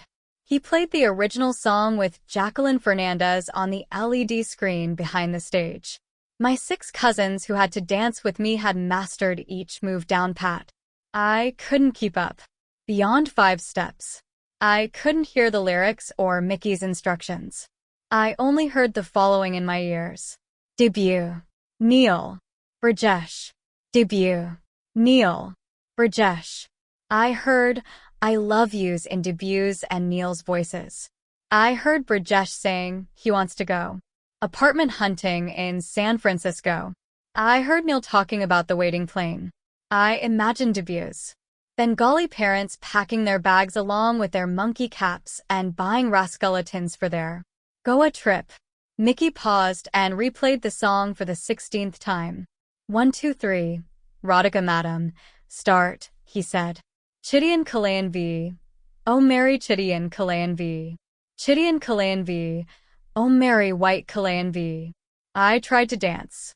The image of Neil making love to me on the Philippines island flashed in my head.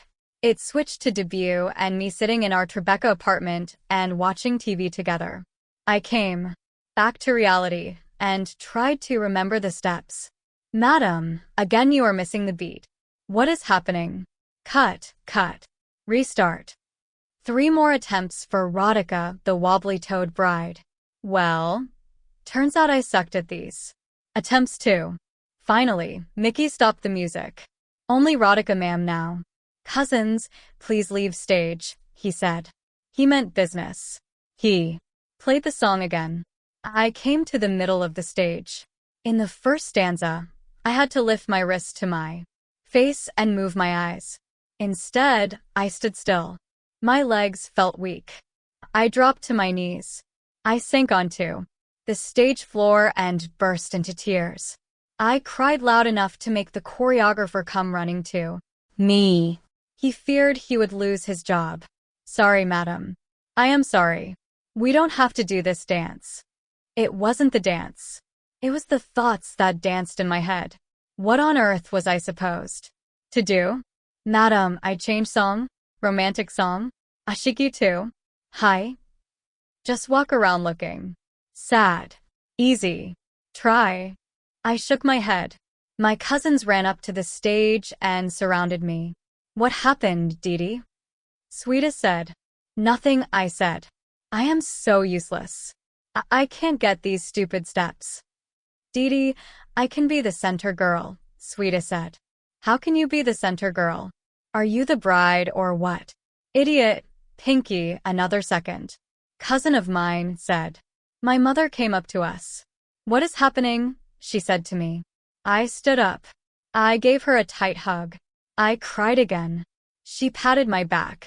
Calm down, my Bidya. Every girl has to leave her parents' home one day. Sure, that's what she thought this was. I am crying at the thought of leaving home. Never. Mind, I have not lived at home for years anyway. Give her a break. She will do it in a few hours, my mother said. But, madam, Sangeet is this evening, Mickey said in a concerned voice. She will do it later, my mother said in her trademark stern, no more negotiation voice. I came back to my room with my mother. Rest. I am sitting here, my mother said. I lay down in bed. My mother opened a newspaper and sat next to me. Mom, I said. Close your eyes. Try to sleep. Mom, I want to talk to you about something important, I said. What? She said. Oh, did Aditi call the beauty parlor? Their staff should have come. Anyway, what? I looked at her face. Where do I even begin with her? Nothing, Mom. It's personal and I don't know if I should. It doesn't hurt so much, she said. What? I said, surprised. Sex. I know you must be tense. It doesn't hurt so much. Really, Mom? I said, my sarcasm not evident to her. Yeah. See, I am not like those backward mothers who can't talk frank with daughter. I talk frank. That's what you wanted to say, right? Yeah, pretty much, I said. Good. Rest. And do Chidian Kalayan only. No sad tragic songs at my daughter's Sangeet. Suraj and his team of decorators outdid themselves on Sangeet night. Bollywood posters from movies of every decade adorned the walls. Streamers made from fresh white lilies and deep red roses filled the entire room. The stage had the look of a Bollywood item number set, complete with matkeys and disco balls. It all felt over the top, like every Punjabi wedding should, and it worked. Guests roamed around the function room appreciating the decorations. I wore an onion-colored flowing lehenga, along with an elaborate diamond set. I looked at myself in the mirror.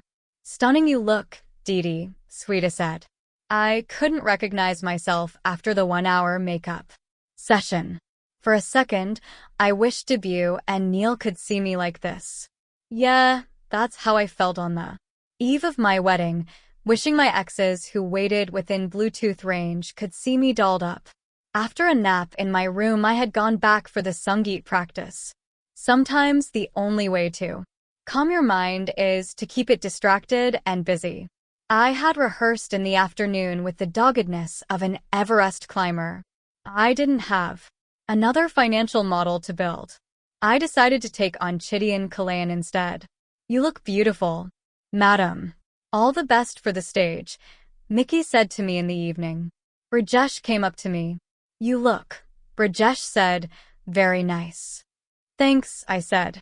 I kept a straight face. I had to talk to him. Before I could begin, he spoke. Again. Actually, more than nice. Beautiful. Stunning. Basically, great. You look sharp too, I said. He wore a cream-colored Sherwani suit with a self-design. He had switched to contact lenses for the night, getting rid of his Sundar Pichai spectacles. Together, we met elders on each side. We touched everyone's feet enough times to count as 2 sets of abdominal crunches. Good evening, ladies and gentlemen. Pankaj Mama took the stage. He held a whiskey glass in one hand and a mic in the other. Welcome to the most beautiful wedding Sangeet of the most beautiful daughter of my most beautiful sister, he said. Obviously, the most beautiful whiskey had already reached his head.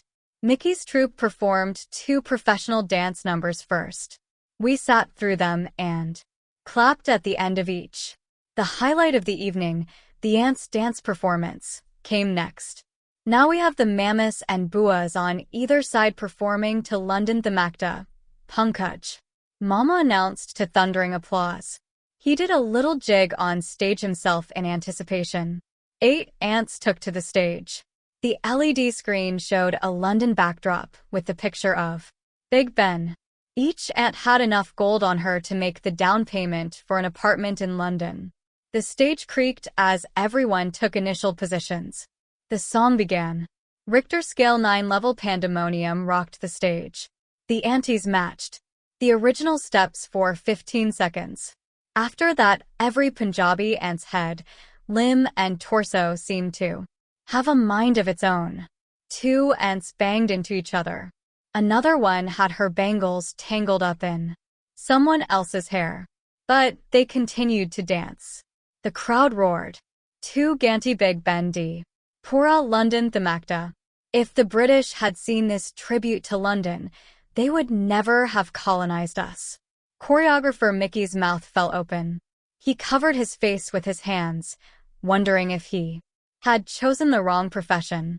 Never had his students massacred his lessons to this level. Rajesh stood next to me.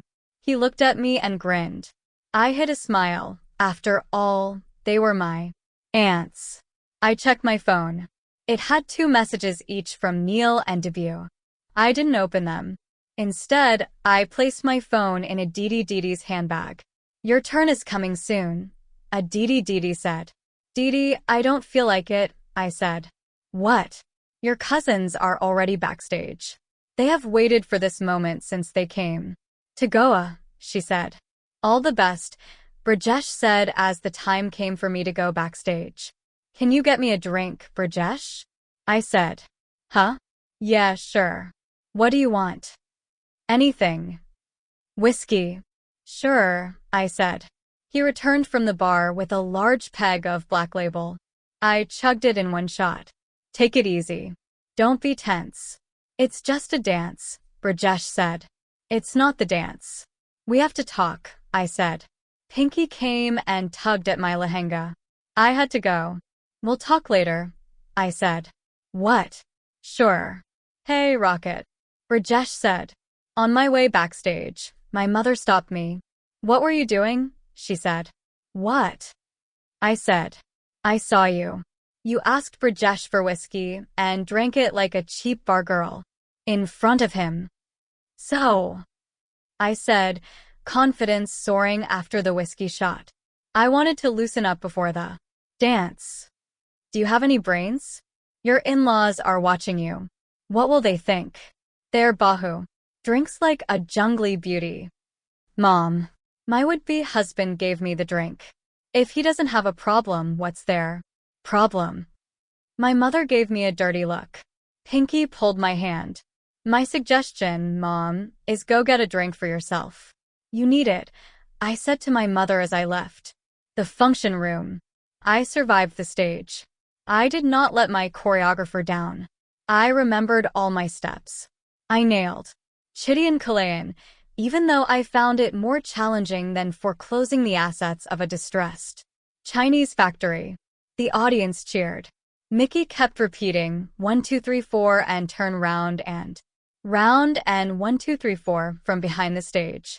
The song ended. My cousins and I finished our performance with a huge group hug. The audience broke into applause. Why does one have to get married to have so much fun? Why can't extended families just get together once in a while and dance for no reason? The crowd gave us a standing ovation. Rajesh clapped the hardest, perhaps not expecting his investment banker bride-to-be to break a leg on stage as well. "You were fabulous. You are a good dancer," he said. "Oh no, I suck. Those 4 minutes took 4 hours of merciless practice."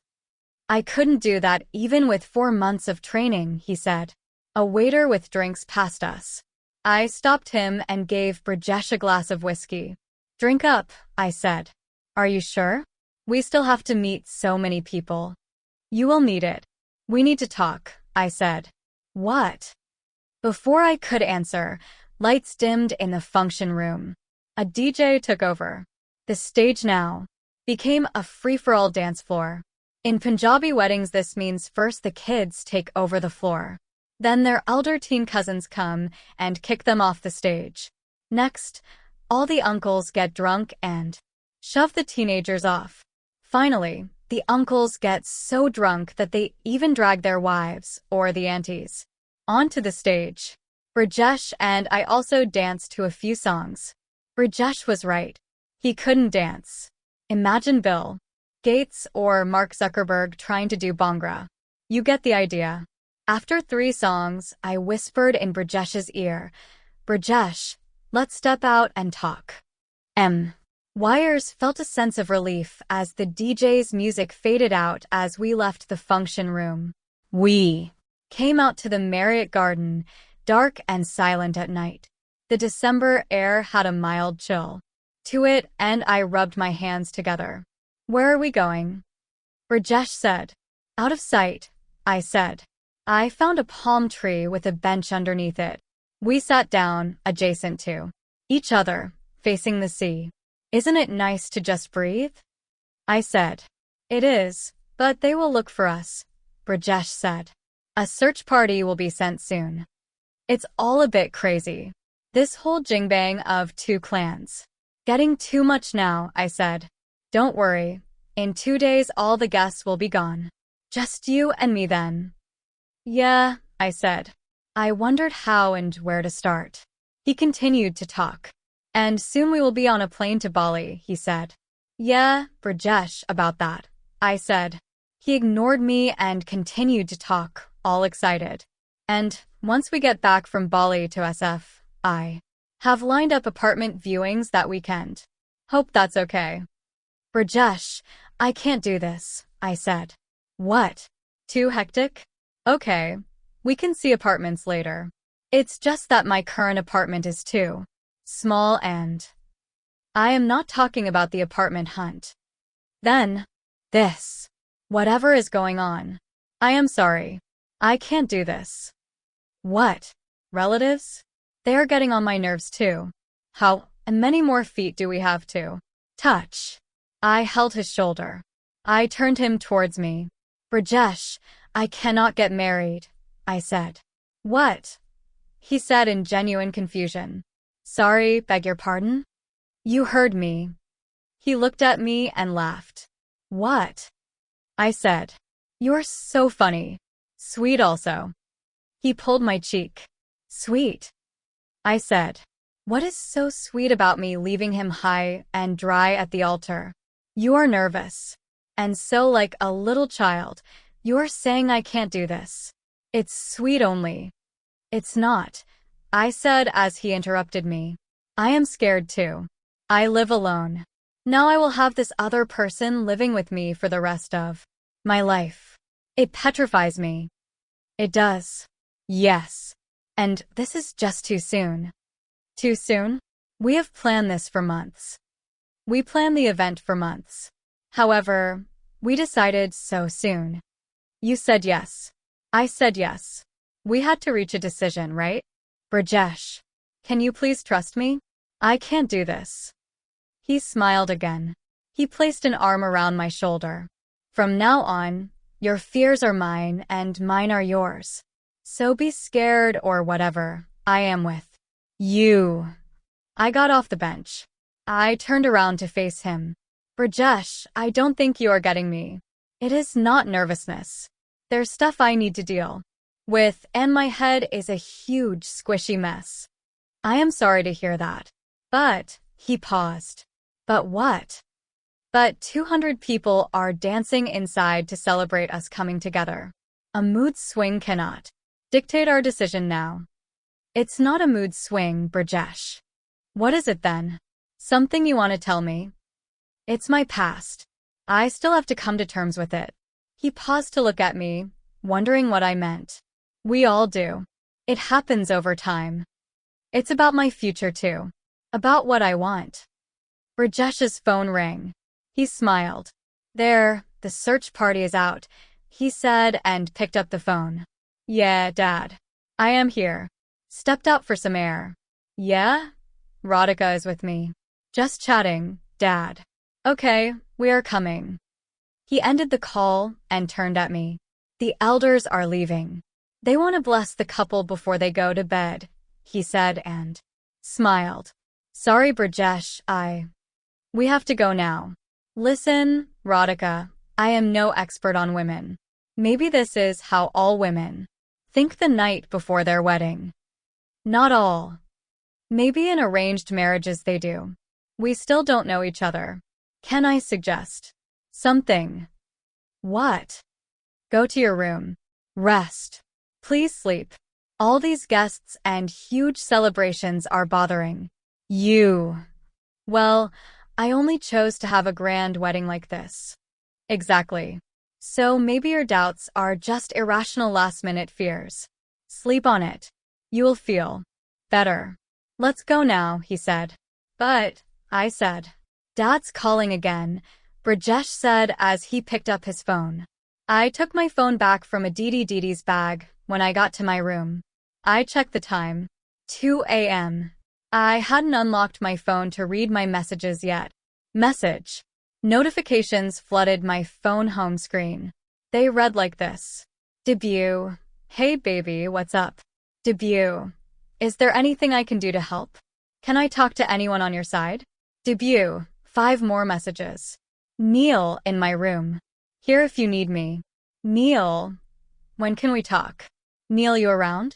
Can we meet? Like for a minute? Neil. 3 more messages. Brajesh. Hope you are fine. Get some rest, okay?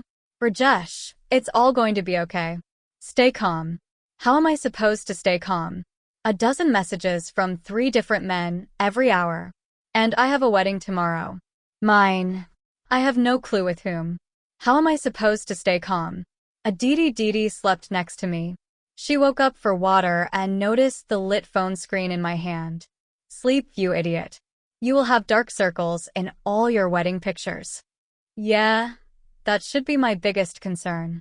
Would the makeup lady apply enough concealer to hide my dark circles?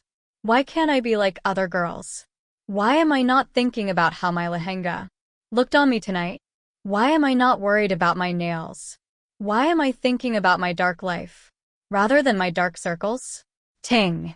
Another message. Put it on silent. Aditi groaned in a sleepy voice and come to bed. I looked at my phone screen. Suraj, hope you like decorations, madam. Your dance was too good. I shut the phone. I closed my eyes. But I couldn't sleep. What do I do? Who is it going to be?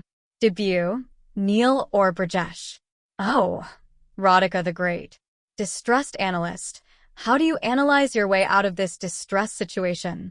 Some people are good at taking decisions. I am not one of them. Some people fall asleep quickly at night. I am not one of them either. It is 3 in the morning. I have tossed and turned in bed for 2 hours. I am to get married in 15 hours.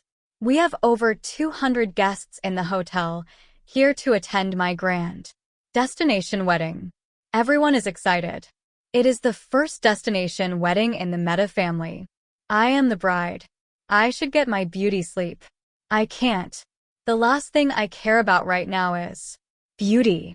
The only thing I care about is how to get out of this mess. Because, like it often happens to me in life, here I am yet again in a situation where I don't know what the fuck is going on. I lay still in bed for another half an hour. I thought about what I could do. Inotice da diti. In deep sleep, I stared at the flickering red light of the smoke alarm on the ceiling. At 3:30 a.m., I stepped out of bed. I opened the room curtains. The sea appeared pitch black. The light from a few distant ships flickered in the background. Moonlight filled my eyes. It's your life, Radhika. Take control of it, a voice inside me said. The voice was calm, unlike the hysterical mini-me who usually yelled. Who is this? I said to myself. It's me, your inner voice. The critic inside me, the one who thinks I am a total bitch. No, the one who thinks you deserve to be happy. Really? I have a person like that inside. I said in my head and chuckled. We all do. Well, so what do I do? Who do I choose?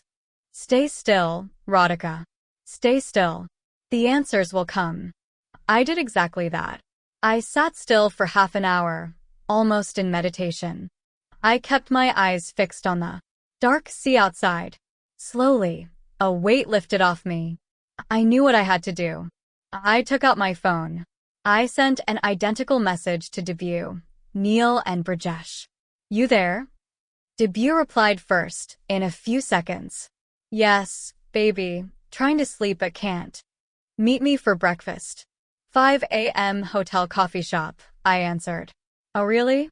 That's great. That's just in an hour. See you. He also sent me a few excited and happy smileys.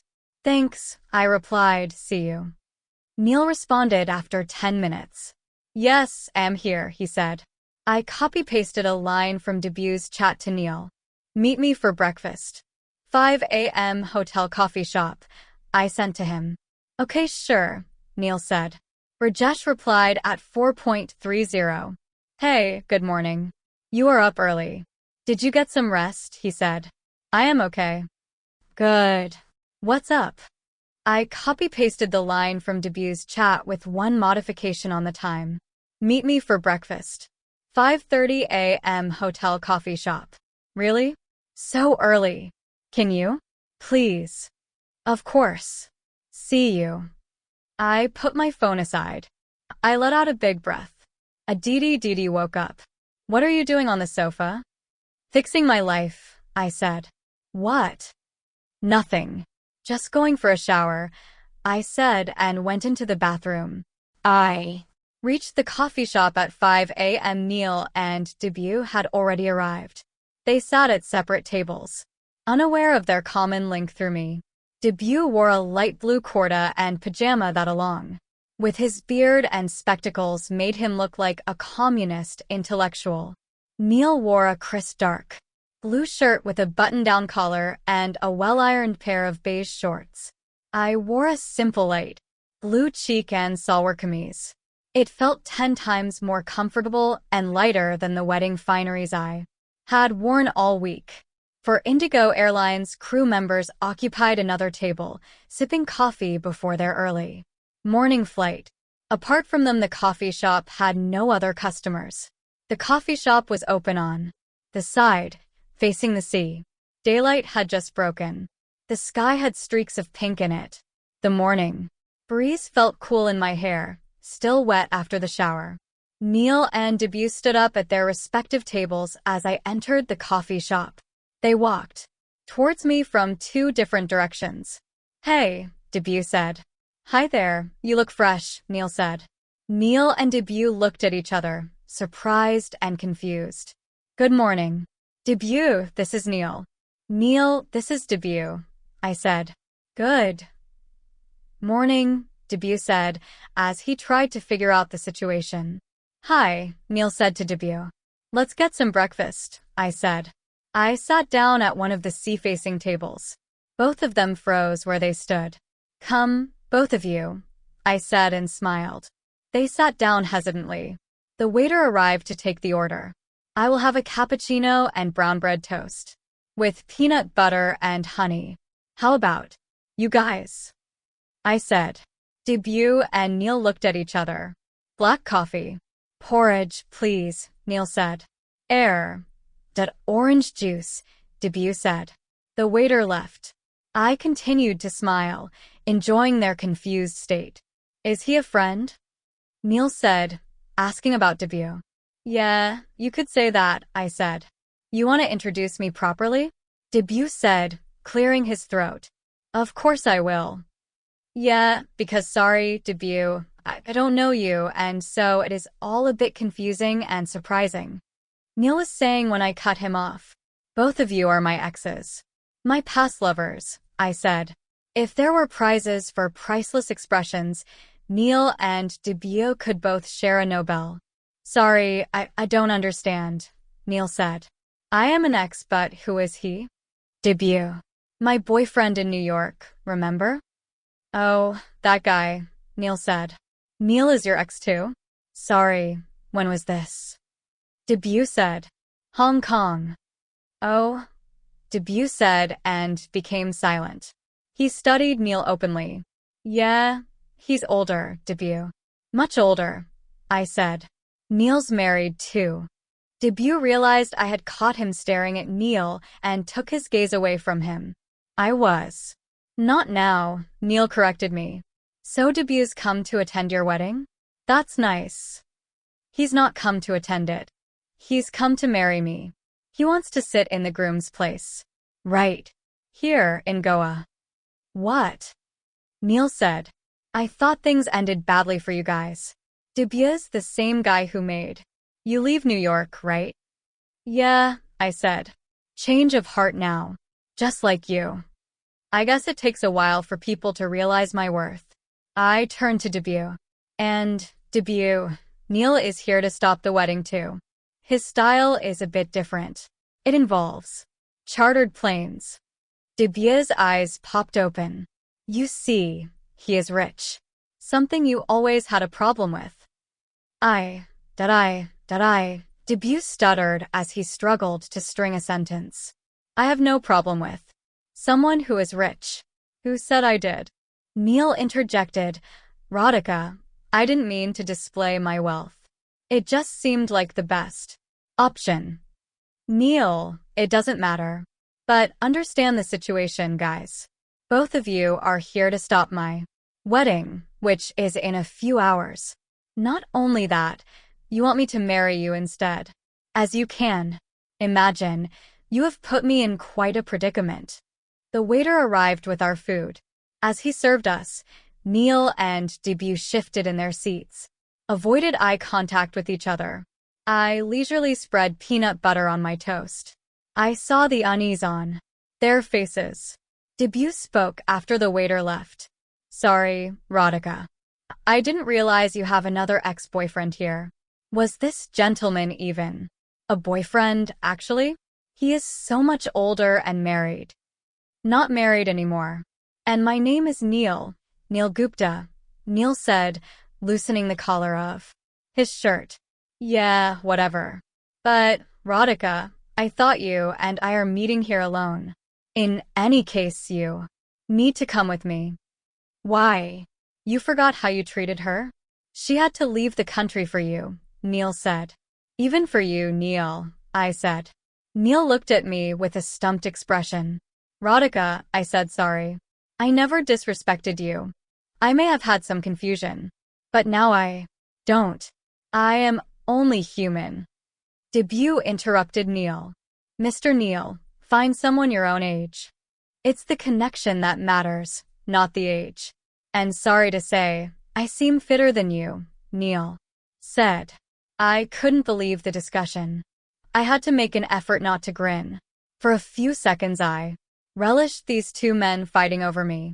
I imagined them in a fist fight, though I knew Neil would clobber the intellectual Bengali babu in the end. I could have watched them duel all day. But I did not have the time. Boys, stop arguing. And listen to what I have to say for once, I said. I know you love me, baby, Debut said. I am your first love. Which is often a mistake. We connect, Radhika, beyond love. We are similar. You know that. Neil said. Why do you guys love the sound of your voice so much? Can I speak, uninterrupted? I said. Both of them nodded. Neil clasped his hands and placed his elbows on the table. Debut took a sip of his orange juice. Thanks, I said. Sorry, I am doing this to you together. Just more efficient.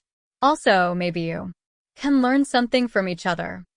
It's fine, Neil said, eager not to censure me. Debish's son, you remember our walk in New York? You said women could do anything. You quoted feminist texts. Essentially, you said women could and should fly. Yeah, Debut said. Nice in theory. In real life, the girl throws a party for her guy's promotion, but the guy cannot handle the girl's bonus. Yes. That's not, he said, but I stopped him. Let me speak. You said fly, but when I flew high, you wanted to clip my wings. Fly as long as you fly beneath me, is it? He looked down. I turned to Neil. Neil, You loved me as the flying bird. You wanted me to fly higher and higher. Of course, Neil said. But you know where you went wrong? Where? Neil said. You didn't want me to have a nest. Neil didn't have an answer.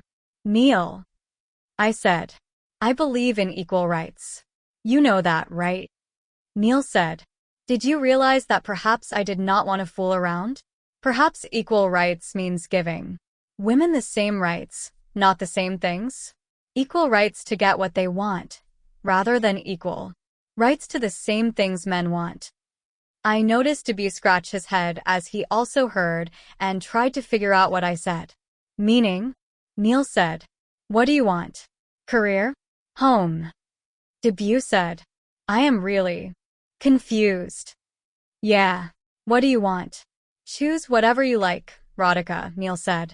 I took a sip of my lukewarm coffee. Choose, I said and sneered. Choice. The benchmark word of feminism, right? I become a great feminist if I give women the choice of home or career. What do you mean? Isn't that how it should be? Neil said. Yeah, why not? Isn't that fair? Giving women the choice. Debut said. No. It is still unfair. Because here's the deal. You know what women really want?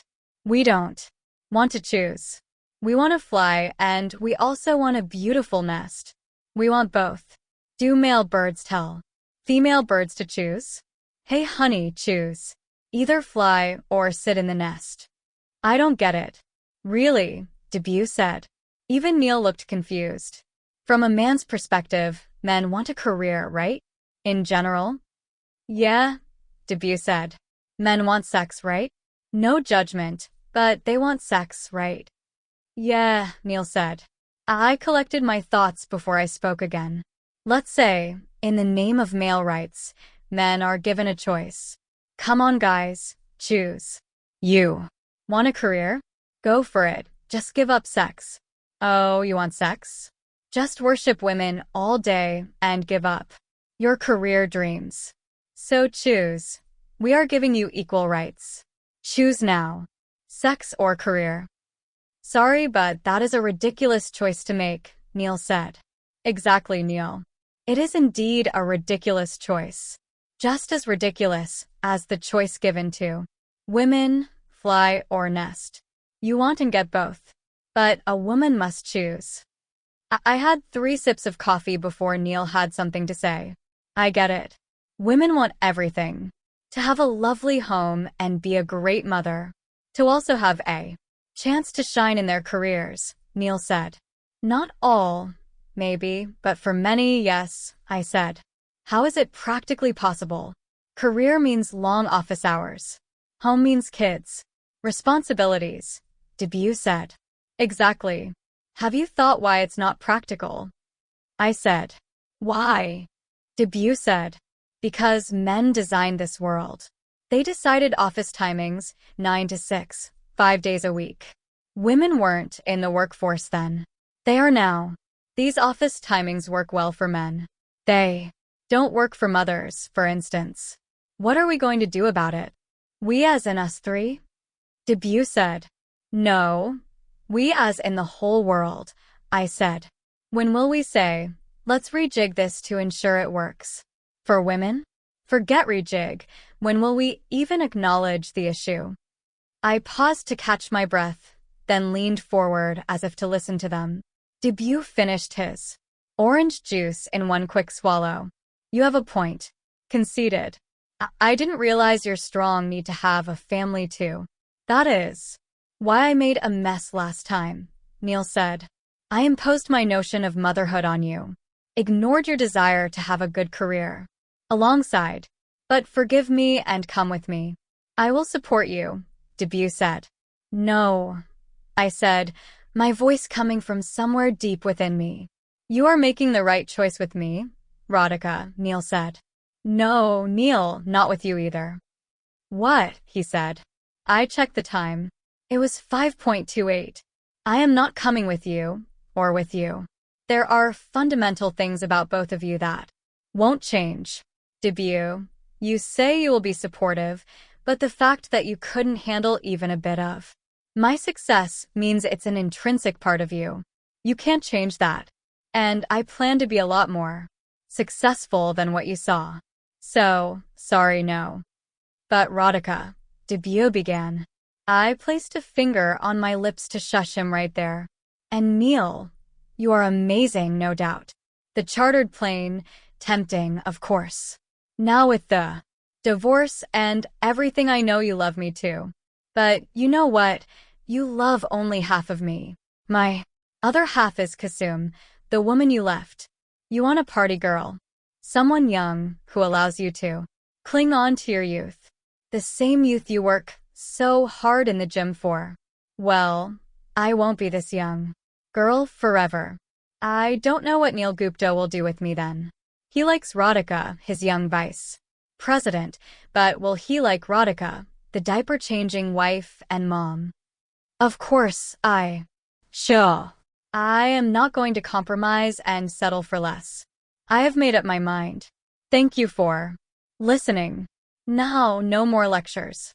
I will simply tell you the action plan. What? Debut said. Both of you, I need you to leave right now. This hotel, Goa, and my life.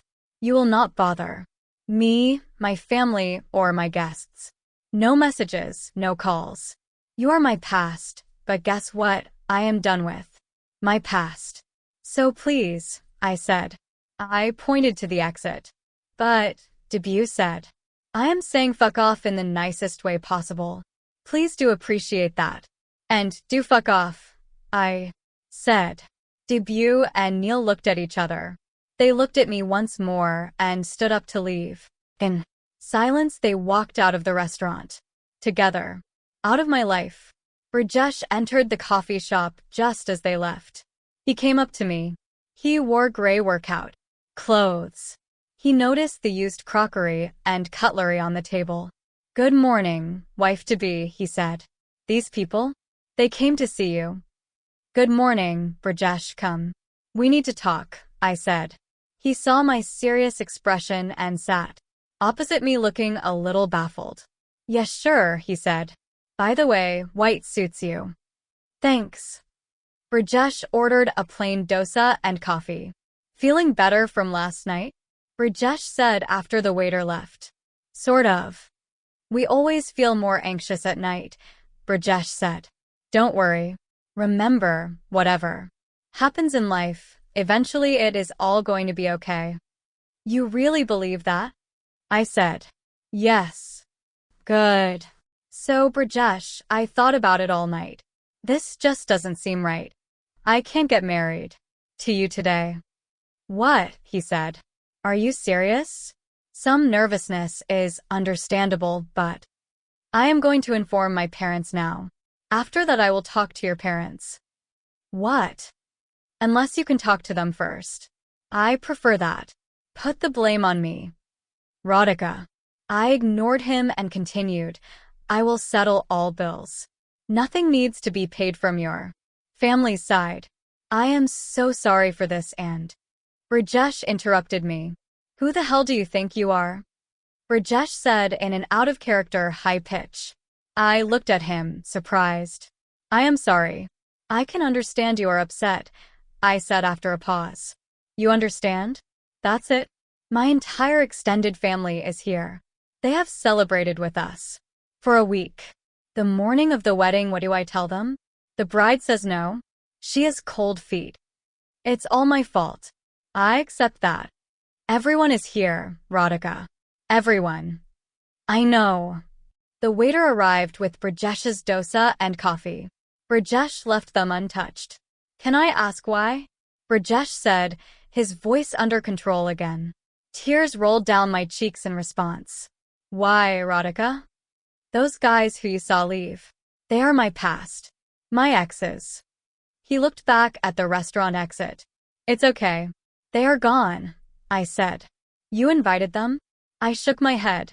In brief, I told him what had happened to me all of last week in Goa. He listened with full interest and had a shocked expression at the end of it. That is some story, he said as what I had told him sank in. Yeah, that's my week. What did you decide finally? I told them to leave. Get out. Out of Goa and my life, forever. Good. Then what's the issue? Your past is gone.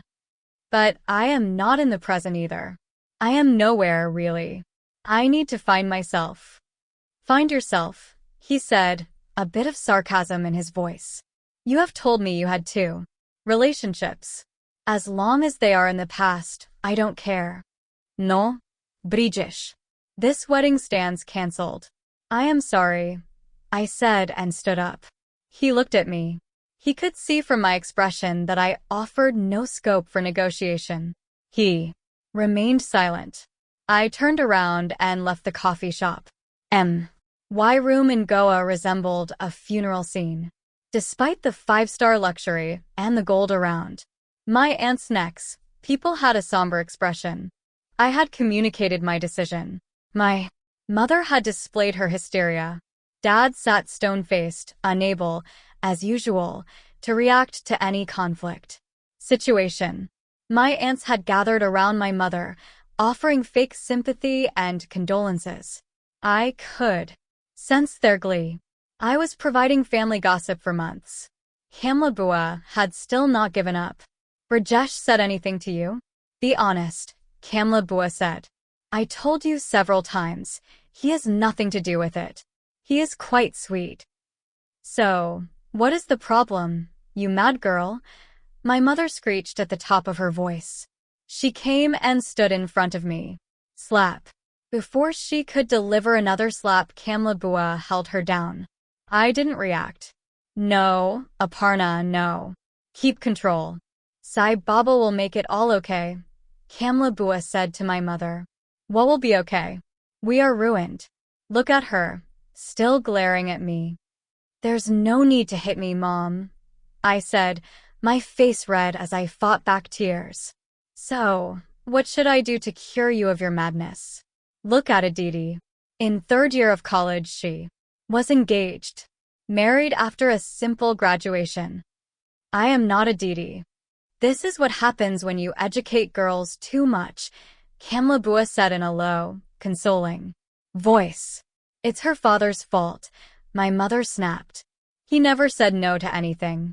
Ahmedabad, New York, Hong Kong, wherever she wanted to go, he would let her. Can you keep Dad out of this, Mom? I said, my voice muffled. I turned to everyone and folded my hands. All of you, I have a request. You are all my extended family. Yes, I take full blame for the debacle that happened. You can judge me all you want. But can you please not judge my parents for this? My aunts and uncles looked at each other. I continued. Treat it like a Goan holiday. That's it. My treat. I need your support. My bigger issue is Brajesh and his family. They will be hurt much more. I need grown-ups from my side to be with me when I tell them. Nobody gave me a response. Fine, I will talk to them on my own. Please enjoy your last day in Goa. Those wanting to fly out earlier, talk to Suraj to change flights, I said. The tableau continued. I turned to leave. Wait, I will come, Aditi said. I don't understand what you are doing, but I will come. Can't let my sister do this by herself. She stood next to me and held my hand. I smiled at her and held back tears. I will also come with you, Pankaj Mama said. Come, Richa. We can't let her go alone. Richa Mommy debated between the roles of obedient wife and offended aunt and chose the former. No need, my mother said. She does everything alone anyway. Dad, you should come, Aditi said. My father stood up. Come, Aparna, my father said in his soft voice. My mother looked at everyone. With much reluctance, she stood up. Yes, let's go. Let's get fully shamed, she said. I rang the bell. Rajesh opened the door. He didn't say a word and stepped aside to let me and my relatives enter. The room felt ice cold, and not because of the air conditioning. Mr. and Mrs. Galati, Brajesh's parents and my almost in-laws to be, stood with glum faces. Brajesh's relatives, his father's brothers along with their respective wives, sat gingerly on the bed. Brajesh's mother's sisters, Rohini Masi and Gunjan Masi, sat on the sofa. Everyone looked like they had had knives stabbed in their backs. Brajesh had already told them. I struggled to figure out where to start. This is where age helps. For my mother seemed to know exactly what would be a mature reaction. She burst out crying and went straight to Brajesh's mother to bear hug her. Somebody's cast an evil eye, Sulochana, my mother said. Her lone hysterics made everyone in the room feel even more awkward. Brajesh's mother didn't hug my mother back. We are ruined. I had no idea my girl would do this to us. What do you do when your own child is defective? My mother said, howling at top volume. Sit down, Aparna ji, Brajesh's father said. I realized I had to take control. I went to the center of the room and addressed everyone. Hello, everyone, I will just take a minute. To all in this room, I am sorry. I am really sorry. I am sorry because I was not prepared for this marriage, but I said yes. I am sorry because I brought shame to your relatives. I am sorry because I ruined your happy moment. However, I did this because I felt going ahead would not be fair on Brajesh and his family. This is fair, Brajesh's mother said. Her voice had a sharp sting to it. No. But going ahead would be even more unfair. Between two unfair things, this felt less unfair. I fought back tears as I listened to Brajesh's mother. In this room it is just us close relatives. You realize what we have to go through with all our acquaintances who are also here, she said. I do. I am sorry, I said, tears flowing. I folded my hands. I really am sorry, Auntie. Brajesh looked at his mother and then me. He stood silent with arms crossed on his chest. You look so good together, my father said. Can't we do something?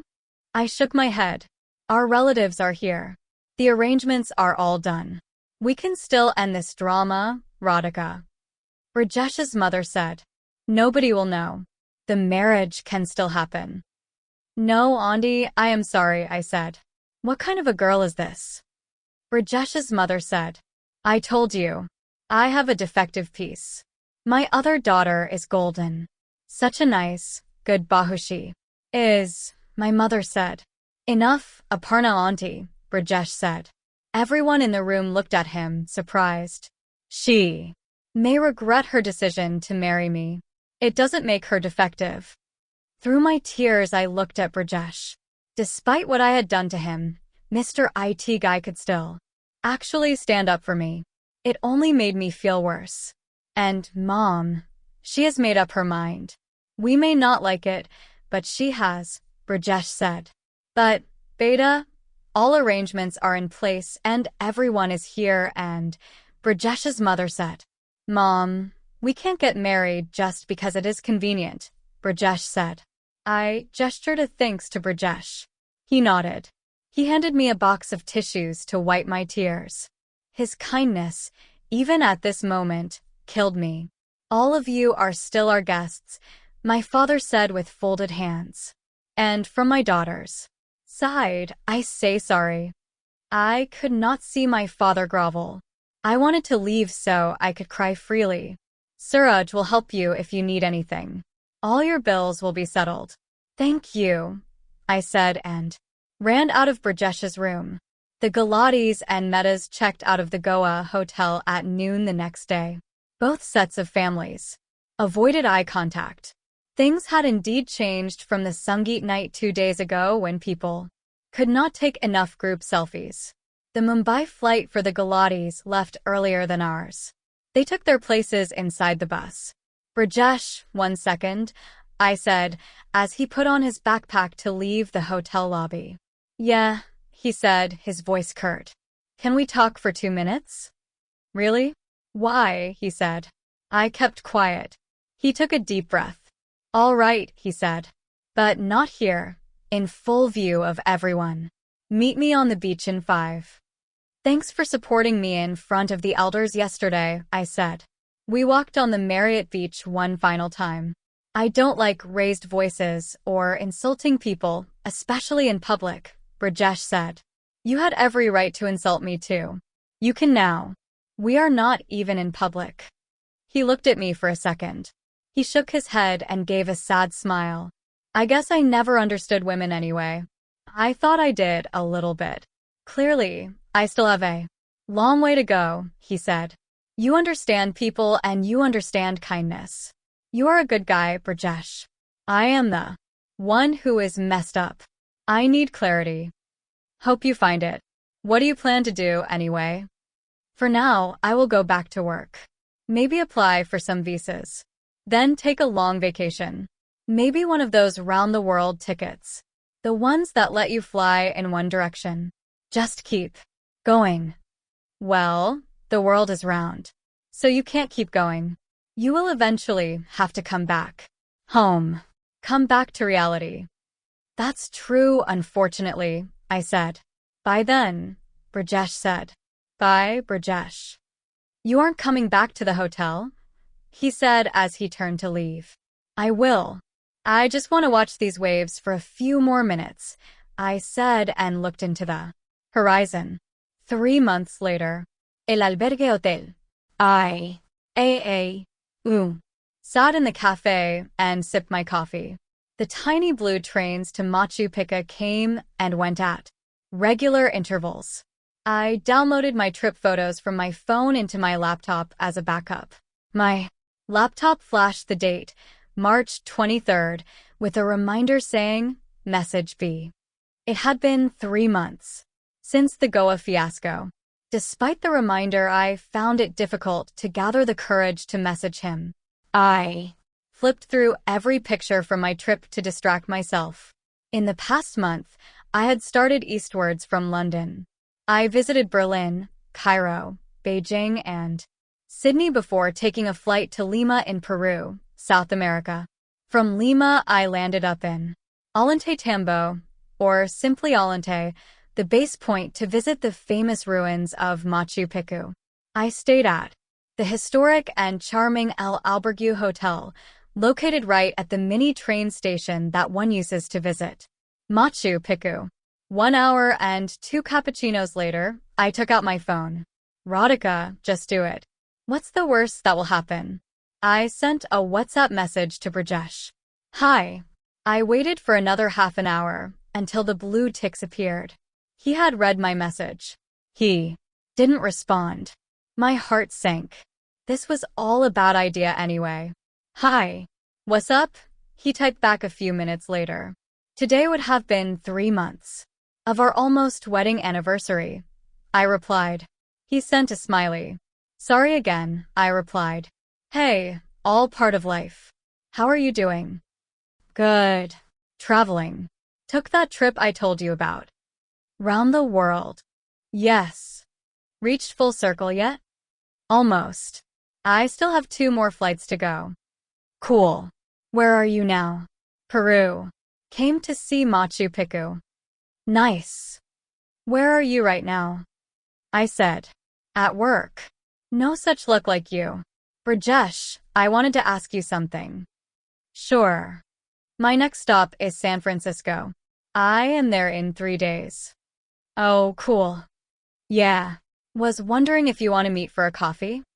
He didn't respond for a few minutes. I had a sinking feeling about this. I sent him another message anyway. I totally understand if you can't or if you don't want to. Sorry, my boss had called me. Yeah, sure. Would love to have coffee. Really? Great. Yeah, can we do it in Menlo Park? Easier for me. Of course. Whatever is closest to your office. How's Wednesday? Sure. Phil's Coffee at Menlo Park. 4 p.m. Phil's Coffee. Menlo Park. I arrived 5 minutes early. Phil's Coffee is located just outside the sprawling Facebook campus. I took a seat by the window, looking at the offices of a company that connected 1.5 billion people around the world. I wore a blue and white check dress, which seemed to reflect the Californian sunshine. "Hi," Brajesh said as he came up to my table. I stood up. We hugged cursorily. "Thanks for meeting me," I said, a little self-conscious. "No issues." "Welcome to my city," he said. He wore a black hoodie and blue jeans. His shoulders seemed broader, as if he had bulked up. He wore a Facebook corporate ID badge around his neck. "Strange to see you like this, at work," I said. "Yeah, without any relatives." "I see you and feel an aunt is going to pop in any minute," he said. "Totally. I am like, where are the Buas and the Massies?" I said. "Yeah, I feel this urge to touch someone's feet," he said. Both of us laughed. He went up to the counter and came back with 2 cappuccinos. I spoke after he sat down. "I can never apologize enough, but again, sorry," I said. "The one Indian girl whom you finally came down to marry created such a drama." He waved his hand. "You don't need to anymore. I am mostly over it. Life goes on." I reflected in the past 3 months too, on why you did what you did, and said no to the wedding that morning. "What did you infer?" "That frankly you, or for that matter, any girl, doesn't need a man to define her. You need a man to support, inspire, to understand you, help you be the best person you can be, banker, mother, both, whatever. And until you find a man you trust enough to do that, why settle?" I looked at Brajesh, admiring his wisdom. "You think so?" I said. "I do. And you are not just one Indian girl. You are one special Indian girl." I smiled and gestured a thanks to him. He nodded. "I still blame myself. A lot. For making you look bad in front of your relatives." "Don't. I don't even think about my relatives when I think about Goa, actually." "That's good. No regrets." I said. "Not really. Okay, just one regret." "What?" "You remember that night at the police station?" "Oh yes. When we went to Anjuna. That inspector. Our parents rescuing us. Terrible." "Yeah. And all that we did, the grass, driving without a license. I would have never done all that without you." "Well, I am bad company. That was a mad, crazy night." "Yeah. So the thing is, I had begun to look forward to a mad, crazy life with you. That didn't happen, so, oh well. That's the regret." He shrugged and smiled. Our eyes met. I didn't have a suitable response for him. I decided to change the topic instead. "Your shoulders. You look fitter," I said. "I joined a gym. Try to go every day. It's showing." "Thanks. You look relaxed too. Your face seems clearer, more peaceful." "So is my mind. A month of travel helps calm you down." "Yeah, I'm sure." "You look nice," he said. I smiled. We sipped our coffee. "How is work?" I said. "Good.